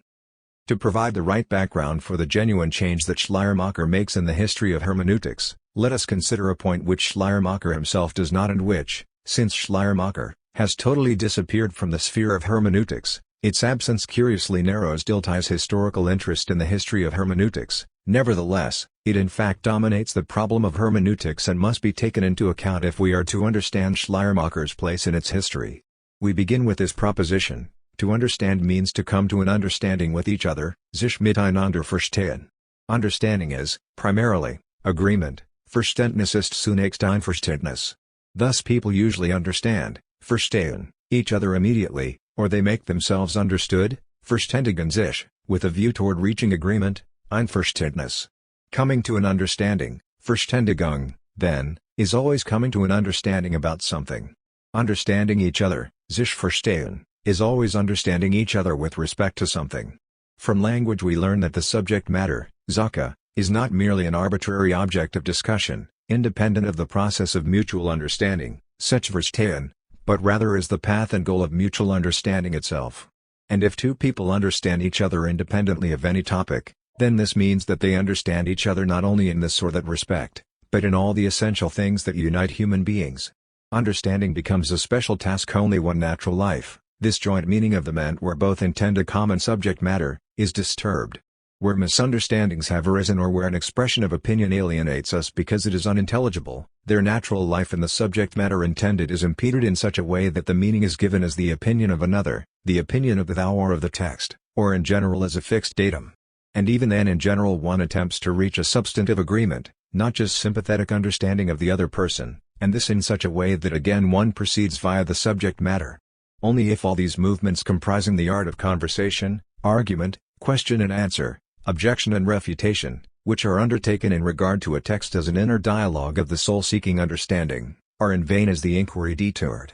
Only then does the effort of understanding become aware of the individuality of the thou and take account of his uniqueness. If we are dealing with a foreign language, the text will already be the object of a grammatical, linguistic interpretation, but that is only a preliminary condition. The real problem of understanding obviously arises when, in the endeavor to understand the content of what is said, the reflective question arises, how did he come to such an opinion? For this kind of question reveals an alienness that is clearly of a quite different kind and ultimately signifies a renunciation of shared meaning. Spinoza's critique of the Bible is a good example of this, and at the same time one of the earliest. In Chapter 7 of the Tractatus Theologico-Politicus, Spinoza elaborates his method of interpreting Scripture by analogy to the interpretation of nature. We have to derive the meaning, mens, of the authors from historical data, since things are related in these books, stories of miracles and revelations, that cannot be derived from the principles known to us by natural reason. Independently of the fact that Scripture on the whole undoubtedly has a moral significance, in these matters which are, in themselves, incomprehensible, imperceptibles, everything important can be understood if only we understand the mind of the author historically, i.e., overcome our prejudices and think of nothing but what the author could have had in mind. Historical interpretation in the spirit of the writer is necessary, then, because of the hieroglyphic and incomprehensible nature of the contents. In interpreting Euclid, says Spinoza, no one pays any heed to the life, studies, and habits, vita, studium et mores, of that author. 10 And this is true also for the spirit of the Bible and moral matters, circa documenta moralia. Only because there are incomprehensible things, res imperceptibles, in the stories of the Bible does our understanding of them depend on our being able to derive the author's meaning from the whole of his work, ut mentem auctoris percipimus. And here, in fact, it does not matter whether what is meant corresponds to our insight, since we want to know only the meaning of the statements, sensus or rationem, but not their truth, veritas. For this we need to exclude all prepossessions, even those of reason, and, of course, especially those generated by our prejudices. Thus the naturalness of the understanding of Scripture depends on the fact that what makes sense can be understood at sight, and what does not can be understood historically. The breakdown of the immediate understanding of things and their truth is the motive for the detour into history. What this formulation of the interpretative principle means for Spinoza's own relationship to scriptural tradition is a separate question. In any case, for Spinoza, the extent of what can be understood only in this historical way is very great, even if the spirit of the whole, quod ipsa veram virtutem dociat, it teaches true virtue, is clear, and what is clear is of overwhelming significance. If we go back to the prehistory of historical hermeneutics in this way, the first thing to be noted is that there is a close correspondence between philology and natural science in their early visions of themselves. That has two implications. On the one hand, natural scientific procedure is supposed to apply to one's approach to scriptural tradition as well, and is supported by the historical method. But on the other hand, just as naturalness in the art of philology means understanding from a context, so naturalness in the investigation of nature means deciphering the book of nature. 11 To this extent scientific method is based on the model of philology. This is reflected in the fact that the enemy against which the new science of nature has to assert itself is the knowledge gained from Scripture and authorities. By contrast, the essence of the new science consists in its special methodology, which leads through mathematics and reason to an insight into what is intelligible in itself. The historical critique of Scripture that emerges fully in the 18th century has its dogmatic basis, as our brief look at Spinoza has shown, in the Enlightenment's faith and reason. In a similar way other forerunners of historical thinking, among whom there were, in the 18th century, many now long forgotten names, have tried to give guidelines for understanding and interpreting historical books. Among them Cledenius 12 has been singled out as a precursor of Romantic hermeneutics, 13 and in fact we find in him the interesting concept of point of view, which explains why we see a thing in one way and not in another, a concept from optics, which the author explicitly borrows from Leibniz. However, as we learn from the title of his work, Cledenius is, basically put in a false light if we see his hermeneutics as an early form of historical methodology. It is not just that for him interpreting historical books is not at all most important, in every case the substantive content of the writings is the important thing, but basically the whole problem of interpretation appears to him as pedagogical and occasional. Interpretation is explicitly concerned with rational discourses and writings. For him, interpretation means adducing those ideas that are necessary for the perfect understanding of a passage. Thus interpretation does not serve to indicate the true understanding of a passage, rather, it is expressly intended to remove obscurities in texts that hinder the student from achieving full understanding. Preface. In interpretation one must accommodate oneself to the insight of the student. Section 102. Thus, for Cledenius, understanding and interpretation are not the same thing. Section 648. Clearly it is quite exceptional for a passage to require interpretation, in general, A passage is immediately understood when one is familiar with the subject matter it deals with, whether one is reminded of it by the passage or one comes to know it only through the passage. Section 682. Undoubtedly the important thing for understanding here is still understanding the subject matter, the substantive insight. It is neither a historical nor a psychological genetic procedure. Nevertheless, the author is quite certain that the art of interpretation has acquired a new and special urgency, inasmuch as the art of interpretation is what legitimates the interpretation. Such an art is obviously not necessary as long as the student has the same knowledge as the interpreter, so that what is to be understood is clear without needing to be demonstrated, or because of the trust he places in the interpreter. Neither condition seems to Gladenius to be fulfilled in his own time, the latter insofar as, in the spirit of the Enlightenment, the students want to see with their own eyes, the former insofar as with the growth of knowledge, i.e., with the advance of science, the obscurity of the passages to be understood grows ever greater. Section 668f. Thus the need for hermeneutics is given precisely with the decline of self-evident understanding. In this way the fact that interpretation is impelled by the occasion finally exhibits its fundamental significance. Gladenius reaches a highly interesting conclusion. He sees that to understand an author perfectly is not the same thing as to understand speech or writing perfectly. Section 86. The norm for understanding a book is not the author's meaning. For, since men cannot be aware of everything, their words, speech and writing can mean something that they themselves did not intend to say or write, and consequently when trying to understand their writings, one can rightly think of things that had not occurred to the, basically put in a false light if we see his hermeneutics as an early form of historical methodology.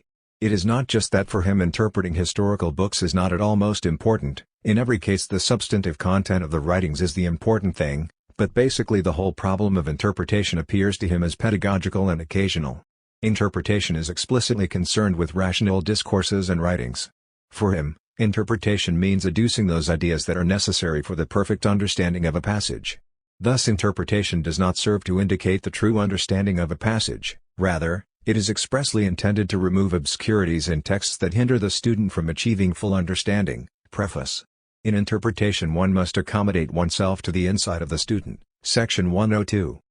Thus, for Gladenius, understanding and interpretation are not the same thing. Section 648. Clearly it is quite exceptional for a passage to require interpretation. In general, a passage is immediately understood when one is familiar with the subject matter it deals with, whether one is reminded of it by the passage or one comes to know it only through the passage. Section 682. Undoubtedly the important thing for understanding here is still understanding the subject matter, the substantive insight. It is neither a historical nor a psychological genetic procedure. Nevertheless, the author is quite certain that the art of interpretation has acquired a new and special urgency, inasmuch as the art of interpretation is what legitimates the interpretation. Such an art is obviously not necessary as long as the student has the same knowledge as the interpreter, so that what is to be understood is clear without needing to be demonstrated, or because of the trust he places in the interpreter. Neither condition seems to Gladenius to be fulfilled in his own time, the latter insofar as, in the spirit of the Enlightenment, the students want to see with their own eyes, the former insofar as with the growth of knowledge, i.e., with the advance of science, the obscurity of the passages to be understood grows ever greater. Section 668f. Thus the need for hermeneutics is given precisely with the decline of self-evident understanding. In this way the fact that interpretation is impelled by the occasion finally exhibits its fundamental significance. Gladenius reaches a highly interesting conclusion. He sees that to understand an author perfectly is not the same thing as to understand speech or writing perfectly. Section 86. The norm for understanding a book is not the author's meaning. For, since men cannot be aware of everything, their words, speech and writing can mean something that they themselves did not intend to say or write, and consequently when trying to understand their writings, one can rightly think of things that had not occurred to the. Schleiermacher even defines hermeneutics as the art of avoiding misunderstandings. It rises above the pedagogical occasionality of interpretation and acquires the independence of a method, inasmuch as misunderstanding follows automatically and understanding must be desired and sought at every point. 19. The avoidance of misunderstanding. All tasks are contained in this negative expression. Schleiermacher sees their positive solution as a canon of grammatical and psychological rules of interpretation, which even in the interpreter's consciousness are quite distinct from obligation to a dogmatic. Now Schleiermacher was undoubtedly not the first to limit the scope of hermeneutics to making intelligible what others have said in speech and text. The art of hermeneutics has never been the organon of the study of things. This distinguishes it at the outset from what Schleiermacher calls dialectic. but indirectly, wherever an attempt is made to understand something, for example, scripture or the classics, there is reference to the truth that lies hidden in the text and must be brought to light. What is to be understood is, in fact, not a thought considered as part of another's life, but as a truth. Precisely for this reason hermeneutics has an ancillary function and remains subordinate to the study of things. Schleiermacher takes account of this, insofar as he relates hermeneutics, within the system of sciences, to dialectics. Nevertheless, the task he sets himself is precisely that of isolating the procedure of understanding. He endeavors to make it an independent method of its own. For Schleiermacher this also involves freeing himself from the limited tasks that constitute the nature of hermeneutics for his predecessors, Wolff and Ast. He does not accept its being restricted to foreign languages, or to the written word, as if the same thing could not happen in conversation and in listening to a speech. 20. This is more than an extension of the hermeneutical problem from understanding what is written to understanding discourse in general, it suggests a fundamental shift. What is to be understood is now not only the exact words and their objective meaning, but also the individuality of the speaker or author. Schleiermacher holds that the author can really be understood only by going back to the origin of the thought. What is for Spinoza a limiting case of intelligibility, and hence requires a detour via the historical, is for Schleiermacher the norm and the presupposition from which he develops his theory of understanding. What he finds most neglected, and even largely ignored is understanding a succession of thoughts as an emerging element of life, as an act that is connected with many others, even of another kind. 21. Thus beside grammatical interpretation he places psychological, technical, interpretation. This is his most characteristic contribution. 22 We will pass over Schleiermacher's brilliant comments on grammatical interpretation. They contain remarks on the role that the pre-given totality of language plays for the writer, and hence also for his interpreter, as well as remarks on the significance of the whole of a literature for an individual work. It may be, as seems probable from a recent investigation of Schleiermacher's unpublished texts, 23 that psychological interpretation only gradually came to dominate the development of his thought. At any rate, psychological interpretation became the main influence on the theorists of the 19th century, Savigny, Bock, Steinthal and, above all, Dilthey. Even in the case of the Bible, where interpreting each writer in terms of his individual psychology is of less moment than the significance of what is dogmatically uniform and common to them, 24 Schleiermacher still regards the methodological distinction between philology and dogmatics as essential. 25 Hermeneutics includes grammatical and psychological interpretation. But Schleiermacher's particular contribution is psychological interpretation. It is ultimately a divinatory process, a placing of oneself within the whole framework of the author, an apprehension of the inner origin of the composition of the work. 26 A recreation of the creative act. Thus understanding is a reproduction of an original production, a knowing of what has been known. Bock. 27 A reconstruction that starts from the vital moment of conception, the germinal decision as the composition's organizing center. 28. Isolating understanding in this way, however, means that the structure of thought we are trying to understand as an utterance or as a text is not to be understood in terms of its subject matter but as an aesthetic construct, as a work of art or artistic thought. If we keep this in mind, we will understand why what is at issue is not a relation to the subject matter, Schleiermacher's being. Schleiermacher is following Kant's definitions of the aesthetic when he says that artistic thought can be differentiated only by greater or lesser pleasure and is properly only the momentaneous act of the subject. 29 Now, the precondition of there being an understanding at all is that this artistic thought is not a mere momentaneous act but expresses itself. Schleiermacher sees artistic thoughts as life moments that contain so much pleasure that they burst into utterance, but, however much pleasure they evoke in the originals of artistic works even then they remain individual thought, a free construct that is not tied to being. This is precisely what distinguishes poetic from scientific texts. 30 By this, Schleiermacher undoubtedly means that poetic utterance is not subject to the already described criterion of agreement concerning the thing meant, because what is said in poetry cannot be separated from the way it is said. The Trojan War, for example, exists in Homer's poem. A person who is concerned with historical fact is no longer reading Homer as poetic discourse. No one would maintain that Homer's poem gained an artistic reality as a result of archaeologists' excavations. What is to be understood here is not a shared thought about some subject matter, but individual thought that by its very nature is a free construct and the free expression of an individual being. But it is characteristic of Schleiermacher that he seeks this element of free production everywhere. He even differentiates kinds of dialogue in the same way when, in addition to dialogue proper, which is concerned with the common search for meaning and is the original form of dialectics, he speaks of free dialogue, which he ascribes to artistic thought. In free dialogue the content of the thoughts is virtually ignored. Dialogue is nothing but the mutual stimulation of thought, and has no other natural end than the gradual exhaustion of the process described. 31 A kind of artistic creation in the reciprocation of communication.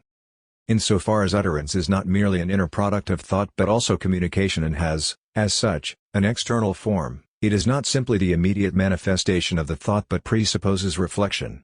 This is primarily true, of course, of what is fixed in writing and hence of all texts. They are always presentation through art. 32 But where speaking is an art, so is understanding. Thus all speech and all texts are basically related to the art of understanding, hermeneutics, and this explains the connection between rhetoric, which is a part of aesthetics, and hermeneutics. Every act of understanding is for Schleiermacher the inverse of an act of speech, the reconstruction of a construction.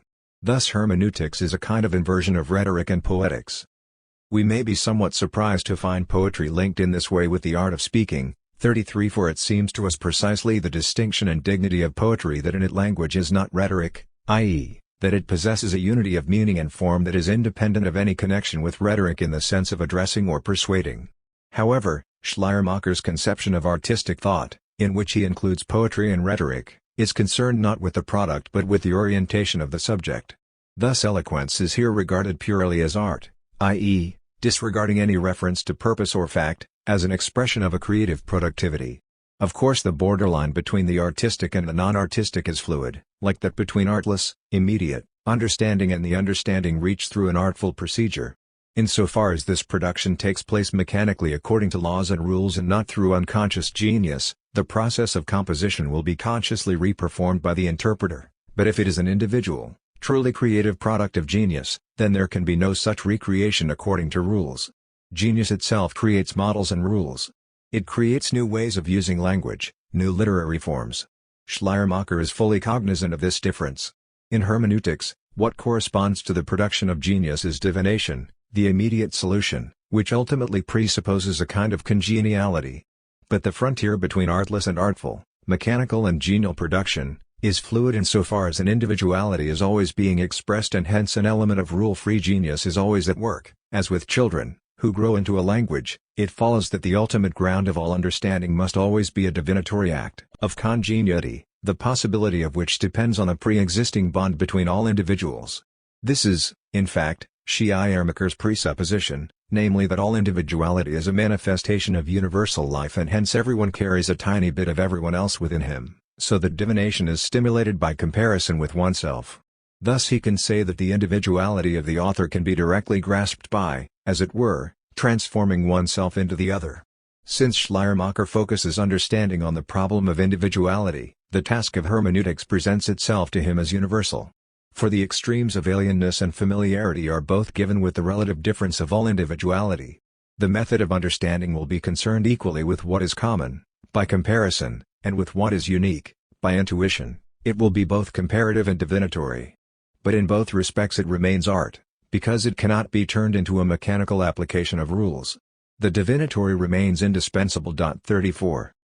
On the basis of this aesthetic metaphysics of individuality, the hermeneutical principles used by the philologist and the theologian undergo an important change.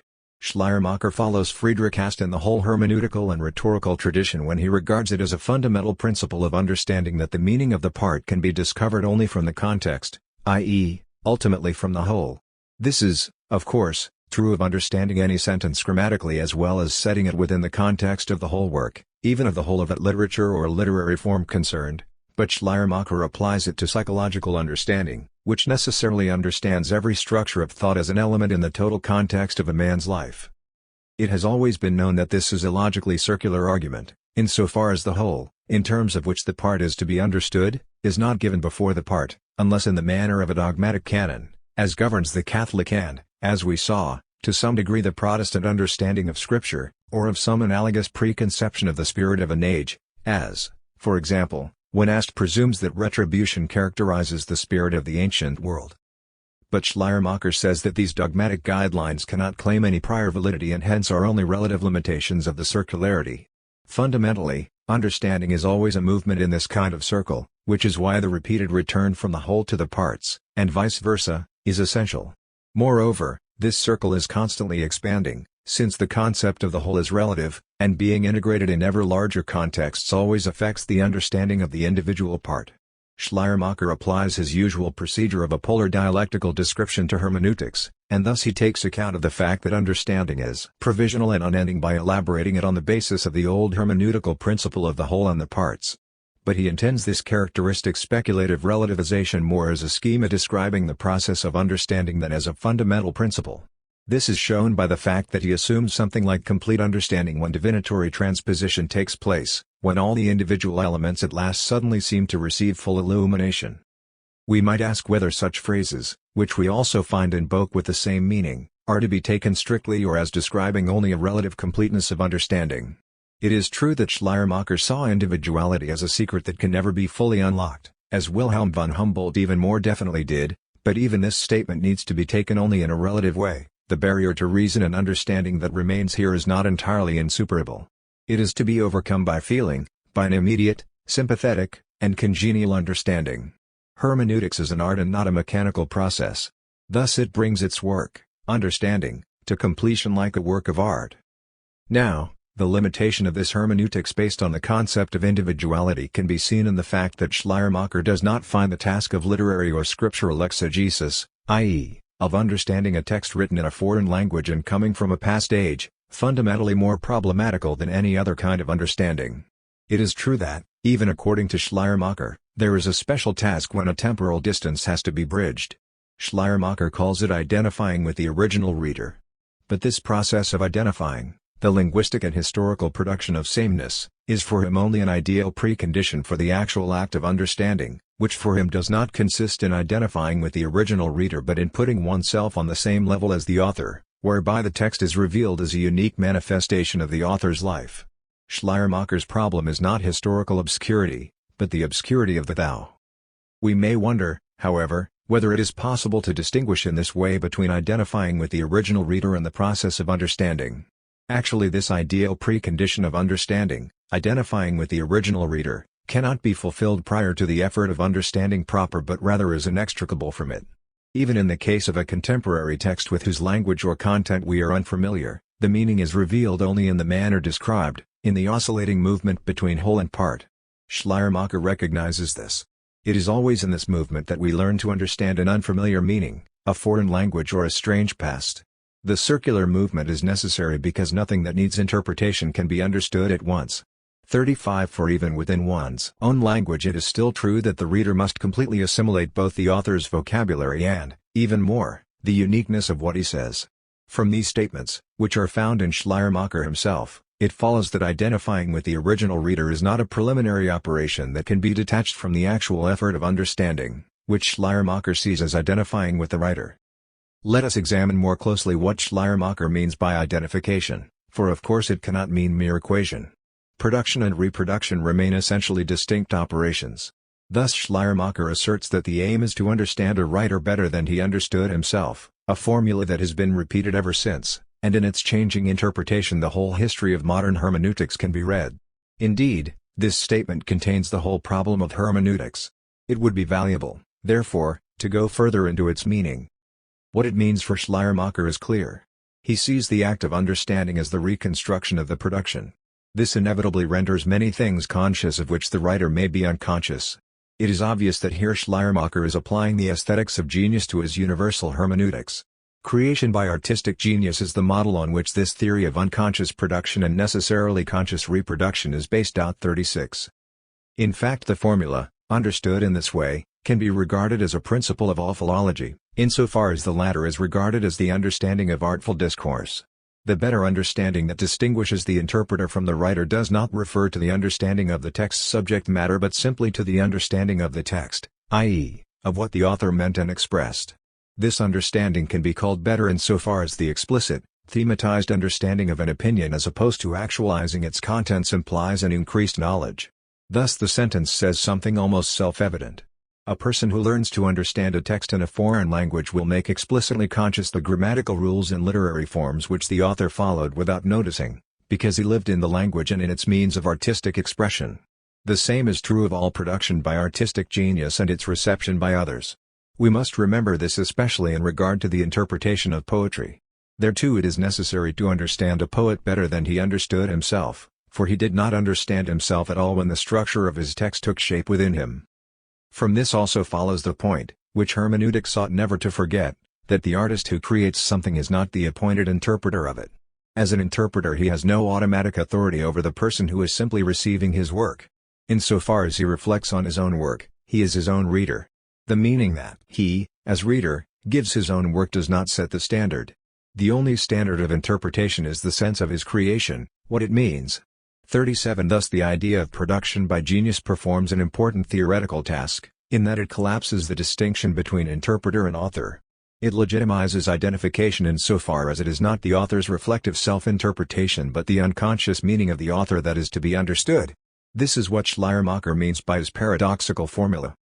Since Schleiermacher others, including August Bock, Steinthal, and Dilthey, have repeated his formula in the same sense, the philologist understands the speaker and poet better than he understands himself and better than his contemporaries understood him, for he brings clearly into consciousness what was actually, but only unconsciously, present in the other.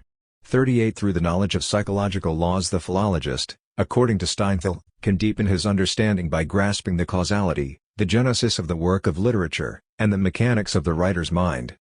Steinthal's repetition of Schleiermacher's statement already betrays the effect of psychological research which takes research into nature as its model. Dilthey is freer here, because he more firmly preserves the connection with the aesthetics of genius. In particular, he applies the formula to the interpretation of poetry. To understand the idea of a poem from its inner form can of course be called understanding it better.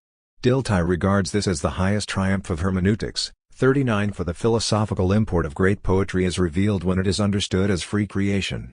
Free creation is not restricted by external conditions or by conditions of subject matter, and can therefore be grasped only as inner form.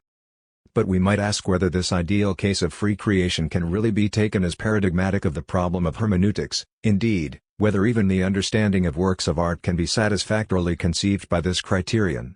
We must also ask whether the statement that the aim is to understand an author better than he understood himself still retains its original meaning when taken in conjunction with the presupposition of the aesthetics of genius, or whether it has not changed into something completely new. In fact, Schleiermacher's formula is not new with him. Bollnow, who has investigated the subject, 40 quotes two places where this statement can be found before Schleiermacher, namely in Fichte 41 and in Kant. 42. He could not find any earlier instances. For this reason, Bollnow surmises that it was an oral tradition, a kind of philologist's rule of thumb that people passed on and Schleiermacher took up.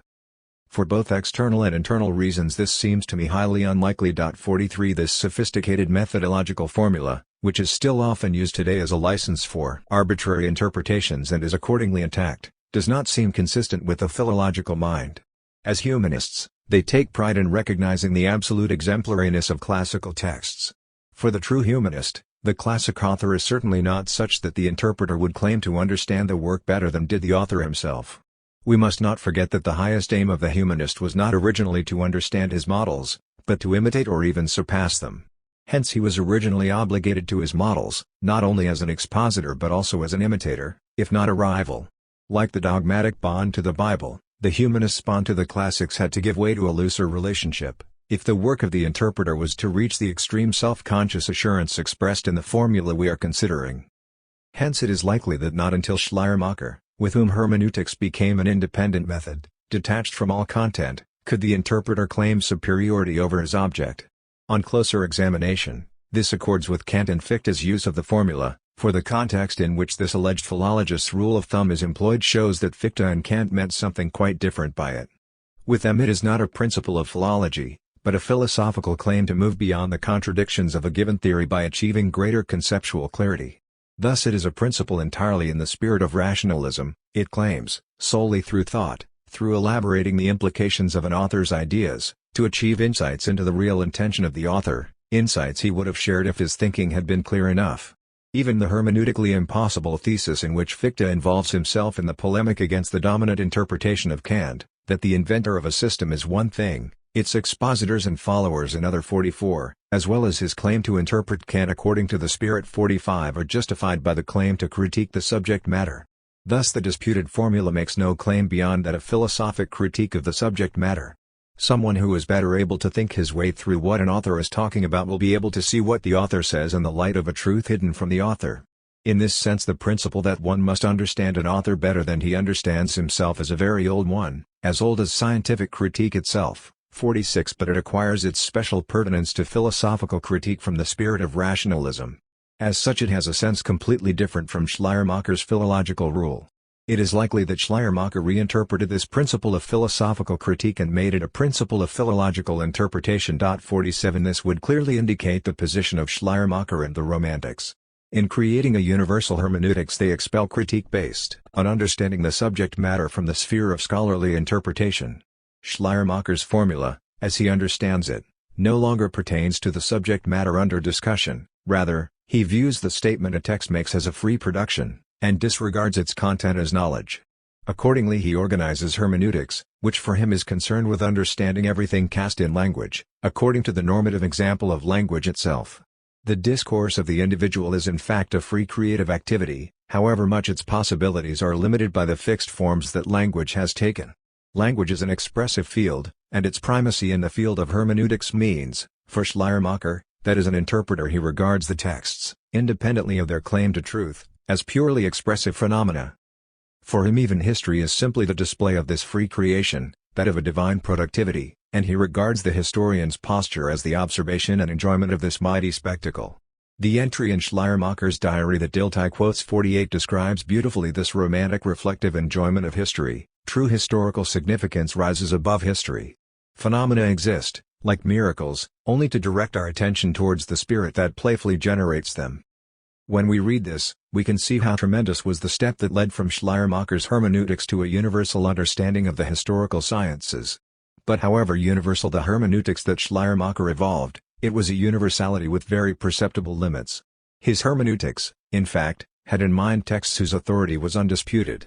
Undoubtedly it is an important step in the development of historical consciousness that understanding and interpretation, of both the Bible and the literature of classical antiquity, was now completely detached from all dogmatic interest. Neither the saving truth of Scripture nor the exemplariness of the classics was to influence a procedure that was able to grasp every text as an expression of life and ignore the truth of what was said.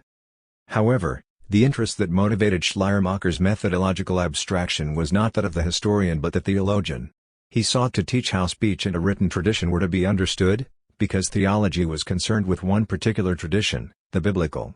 For this reason his hermeneutical theory was still a long way from a historiology that could serve as a methodological organon for the human sciences. Its goal was the exact understanding of particular texts, which was to be aided by the universality of historical contexts. This is Schleiermacher's limitation, and the historical worldview had to move beyond it. The connection between the historical school and Romantic hermeneutics. The dilemma involved in the ideal of universal history. We must ask how historians understood their work in terms of their own hermeneutical theory. Their subject is not the individual text but universal history. It falls to the historian to understand the history of mankind as a whole. The individual text has no value in itself but serves only as a source, i.e., only as material conveying knowledge of the historical context, just like the other silent relics of the past. Hence the historical school could not really build on Schleiermacher's hermeneutics. 49. But the historical worldview, which pursues the great goal of understanding universal history, had been based on the Romantic theory of individuality and the corresponding hermeneutics. This can be put negatively by saying that what tradition represents for the present, namely the priority of history to life, had not yet been subjected to methodological reflection. Rather, historians saw their task as investigating tradition, and thus making the past available to the present. The basic scheme according to which the historical school conceives the methodology of universal history is therefore really the same methodology that applies to every text, the schema of whole and part. It certainly makes a difference whether one is trying to understand a text's intention and form as a literary structure or whether one is trying to use it as a document in investigating a larger historical context, concerning which it gives information that is to be examined critically. Nevertheless, both literary and historical inquiry stress now the one and now the other approach. Historical interpretation, for example, can serve as a means to understand a given text even when, from another perspective, it sees the text simply as a source which is part of the totality of the historical tradition. We find this expressed in clear methodological terms neither in Rankin nor in the acute methodologist Royson, but for the first time in Dilthey, who consciously takes up Romantic hermeneutics and expands it into a historical method, indeed into an epistemology of the human sciences. Dilthey's logical analysis of the concept of context and coherence in history, in fact, consists in applying to history the hermeneutical principle that we can understand a detail only in terms of the whole text, and the whole only in terms of the detail. It is not just that sources are texts, but historical reality itself is a text that has to be understood. But in thus transposing hermeneutics to the study of history, Dilthey is only the interpreter of the historical school. He is formulating what Ranke and Droysen really think. So we see that Romantic hermeneutics and its background, the pantheistic metaphysics of individuality, was a decisive influence on the theory of historical research in the 19th century. This was fatal for the human sciences and for the worldview of the historical school. We will see that Hegel's philosophy of world history, against which the historical school rebelled, recognized far more profoundly the importance of history for the being of spirit and the knowledge of truth than did the great historians, who would not admit that they were dependent on him. Schleiermacher's concept of individuality, which accorded so well with the concerns of theology, aesthetics, and literary criticism, was not only a means of critiquing the a prioristic construction of the philosophy of history, it also provided the historical sciences with a methodological orientation that directed them, no less than the natural sciences, toward research, i.e., to the only basis for progressive experience. Thus resistance to the philosophy of world history drove history into the wake of philology. Its pride was to conceive the continuity of world history not teleologically, nor in the style of pre- or post-Romantic Enlightenment, in terms of a final state which would be the end of history, a day of judgment for world history, as it were. But for the historical school there exists neither an end of history nor anything outside it. Hence the whole continuity of universal history can be understood only from historical tradition itself. But this is precisely the claim of literary hermeneutics, namely that the meaning of a text can be understood from itself. Thus the foundation for the study of history is hermeneutics. However, the ideal of universal history necessarily becomes a special problem for the historical worldview, since the book of history is a fragment that, so far as any particular present time is concerned, breaks off in the dark. The universal context of history lacks the self-containedness that a text has for the critic and that, for the historian, seems to make a biography, or the history of a nation that has exited from the stage of world history, or even the history of a period that is over and now lies behind us, into a complete unit of meaning, a text intelligible within itself. We will see that Dilthey too thought in terms of these relative wholes and hence built his work entirely upon the basis of Romantic hermeneutics. What has to be understood in both cases is a totality of meaning which, also in both cases, has the same detachment from the person understanding it. It is always an alien individuality that must be judged according to its own concepts and criteria of value, but can nevertheless be understood because I and thou are of the same life. The hermeneutical basis can support us thus far. But neither this detachment of the object from its interpreter nor the self-containedness of content in a totality of meaning can possibly support the task specific to the historian, universal history. For history is not only not at its end, but we its interpreters are situated within it, as a conditioned and finite link in a continuing chain. Given this problematical situation in regard to universal history, it would be reasonable to doubt that hermeneutics can really be the foundation for the study of history. Universal history is not a merely marginal and vestigial problem of historical investigation, but its very heart. Even the historical school knew that fundamentally there can be no other history than universal history, because the unique significance of the detail can be determined only from the whole. But since the whole can never be given to the empirical researcher, how can he maintain his ground against the philosopher and his a priori arbitrariness? Let us consider first how the historical school tries to deal with this problem of universal history. For this we have to start further afield, although within the theoretical context presented by the historical school we are pursuing only the problem of universal history and hence are restricting ourselves to Ranke and Droysen. We remember how the historical school distinguished itself from Hegel. Its birth certificate, as it were, is its rejection of the a prioristic construction of world history. Its new claim is that not speculative philosophy but only historical research can lead to a universal view of history. It was Herder's critique of the Enlightenment schema of the philosophy of history that made this development possible. Herder's attack on the Enlightenment's pride and reason had its most effective weapon in the exemplary character of classical antiquity, which Winckelmann, in particular, had proclaimed. The history of ancient art was obviously more than historical account. It was a critique of the present and a program. But because of the ambiguity of any critique of the present, the proclamation of the exemplary character of Greek art, which was supposed to erect a new ideal for one's own present, was still a genuine step towards historical knowledge. The past, which is here offered as a model for the present, proves to be something that is unique and unrepeatable precisely because he is investigating the reasons for its peculiarity.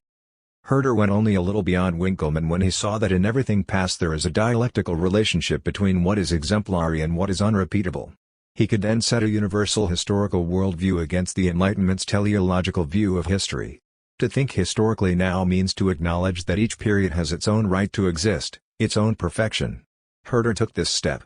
The historical worldview could not reach full development as long as classicist prejudices accorded a special, paradigmatic place to classical antiquity. For not only a teleology in the style of the Enlightenment's belief and reason, but also a reverse teleology that situates perfection in a past era or at the beginning of history, still posits a criterion that is beyond history. There are many ways of conceiving history in terms of a criterion that lies beyond it. Wilhelm von Humboldt's classicism views history as the decline and fall of the perfection of Greek life. The Gnostic theology of history of Goethe's time, whose influence on the young Ranke has been recently demonstrated, 50 conceives the future as the re-establishment of a lost perfection of some primal time. Hegel reconciled the aesthetic exemplariness of classical antiquity with the self-conscious assurance of the present, by describing the Greek religion of art as a form of the spirit that had been superseded and by proclaiming the perfect fulfillment of history in the present in the universal self-consciousness of freedom.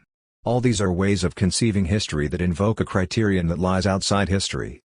However, the denial of this kind of a priori, unhistorical criterion, which comes at the beginning of the historical inquiry of the 19th century, is not as free from metaphysical assumptions as it believes itself to be when it regards itself as scientific research. This can be seen by analyzing the leading concepts of the historical worldview. It is true that the purpose of these concepts is to avoid the preconceptions of an a priori historical construction, but although they are directed polemically against the idealistic concept of spirit, they remain related to it. This emerges very clearly in Dilthey's philosophical analysis of the historical worldview. Its starting point is entirely determined by its antithesis to philosophy of history. The basic assumption common to all these representatives of the historical worldview, Ranke, Droysen, and Dilthey, is that idea, essence, and freedom do not find any full or even sufficient expression in historical reality. This must not be regarded as a mere deficiency or shortcoming. Rather, they find the constitutive principle of history in the fact that the idea is only imperfectly represented in history. For this reason philosophy must be replaced by historical research to inform man about himself and his place in this world. The idea of a history that would be the pure representation of the idea would mean renouncing history as an independent way to truth. But on the other hand, historical reality is not merely a heavy, opaque medium, mindless matter, rigid necessity against which the spirit beats in vain and in whose bonds it suffocates. This kind of Gnostic, Neoplatonic view of historical events as emergence into the external world of appearance does not do justice to the metaphysical value of history and hence to the status of historical science as knowledge. The unfolding of human life and time has its own productivity. The plenitude and variety of the human is increasingly realized in the unending vicissitudes of human destinies. This is a reasonable formulation of the basic assumption of the historical school. Its connection with the classicism of the age of Goethe is unmistakable. The guiding thought here is, basically, a humanist ideal. Wilhelm von Humboldt attributed the specific perfection of Greece to the rich variety of great individual forms that it manifests. Of course the great historians were not to be limited to this kind of classicist ideal, instead they followed Herder. But now that it no longer acknowledges the preeminence of a classical age, what can the historical worldview that starts with Herder do, other than to view the whole of world history in terms of the same criterion that Wilhelm von Humboldt used to justify the preeminence of classical antiquity? A rich variety of individual phenomena is distinctive not only of Greek life, it is distinctive of historical life in general, and that is what constitutes the value and meaning of history. This is supposed to provide an answer to the anxious question about the meaning of the spectacle of brilliant victories and terrible defeats that troubles the human heart. The advantage of this answer is that the humanistic ideal implies no particular content, but is based on the formal idea of the greatest variety. This kind of ideal is truly universal, for it cannot be shaken by any historical experience, any disturbing evidence of the transience of human things. History has a meaning in itself. What seems to speak against it, the transience of all that is earthly, is in fact its real basis. In impermanence itself lies the mystery of an inexhaustible productivity of historical life. The question is only how to conceive the unity of world history in terms of the formal ideal of history, and how to justify the claim that we can have knowledge of world history. First, Renka, every act which is truly part of world history, which never consists solely of negation, but rather is able to engender in the fleeting present moment something for the future, includes within itself a full and immediate sense of its own indestructible value. 51. Neither the preeminent position of classical antiquity nor that of the present or future to which it leads, neither decline nor progress, those traditional basic categories of universal history, can be reconciled with genuine historical thought. On the other hand, the celebrated immediacy of the relationship between all periods and God can very easily be combined with this idea of the continuity, zusammenhang, also, coherence, of world history. For continuity, Herder calls it order in the succession of events as the manifestation of historical reality itself. What is historically real emerges according to strict laws of succession. Subsequent events place the nature and effect of what has just preceded in a bright, public light. 52. The first statement, then, concerning the formal structure of history, namely that it comes into being in its very passing away, is that, throughout the changing destinies of men, the continuity of life persists unbroken. From this, however, it is possible to see what Renka considers an event that is truly part of world history and what the continuity of world history is really based on. It has no fixed goal that can be discovered outside itself. To this extent there is no necessity, knowable a priori, at work in history. But the structure of historical continuity is still teleological, and its criterion is success. We saw that successive events indicate the importance of those preceding them. Renka may have meant that this is a mere condition of historical knowledge. In fact, it is also the basis of the peculiar importance accorded to the meaning of history. Whether or not something is successful not only determines the meaning of a single event and accounts for the fact that it produces a lasting effect or passes unnoticed, success or failure causes a whole series of actions and events to be meaningful or meaningless. The ontological structure of history itself, then, is teleological, although without a telos. 53. This defines Renka's concept of an event that is truly part of world history. It is such if it makes history, i.e., if it has an effect, Wirkung, that lends it a continuing historical significance. Hence the elements of historical coherence, in fact, are determined by an unconscious teleology that connects them and excludes the insignificant from this coherence. Renka's historical worldview. This kind of teleology cannot, of course, be demonstrated in terms of a philosophical concept. It does not make world history into an a priori system in which the actors are placed, as within a mechanism that is unconsciously directing them. It is, rather, compatible with freedom of action. Renka is able to say that the links that create historical continuity are scenes of freedom. 54. This expression means that in the infinite web of events there are particularly significant incidents in which historical decisions are, as it were, concentrated. Decisions are made wherever actions are performed in freedom, but that this decision really decides something, i.e., that a decision makes history and through its effect reveals its full and lasting significance, is the mark of truly historic moments. They articulate the historical whole. We call such moments, in which a freely chosen action has a decisive effect on history, epoch-making moments or crises, and the individuals whose actions have this effect can be called, to use Hegel's phrase, historic individuals. Renka calls them original minds which intervene independently in the battle of ideas and world forces and gather together the most powerful ones, those on which the future depends. This is absolutely Hegelian thinking. We have a highly informative reflection of Renka's on how the historical whole follows from such free decisions. Let us admit that history can never have the unity of a philosophical system, but it is not without inner coherence. Before us we see a range of successive events that condition one another. When I say condition I do not mean with absolute necessity. Rather, the important thing is that human freedom is involved everywhere. The writing of history follows the scenes of freedom. This is its greatest attraction. But freedom involves power, germinal power. Without the latter the former disappears, both in world events and in the sphere of ideas. At every moment something new can begin, something whose sole origin is the primary and common source of all human activity. Nothing exists entirely for the sake of something else, nothing is entirely identical with the reality of something else. But still a deep inner coherence penetrates everywhere, and no one is entirely independent of it. Beside freedom stands necessity. It consists in what has already been formed and cannot be destroyed, which is the basis of all new activity. What has already come into being coheres with what is coming into being. But even this continuity itself is not something arbitrary to be merely accepted, but it has come into existence in one particular way, and not another.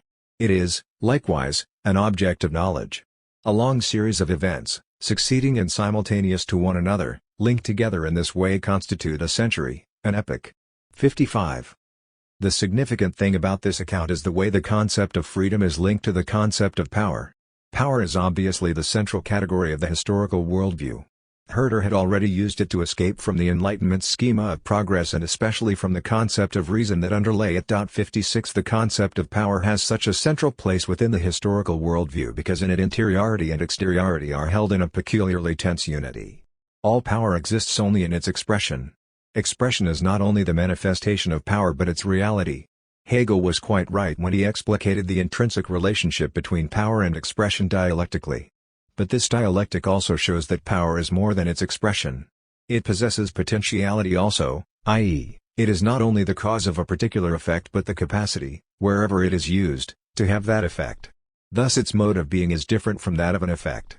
It has the mode of suspension, Anstellung, a word that suggests itself because it expresses precisely the independent existence of power as against the indefiniteness of whatever it may express itself in.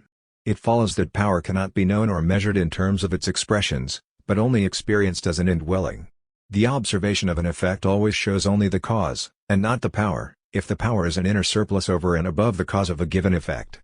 This surplus, of which we are aware in the cause, can certainly be understood also in terms of the effect, in the resistance it offers, in that offering resistance is itself an expression of power. But even then it is through an awareness that power is experienced. Interiority is the mode of experiencing power because power, of its nature, is related to itself alone. In his Phenomenology of Mind, Hegel has convincingly demonstrated how the concept of power is dialectically superseded in the infinity of life, which is related to itself alone and dwells in itself. 57. Thus Ranke's formulation takes on a world historical character, one within the world history of thought and philosophy. Plato was the first to remark the reflexive structure of dunamis in this connection, 58, and this made it possible to apply it to the nature of the soul. This Aristotle did in his doctrine of the dunamis, the powers of the soul. Ontologically, power is inwardness. Thus it is quite correct for Ranke to write, freedom is combined with power. For power that is more than its expression is always freedom. This is of decisive importance for the historian. He knows that everything could have been different, and every acting individual could have acted differently. The power that makes history is not mechanical power. Ranke excludes this specifically by calling it germinal power and speaking of the primary and common source of all human activity. For Ranke this is freedom. It is not a contradiction for freedom to be limited. We can see this from the nature of power when it expresses itself. That is why Ranke can say, beside freedom stands necessity. For necessity does not mean here a cause that excludes freedom, but the resistance that free power encounters. Here the truth of the dialectic of power that Hegel revealed is made manifest. 59 The resistance that free power encounters is itself freedom. The necessity we are concerned with here is the power of what has been transmitted and of those who are acting against one, which is prior to any operation of free activity. By excluding many things as impossible, it limits action to the possible. Necessity itself comes from freedom and is itself qualified by the freedom that reckons with it. In terms of logic it is a question of hypothetical necessity, the ex hypothesios and anchion. In terms of content, we are concerned not with nature but with historical being. What has come into being cannot simply be destroyed. Hence it is the basis of all new activity, as Ranke says, and yet it is something that has come about through actions. In that what has come into existence persists as a foundation for the new, it sets the new action within a unified context. Ranke says, what has already come into being coheres with what is coming into being. This very obscure sentence is clearly trying to express the nature of historical reality, that what comes into being is free, but the freedom from which it comes is always limited by what has come into being, i.e., by the situation into which it comes. The concepts that historians use, such as power, force, determining tendency, all seek to reveal the essence of historical being, in that they imply that the idea never attains full representation in history. It is not the plans and views of those who act that constitute the meaning of the event, but historical effects that reveal the historical powers. The historical powers, not the monadic subjectivity of the individual, are the real basis of historical development. In fact, all individuation is itself already partly characterized by the reality that stands over against it, and that is why individuality is not subjectivity but living power. Even states are such living powers for Ranke. He explicitly said of them that they are not divisions of the universal, but individualities, real spiritual beings. 60 Ranke calls them thoughts of God in order to indicate that what brings them into being is their own living power and not some human creation or desire, or some plan that people project. The use of the category of power now makes it possible to think of the coherence of history as a primary given. Power is real always only as an interplay of powers, and history is this interplay of powers that produces a continuity. Both Renke and Droysen say in this regard that history is a growing sum. Thus they reject all claim to an a priori construction of world history, and they consider this view to be based wholly on experience. 61 The question is, however, whether more is not assumed here than they know. That universal history is a growing sum means that it is a whole, though an unfinished one. But this is by no means obvious. Items that are qualitatively different cannot be added up. Adding up, rather, presupposes that the unity in terms of which they are grouped is already the criterion of that grouping. But this presupposition is an assertion. The idea of unity in history is, in fact, not so formal and independent from understanding the contents of history as it appears to be. 62. The world of history has not always been conceived in terms of the unity of world history. As with Herodotus, for example, it can also be considered a moral phenomenon. As such it offers a large number of exempla but no unity. What justifies talk of the unity of world history? This question used to be answered easily when it was assumed that there was a unity of goal, and hence of a plan, in history. But what is the common denominator that allows historical events to be grouped together if this kind of goal and plan in history is not accepted? If the reality of history is conceived as an interplay of forces, this concept is obviously not enough to make its unity necessary. What guided Herder and Humboldt, the ideal of the rich variety of the manifestations of human life, does not as such ground any true unity. In the continuity of events there must be the something that emerges as a goal giving an orientation to the whole. In fact, the place that is occupied in the eschatologies of the philosophy of history, both of religious origin and in their secularized versions, is here empty. 63 No preconceived idea concerning the significance of history should prejudice historical research. However, the self-evident assumption of historical research is that history constitutes a unity. Thus Droysen can explicitly acknowledge that the unity of world history is a regulative idea, even if it is not a concept of a providential plan. However, in this postulate lies a further assumption that determines its content. The idea of the unity of world history implies the uninterrupted continuity of the development of world history. This idea of coherence or continuity is primarily formal in nature and does not imply any actual contents. It too is like an a priori of research that invites one to penetrate ever more deeply into the complexities of historical continuity. To this extent it is only methodological naivete on Renke's part when he speaks of the amazing steadiness of historical development. 64 What he actually means by this is not the structure of this steadiness itself, but the contents that emerge in this steady development. That something unique finally emerges from the vast and multifarious whole of historical development, namely the unity of Western civilization which, produced by the Germanic and Romance peoples, spreads over the whole earth, is what arouses his admiration. Admittedly, even if we acknowledge the significance of Renke's admiration of steadiness in terms of content, his naivete is still there. That world history has produced Western culture in a continuous development is again not a mere fact of experience that historical consciousness acknowledges but a condition of historical consciousness itself, i.e., something that need not have happened or could be cancelled out by new experience. Only because history has taken this course can the question of its meaning be raised by a world historical consciousness and the unity of its continuity be meant. For this we can cite Renke himself. As he sees it, the main difference between the Eastern and the Western system is that in the West historical continuity constitutes the form of cultural existence. 65 Nor is it by chance that the unity of history depends on the unity of Western civilization, to which belong Western science in general and history as science, in particular. And it is also not by chance that Western civilization is characterized by Christianity, which has its absolute temporal moment in the unique redemptive event. Renke recognized something of this when he viewed the Christian religion as the restoration of man to immediacy to God, which, in romantic fashion, he set at the primeval beginning of all history. 66 But we will see below that the fundamental significance of this situation has not been fully acknowledged in the philosophical reflection of the proponents of the historical worldview. Thus the empirical orientation of the historical sciences is not without philosophical assumptions. It was the acute methodologist Droysen who freed history from its empirical disguise and recognized its fundamental significance. His basic viewpoint is that continuity is the essence of history, because history, unlike nature, includes the element of time. Droysen constantly quotes Aristotle's statement about the soul, that it increases within itself, epidosis eis auto. Unlike the mere repetitiveness of nature, history is characterized by this increase within itself. But this involves preservation and at the same time surpassing what is preserved. Self-knowledge embraces both. Thus history is not only an object of knowledge, self-knowledge determines its being. Knowledge of it is itself. Historic Section 15. The amazing steadiness of historical development of which Ranke spoke is based on the consciousness of continuity, a consciousness that makes history history. Historic Section 48. It would be quite wrong to regard this as only an idealist prejudice. Rather, this a priori of historical thought is itself a historical reality. Jacob Burckhardt is quite right to view the continuity of Western cultural tradition as the very condition of the existence of Western culture. 67 The collapse of this tradition, the rise of a new barbarism, which Burckhardt prophesied, would not, for the historical worldview, be a catastrophe within history but the end of world history itself, at least insofar as it tries to understand itself as a world historical unity.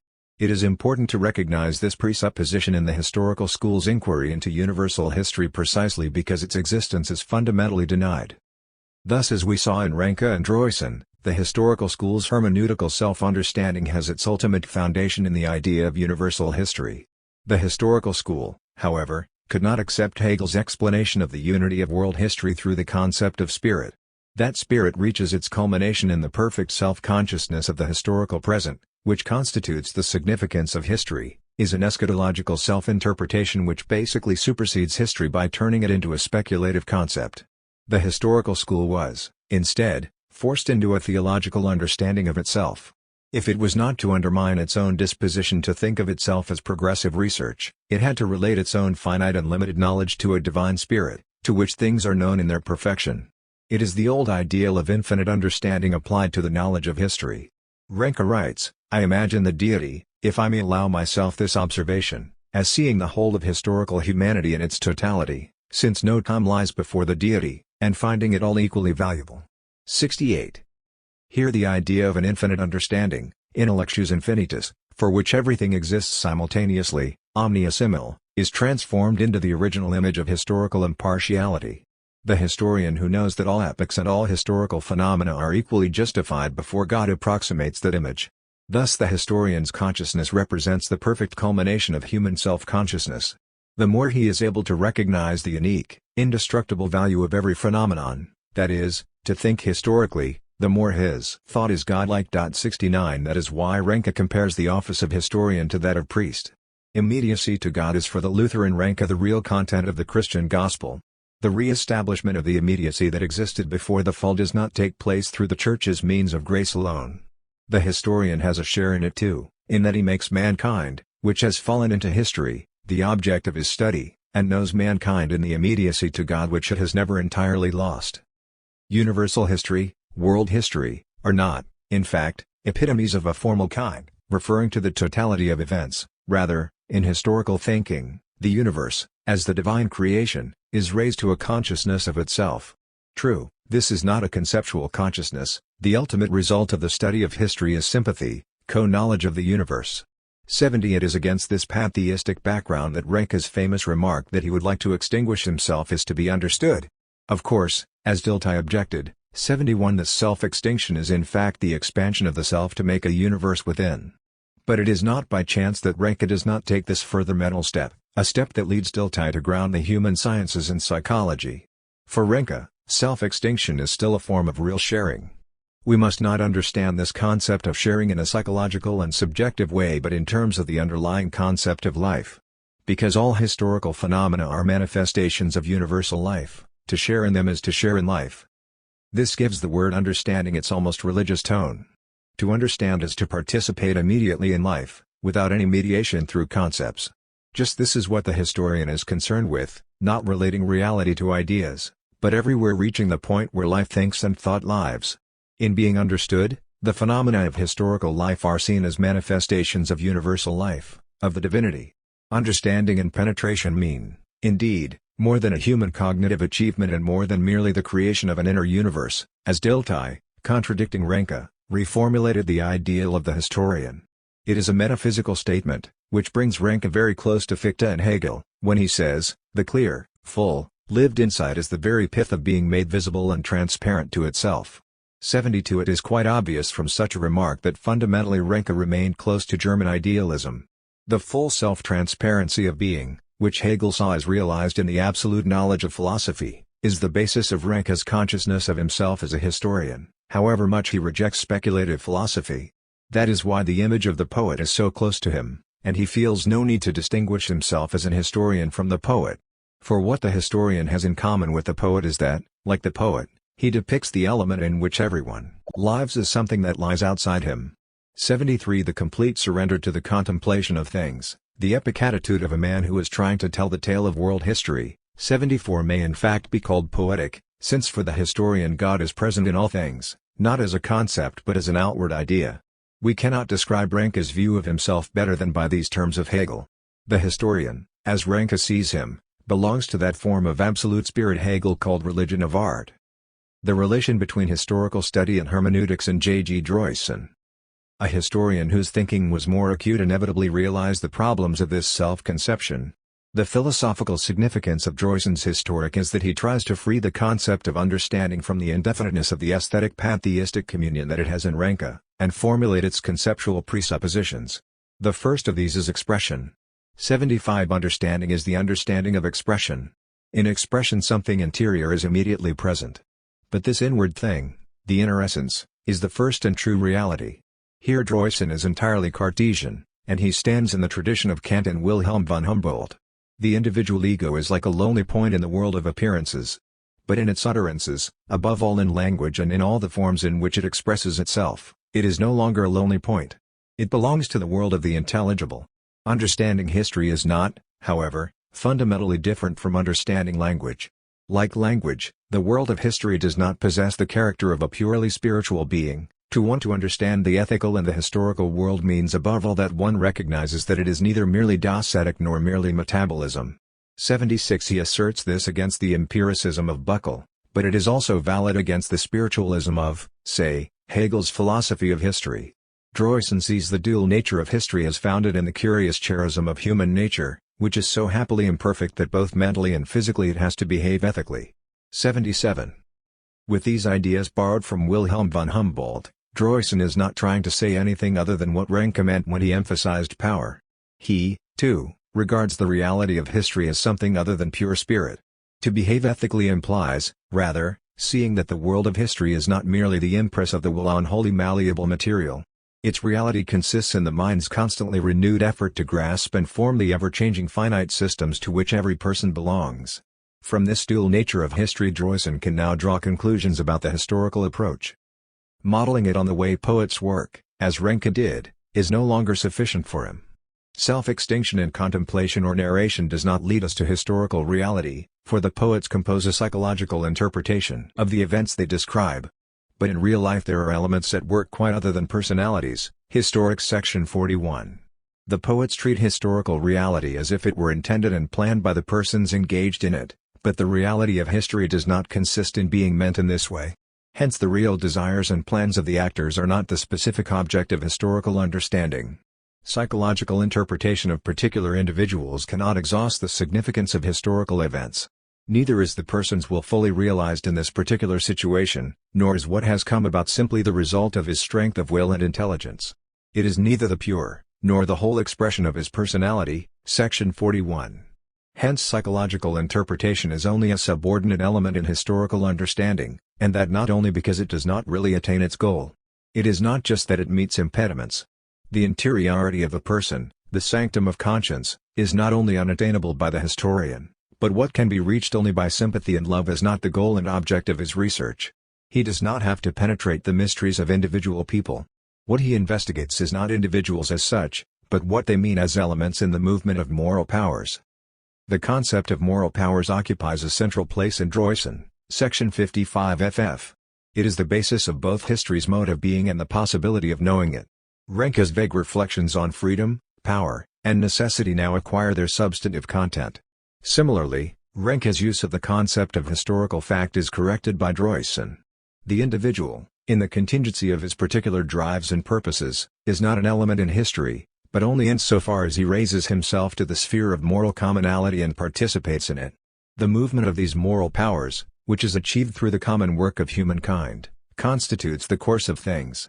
It is perfectly true that what is possible is thereby limited, but to speak of a conflict between freedom and necessity would be to reflect oneself out of one's own historical finiteness. The actor is inextricably situated under the postulate of freedom. The course of things is not an extrinsic barrier to freedom, for it depends not on rigid necessity but on the movement of the moral powers, to which one is always related. It sets the task in performing which the moral energy of the actor proves itself. 78 Hence Droysen establishes a far more adequate relationship between freedom and necessity in history when he sees it entirely in terms of the historical actor. He relates necessity to the unconditional moral imperative, and freedom to the unconditional will. Both are expressions of the moral power by which the individual belongs to the moral sphere. Section 76. For Droysen too it is the concept of power that reveals the limits of all speculative metaphysics of history. Accordingly, like Ranke, he criticizes Hegel's concept of development, in that there is no germ that simply grows in the course of history. But he defines more sharply what power means here: powers grow with work. The moral power of the individual becomes a historical power insofar as it is at work on the great common goals. It becomes a historical power in that the moral sphere is what is lasting and powerful in the movement of history. Hence power is no longer an original and direct manifestation of universal life, as with Ranke, but exists only in this mediation, and only through mediation does it achieve historical reality. The mediate moral world moves in such a way that everyone participates in it, but in different ways. Some preserve existing conditions by continuing to do the customary thing, while others have new ideas and express them. The continuity of the historical process consists in this constant overcoming of what is, through criticism based on what ought to be. Section 77F. Thus Droysen would not speak of mere scenes of freedom, for freedom is the fundamental pulse of historical life and does not exist only in exceptional cases. The great personalities of history are only one element in the forward progress of the moral world, which is as a whole and in every detail a world of freedom. He agrees with Ranke, against historical apriorism, that we cannot see the end but only the direction of the movement. The final goal of all our aims, toward which the restless activity of mankind is drawn, cannot be discerned through historical knowledge. It is only something we sense dimly, something we believe. Section 80-86. The place he assigns historical knowledge accords with this image of history. It, too, cannot be understood as Ranke understood it, as aesthetic self-forgetfulness and self-extinction in the manner of great epic poets. The pantheistic element in Ranke was responsible for the claim to a universal and yet immediate participation in, a co-knowledge of, the universe. Droysen, on the other hand, thinks of the intermediaries in which understanding moves. The moral powers are the actual reality of history, and to them not only the individual rises in his acts, the historian also rises to them, transcending his own particularity. The historian is defined and limited by belonging to particular moral spheres, his native land, and his political and religious persuasions. But his participation depends precisely on this insuperable one-sidedness. Within the concrete conditions of his own historical existence, not from some position suspended above things, he sets himself the task of being fair. This is his fairness, namely that he tries to understand. Section 91. Hence Droysen's formula for historical knowledge is understanding through research. Section 8. This process implies both an infinite mediation and an ultimate immediacy. The concept of research, which Droysen links here so significantly with that of understanding, is intended to designate the infinite nature of the task that distinguishes the historian from the completeness of an artistic creation just as fundamentally as from the complete harmony produced by the sympathy and love between I and thou. Only in ceaseless research into the tradition, in opening up new sources and in ever new interpretations of them, does research move progressively toward the idea. This sounds as if it were based on the procedure of the natural sciences and were an anticipation of the neo-Kantian interpretation of the thing in itself as the infinite task. But on closer examination we see that something more is also involved. Droysen's formulation distinguishes the activity of the historian not only from the ideal completeness of art and the intimate communion of souls but also, it seems, from the procedure of the natural sciences. At the end of the lecture of 188,279 we find the words, that we, unlike the natural sciences, cannot make use of experiment, that we only do research and can do nothing but research. Thus there must be another element in the concept of research that is important for Droysen, and not just the fact that the task of historical research is infinite, like the infinite progress of research into nature, an element which, in contrast to the science of the 18th century and the doctrina of earlier centuries, contributed to the rise of the concept of research in the 19th century. Starting probably from the image of a studious traveler penetrating into unknown regions, this conception of research embraces the knowledge of both nature and the historical world. The more the theological and philosophical background of the knowledge of the world fades away, the more science is conceived as an advance into unknown regions and hence is called research. But this is not enough to explain how Droysen distinguishes historical method from the experimental method of the natural sciences when he says that historical work is research, nothing but research. There must be another infinity, different from that of the unknown world, which in Droysen's eyes distinguishes historical knowledge from research. His thought seems as follows: research possesses a different, as it were qualitative infiniteness, if what is studied can never itself come into view. This is, in fact, the case with the historical past, in contrast to the self-givenness of experiment in the study of nature. In order to know, historical research investigates something that is always different, namely tradition, which is always new. Unlike the experiment, its answer never has the clear unambiguity of what has been seen with one's own eyes.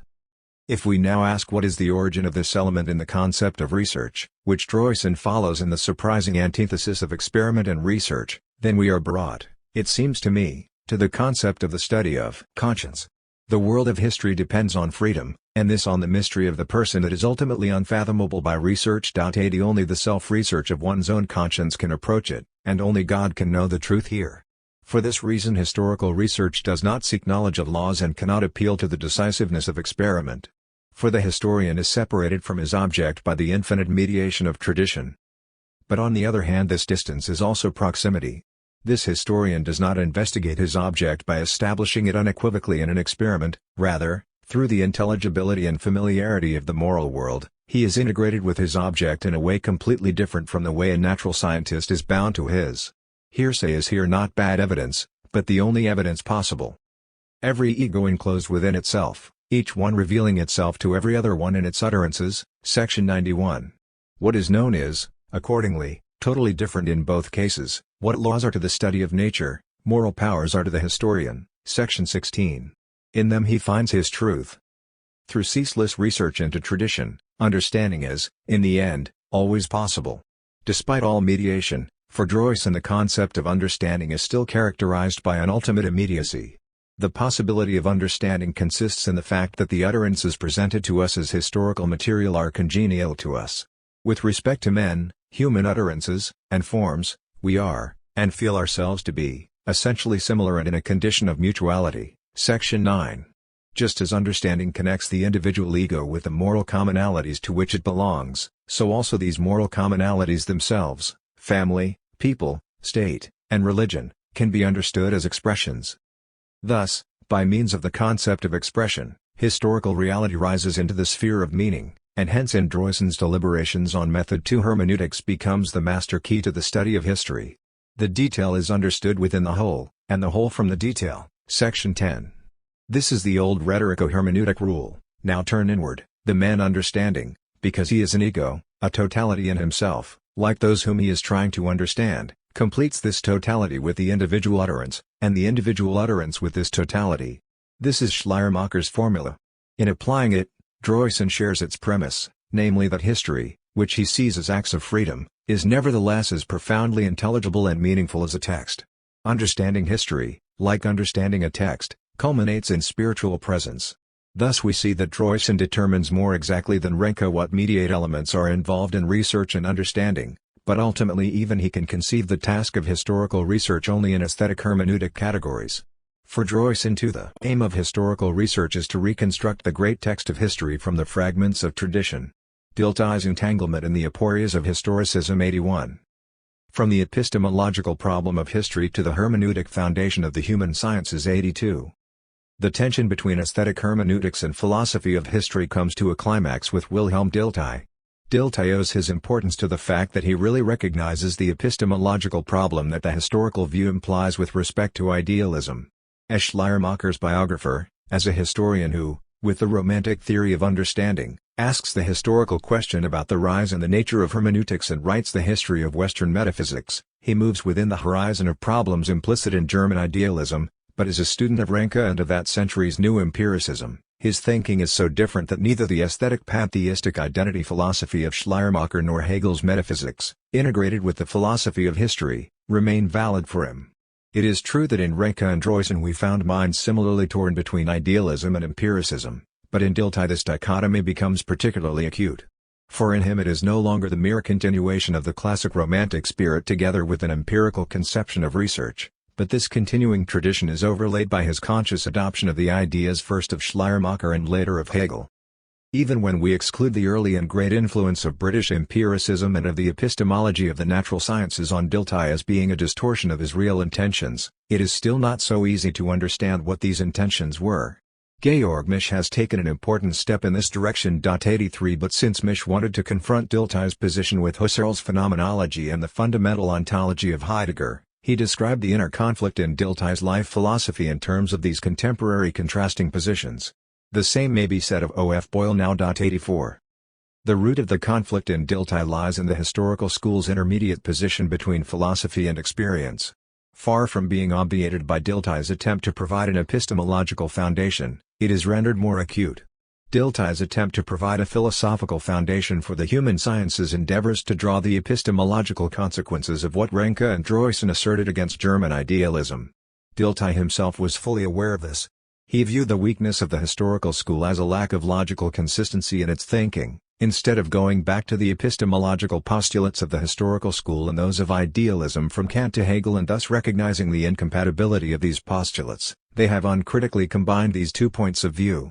85 Thus he set himself the task of constructing a new and more viable epistemological basis between historical experience and the idealistic heritage of the historical school.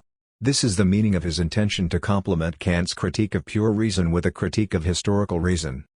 This aim in itself exhibits his withdrawal from speculative idealism.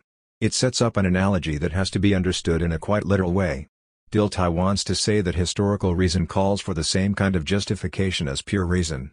The epoch-making result of the critique of pure reason was not only that it destroyed metaphysics as a purely rational science of the world, the soul, and God, but that, at the same time, it revealed an area within which the use of a priori concepts is justified and which makes knowledge possible.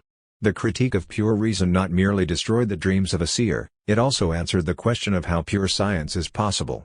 Meanwhile, speculative idealism had integrated the world of history into the self-analysis of reason and, moreover, especially through Hegel, had performed remarkable feats, precisely in the historical field. Thus the claim of the pure science of reason was extended to historical knowledge. It was a part of the encyclopedia of mind. But in the eyes of the historical school, speculative philosophy of history was a dogmatism no less crass than rational metaphysics. So that school had to provide a philosophical grounding for historical knowledge of the same kind that Kant achieved for the knowledge of nature. This demand was not to be fulfilled by simply going back to Kant, as it might have seemed from the aberrations of nature philosophy. Kant had brought to conclusion the work on the problem of knowledge as it was posed by the emergence of the new science in the 17th century. Kant provided the mathematico-scientific mode of construction, used by the new science, with the epistemological justification it needed because its ideas had no claim to existence other than essentia rationis. The old representationalist theory was clearly no longer adequate. 86 Thus, because of the incommensurability of thought and being, the problem of knowledge was posed in a new way. Dilthey saw this clearly, and in his correspondence with Count York he speaks of the nominalist background of 17th-century epistemology, which has been brilliantly verified by modern research since 87. The problem of epistemology acquires a new urgency through the historical sciences. We learn this from linguistic history, for the word erkenntnis theory, epistemology, arose only in the period after Hegel. It came into use when empirical research had discredited the Hegelian system. The 19th century became the century of epistemology because, with the dissolution of Hegelian philosophy, the correspondence between logos and being was finally destroyed. 88 In that Hegel taught reason in everything, even in history, he was the last and most universal representative of ancient logos, philosophy. Now, in view of the critique of the a priori philosophy of history, people were drawn again under the spell of Kant's critique, whose problem was now posed for the historical world as well, since the claim to provide a purely rational construction of world history had been rejected and historical knowledge was likewise limited to experience. If history is considered to be no more a manifestation of mind than is nature, then how the human mind can know history becomes just as problematic as how nature can be known through mathematical constructs had been for Kant. Thus, just as Kant had answered the question of how pure science was possible, Dilthey had to answer the question of how historical experience can become a science. Hence, in a clear analogy to the Kantian question, he sought to discover the categories of the historical world that would be able to support the human sciences. What constitutes Dilthey's special importance and distinguishes him from the Neo-Kantians, who tried to involve the human sciences in the renewal of critical philosophy, is that he does not forget that in this instance experience is something quite different from what it is in the investigation of nature. In the latter, all that matters are verifiable discoveries arising from experience, i.e., that which detaches itself from an individual's experience and constitutes part of the reliable stock of experimental knowledge. For the Neo-Kantians, the categorical analysis of this object of knowledge had been the positive achievement of transcendental philosophy. 89. Simply to adapt Kant's construction and apply it to the field of historical knowledge, as Neo-Kantianism did in the form of the philosophy of value, could not satisfy Dilthey. He considered Neo-Kantian critical philosophy itself to be dogmatic, and he was equally correct in calling British empiricism dogmatic. For the structure of the historical world is not based on facts taken from experience which then acquire a value relation, but rather on the inner historicity that belongs to experience itself. What we call experience, Erfahrung, and acquire through experience is a living historical process, and its paradigm is not the discovery of facts but the peculiar fusion of memory and expectation into a whole. Thus what reshapes the special mode of knowing in the historical sciences is the suffering and instruction that the person who is growing in insight receives from the painful experience of reality. The historical sciences only advance and broaden the thought already implicit in the experience of life. 90. Thus epistemological inquiry here begins with a different starting point. In some ways its task is easier. It does not need to investigate the grounds of the possibility of the fact that our ideas accord with the external world. We are concerned here with knowledge of the historical world, and that is always a world constituted and formed by the human mind. For this reason, Dilthey does not regard the universally valid synthetic judgments of history as any problem. 91 Here he finds support in Vico. We recall that, in reaction against Cartesian doubt and the certainty of the mathematical knowledge of nature based on it, Vico asserted the epistemological primacy of the man-made historical world. Dilthey repeats the same argument and writes, "The first condition of possibility of a science of history is that I myself am a historical being, that the person studying history is the person making history." 92 What makes historical knowledge possible is the homogeneity of subject and object. This, however, is no solution to the epistemological problem that Dilthey posed. Rather, positing homogeneity as its condition conceals the real epistemological problem of history. The question is how the individual's experience and the knowledge of it come to be historical experience. In history we are no longer concerned with coherent wholes that are experienced as such by the individual or are re-experienced as such by others. Dilthey's argument applies only to the experiencing and re-experiencing done by the individual, and this is the starting point for his epistemological theory. By elaborating the way an individual's life acquires continuity, Dilthey hopes to obtain constitutive concepts that will serve to ground both historical continuity and the knowledge of it. Unlike the categories of the study of nature, these concepts are concepts drawn from life. For Dilthey the ultimate presupposition for knowledge of the historical world is experience, Erlebnis. In it the identity between consciousness and object, that postulate of speculative idealism, is still demonstrable reality. This is where immediate certitude is to be found, for experience is no longer divided into an act, a becoming conscious, and a content, that of which one is conscious. 93 It is, rather, indivisible consciousness. Even to say that experience is of something is to make too great a division. Dilthey now investigates how continuity is created from the element of the world of the mind that is immediately certain and how the knowledge of this continuity is possible. Even in his ideas on descriptive and analytical psychology, Dilthey was trying to explain how one's inner life is woven into continuity, Zusammenhang, in a way that is different from explaining the knowledge of nature by appeal to the categories. 94 He used the concept of structure to distinguish the experiential character of psychological continuity from the causal continuity of natural processes. Logically, structure is distinguished by its referring to a totality of relationships that do not depend on a temporal, causal succession but on intrinsic connections. In structure Dilthey thought he had found a valid starting point and had overcome the shortcomings of Ranke and Droysen's methodological reflections. But he conceded that the historical school was right on one point: there was no such thing as a universal subject, only historical individuals. The ideality of meaning was not to be located in a transcendental subject, but emerged from the historical reality of life. It is life itself that unfolds and forms itself in intelligible unities, and it is in terms of the single individual that these unities are understood. This is the self-evident starting point for Dilthey's analysis. The continuity of life as it appears to the individual, and is re-experienced and understood by others through biographical knowledge, is created through the significance of particular experiences, Erlebnisse. Around them, as around an organizing center, the unity of a life is created in the same way that a melody acquires its form, not from the mere succession of notes but from the musical motifs that determine its formal unity. It is clear that here also, as with Droysen, the method of romantic hermeneutics is being expanded into universality. Like the coherence of a text, the structural coherence of life is defined as a relation between the whole and the parts. Every part expresses something of the whole of life, i.e., has significance for the whole, just as its own significance is determined by the whole. It is the old hermeneutical principle of textual interpretation, and it applies to the coherence of life insofar as life presupposes a unity of meaning that is expressed in all its parts. The decisive step for Dilthey's epistemological grounding of the human sciences is the transition from the structure of coherence in an individual's experience to historical coherence, which is not experienced by any individual at all. Here, despite all the critique of speculation, it is necessary to put logical subjects instead of real subjects. Dilthey is aware of this difficulty, but he considers it permissible, since the way individuals belong together, as in the solidarity of one generation or one nation, represents a spiritual reality that must be recognized as such precisely because it is not possible to get behind it in order to explain it. True, this is not a real subject, that is clear enough from the fluidity of its boundaries. Moreover, individuals are involved in it with a part of their being only. But for Dilthey there is no question but that statements can be made about this kind of subject. The historian does it constantly when he speaks of the deeds and the destinies of peoples. 95 The question is simply how such statements can be justified epistemologically.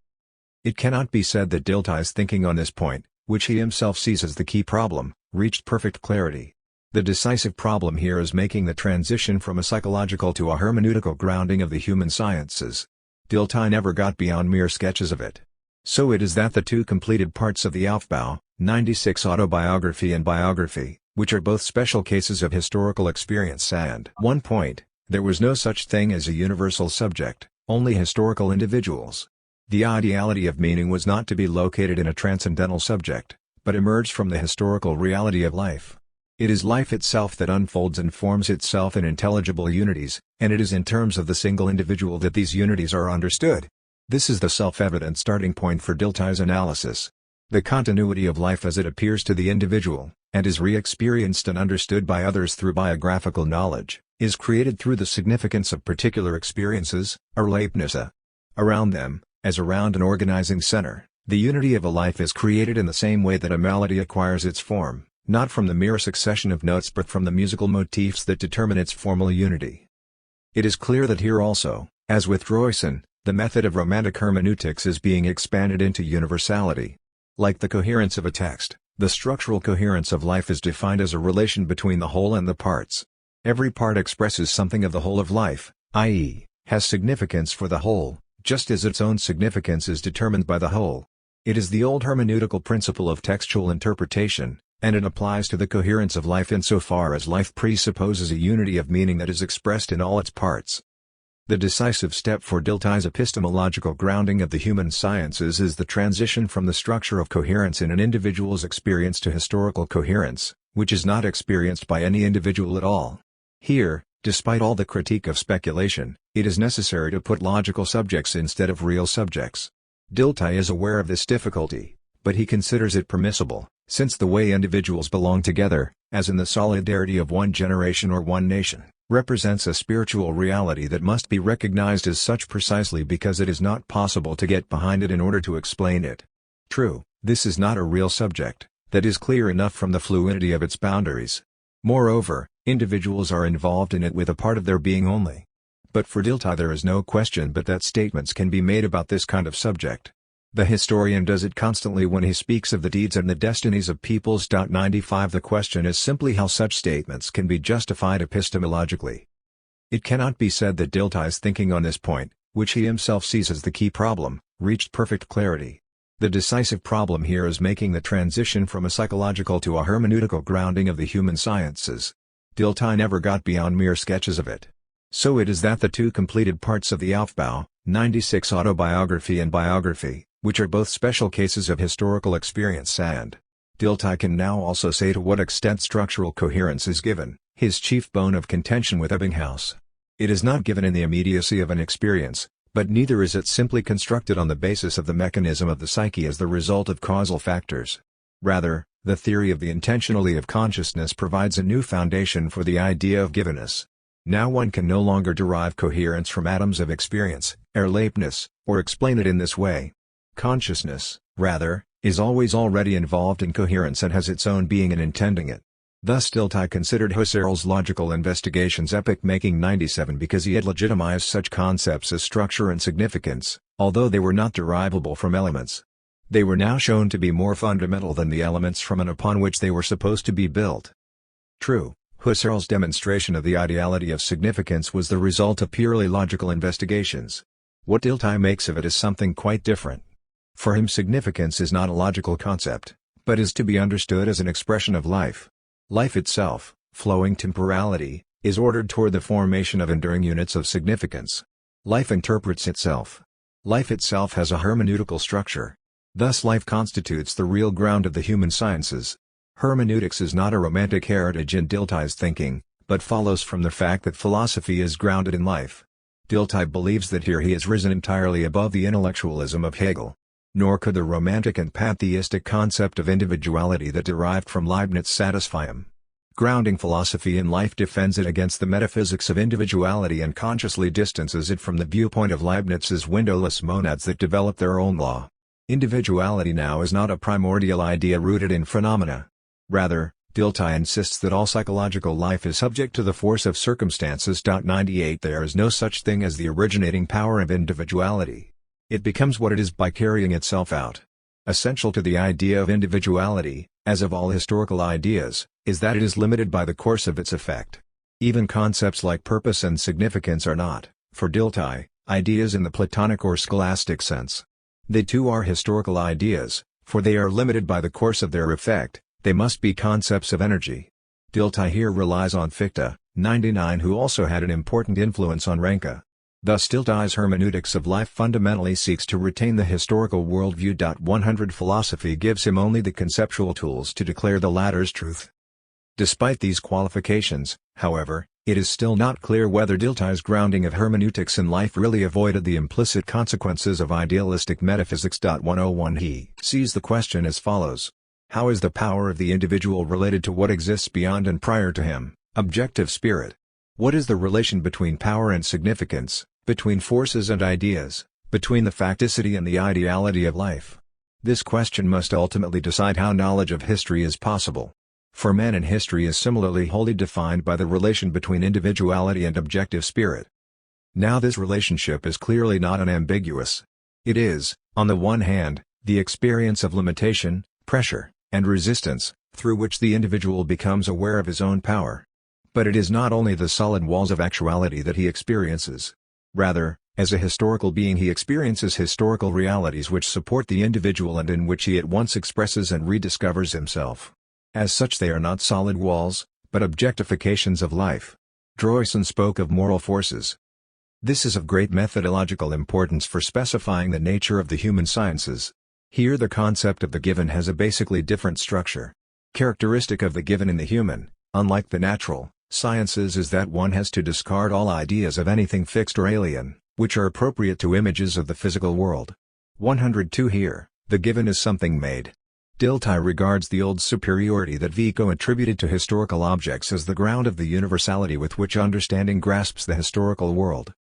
The question is, however, whether the transition from the psychological to the hermeneutical standpoint can really succeed on this basis or whether Dilthey is ensnared in problems that bring him into undesired and unacknowledged proximity to speculative idealism. For not only Fichte but Hegel can be heard in the passage referred to, even in the very words. His critique of positivity, 103 The concept of self-alienation, the definition of mind as recognition of oneself in other being can easily be derived from Dilthey's statement. And we may ask wherein lies the difference that the historical worldview asserted against idealism and that Dilthey undertook to validate epistemologically. This question becomes more pressing when we consider the central phrase with which Dilthey characterizes life, this basic fact of history. He speaks of the thought-forming work of life. 104 It is not easy to say how this phrase differs from Hegel. However unfathomable a countenance 105 life may present, and however much Dilthey may mock the over-optimistic view that regards life as only the progress of civilization, insofar as it is understood in terms of the thoughts that it forms, a teleological interpretative schema is imposed on life and it is conceived as spirit. Accordingly, We find that in his later years Dilthey draws closer and closer to Hegel and speaks of spirit where he used to say life. He is simply repeating a conceptual development that Hegel himself underwent. In light of this fact, it is interesting to note that we owe to Dilthey the knowledge of the early, so-called theological, writings of Hegel. It emerges quite clearly from this material, which helps us to understand the evolution of Hegel's thinking, that his concept of spirit was based on a spiritual concept of life. 106. Dilthey himself tried to give an account of what he has in common with Hegel and what separates them. 107 But what does his critique of Hegel's belief in reason, his speculative construction of world history, and his a prioristic deduction of all ideas from the dialectical self-unfolding of the Absolute, amount to, if he himself still gives the concept of objective mind such a central place? It is true that Dilthey opposes Hegel's abstract construction of this concept. Today we must start from the reality of life. He writes, "We are seeking to understand the latter and present it in suitable concepts. Freed from the idealist construction and from being based one-sidedly on universal reason as expressing the essence of world spirit, a new concept of objective mind becomes possible. It comprises language, customs, every form of life, as well as the family, civil society, state, and law. And what Hegel calls absolute spirit is distinct from objective, namely, art, religion, and philosophy, also come under this concept, Jas. Schr. 7, 150. Without a doubt this is an adaptation of Hegel. What does it mean? How far does it take account of the reality of life? The most significant thing is obviously Dilthey's extending the concept of objective spirit to art, religion, and philosophy. For this means that Dilthey does not regard them as immediate truth but as forms in which life expresses itself. In putting art and religion on the same level as philosophy, he is likewise rejecting the claim of the speculative concept. At the same time, Dilthey is not denying that these forms take precedence over the other forms of objective spirit, for precisely in their powerful forms spirit objectifies itself and is known. This priority of a perfect self-knowledge of spirit was what caused Hegel to view these as forms of absolute spirit. There was no longer anything alien in them, and hence spirit was entirely at home with itself. For Dilthey too, as we have seen, the objectifications of art represented the real triumph of hermeneutics. Thus he differs from Hegel ultimately on one thing only, that according to Hegel the homecoming of the spirit takes place in the philosophical concept, whereas, for Dilthey, the philosophical concept is significant not as knowledge but as expression. Thus we must ask whether there is not also for Dilthey a form of the spirit that is truly absolute spirit, i.e., transparency, the complete dissolution of all alienness, of all difference. For Dilthey there is no question that it exists, and that what corresponds to this ideal is historical consciousness, not speculative philosophy.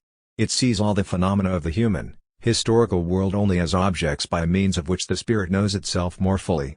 Understanding them as objectifications of spirit, it translates them back into the mental life whence they came. 108 Thus for historical consciousness the forms that objective spirit takes are objects of the spirit's self-knowledge. Historical consciousness expands to universality, for it sees all the data of history as manifestations of the life from which they stem. Here life is understood by life. 109 Hence, for historical consciousness the whole of tradition becomes the self-encounter of the human mind. Historical consciousness appropriates what seemed specially reserved to art, religion, and philosophy. It is not in the speculative knowledge of the concept, but in historical consciousness that spirit's knowledge of itself is consummated. Historical consciousness discerns historical spirit in all things.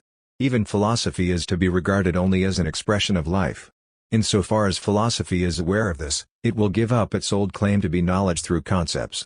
It becomes the philosophy of philosophy, a philosophical account of why there is philosophy in life, side by side with science. In his later writings Dilthey outlined this kind of philosophy, and there he attributed the various types of worldviews to the variousness of the life that interprets itself. 110. This historical overcoming of metaphysics is linked to the interpretation of great literature, which Dilthey regarded as the triumph of hermeneutics. But philosophy and art retain only a relative importance for the consciousness that understands historically. They assume a special place because mind does not have to be separated out of them by interpretation, since they are a sheer expression and do not seek to be anything other than that.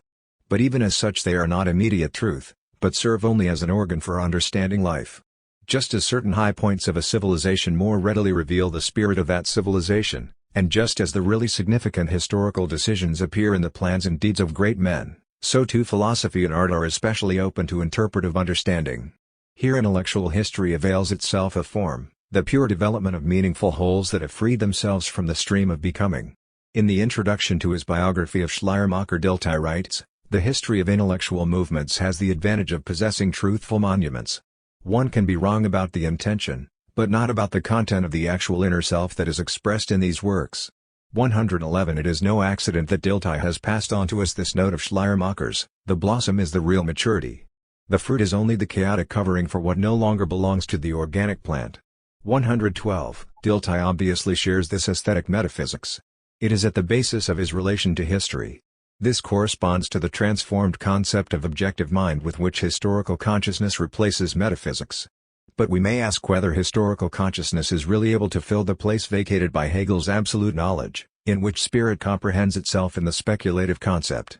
Dilthey himself has pointed out that we understand historically because we are ourselves historical beings. This is supposed to make things easier epistemologically. But does it? Is Vico's oft-repeated formula correct? Does it not transpose an experience of the human artistic spirit to the historical world, where, in the face of the course of events, one can no longer speak of making I.e., of planning and carrying out? How are things made easier epistemologically? Are they not, in fact, made more difficult? Is not the fact that consciousness is historically conditioned inevitably an insuperable barrier to its reaching perfect fulfillment in historical knowledge? Hegel could regard this barrier as overcome by virtue of history's being superseded by absolute knowledge. But if life is the inexhaustible, creative reality that Dilthey thinks it, then must not the constant alteration of historical context preclude any knowledge from attaining to objectivity? Is it not the case, then, that historical consciousness is ultimately a utopian ideal, containing an internal contradiction? The conflict between science and life philosophy in Dilthey's analysis of historical consciousness. Dilthey thought about this problem tirelessly. He was always attempting to legitimate the knowledge of what was historically conditioned as an achievement of objective science, despite the fact that the knower is himself conditioned. It was to be legitimated by the theory of structure, which builds up its unity out of its own center. That a structured whole could be understood in terms of its own center corresponded to the old principle of hermeneutics and to the insistence of historical thinking that an age should be understood in terms of itself and not according to the criterion of some alien present.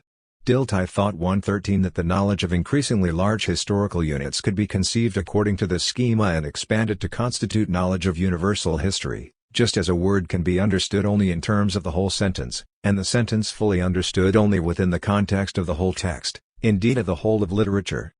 Applying this schema presumes, of course, that one can overcome the fact that the historical observer is tied to time and place.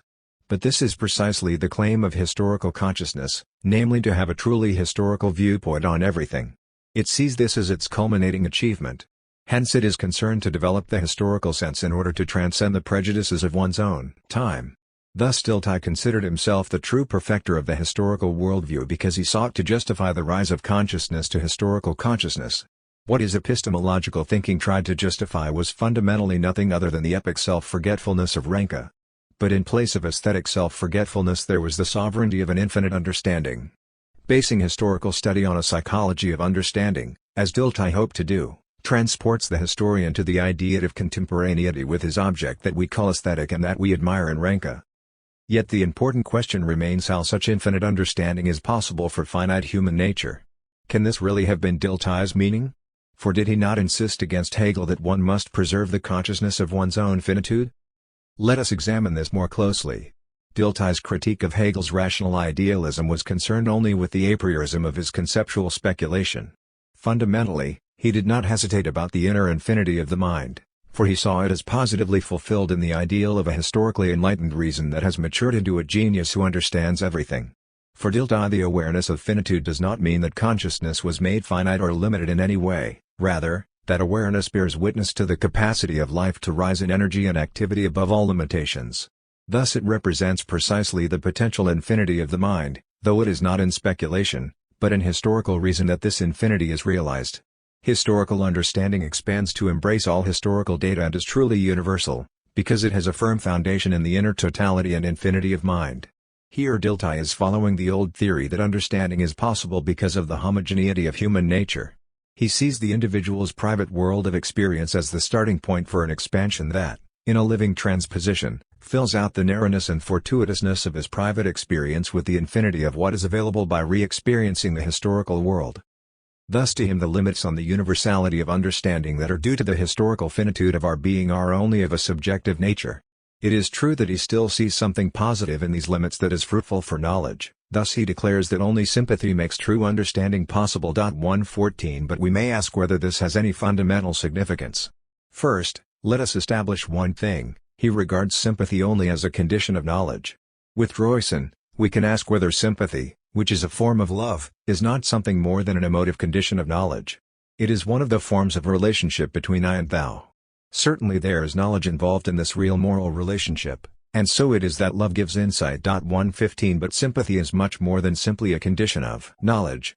Through it another person is transformed at the same time. Droysen makes the profound remark, "You must be like that, for that is the way I love you, the secret of all education."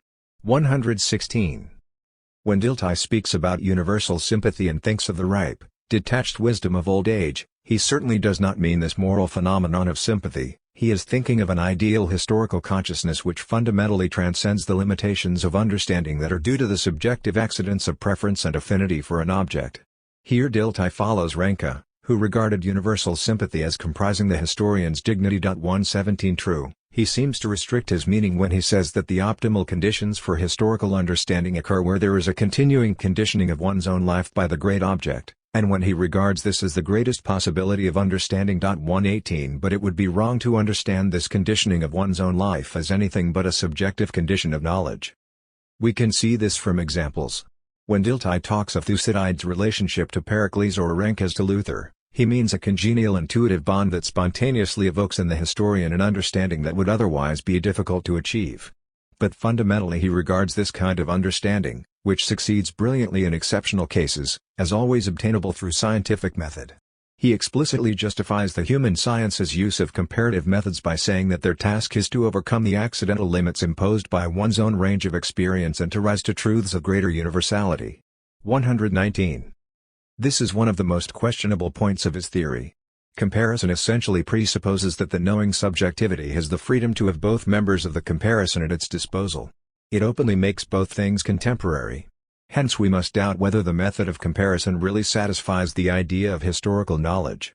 Is it not the case that this procedure, adopted in some areas of the natural sciences and very successful in many fields of the human sciences, for example, linguistics, law, aesthetics 120, is being promoted from a subordinate tool to central importance for defining historical knowledge, and that it often gives false legitimacy to superficial and arbitrary reflection? We must agree with Count Georg here when he writes, "Comparison is always aesthetic, it is always concerned with the form." 121 And we recall that before him Hegel brilliantly criticized the comparative method. 122. At any rate, it is clear that Dilthey did not regard the fact that finite, historical man is tied to a particular time and place as any fundamental impairment of the possibility of knowledge in the human sciences. Historical consciousness was supposed to rise above its own relativity in a way that made objectivity in the human sciences possible. We may ask how this claim can be justified without implying a concept of absolute, philosophical knowledge beyond all historical consciousness.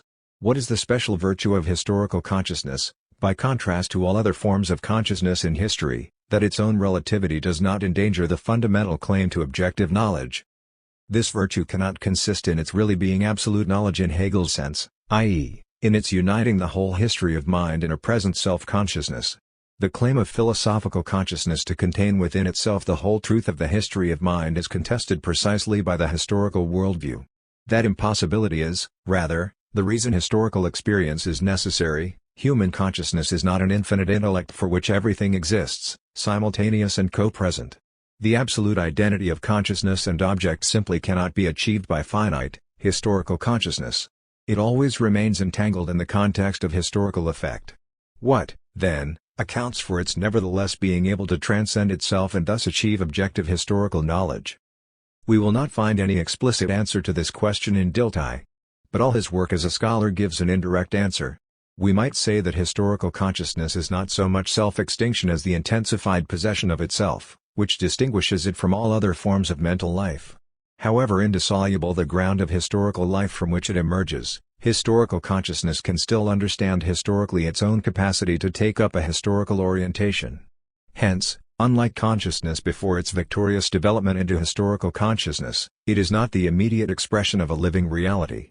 Historical consciousness no longer simply applies its own criteria of understanding to the tradition in which it is situated, nor does it naively assimilate tradition and simply carry it on.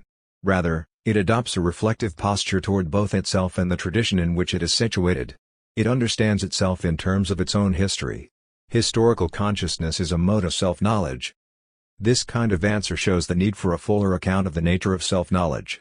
And, in fact, Dilthey's efforts, unsuccessful, as we shall see, were directed toward explaining in terms of life how self-knowledge gives birth to scientific consciousness. Dilthey starts from life. Life itself is ordered toward reflection.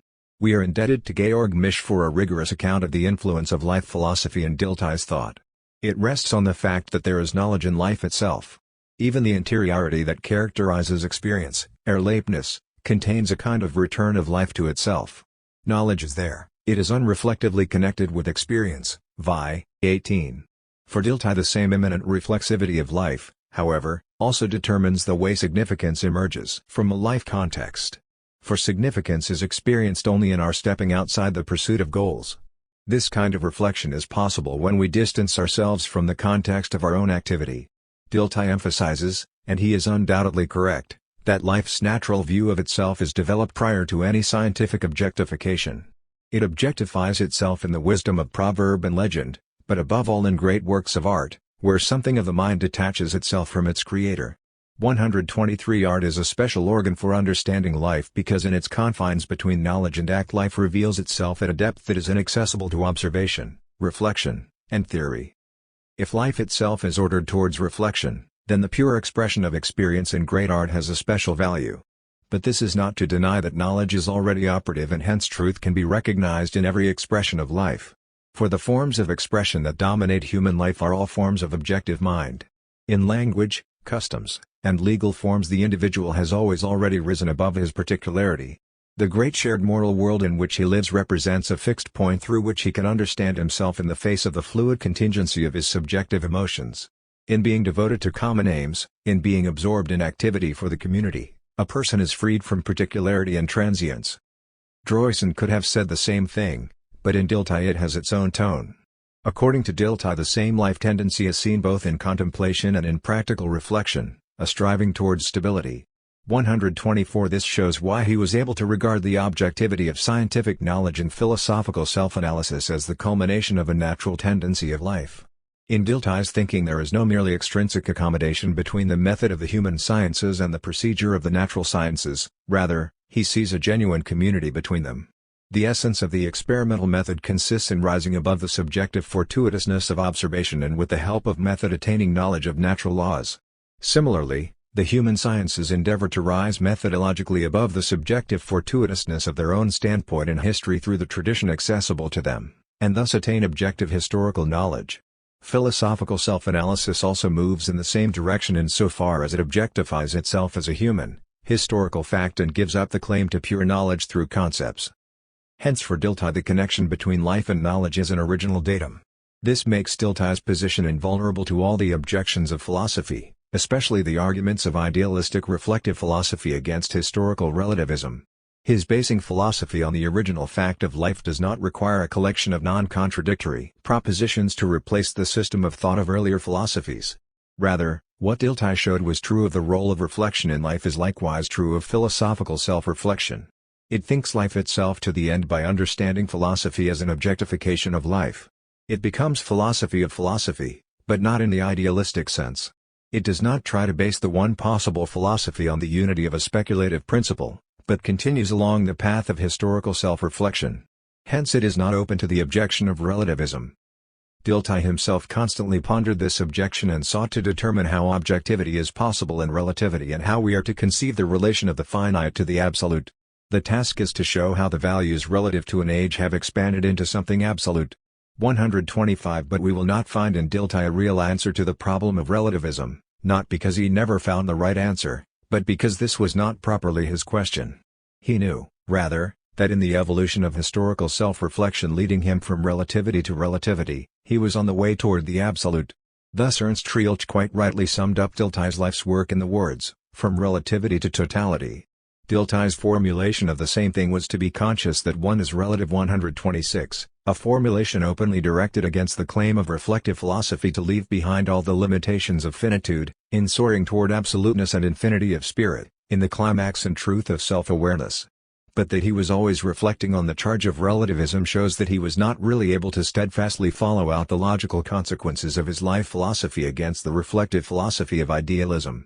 Otherwise, he could not have avoided viewing the charge of relativism as an instance of the intellectualism that he had sought to undermine by beginning from the immanence of knowledge in life. This ambiguity has its ultimate foundation in an inner disunity of his thought, the unresolved Cartesianism from which he starts. His epistemological reflections on the basis of the human sciences are not really compatible with his starting from life philosophy. We have eloquent proof of this in his last writings. There Dilthey calls for a philosophical foundation that would extend to every area in which consciousness has shaken off authority and is trying to attain valid knowledge through reflection and doubt. 127 This statement seems a harmless pronouncement on the nature of science and modern philosophy in general. The Cartesian echoes cannot be missed. But in fact the statement is applied in a completely different sense when Dilthey goes on, everywhere life leads to reflection on what is given in it, and reflection leads to doubt. If life is able to maintain itself against doubt, then thought can finally attain valid knowledge. 128 Here it is no longer philosophical prejudices that are to be overcome through an epistemological grounding in the style of Descartes, but it is the realities of life, the tradition of morals, religion, and positive law that are being destroyed by reflection and need a new order. When Dilthey speaks here of knowledge and reflection, he does not mean the general immanence of knowledge in life, but a movement that is directed against life. Tradition in the form of morals, religion, and law rests, by contrast, on a knowledge that life has of itself. Indeed, we have seen that in consciously surrendering to tradition, the individual is raised to objective mind. We will readily grant Dilthey that the influence of thought on life comes from the inner need to find something firm in the ceaseless change of sense impressions, desires, and feelings, something that enables one's life to be steady and unified. 129 But this achievement of thought is something immanent in life itself.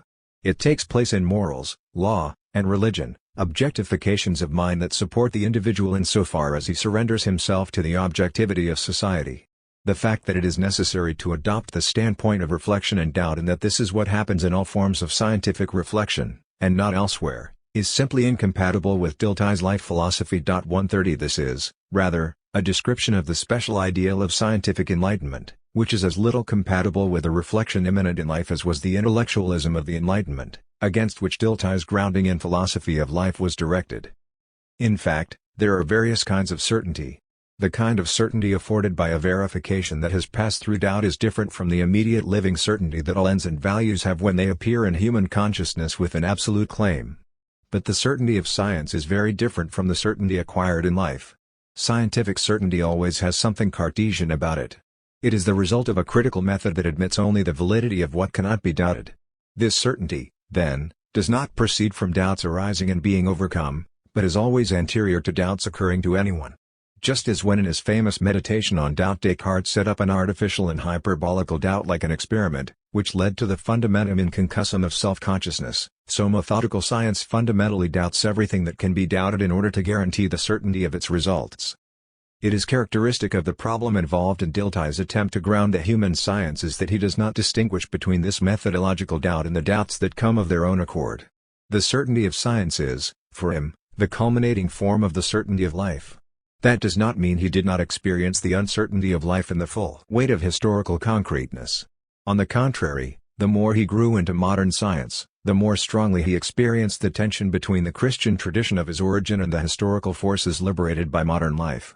Dilthey's need for something firm is explicitly the need for protection from the frightful realities of life. But he expects the uncertainty and unsureness of life to be overcome not so much by the stability that the experience of life provides as by science. For Dilthey, a child of the Enlightenment, the Cartesian way of proceeding via doubt to the certain is immediately self-evident. The shaking off of the authoritative, of which he speaks, corresponds not only to the need to ground the natural sciences epistemologically, but has to do as well with the knowledge of values and ends. For him the two are no longer an indubitable whole consisting of tradition, morals, religion, and law, but the spirit must, here also, produce out of itself valid knowledge. 131. The private secularization process that brings Dilthey, the theological student, to philosophy is of a piece with the historical development of modern science.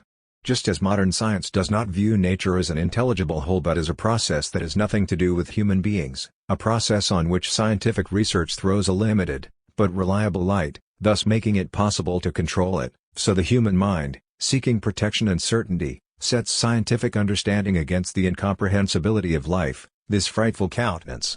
It is supposed to reveal the social, historical reality of life so fully that, despite the ultimate incomprehensibility of life, such knowledge will impart protection and certainty.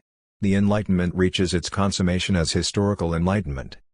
We can thus understand why Dilthey starts from Romantic Hermeneutics. 132 with its aid he succeeds in concealing the difference between the nature of historical experience and science's mode of knowledge, or, better, he succeeds in harmonizing the human science's mode of knowledge with the methodological criteria of the natural sciences. We saw above 133 that no extrinsic accommodation led him to do so.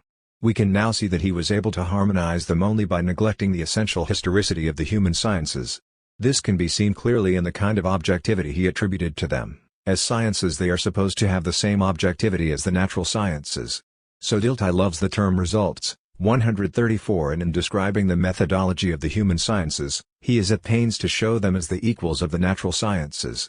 Romantic hermeneutics here came to his assistance since, as we saw, it took no account whatsoever of the historical nature of experience.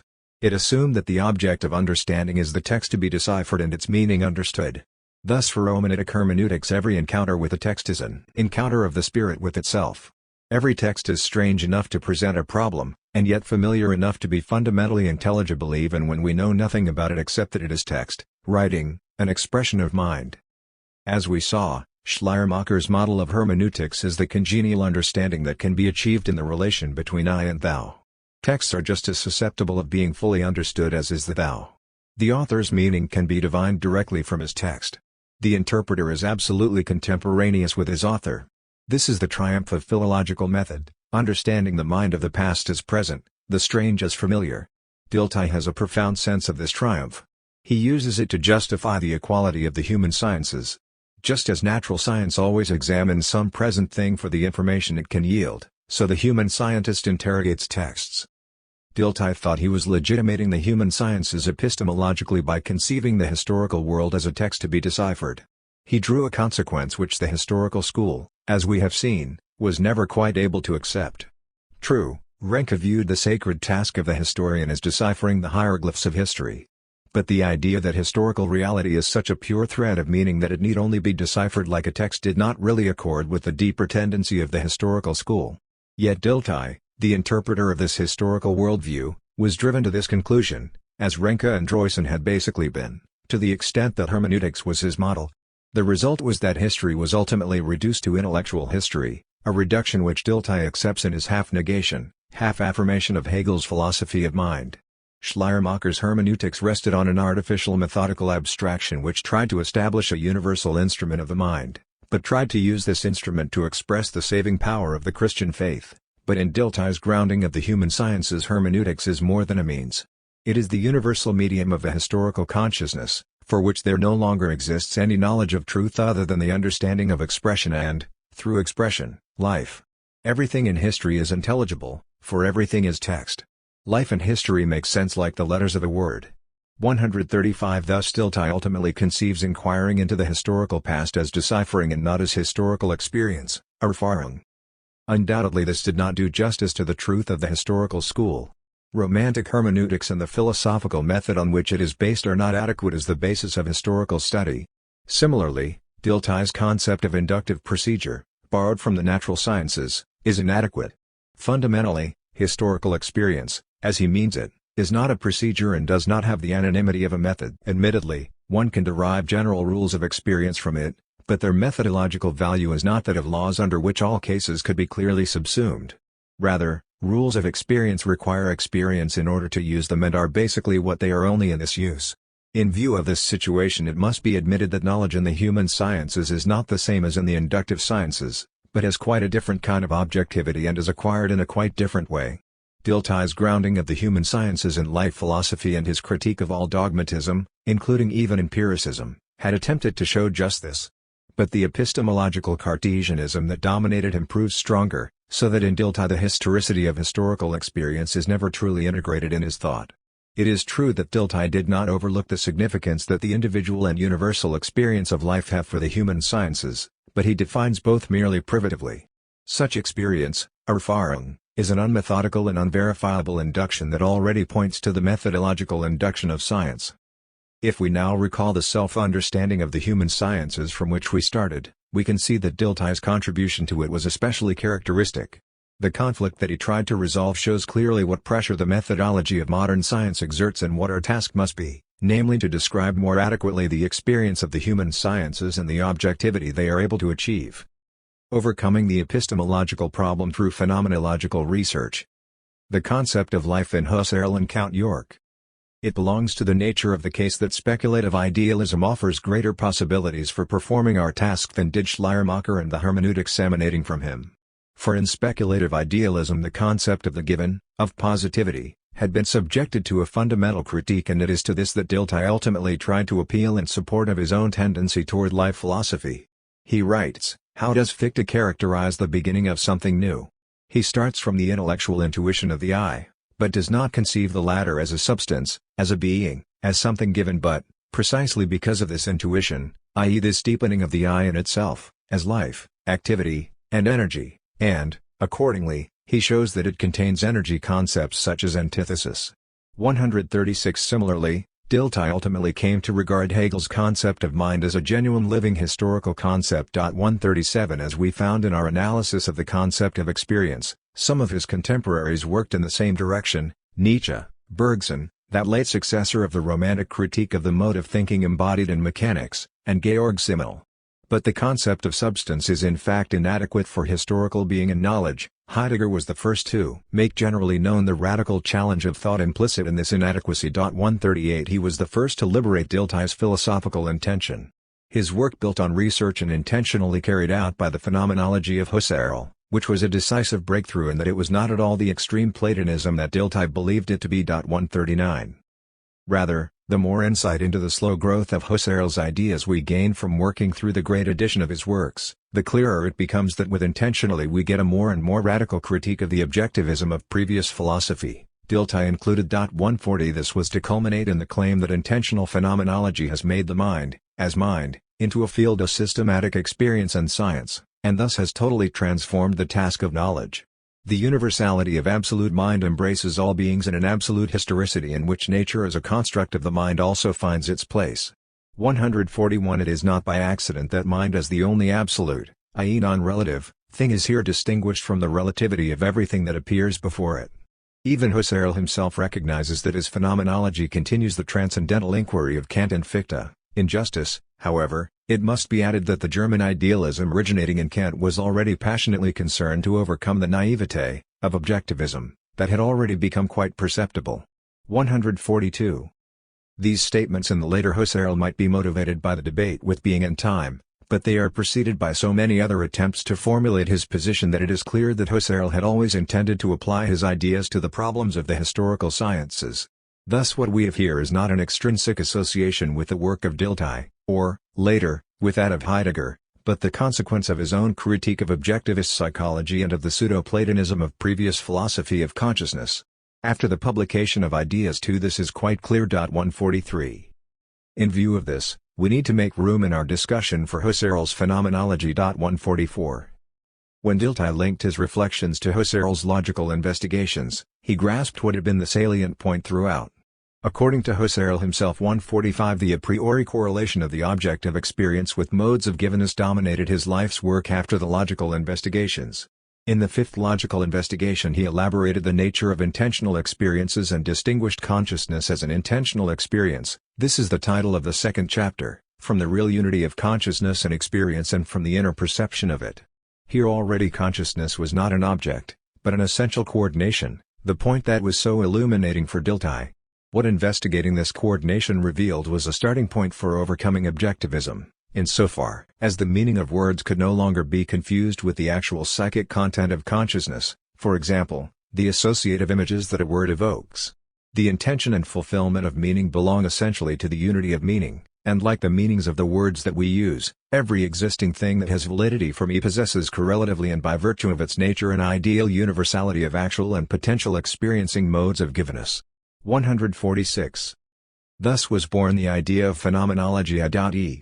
bracketing all positing of being and investigating the subjective modes of givenness. This became a universal program, the aim of which was to make intelligible all objectivity, all being sense. But human subjectivity also possesses being value.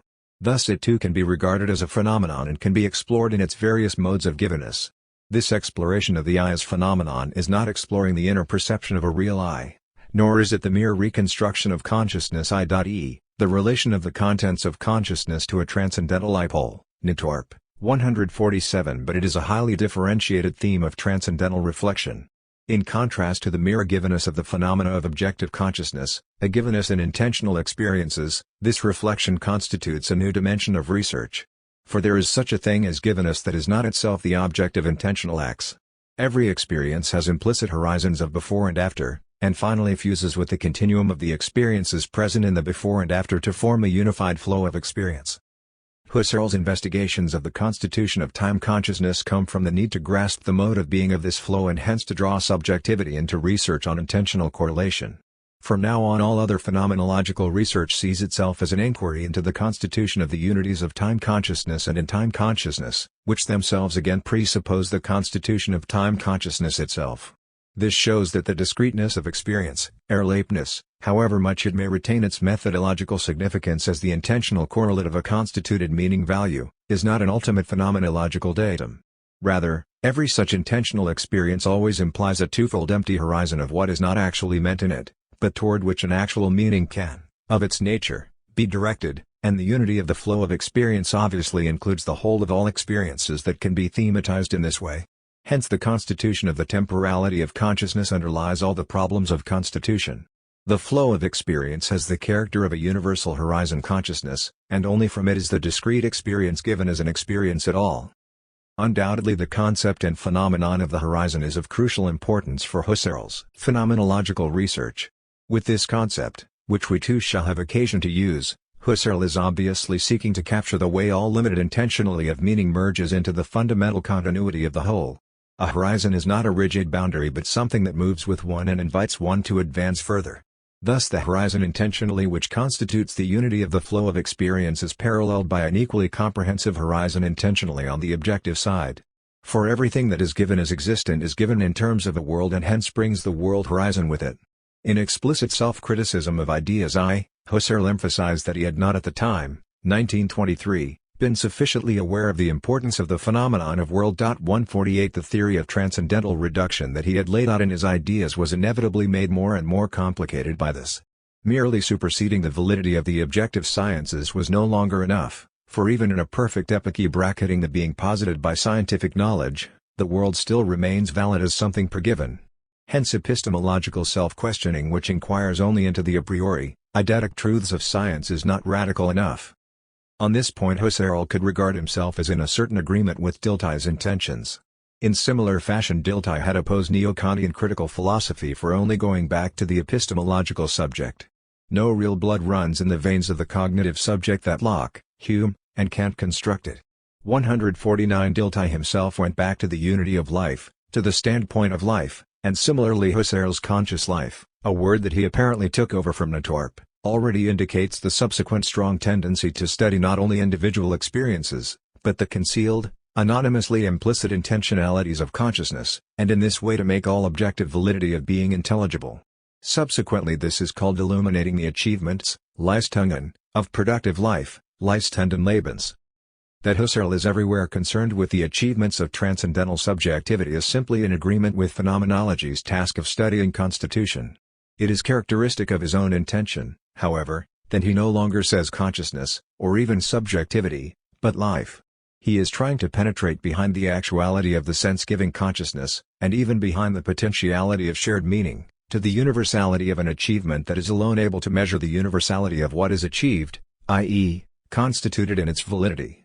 The all-embracing world horizon is constituted by a fundamentally anonymous intentionally, i.e., not achieved by anyone by name.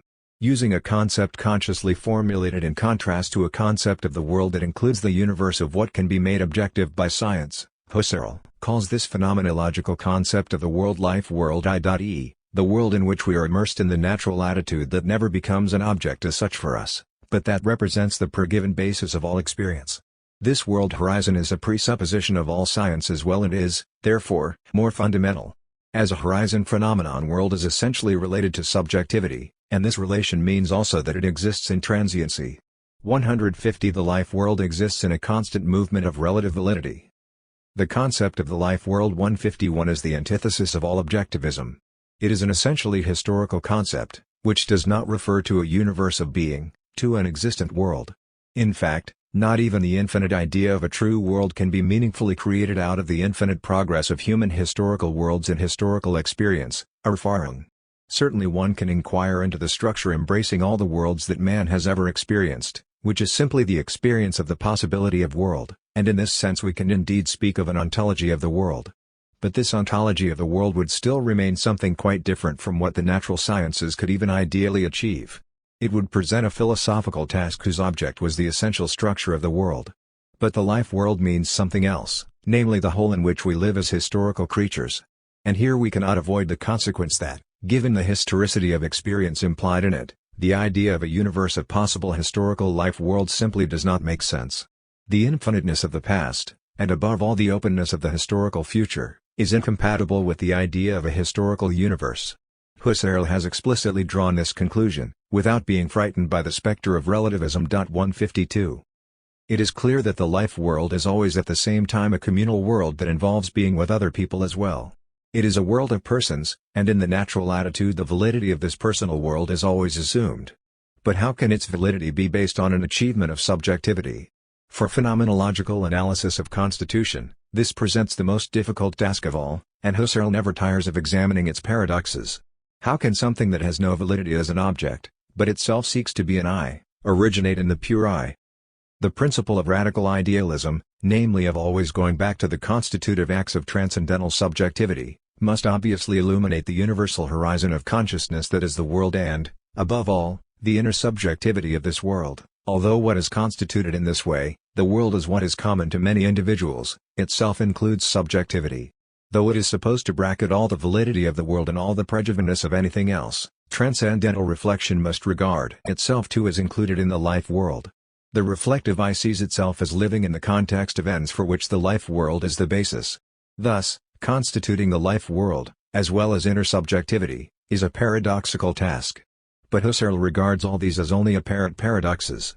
He is convinced that they are resolved if we consistently maintain the transcendental meaning of the phenomenological reduction and don't fear the bogey of a transcendental solipsism.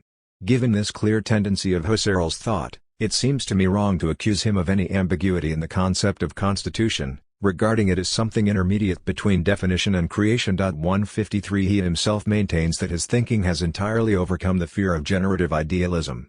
His theory of phenomenological reduction seeks, rather, to display the true meaning of this idealism for the first time. Transcendental subjectivity is the euric, the primal I, and not an I. For it the basis of the per-given world is superseded. It is the absolute irrelative to which all relativity, including that of the inquiring I, is related.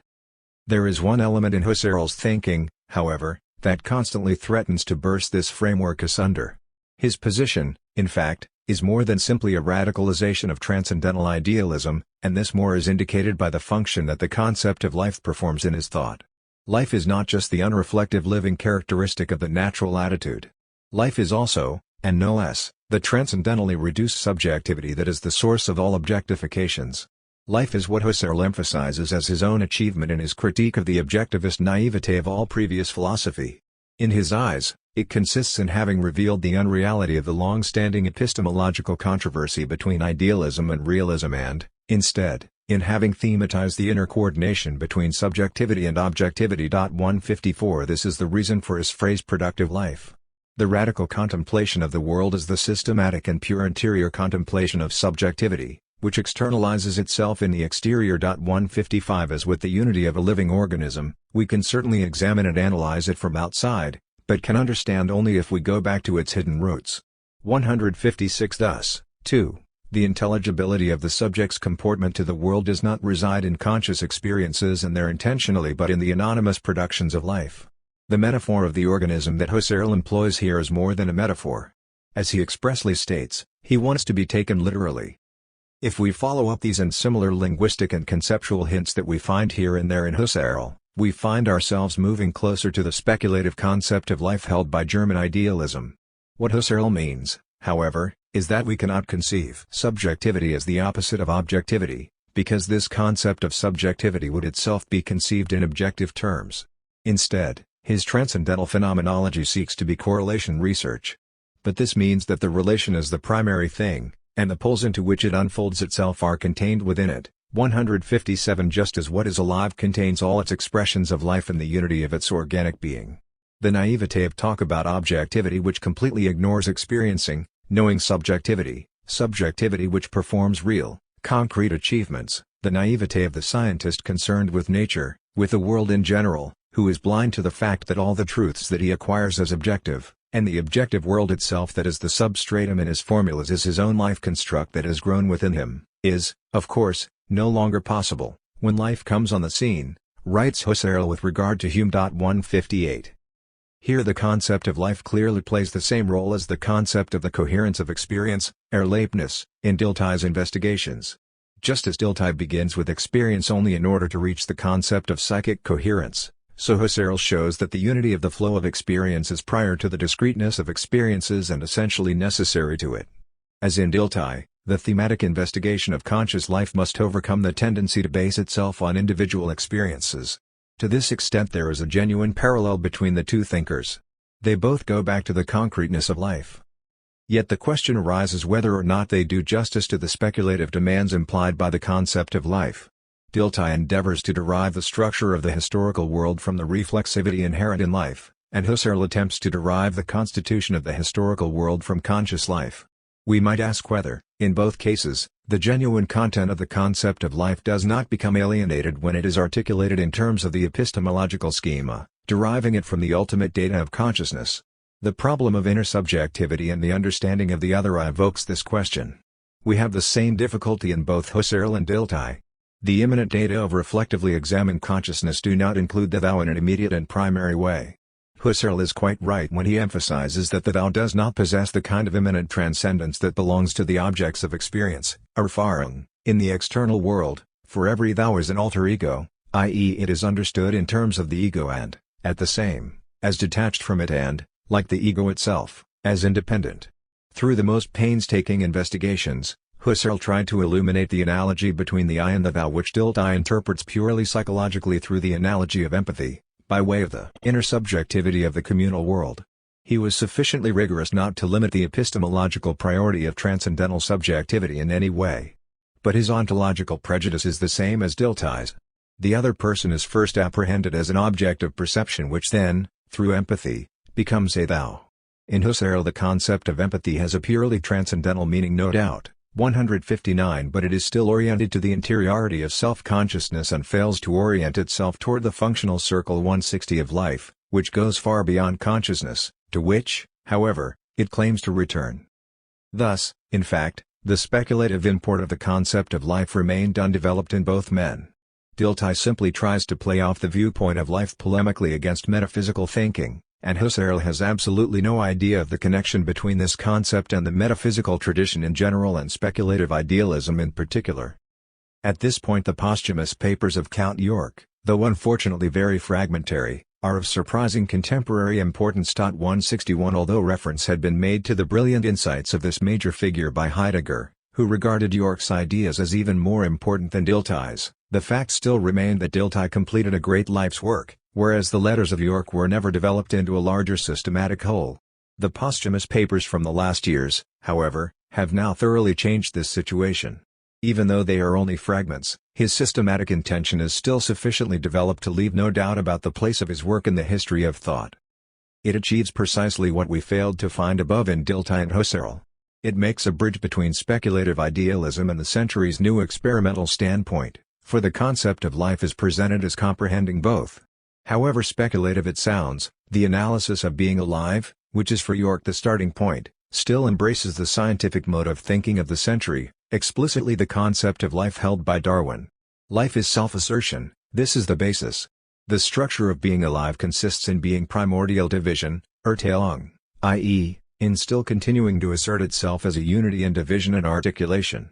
But judgment, Erteilung, is also viewed as the essence of self-consciousness, for even if it always distinguishes itself into what is itself and what is other, it still consists, as a living thing, in the play and interplay of the factors that constitute it. Like all life, it is a test, an experiment. Spontaneity and dependence are the basic characteristics of consciousness, constitutive in the area both of somatic and of psychic articulation, just as neither seeing, physical sensation, imagining, willing, nor feeling would exist without the existence of objects. 162 Consciousness too is to be understood as a life comportment. This is the fundamental methodological demand that Georg makes of philosophy, and in this he considers himself at one with Dilthey. Thought must be brought back to this hidden foundation, Husserl would say, to this hidden achievement. To do so, the effort of philosophical reflection is necessary, for philosophy acts against the tendency of life. Georg writes, now our thinking moves in the sphere of conscious results, i.e., it is not aware of the real relation of the results to the life comportment on which the results depend. The achieved diremption is its presupposition. 163 Georg means that the results of thinking are results only because they have become detached from the life comportment and can be so detached. From this Georg concludes that philosophy must reverse this process of detachment. It must repeat the experiment of life in reverse, in order to know the conditions which govern the results of life. 164 This is admittedly formulated in a very objectivist and scientific way, and Husserl's theory of reduction would appeal, against it, to its own purely transcendental mode of thinking. In fact, however, Georg's bold and assured thinking not only shows the influence of Dilthey and Husserl, but proves to be superior to them both. For here thought truly develops at the level of the identity philosophy of speculative idealism and thus reveals the hidden origin of the concept of life at which Dilthey and Husserl are aiming. If we pursue Georg's thought further, the persistence of idealist motifs becomes quite clear. What Georg is presenting here is the structural correlation between life and self-consciousness already developed in Hegel's phenomenology. In the manuscript fragments that have been preserved, we can see the central importance that the concept of life had for Hegel as early as his last years in Frankfurt. In his phenomenology, the phenomenon of life makes the decisive transition from consciousness to self-consciousness. This is, in fact, no artificial connection, for life and self-consciousness really are analogous. Life is defined by the fact that what is alive differentiates itself from the world in which it lives and with which it remains connected, and preserves itself in this differentiation. What is alive preserves itself by drawing into itself everything that is outside it. Everything that is alive nourishes itself on what is alien to it. The fundamental fact of being alive is assimilation. Differentiation, then, is at the same time non-differentiation. The alien is appropriated. As Hegel had already shown and Georg continues to hold, this structure of being alive has its correlative in the nature of self-consciousness. Its being consists in its ability to make everything the object of its knowledge, and yet in everything that it knows itself. Thus as knowledge it differentiates itself from itself and, at the same time, as self-consciousness, it folds back on and returns to itself. Obviously we are concerned here with more than a mere structural correspondence between life and self-consciousness. Hegel quite rightly derives self-consciousness dialectically from life. What is alive can never be really known by objective consciousness, by the effort of understanding which seeks to penetrate the law of appearances. What is alive is not such that a person could ever grasp it from outside, in its living quality. The only way to grasp life is, rather, to become inwardly aware of it. Hegel refers to the story of the veiled image of Se when describing the inner self-objectification of life and self-consciousness. Here the inner contemplates the inner. 165 Life is experienced only in the awareness of oneself, the inner consciousness of one's own living. Hegel shows how this experience flares up in desire and is extinguished in the satisfaction of desire. This self-awareness in which being alive becomes aware of itself is a false preform, the lowest form of self-consciousness, for becoming conscious of oneself in desire is also annihilated by the satisfaction of desire. However untrue it is when compared with objective truth, the consciousness of something alien, still, as the feeling of life, it is the first truth of self-consciousness. This seems to me where Georg's work becomes most fruitful. From the correspondence between life and self-awareness, it derives a methodological standard by means of which it defines the nature and task of philosophy. Its leading concepts are projection and abstraction. Projection and abstraction constitute the primary life comportment, but they apply equally to recapitulatory historical comportment. Only insofar as philosophical reflection corresponds to the structure of being alive does it acquire its own legitimacy. Its task is to understand the achievements of consciousness in terms of their origin, understanding them as results, i.e., as the projection of the original being alive and its original division. Georg thus raises to a methodological principle what Husserl was later to develop more broadly in his phenomenology. This makes it clear how thinkers as different as Husserl and Dilthey could ever come together. Both go back behind the abstraction of Neo-Kantianism, and Georg agrees with them, though in fact he achieves even more. For he goes back to life not only with an epistemological intention, but maintains the metaphysical connection between life and self-consciousness worked out by Hegel. In this he is superior to both Dilthey and Husserl. As we saw, Dilthey's epistemological reflections went wrong in that he derived the objectivity of science too easily from life comportment and its drive towards something fixed. Husserl entirely lacked any more exact definition of what life is, although the central core of phenomenology, correlation research, in fact follows the structural model of life comportment. Georg, however, is the missing link between Hegel's phenomenology of mind and Husserl's phenomenology of transcendental subjectivity. 166 Regrettably, the fragmentariness of his posthumous papers prevents us from knowing how he intended to avoid the dialectical metaphysicizing of life of which he accuses Hegel. Heidegger's project of a hermeneutic phenomenology. 167. The tendency which Dilthey and Georg formulated as common to them, of understanding in terms of life, and which was expressed in Husserl's going back behind the objectivity of science to the life world, was characteristic of Heidegger's own first approach. But he was no longer dependent on the epistemological requirement that the return to life, Dilthey, and the transcendental reduction, Husserl's way of absolutely radical self-reflection, be based methodologically on the self-givenness of experience. On the contrary, all this became the object of Heidegger's critique. Under the rubric of a hermeneutics of facticity, Heidegger confronted Husserl's eidetic phenomenology, as well as the distinction between fact and essence on which it depended, with a paradoxical demand. Phenomenology should be ontologically based on the facticity of Dasein, existence, which cannot be based on or derived from anything else, and not on the pure cogito as the essential constitution of typical universality, a bold idea, but difficult to carry through. The critical side of this idea was certainly not something entirely new. The neo-Hegelians had already conceived of it as a critique of idealism, and so it is no accident that Heidegger and the other critics of neo-Kantian idealism seized on Kierkegaard, who emerged out of the spiritual crisis of Hegelianism. On the other hand, however, this critique of idealism was faced then, as now, with the comprehensive claim of transcendental inquiry. Since transcendental reflection left no possible area of thought unconsidered in explicating the content of the mind, and, since Fichte, this was the claim of transcendental philosophy, it had already included every possible objection within the total reflection of the mind. This is true also of the transcendental position from which Husserl gives phenomenology the universal task of discovering how all being value is constituted. It obviously had to include the facticity asserted by Heidegger. Thus Husserl was able to acknowledge being in the world as a problem of the horizon intentionally of transcendental consciousness, for the absolute historicity of transcendental subjectivity had to be able to demonstrate the meaning of facticity. Hence Husserl, holding consistently to his central idea of the proto-I, had been able to argue against Heidegger that the meaning of facticity is itself an eidos, and that it therefore belongs essentially to the eidetic sphere of universality of essence. If we examine the sketches for Husserl's later writings, especially those gathered together in Volume 7 on the crisis, we find numerous analyses of absolute historicity that follow logically from the problems of the ideas, and that correspond to Heidegger's revolutionary and polemical beginning. 168. Let us remember that Husserl himself faced the problem of the paradoxes that followed from carrying through his transcendental solipsism. Hence it is not at all easy to fix the point from which Heidegger could confront the phenomenological idealism of Husserl. We must even admit that Heidegger's project in Being and Time does not completely escape the problematic of transcendental reflection.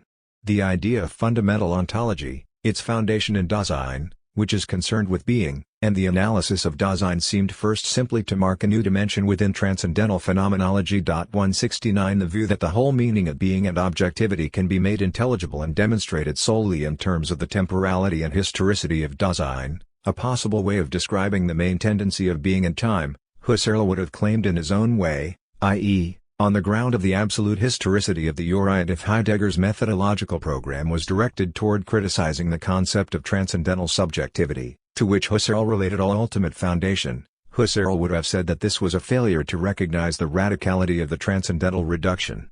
He would undoubtedly have said that transcendental subjectivity itself had already overcome and done away with all the implications of a substance ontology and hence with the objectivism of tradition. Husserl, too, regarded himself as opposed to the whole of metaphysics. Yet it is notable that Husserl was least opposed to the transcendental inquiry undertaken by Kant, and his predecessors, and successors. Here Husserl recognized his own real predecessors and forerunners. The radical self-reflection that was his deepest concern and that he regarded as the essence of modern philosophy led him back to Descartes and the British and to the methodological model of the Kantian critique. But his constitutive phenomenology was marked by a universality foreign to Kant and which surpassed the neo-Kantianism that did not question the fact of science. But Husserl's appeal to his forerunners makes clear his difference from Heidegger. Husserl's critique of the objectivism of all earlier philosophies was a methodological extension of modern tendencies, and he regarded it as such.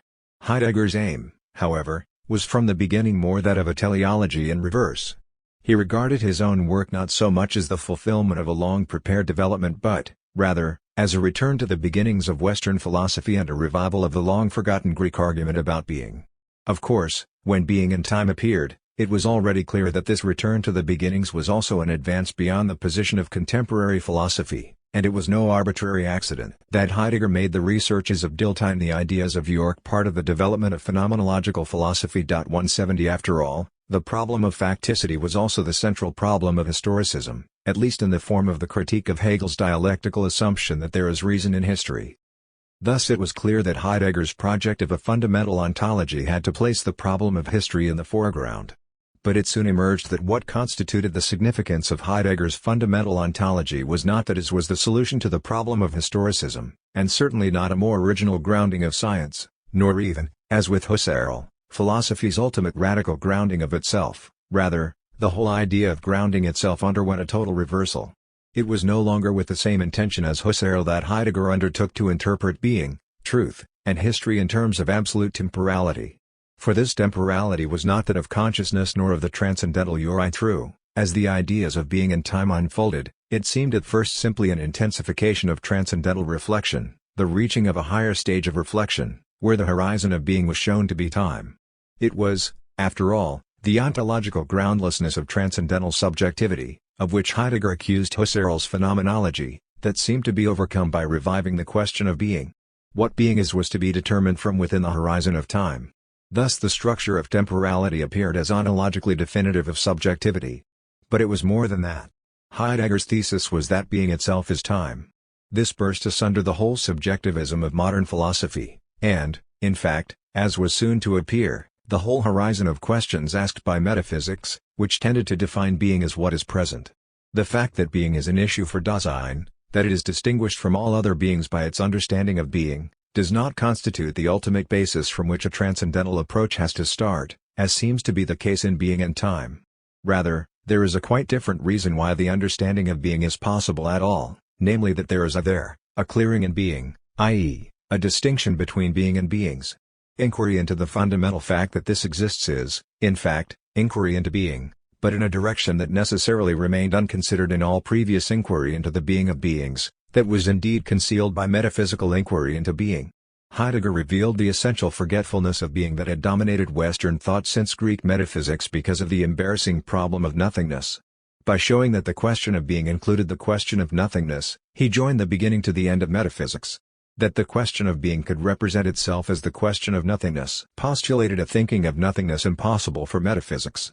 In raising the question of being and thus reversing the whole direction of Western metaphysics, the true predecessor of Heidegger was neither Dilthey nor Husserl, then, but rather Nietzsche.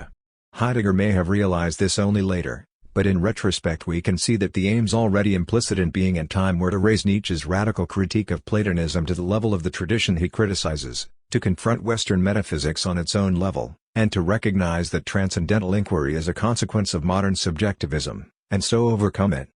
What Heidegger called the turn was not a new departure in the development of transcendental reflection, but the making possible and carrying out of the above aims.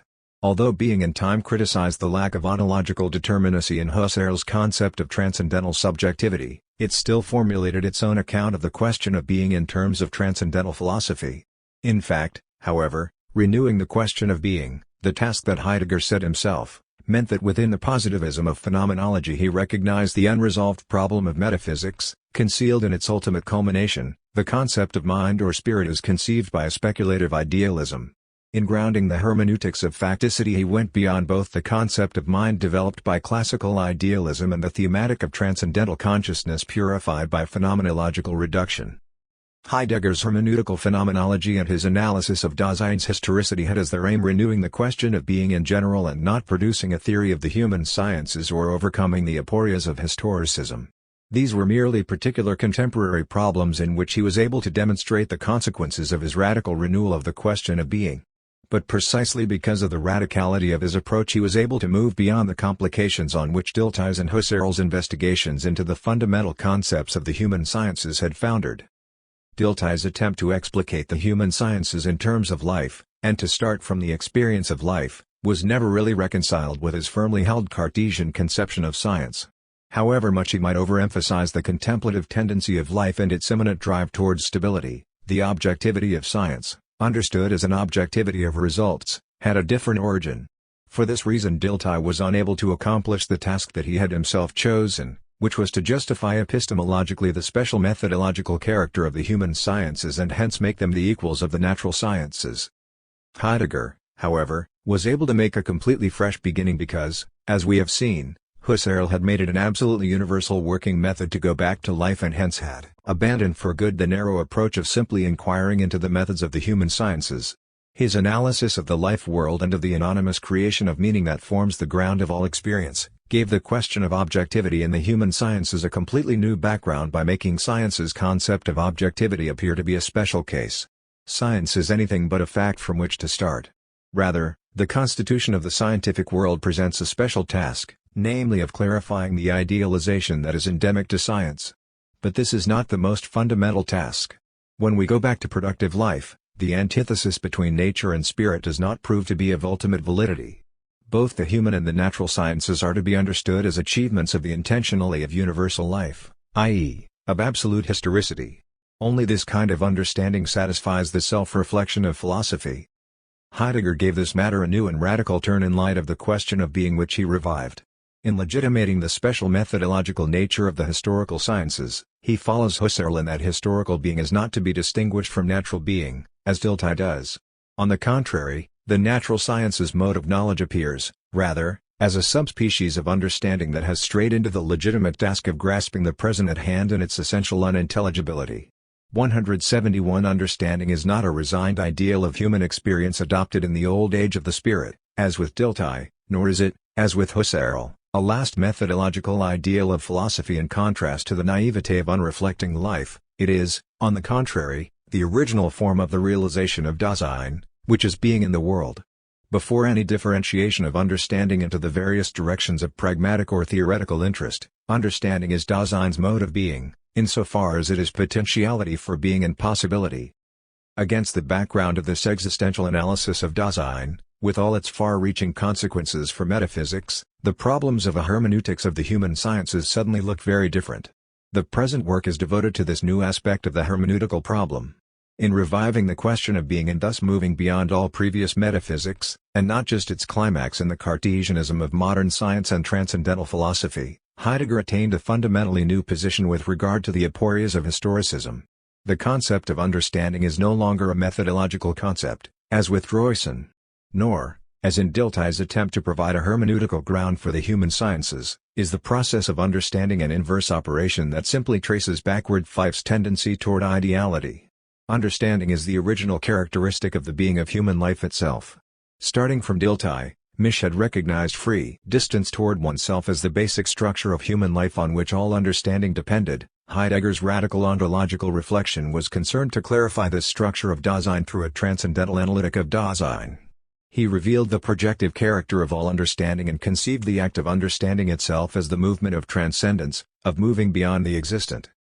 This asks quite a lot of traditional hermeneutics. 172 It is true that the German language uses the word for understanding, verstehen, also in the sense of a practical ability, for example, versteht nicht zu lesen, he can't read. But this seems essentially different from the understanding that takes place in science and that is concerned with knowledge. If we examine the two senses more closely, we can see that they have something in common, Both senses contain the element of recognition, of being well versed in something. Similarly, a person who understands a text, or even a law, has not only projected himself understandingly toward a meaning, in the effort of understanding, but the accomplished understanding constitutes a state of new intellectual freedom. It implies the general possibility of interpreting, of seeing connections, of drawing conclusions, which constitutes being well versed in textual interpretation. Someone who knows his way around a machine, who understands how to use it, or who knows a trade, granted that there are different norms for purpose-oriented rationality and for understanding the expressions of life or of texts, it still remains true that all such understanding is ultimately self-understanding. Such verse 10, knowing one's way around. Even understanding an expression means, ultimately, not only immediately grasping what lies in the expression, but disclosing what is enclosed in it, so that one now knows this hidden part also. But this means that one knows one's way around in it, sich auskennt. Thus it is true in every case that a person who understands himself, sich versteht, projecting himself upon his possibilities. 173 Traditional hermeneutics has inappropriately narrowed the horizon to which understanding belongs. That is why Heidegger's advance over Dilthey is valuable for the problem of hermeneutics also. True, Dilthey had already rejected applying the methods of the natural sciences to the human sciences, and Husserl had called applying the natural sciences concept of objectivity to the human sciences nonsense and established the essential relativity of all historical worlds and all historical knowledge. 174 But now, as a result of the existential futurality of human Dasein, the structure of historical understanding appears with its full ontological background. Even though historical knowledge receives its justification from the forestructure of Dasein, this is no reason for anyone to interfere with the immanent criteria of what is called knowledge. For Heidegger too, historical knowledge is not a projection in the sense of a plan, the extrapolation of aims of the will, an ordering of things according to the wishes, prejudices, or promptings of the powerful. Rather, it remains something adapted to the object, a mensuratio ad rem. Yet this thing is not a factum brutum, not something that is merely at hand, something that can simply be established and measured, but it itself ultimately has the same mode of being as Dasein. The important thing, however, is to understand this oft-repeated statement correctly. It does not mean simply that there is a homogeneity between the knower and the known, on which it would be possible to base psychic transposition as the special method of the human sciences.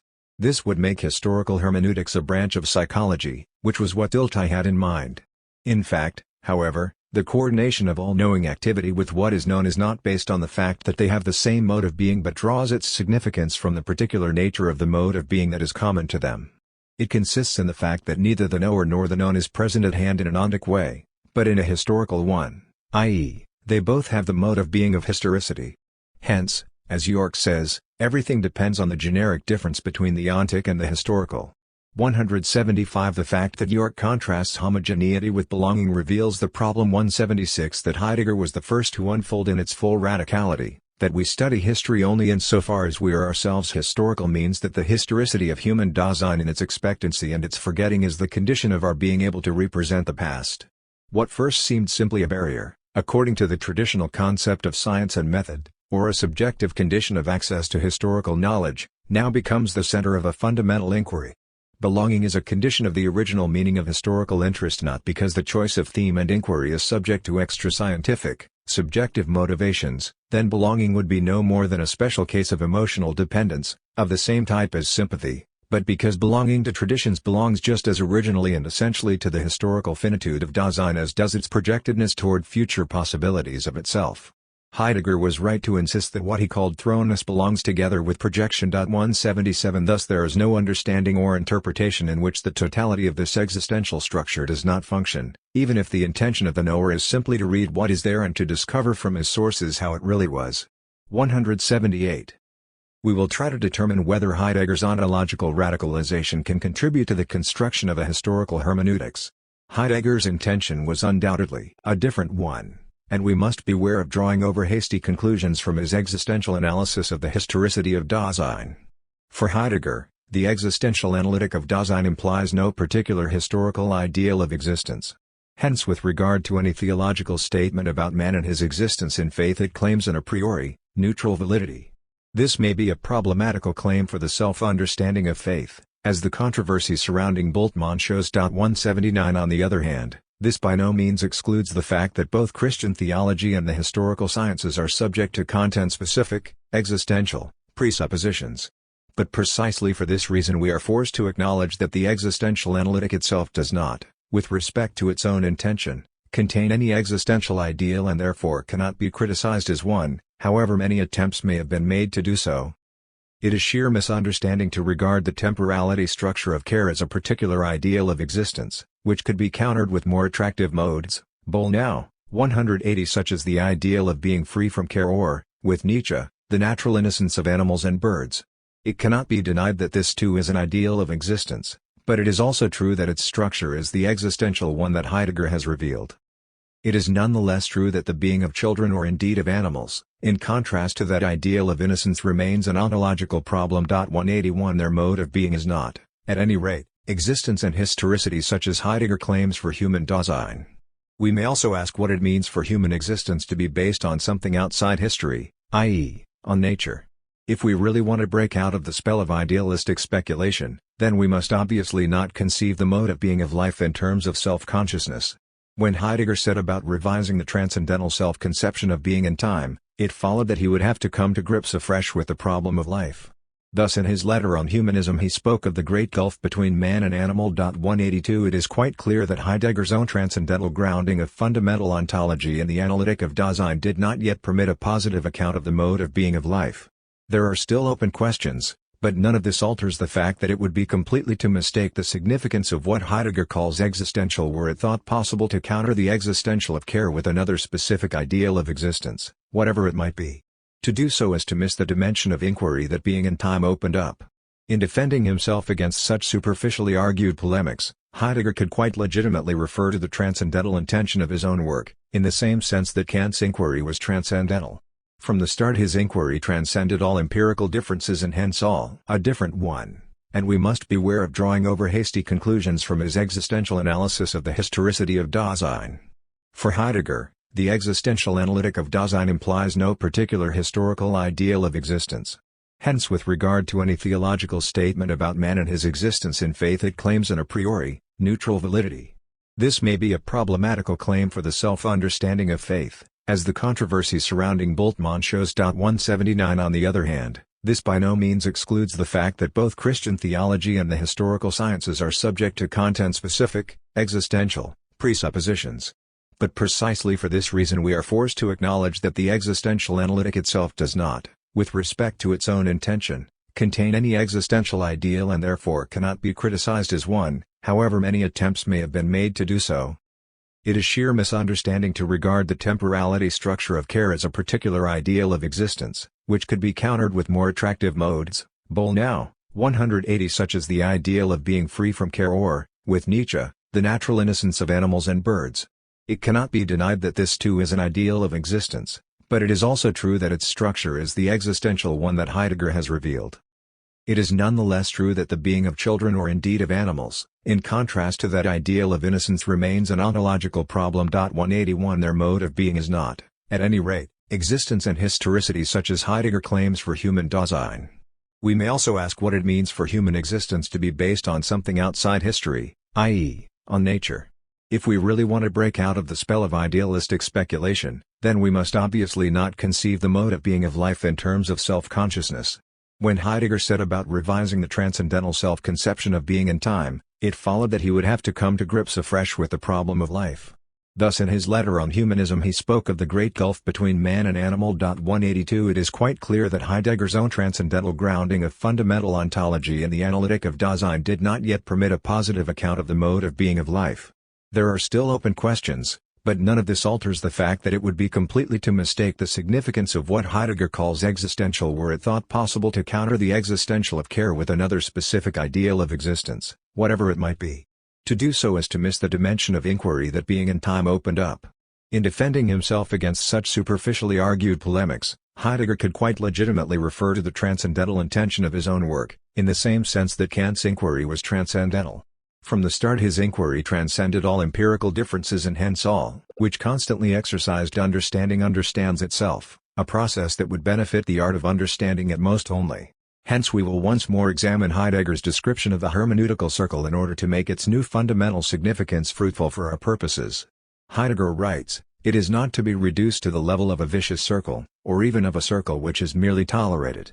In the circle is hidden a positive possibility of the most primordial kind of knowing, and we genuinely grasp this possibility only when we have understood that our first, last, and constant task in interpreting is never to allow our forehaving, foresight, and foreconception to be presented to us by fancies and popular conceptions, but rather to make the scientific theme secure by working out these four structures in terms of the things themselves, being and time, p. 153. What Heidegger is working out here is not primarily a prescription for the practice of understanding, but a description of the way interpretive understanding is achieved. The point of Heidegger's hermeneutical reflection is not so much to prove that there is a circle as to show that the circle possesses an ontologically positive significance. The description as such will be obvious to every interpreter who knows what he is about. 3 All correct interpretation must be on guard against arbitrary fancies and the limitations imposed by imperceptible habits of thought, and it must direct its gaze on the things themselves, which, in the case of the literary critic, are meaningful texts, which themselves are again concerned with objects. For the interpreter to let himself be guided by the things themselves is obviously not a matter of a single, conscientious decision, but is the first, last, and constant task. For it is necessary to keep one's gaze fixed on the thing throughout all the constant distractions that originate in the interpreter himself. A person who is trying to understand a text is always projecting. He projects a meaning for the text as a whole as soon as some initial meaning emerges in the text. Again, the initial meaning emerges only because he is reading the text with particular expectations in regard to a certain meaning. Working out this foreprojection, which is constantly revised in terms of what emerges as he penetrates into the meaning, is understanding what is there. This description is, of course, a rough abbreviation of the whole. The process that Heidegger describes is that every revision of the foreprojection is capable of projecting before itself a new projection of meaning. Rival projects can emerge side by side until it becomes clearer what the unity of meaning is. Interpretation begins with foreconceptions that are replaced by more suitable ones. This constant process of new projection constitutes the movement of understanding and interpretation. A person who is trying to understand is exposed to distraction from four meanings that are not borne out by the things themselves. Working out appropriate projections, anticipatory in nature, to be confirmed by the things themselves, is the constant task of understanding. The only objectivity here is the confirmation of a foremeaning in its being worked out. Indeed, what characterizes the arbitrariness of inappropriate foremeanings if not that they come to nothing in being worked out? But understanding realizes its full potential only when the foremeanings that it begins with are not arbitrary. Thus it is quite right for the interpreter not to approach the text directly, relying solely on the foremeaning already available to him, but rather explicitly to examine the legitimacy, i.e., the origin and validity, of the foremeanings dwelling within him. This basic requirement must be seen as the radicalization of a procedure that we in fact exercise whenever we understand anything. Every text presents the task of not simply leaving our own linguistic usage unexamined, or in the case of a foreign language the usage that we are familiar with from writers or from daily intercourse. Rather, we regard our task as deriving our understanding of the text from the linguistic usage of the time or of the author. The question is, of course, how this general requirement can be fulfilled. Especially in the field of semantics we are confronted with the problem that our own use of language is unconscious. How do we discover that there is a difference between our own customary usage and that of the text? I think we must say that generally we do so in the experience of being pulled up short by the text. Either it does not yield any meaning at all or its meaning is not compatible with what we had expected. This is what brings us up short and alerts us to a possible difference in usage. Someone who speaks the same language as I do uses the words in the sense familiar to me. This is a general presupposition that can be questioned only in particular cases.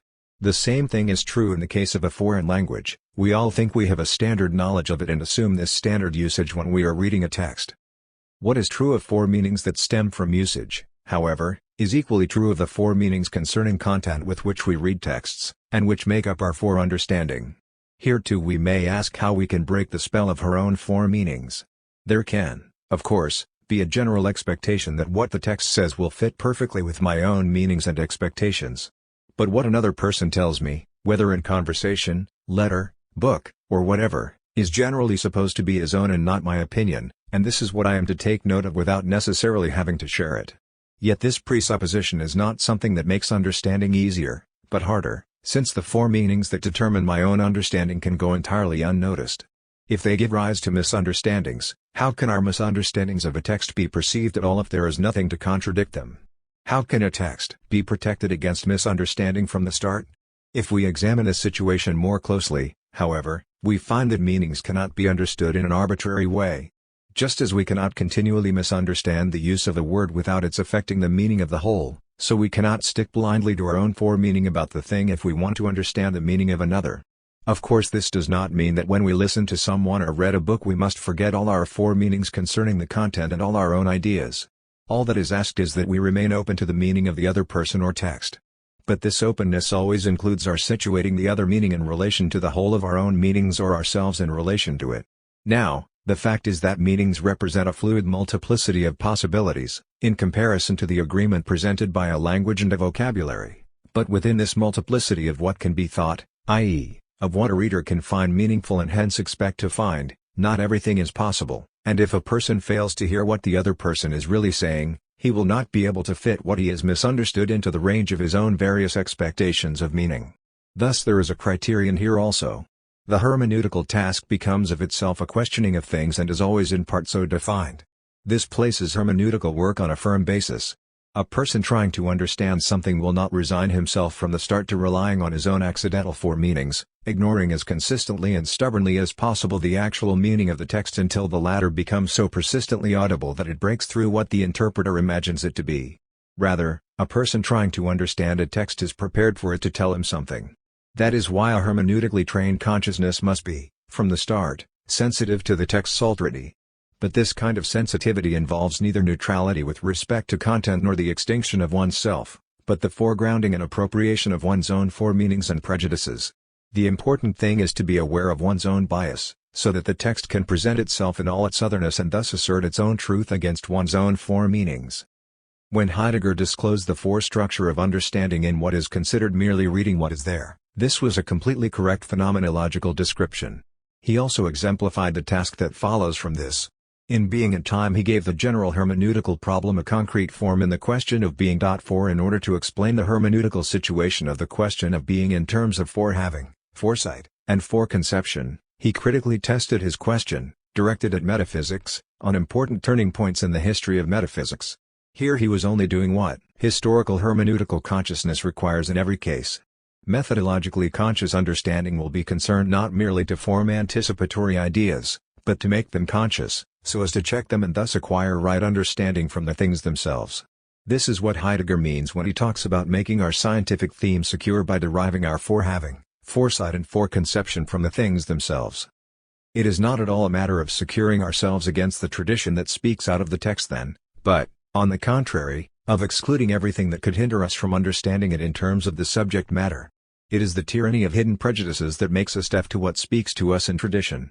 Heidegger's demonstration that the concept of consciousness in Descartes and of spirit in Hegel is still influenced by Greek substance ontology, which sees being in terms of what is present, undoubtedly surpasses the self-understanding of modern metaphysics, yet not in an arbitrary, willful way, but on the basis of a forehaving that in fact makes this tradition intelligible by revealing the ontological premises of the concept of subjectivity.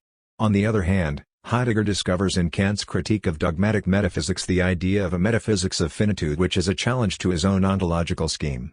Thus he secures the scientific theme by framing it within the understanding of tradition and so putting it, in a sense, at risk. All of this is a concretization of the historical consciousness involved in understanding. The recognition that all understanding inevitably involves some prejudice gives the hermeneutical problem its real thrust. In light of this insight it appears that historicism, despite its critique of rationalism and of natural law philosophy, is based on the modern Enlightenment and unwittingly shares its prejudices. And there is one prejudice of the Enlightenment that defines its essence. The fundamental prejudice of the Enlightenment is the prejudice against prejudice itself, which denies tradition its power. The history of ideas shows that not until the Enlightenment does the concept of prejudice acquire the negative connotation familiar today. Actually, prejudice means a judgment that is rendered before all the elements that determine a situation have been finally examined. In German legal terminology, a prejudice is a provisional legal verdict before the final verdict is reached. For someone involved in a legal dispute, this kind of judgment against him affects his chances adversely. Accordingly, the French prejudice, as well as the Latin praejudicium, means simply adverse effect, disadvantage, harm. But this negative sense is only derivative. The negative consequence depends precisely on the positive validity, the value of the provisional decision as a prejudgment, like that of any precedent. Thus, prejudice certainly does not necessarily mean a false judgment, but part of the idea is that it can have either a positive or a negative value. This is clearly due to the influence of the Latin praejudition. There are such things as praejudicare legitims. This seems a long way from our current use of the word. The German Vorurteil, like the English prejudice and even more than the French préjugé, seems to have been limited in its meaning by the Enlightenment critique of religion simply to the sense of an unfounded judgment. 5. The only thing that gives a judgment dignity is its having a basis, a methodological justification, and not the fact that it may actually be correct. For the Enlightenment, the absence of such a basis does not mean that there might be other kinds of certainty, but rather that the judgment has no foundation in the things themselves, i.e., that it is unfounded. This conclusion follows only in the spirit of rationalism. It is the reason for discrediting prejudices and the reason scientific knowledge claims to exclude them completely. In adopting this principle, modern science is following the rule of Cartesian doubt, accepting nothing as certain that can in any way be doubted, and adopting the idea of method that follows from this rule. In our introductory observations we have already pointed out how difficult it is to harmonize the historical knowledge that helps to shape our historical consciousness with this ideal, and how difficult it is, for that reason, to comprehend its true nature on the basis of the modern conception of method. This is the place to turn those negative statements into positive ones. The concept of prejudice is where we can start. The discrediting of prejudice by the Enlightenment. If we consider the Enlightenment doctrine of prejudice, we find that it makes the following division. We must make a basic distinction between the prejudice due to human authority and that due to over-hastiness. 6. This distinction is based on the origin of prejudices in the persons who have them. Either the respect we have for others and their authority leads us into error, or else an over-hastiness in ourselves. That authority is a source of prejudices accords with the well-known principle of the Enlightenment that Kant formulated: have the courage to make use of your own understanding. 7. Although this distinction is certainly not limited to the role that prejudices play in understanding texts, its chief application is still in the sphere of hermeneutics, for Enlightenment critique is primarily directed against the religious tradition of Christianity, i.e., the Bible. By treating the Bible as a historical document, biblical criticism endangers its own dogmatic claims. This is the real radicality of the modern Enlightenment compared to all other movements of enlightenment. It must assert itself against the Bible and dogmatic interpretation of it. 8. It is therefore particularly concerned with a hermeneutical problem. It wants to understand tradition correctly, i.e., rationally and without prejudice. But there is a special difficulty about this, since the sheer fact that something is written down gives it special authority. It is not altogether easy to realize that what is written down can be untrue. The written word has the tangible quality of something that can be demonstrated and is like a proof. It requires a special critical effort to free oneself from the prejudice in favor of what is written down and to distinguish here also, no less than in the case of oral assertions, between opinion and truth. 9. In general, the Enlightenment tends to accept no authority and to decide everything before the judgment seat of reason. Thus the written tradition of Scripture, like any other historical document, can claim no absolute validity. The possible truth of the tradition depends on the credibility that reason accords it. It is not tradition but reason that constitutes the ultimate source of all authority. What is written down is not necessarily true. We can know better. This is the maxim with which the modern Enlightenment approaches tradition and which ultimately leads it to undertake historical research. 10. It takes tradition as an object of critique, just as the natural sciences do with the evidence of the senses. This does not necessarily mean that the prejudice against prejudices was everywhere taken to the extremes of free thinking and atheism, as in England and France. On the contrary, the German Enlightenment recognized the true prejudices of the Christian religion. Since the human intellect is too weak to manage without prejudices, it is at least fortunate to have been educated with true prejudices. It would be valuable to investigate to what extent this kind of modification and moderation of the Enlightenment 11 prepared the way for the rise of the Romantic movement in Germany, as undoubtedly did the critique of the Enlightenment and the Revolution by Edmund Burke. But none of this alters the fundamental fact. True prejudices must still finally be justified by rational knowledge, even though the task can never be fully completed. Thus the criteria of the modern Enlightenment still determine the self-understanding of historicism. They do so not directly, but through a curious refraction caused by Romanticism. This can be seen with particular clarity in the fundamental schema of the philosophy of history that Romanticism shares with the Enlightenment, and that precisely through the Romantic reaction to the Enlightenment became an unshakable premise, the schema of the conquest of mythos by logos. What gives this schema its validity is the presupposition of the progressive retreat of magic in the world. It is supposed to represent progress in the history of the mind, and precisely because Romanticism disparages this development, it takes over the schema itself as a self-evident truth. It shares the presupposition of the Enlightenment and only reverses its values, seeking to establish the validity of what is old simply on the fact that it is old. The Gothic Middle Ages, the Christian European community of states, the permanent structure of society, but also the simplicity of peasant life and closeness to nature. In contrast to the Enlightenment's faith in perfection, which thinks in terms of complete freedom from superstition and the prejudices of the past, we now find that olden times, the world of myth, unreflective life, not yet analyzed away by consciousness, in a society close to nature, the world of Christian chivalry, all these acquire romantic magic, even a priority over truth. 12 Reversing the Enlightenment's presupposition results in the paradoxical tendency toward restoration, i.e., the tendency to reconstruct the old because it is old, the conscious return to the unconscious, culminating in the recognition of the superior wisdom of the primeval age of myth. But the romantic reversal of the Enlightenment's criteria of value actually perpetuates the abstract contrast between myth and reason. All criticism of the Enlightenment now proceeds via this romantic mirror image of the Enlightenment. Belief in the perfectibility of reason suddenly changes into the perfection of the mythical consciousness and finds itself reflected in a paradisiacal primal state before the fall of thought. 13. In fact, the presupposition of a mysterious darkness in which there was a mythical collective consciousness that preceded all thought is just as dogmatic and abstract as that of a state of perfect enlightenment or of absolute knowledge. Primeval wisdom is only the counter-image of primeval stupidity. All mythical consciousness is still knowledge, and if it knows about divine powers, then it has progressed beyond mere trembling before power, if this is to be regarded as the primeval state, but also beyond a collective life contained in magic rituals, as we find in the early Orient. It knows about itself, and in this knowledge it is no longer simply outside itself. 14. There is the related point that even the contrast between genuine mythical thinking and pseudo-mythical poetic thinking is a romantic illusion based on a prejudice of the Enlightenment, namely that the poetic act no longer shares the binding quality of myth because it is a creation of the free imagination. It is the old quarrel between the poets and the philosophers and the modern garb appropriate to the age of belief in science. It is now said, not that poets tell lies, but that they are incapable of saying anything true, they have only an aesthetic effect and, through their imaginative creations, they merely seek to stimulate the imagination and vitality of their hearers or readers. Another case of romantic refraction is probably to be found in the concept of an organic society, which Ladendorff says was introduced by H. Leo. 15 and Karl Marx. It appears as a kind of relic of natural law that limits the validity of his socio-economic theory of the class struggle. 16 Does the idea go back to Rousseau's description of society before the division of labor and the introduction of property? 17 At any rate, Plato had already demonstrated the illusory nature of this political theory in his ironical account of a state of nature in the third book of the Republic. 18. These romantic revaluations give rise to historical science in the 19th century. It no longer measures the past by the standards of the present, as if they were an absolute, but it ascribes to past ages a value of their own and can even acknowledge their superiority in one respect or another.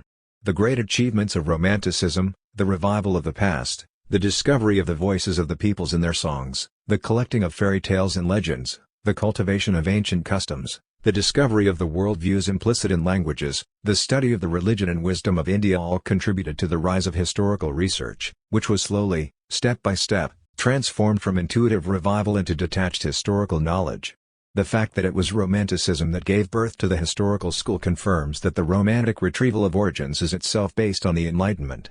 19th-century historiography is its finest fruit and sees itself precisely as the fulfillment of the Enlightenment, as the last step in the liberation of the mind from the trammels of dogma, the step to objective knowledge of the historical world, which stands on a par with the knowledge of nature achieved by modern science. The fact that the restorative tendency of Romanticism could combine with the fundamental concerns of the Enlightenment to create the historical sciences simply indicates that the same break with the continuity of meaning and tradition lies behind both.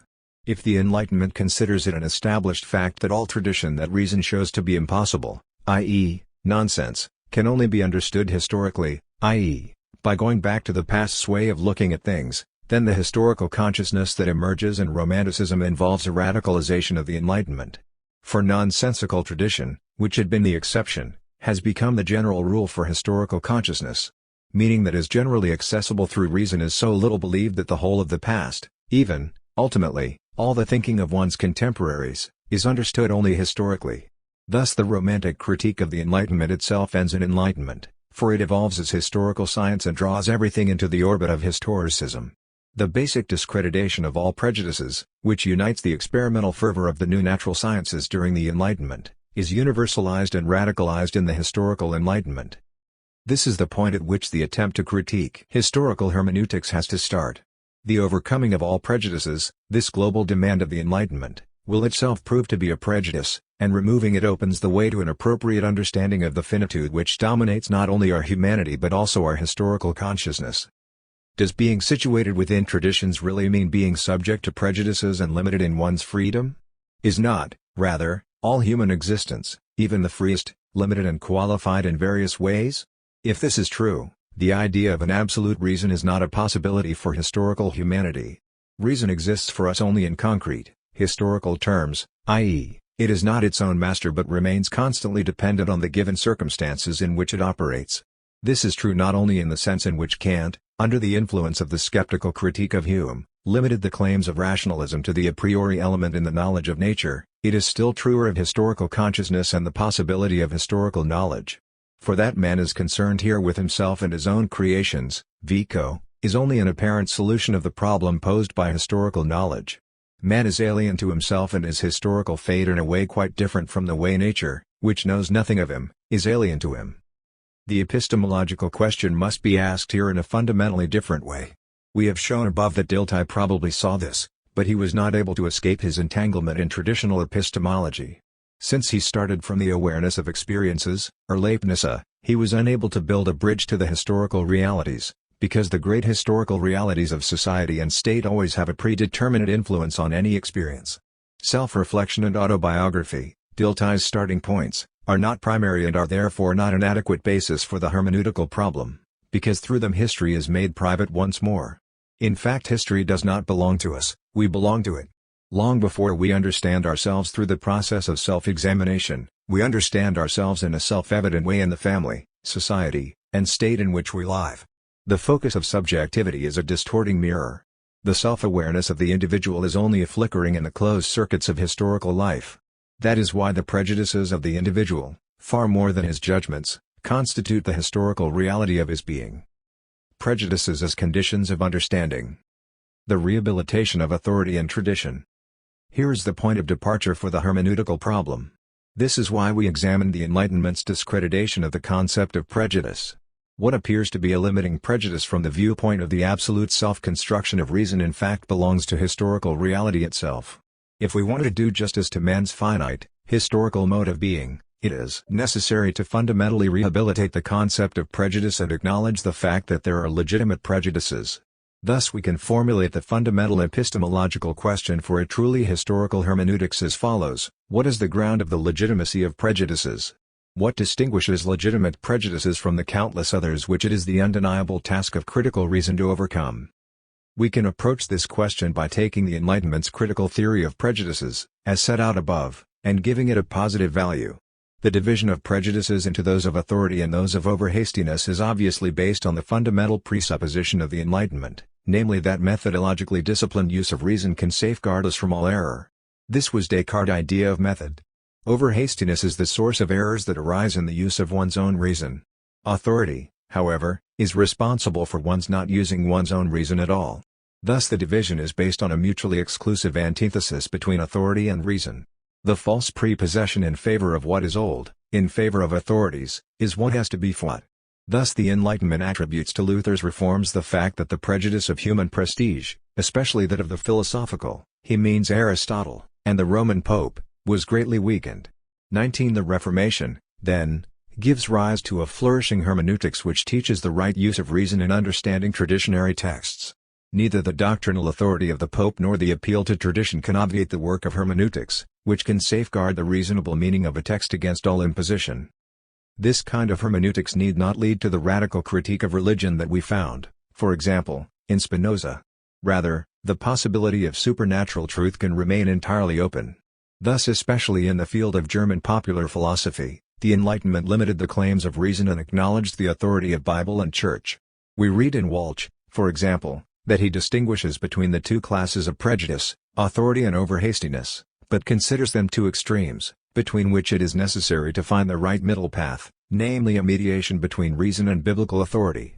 Accordingly, He regards prejudices deriving from overhastiness as prejudices in favor of the new, a predisposition to the overhasty rejection of truths simply because they are old and attested by authorities. 20 Thus he disputes the British freethinkers, such as Collins and others, and defends the historical faith against the norm of reason. Here the meaning of prejudice deriving from overhastiness is given a conservative reinterpretation. There can be no doubt, however, that the real consequence of the Enlightenment is different, namely the subjection of all authority to reason. Accordingly, prejudice from overhastiness is to be understood as Descartes understood it, i.e., as the source of all error in the use of reason. This fits in with the fact that after the victory of the Enlightenment, when hermeneutics was freed from all dogmatic ties, the old division returns in a new guise.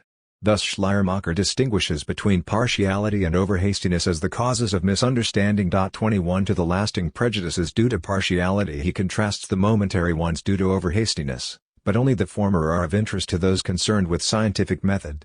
It no longer even occurs to Schleiermacher that among the prejudices in favor of authorities there might be some that are true, yet this was implied in the concept of authority in the first place.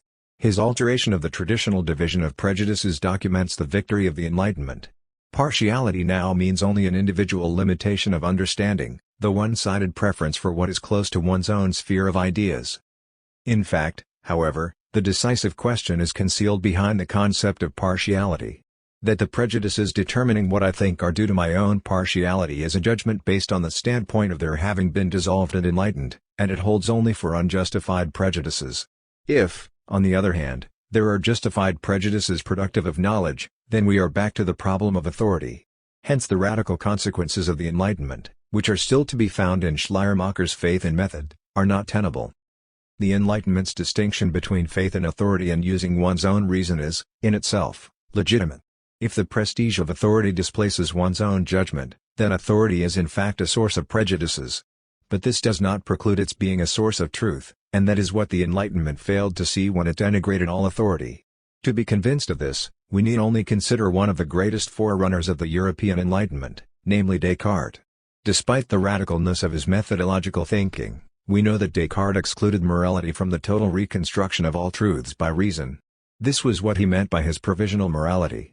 It seems to me symptomatic that he did not in fact elaborate his definitive morality and that its principles, as far as we can judge from his letters to Elizabeth, contain hardly anything new.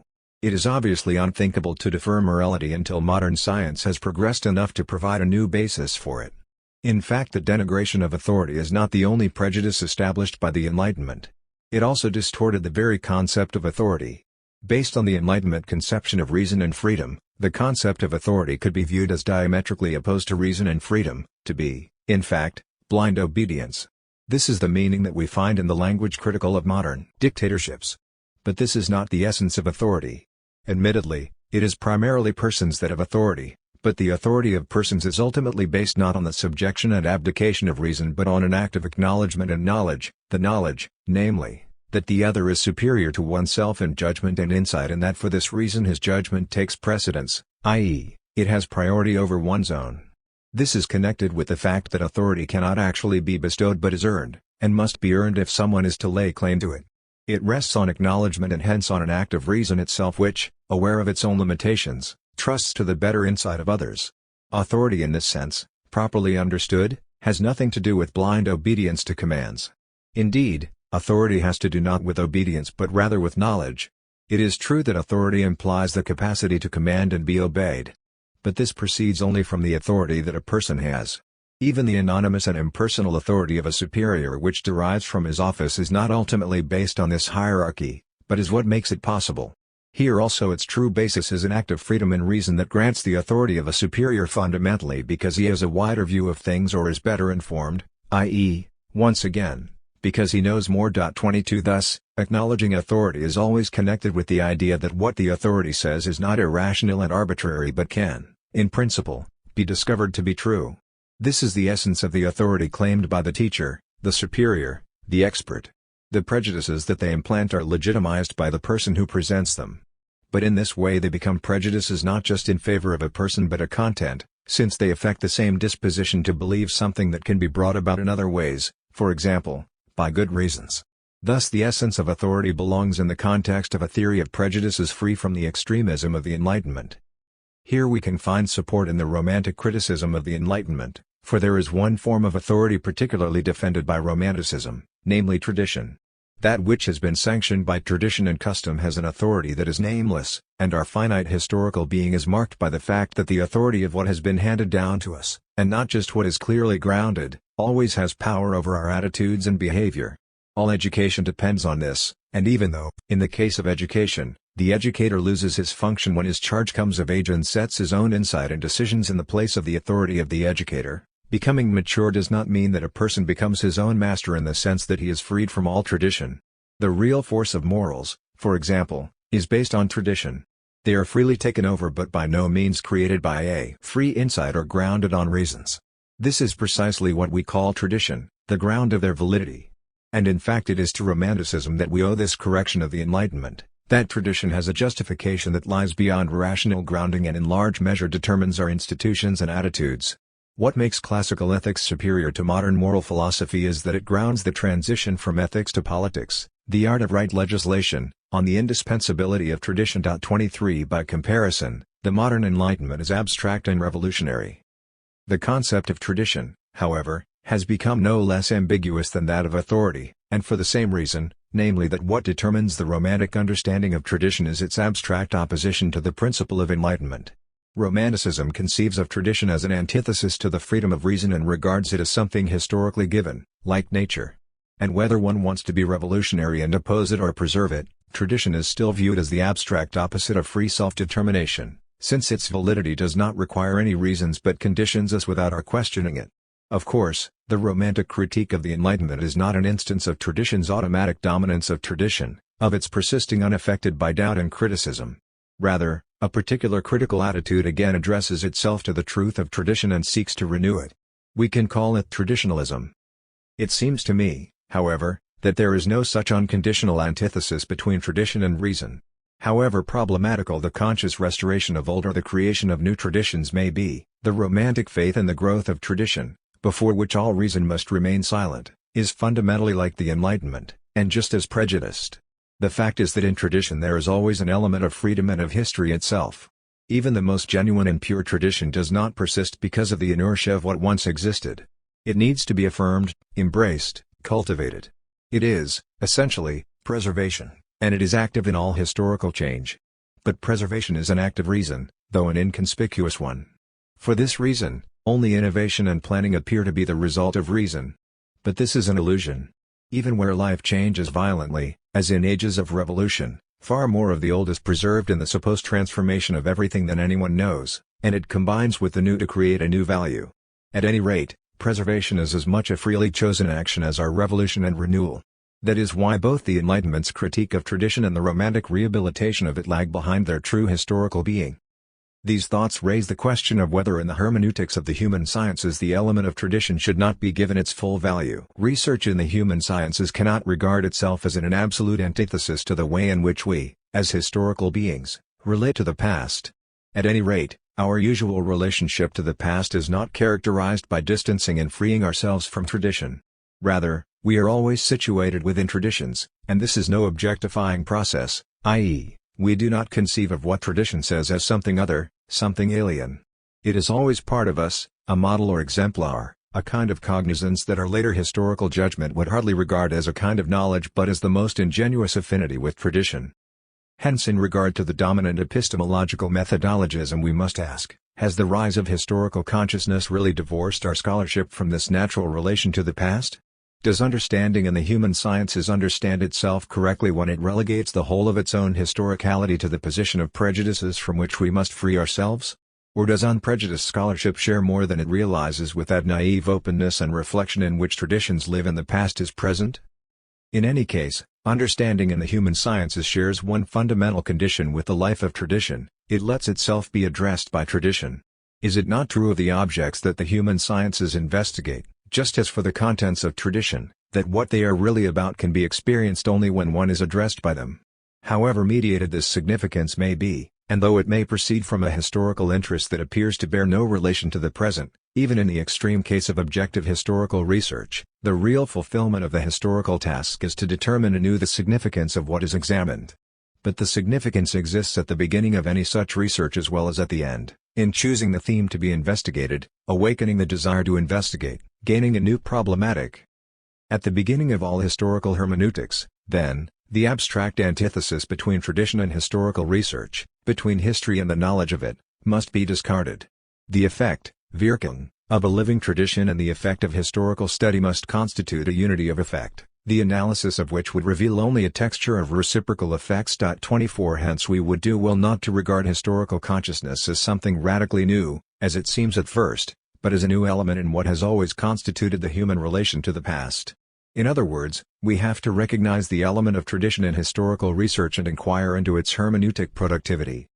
That an element of tradition affects the human sciences despite the methodological purity of their procedures, an element that constitutes their real nature and distinguishing mark, is immediately clear if we examine the history of research and note the difference between the human and natural sciences with regard to their history. Of course, none of man's finite historical endeavors can completely erase the traces of this finitude. The history of mathematics or of the natural sciences is also a part of the history of the human spirit and reflects its destinies. Nevertheless, it is not just historical naivete when the natural scientist writes the history of his subject in terms of the present state of knowledge.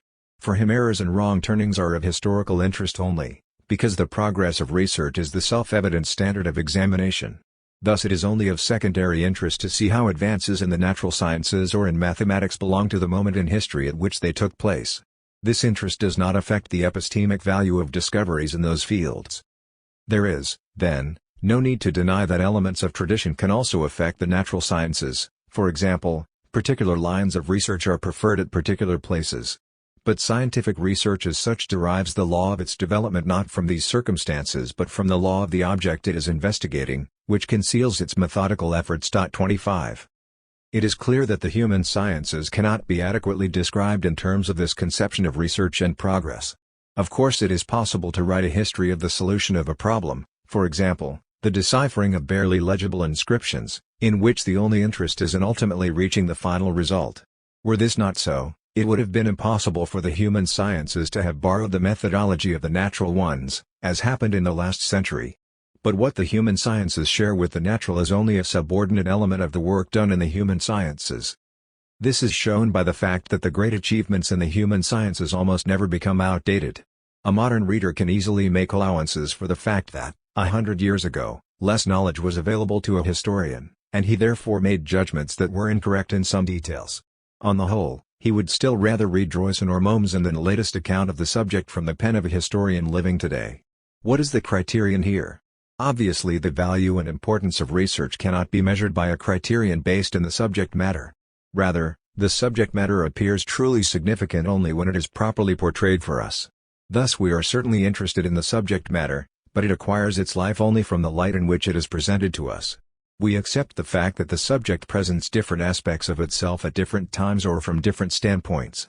We accept the fact that these aspects do not simply cancel one another out as research proceeds, but are like mutually exclusive conditions that exist by themselves and combine only in us. Our historical consciousness is always filled with a variety of voices, in which the echo of the past is heard. Only in the multifariousness of such voices does it exist. This constitutes the nature of the tradition in which we want to share and have a part. Modern historical research itself is not only research, but the handing down of tradition. We do not see it only in terms of progress and verified results. In it we have, as it were, a new experience of history whenever the past resounds in a new voice. Why is this so? Obviously, in the human sciences we cannot speak of an object of research in the same sense as in the natural sciences, where research penetrates more and more deeply into nature. Rather, in the human sciences the particular research questions concerning tradition that we are interested in pursuing are motivated in a special way by the present and its interests. The theme and object of research are actually constituted by the motivation of the inquiry. 26 Hence historical research is carried along by the historical movement of life itself and cannot be understood teleologically in terms of the object into which it is inquiring. Such an object in itself clearly does not exist at all. This is precisely what distinguishes the human sciences from the natural sciences. Whereas the object of the natural sciences can be described ideally or as what would be known in the perfect knowledge of nature, it is senseless to speak of a perfect knowledge of history, and for this reason it is not possible to speak of an object in itself toward which its research is directed. 27. The example of the classical 28. Of course it is a lot to ask that the self-understanding of the human sciences detach itself, in the whole of its activity, from the model of the natural sciences and regard the historical movement of the things they are concerned with not simply as an impairment of their objectivity, but as something of positive value. In the recent development of the human sciences, however, there are starting points for a reflection that would really do justice to the problem. The naive schema of history as research no longer dominates the way the human sciences conceive of themselves. The advancement of inquiry is no longer universally conceived of as an expansion or penetration into new fields or material, but instead as raising the inquiry to a higher stage of reflection. But even where this happens, one is still thinking teleologically, from the viewpoint of progressive research, in a way appropriate to a research scientist. But a hermeneutical consciousness is gradually growing that is infusing research with a spirit of self-reflection. This is true, above all, in those human sciences that have the oldest tradition. Thus the study of classical antiquity, after it had worked over the whole extent of the available transmitted texts, continually applied itself again, with more subtle questions, to its favorite objects of study. This introduced something of an element of self-criticism by inviting reflection on what constituted the real merit of its favorite objects. The concept of the classical, which since Droysen's discovery of Hellenism had been reduced by historical thinking to a mere stylistic concept, now acquired a new scholarly legitimacy. It requires hermeneutical reflection of some sophistication to discover how it is possible for a normative concept such as the classical to acquire or regain its scholarly legitimacy. For it follows from the self-understanding of historical consciousness that all of the past's normative significance has been finally dissolved by sovereign historical reason. Only at the beginnings of historicism, as for example in Winckelmann's epoch-making work, had the normative element been a real motive of historical research. The concept of classical antiquity and of the classical, which dominated pedagogical thought in particular since the days of German classicism, combined both a normative and a historical side. A particular stage in the historical development of humanity was thought to have produced a mature and perfect form of the human. This mediation between the normative and historical senses of the concept goes back to Herder.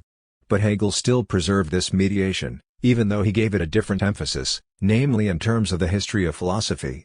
For him classical art retained its special distinction by being regarded as the religion of art. Since this form of spirit is past, it is exemplary only in a qualified sense. The fact that it is a past art testifies to the past character of art in general. In this way Hegel systematically justified the historicization of the concept of the classical, and he began the process of development that finally changed the classical into a descriptive stylistic concept, one that describes the short-lived harmony of measure and fullness that comes between archaic rigidity and Baroque dissolution. Since it became part of the aesthetic vocabulary of historical studies, the concept of the classical retains the sense of a normative content only in an unacknowledged way. 29. Symptomatic of renewed historical self-criticism was that after the First World War classical philology started to examine itself under the banner of a new humanism, and hesitantly again acknowledged the combination of normative and historical elements in the classical. 30. In so doing, it proved impossible, however one tried, to interpret the concept of the classical, which arose in antiquity and canonized certain writers, as if it expressed the unity of a stylistic ideal. 31. On the contrary, as a stylistic term the ancient concept was wholly ambiguous. Today when we use classical as a historical stylistic concept whose clear meaning is defined by its being set against what came before and after, this concept has become quite detached from the ancient one. The concept of the classical now signifies a period of time, a phase of historical development but not a supra-historical value. In fact, however, the normative element in the concept of the classical has never completely disappeared. Even today it is still the basis of the idea of liberal education. The philologist is rightly dissatisfied with simply applying to his texts the historical stylistic concept that developed through the history of the plastic arts. The question whether Homer too is classical shatters the notion that the classical is merely a historical category of style analogous to categories of style used in the history of art, an instance of the fact that historical consciousness always includes more than it admits of itself. If we try to see what this implies, we might say that the classical is a truly historical category, precisely because it is more than a concept of a period or of a historical style, and yet it nevertheless does not try to be the concept of a suprahistorical value. It does not refer to a quality that we ascribe to particular historical phenomena but to a notable mode of being historical, the historical process of preservation, Bewahrung, that, through constantly proving itself, Bewahrung, allows something true, Einwahrs, to come into being. It is not at all the case, as the historical mode of thought would have us believe, that the value judgment which accords something the status of a classic was in fact destroyed by historical reflection and its criticism of all teleological construals of the process of history. Rather, through this criticism the value judgment implicit in the concept of the classical acquires a new, special legitimacy. The classical is something that resists historical criticism because its historical dominion, the binding power of the validity that is preserved and handed down, precedes all historical reflection and continues in it. To take the key example of the blanket concept of classical antiquity, it is, of course, unhistorical to devalue Hellenism as an age of the decline and fall of classicism, and Droysen has rightly emphasized its place in the continuity of world history and stressed the importance of Hellenism for the birth and spread of Christianity. But he would not have needed to undertake this historical theodicy if there had not always been a prejudice in favor of the classical and if the culture of humanism had not held on to classical antiquity and preserved it within Western culture as the heritage of the past. The classical is fundamentally something quite different from a descriptive concept used by an objectivizing historical consciousness. It is a historical reality to which historical consciousness belongs and is subordinate. The classical is something raised above the vicissitudes of changing times and changing tastes. It is immediately accessible, not through that shock of recognition, as it were, that sometimes characterizes a work of art for its contemporaries and in which the beholder experiences a fulfilled apprehension of meaning that surpasses all conscious expectations.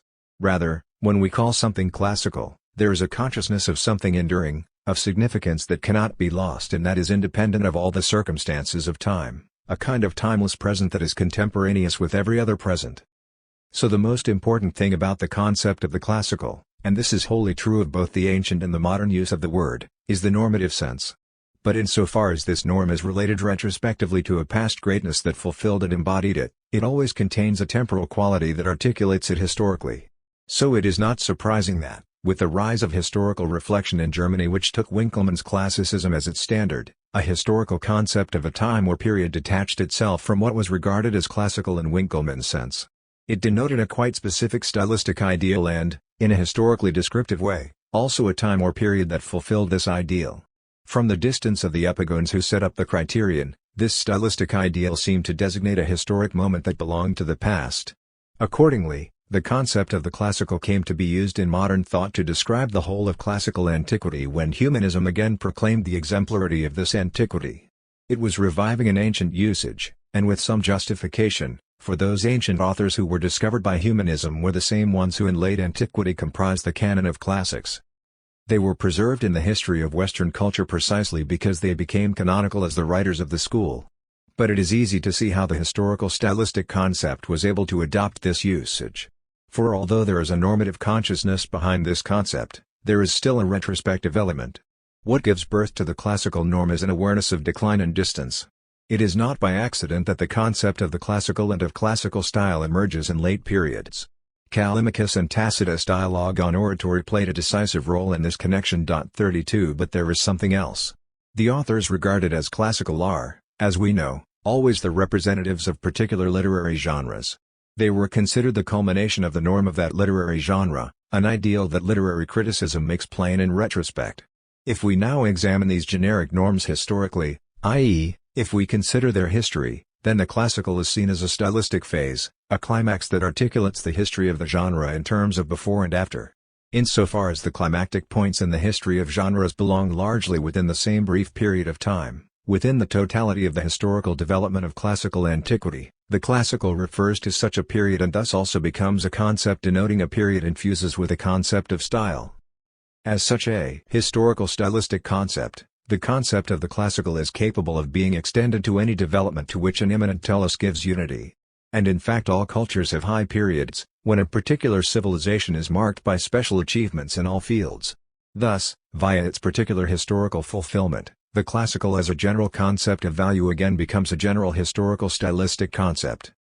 Although this is an understandable development, the historicization of the concept also involves its uprooting. And that is why when historical consciousness started to engage in self-criticism, it reinstated the normative element in the concept of the classical as well as the historical uniqueness of its fulfillment. Every new humanism shares with the first and oldest the consciousness of belonging in an immediate way and being bound to its model, which, as something past, is unattainable and yet present. Thus the classical epitomizes a general characteristic of historical being, preservation amid the ruins of time. The general nature of tradition is such that only the part of the past that is not past offers the possibility of historical knowledge.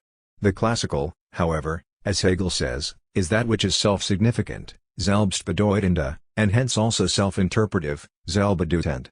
33 But that ultimately means that the classical preserves itself precisely because it is significant in itself and interprets itself, i.e., it speaks in such a way that it is not a statement about what is past, documentary evidence that still needs to be interpreted, rather, it says something to the present as if it were said specifically to it. What we call classical does not first require the overcoming of historical distance, for in its own constant mediation it overcomes this distance by itself. The classical, then, is certainly timeless, but this timelessness is a mode of historical being. Of course, this is not to deny that works regarded as classical present tasks of historical understanding to a developed historical consciousness, one that is aware of historical distance. The aim of historical consciousness is not to use the classical model in the direct way, like Palladio or Corneille, but to know it as a historical phenomenon that can be understood solely in terms of its own time. But understanding it will always involve more than merely historically reconstructing the past world to which the work belongs. Our understanding will always retain the consciousness that we too belong to that world, and correlatively, that the work too belongs to our world.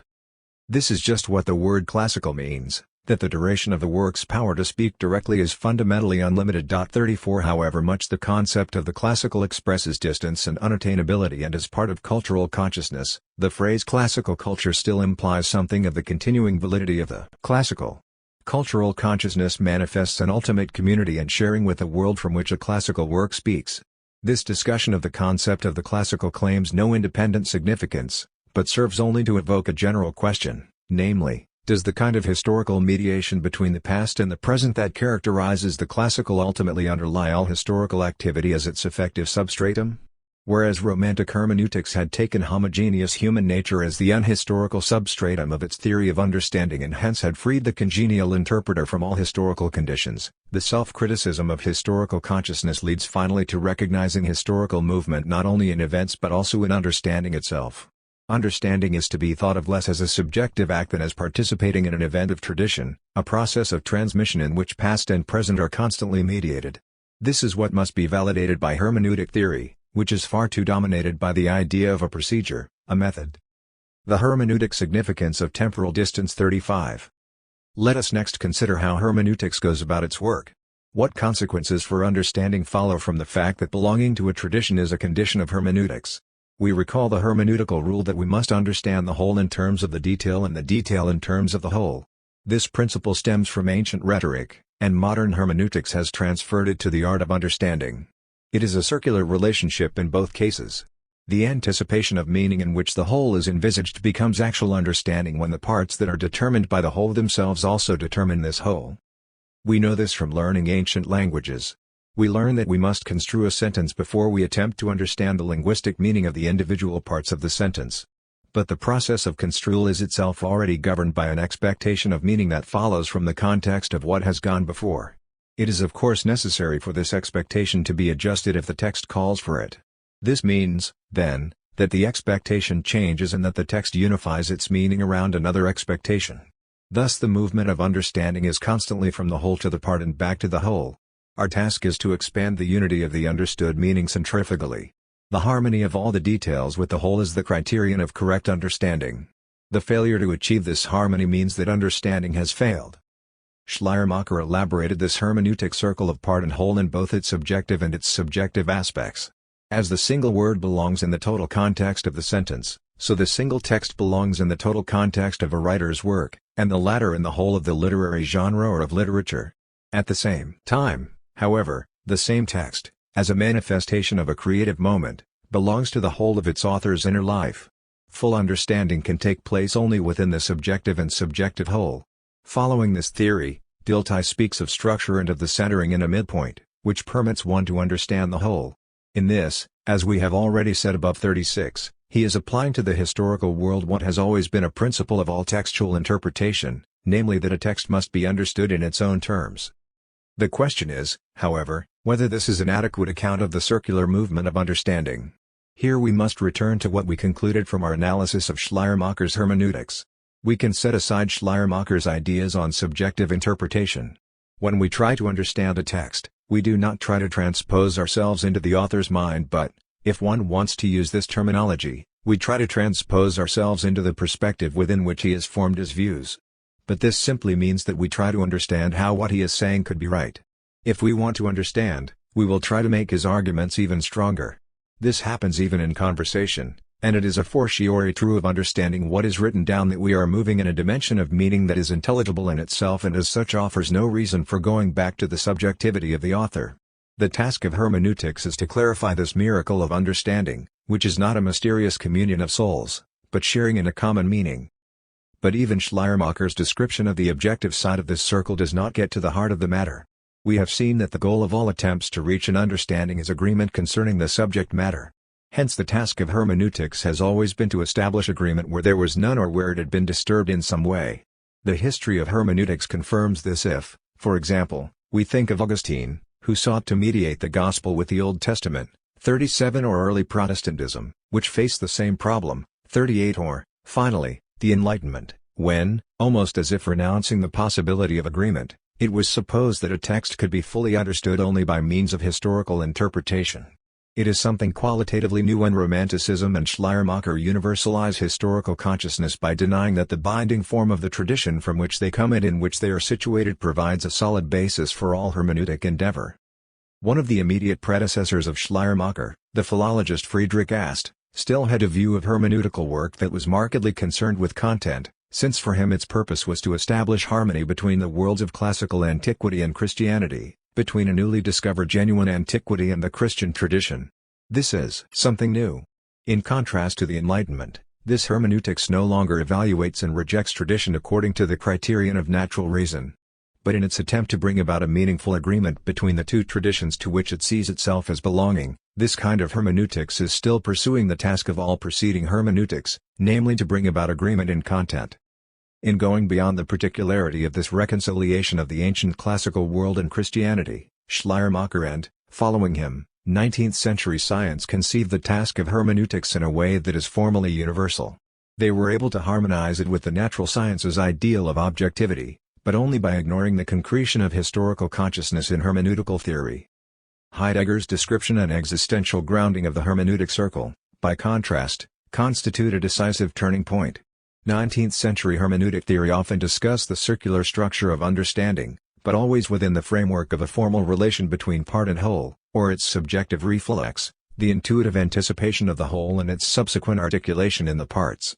According to this theory, the circular movement of understanding runs backward and forward along the text, and ceases when the text is perfectly understood.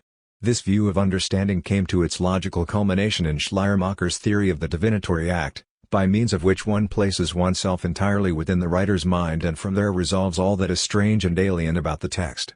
In contrast to this approach, Heidegger describes the circle in such a way that the understanding of the text remains permanently determined by the anticipatory movement of foreunderstanding. The circle of whole and part is not dissolved in perfect understanding but, on the contrary, is most fully realized. The circle, then, is not formal in nature. It is neither subjective nor objective, but describes understanding as the interplay of the movement of tradition and the movement of the interpreter. The anticipation of meaning that governs our understanding of a text is not an act of subjectivity, but proceeds from the commonality that binds us to the tradition. But this commonality is constantly being formed in our relation to tradition. Tradition is not simply a permanent precondition, rather, we produce it ourselves inasmuch as we understand, participate in the evolution of tradition, and hence further determine it ourselves. Thus the circle of understanding is not a methodological circle, but describes an element of the ontological structure of understanding. The circle, which is fundamental to all understanding, has a further hermeneutic implication which I call the foreconception of completeness. But this, too, is obviously a formal condition of all understanding. It states that only what really constitutes a unity of meaning is intelligible. So when we read a text we always assume its completeness, and only when this assumption proves mistaken, i.e., the text is not intelligible, do we begin to suspect the text and try to discover how it can be remedied. The rules of such textual criticism can be left aside, for the important thing to note is that applying them properly depends on understanding the content. The foreconception of completeness that guides all our understanding is, then, always determined by the specific content. Not only does the reader assume an immanent unity of meaning, but his understanding is likewise guided by the constant transcendent expectations of meaning that proceed from the relation to the truth of what is being said. Just as the recipient of a letter understands the news that it contains and first sees things with the eyes of the person who wrote the letter, i.e., considers what he writes as true, and is not trying to understand the writer's peculiar opinions as such, so also do we understand traditionary texts on the basis of expectations of meaning drawn from our own prior relation to the subject matter. And just as we believe the news reported by a correspondent because he was present or is better informed, so too are we fundamentally open to the possibility that the writer of a transmitted text is better informed than we are, with our prior opinion. It is only when the attempt to accept what is said as true fails that we try to understand the text, psychologically or historically, as another's opinion. 39 The prejudice of completeness, then, implies not only this formal element, that a text should completely express its meaning, but also that what it says should be the complete truth. Here again we see that understanding means, primarily, to understand the content of what is said, and only secondarily to isolate and understand another's meaning as such. Hence the most basic of all hermeneutic preconditions remains one's own fore-understanding, which comes from being concerned with the same subject. This is what determines what can be realized as unified meaning and thus determines how the foreconception of completeness is applied. 40. Thus the meaning of belonging (e), the element of tradition in our historical hermeneutical activity, is fulfilled in the commonality of fundamental, enabling prejudices. Hermeneutics must start from the position that a person seeking to understand something has a bond to the subject matter that comes into language through the traditionary text and has, or acquires, a connection with the tradition from which the text speaks. On the other hand, hermeneutical consciousness is aware that its bond to this subject matter does not consist in some self-evident, unquestioned unanimity, as is the case with the unbroken stream of tradition. Hermeneutic work is based on a polarity of familiarity and strangeness, but this polarity is not to be regarded psychologically, with Schleiermacher, as the range that covers the mystery of individuality, but truly hermeneutically, i.e., in regard to what has been said, the language in which the text addresses us, the story that it tells us. Here too there is a tension. It is in the play between the traditionary text's strangeness and familiarity to us, between being a historically intended, distanced object and belonging to a tradition. The true locus of hermeneutics is this in-between. Given the intermediate position in which hermeneutics operates, it follows that its work is not to develop a procedure of understanding, but to clarify the conditions in which understanding takes place. But these conditions do not amount to a procedure or method which the interpreter must of himself bring to bear on the text, rather, they must be given. The prejudices and foremeanings that occupy the interpreter's consciousness are not at his free disposal. He cannot separate in advance the productive prejudices that enable understanding from the prejudices that hinder it and lead to misunderstandings. Rather, this separation must take place in the process of understanding itself, and hence hermeneutics must ask how that happens. But that means it must foreground what has remained entirely peripheral in previous hermeneutics, temporal distance and its significance for understanding. This point can be clarified by comparing it with the hermeneutic theory of Romanticism. We recall that the latter conceived of understanding as the reproduction of an original production. Hence it was possible to say that one should be able to understand an author better than he understood himself. We examine the origin of this statement and its connection with the aesthetics of genius, but must now come back to it, since our present inquiry lends it a new importance. That subsequent understanding is superior to the original production and hence can be described as superior understanding does not depend so much on the conscious realization that places the interpreter on the same level as the author, as Schleiermacher said, but instead denotes an insuperable difference between the interpreter and the author that is created by historical distance.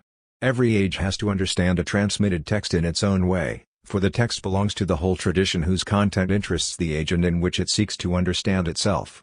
The real meaning of a text, as it speaks to the interpreter, does not depend on the contingencies of the author and his original audience. It certainly is not identical with them, for it is always co-determined also by the historical situation of the interpreter and hence by the totality of the objective course of history.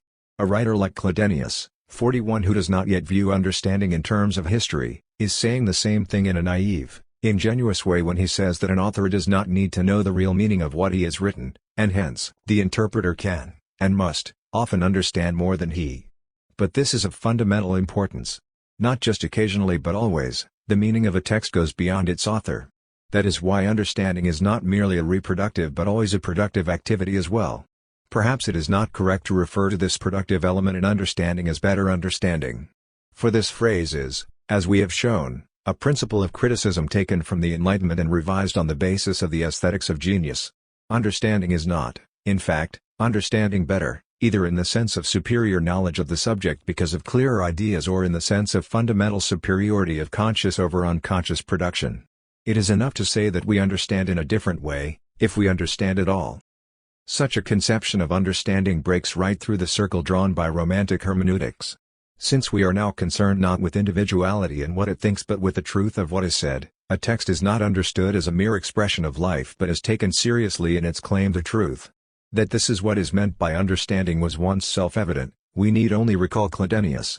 42. But this dimension of the hermeneutical problem was discredited by historical consciousness and the psychological turn that Schleiermacher gave to hermeneutics, and could only be regained when the aporias of historicism came to light and led finally to the fundamentally new development to which Heidegger, in my view, gave the decisive impetus. For the hermeneutic productivity of temporal distance could be understood only when Heidegger gave understanding an ontological orientation by interpreting it as an existential and when he interpreted Dasein's mode of being in terms of time. Time is no longer primarily a gulf to be bridged because it separates, it is actually the supportive ground of the course of events in which the present is rooted. Hence temporal distance is not something that must be overcome. This was, rather, the naive assumption of historicism, namely that we must transpose ourselves into the spirit of the age, think with its ideas and its thoughts, not with our own, and thus advance toward historical objectivity. In fact, the important thing is to recognize temporal distance as a positive and productive condition enabling understanding. It is not a yawning abyss but is filled with the continuity of custom and tradition, in the light of which everything handed down presents itself to us. Here it is not too much to speak of the genuine productivity of the course of events. Everyone is familiar with the curious impotence of our judgment where temporal distance has not given us sure criteria. Thus the judgment of contemporary works of art is desperately uncertain for the scholarly consciousness. Obviously we approach such creations with unverifiable prejudices, presuppositions that have too great an influence over us for us to know about them. These can give contemporary creations an extra resonance that does not correspond to their true content and significance. Only when all their relations to the present time have faded away can their real nature appear, so that the understanding of what is said in them can claim to be authoritative and universal. In historical studies this experience has led to the idea that objective knowledge can be achieved only if there has been a certain historical distance. It is true that what a thing has to say, its intrinsic content, first appears only after it is divorced from the fleeting circumstances that gave rise to it. The positive conditions of historical understanding include the relative closure of a historical event, which allows us to view it as a whole, and its distance from contemporary opinions concerning its import. The implicit presupposition of historical method, then, is that the permanent significance of something can first be known objectively only when it belongs to a closed context, in other words, when it is dead enough to have only historical interest. Only then does it seem possible to exclude the subjective involvement of the observer. This is, in fact, a paradox, the epistemological counterpart to the old moral problem of whether anyone can be called happy before his death. Just as Aristotle showed how this kind of problem can serve to sharpen the powers of human judgment, 43 so hermeneutical reflection cannot fail to find here a sharpening of the methodological self-consciousness of science. It is true that certain hermeneutic requirements are automatically fulfilled when a historical context has come to be of only historical interest. Certain sources of error are automatically excluded. But it is questionable whether this is the end of the hermeneutical problem. Temporal distance obviously means something other than the extinction of our interest in the object. It lets the true meaning of the object emerge fully. But the discovery of the true meaning of a text or a work of art is never finished, it is in fact an infinite process. Not only are fresh sources of error constantly excluded, so that all kinds of things are filtered out that obscure the true meaning, but new sources of understanding are continually emerging that reveal unsuspected elements of meaning. The temporal distance that performs the filtering process is not fixed, but is itself undergoing constant movement and extension. And along with the negative side of the filtering process brought about by temporal distance there is also the positive side, namely the value it has for understanding. It not only lets local and limited prejudices die away, but allows those that bring about genuine understanding to emerge clearly as such. Often temporal distance 44 can solve question of critique in hermeneutics, namely how to distinguish the true prejudices, by which we understand, from the false ones, by which we misunderstand. Hence the hermeneutically trained mind will also include historical consciousness. It will make conscious the prejudices governing our own understanding, so that the text, as another's meaning, can be isolated and valued on its own. Foregrounding, Abhebon, A prejudice clearly requires suspending its validity for us. For as long as our mind is influenced by a prejudice, we do not consider it a judgment.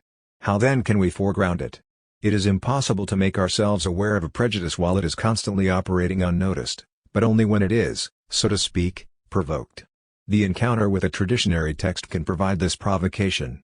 For what leads to understanding must be something that has already asserted itself in its own separate validity. Understanding begins, as we have already said above, 45 when something addresses us. This is the first condition of hermeneutics.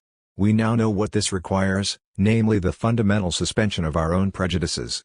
But all suspension of judgments and hence, a fortiori, of prejudices, has the logical structure of a question.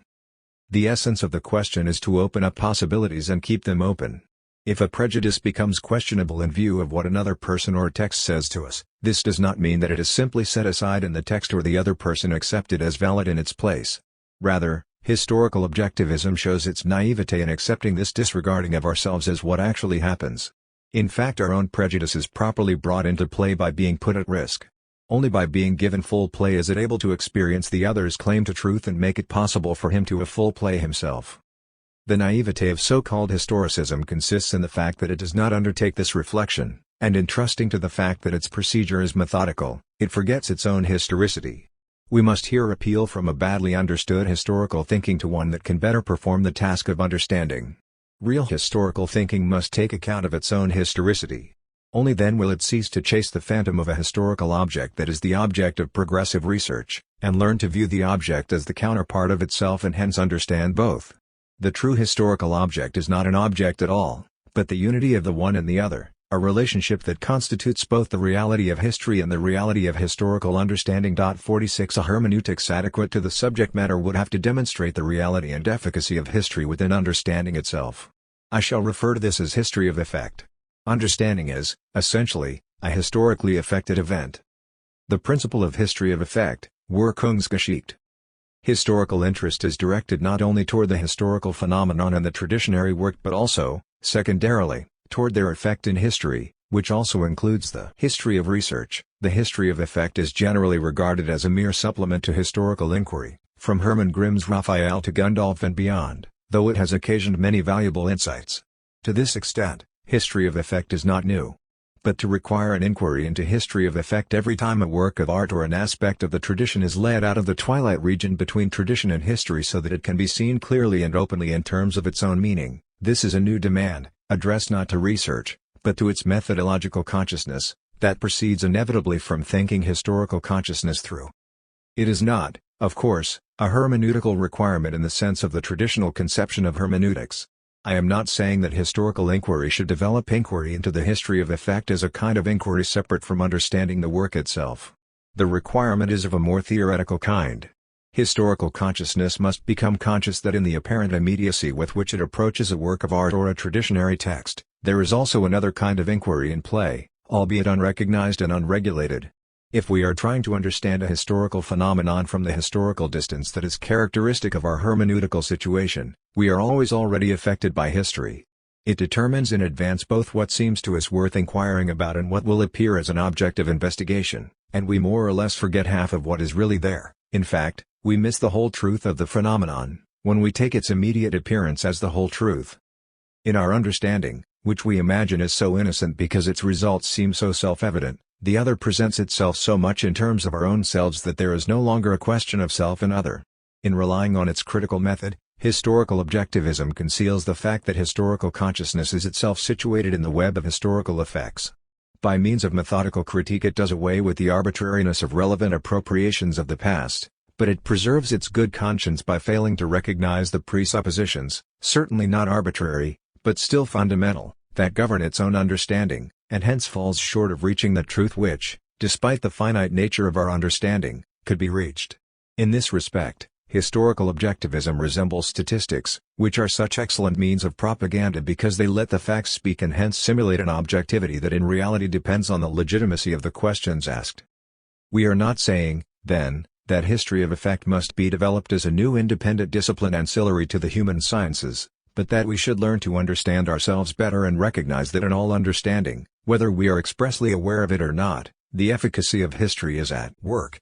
When a naive faith in scientific method denies the existence of effective history, there can be an actual deformation of knowledge.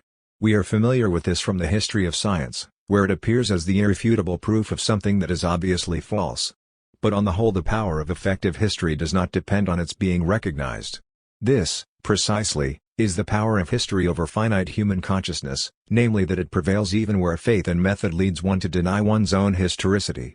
Our need to become conscious of effective history is urgent because it is necessary for scientific consciousness. But this does not mean it can ever be absolutely fulfilled.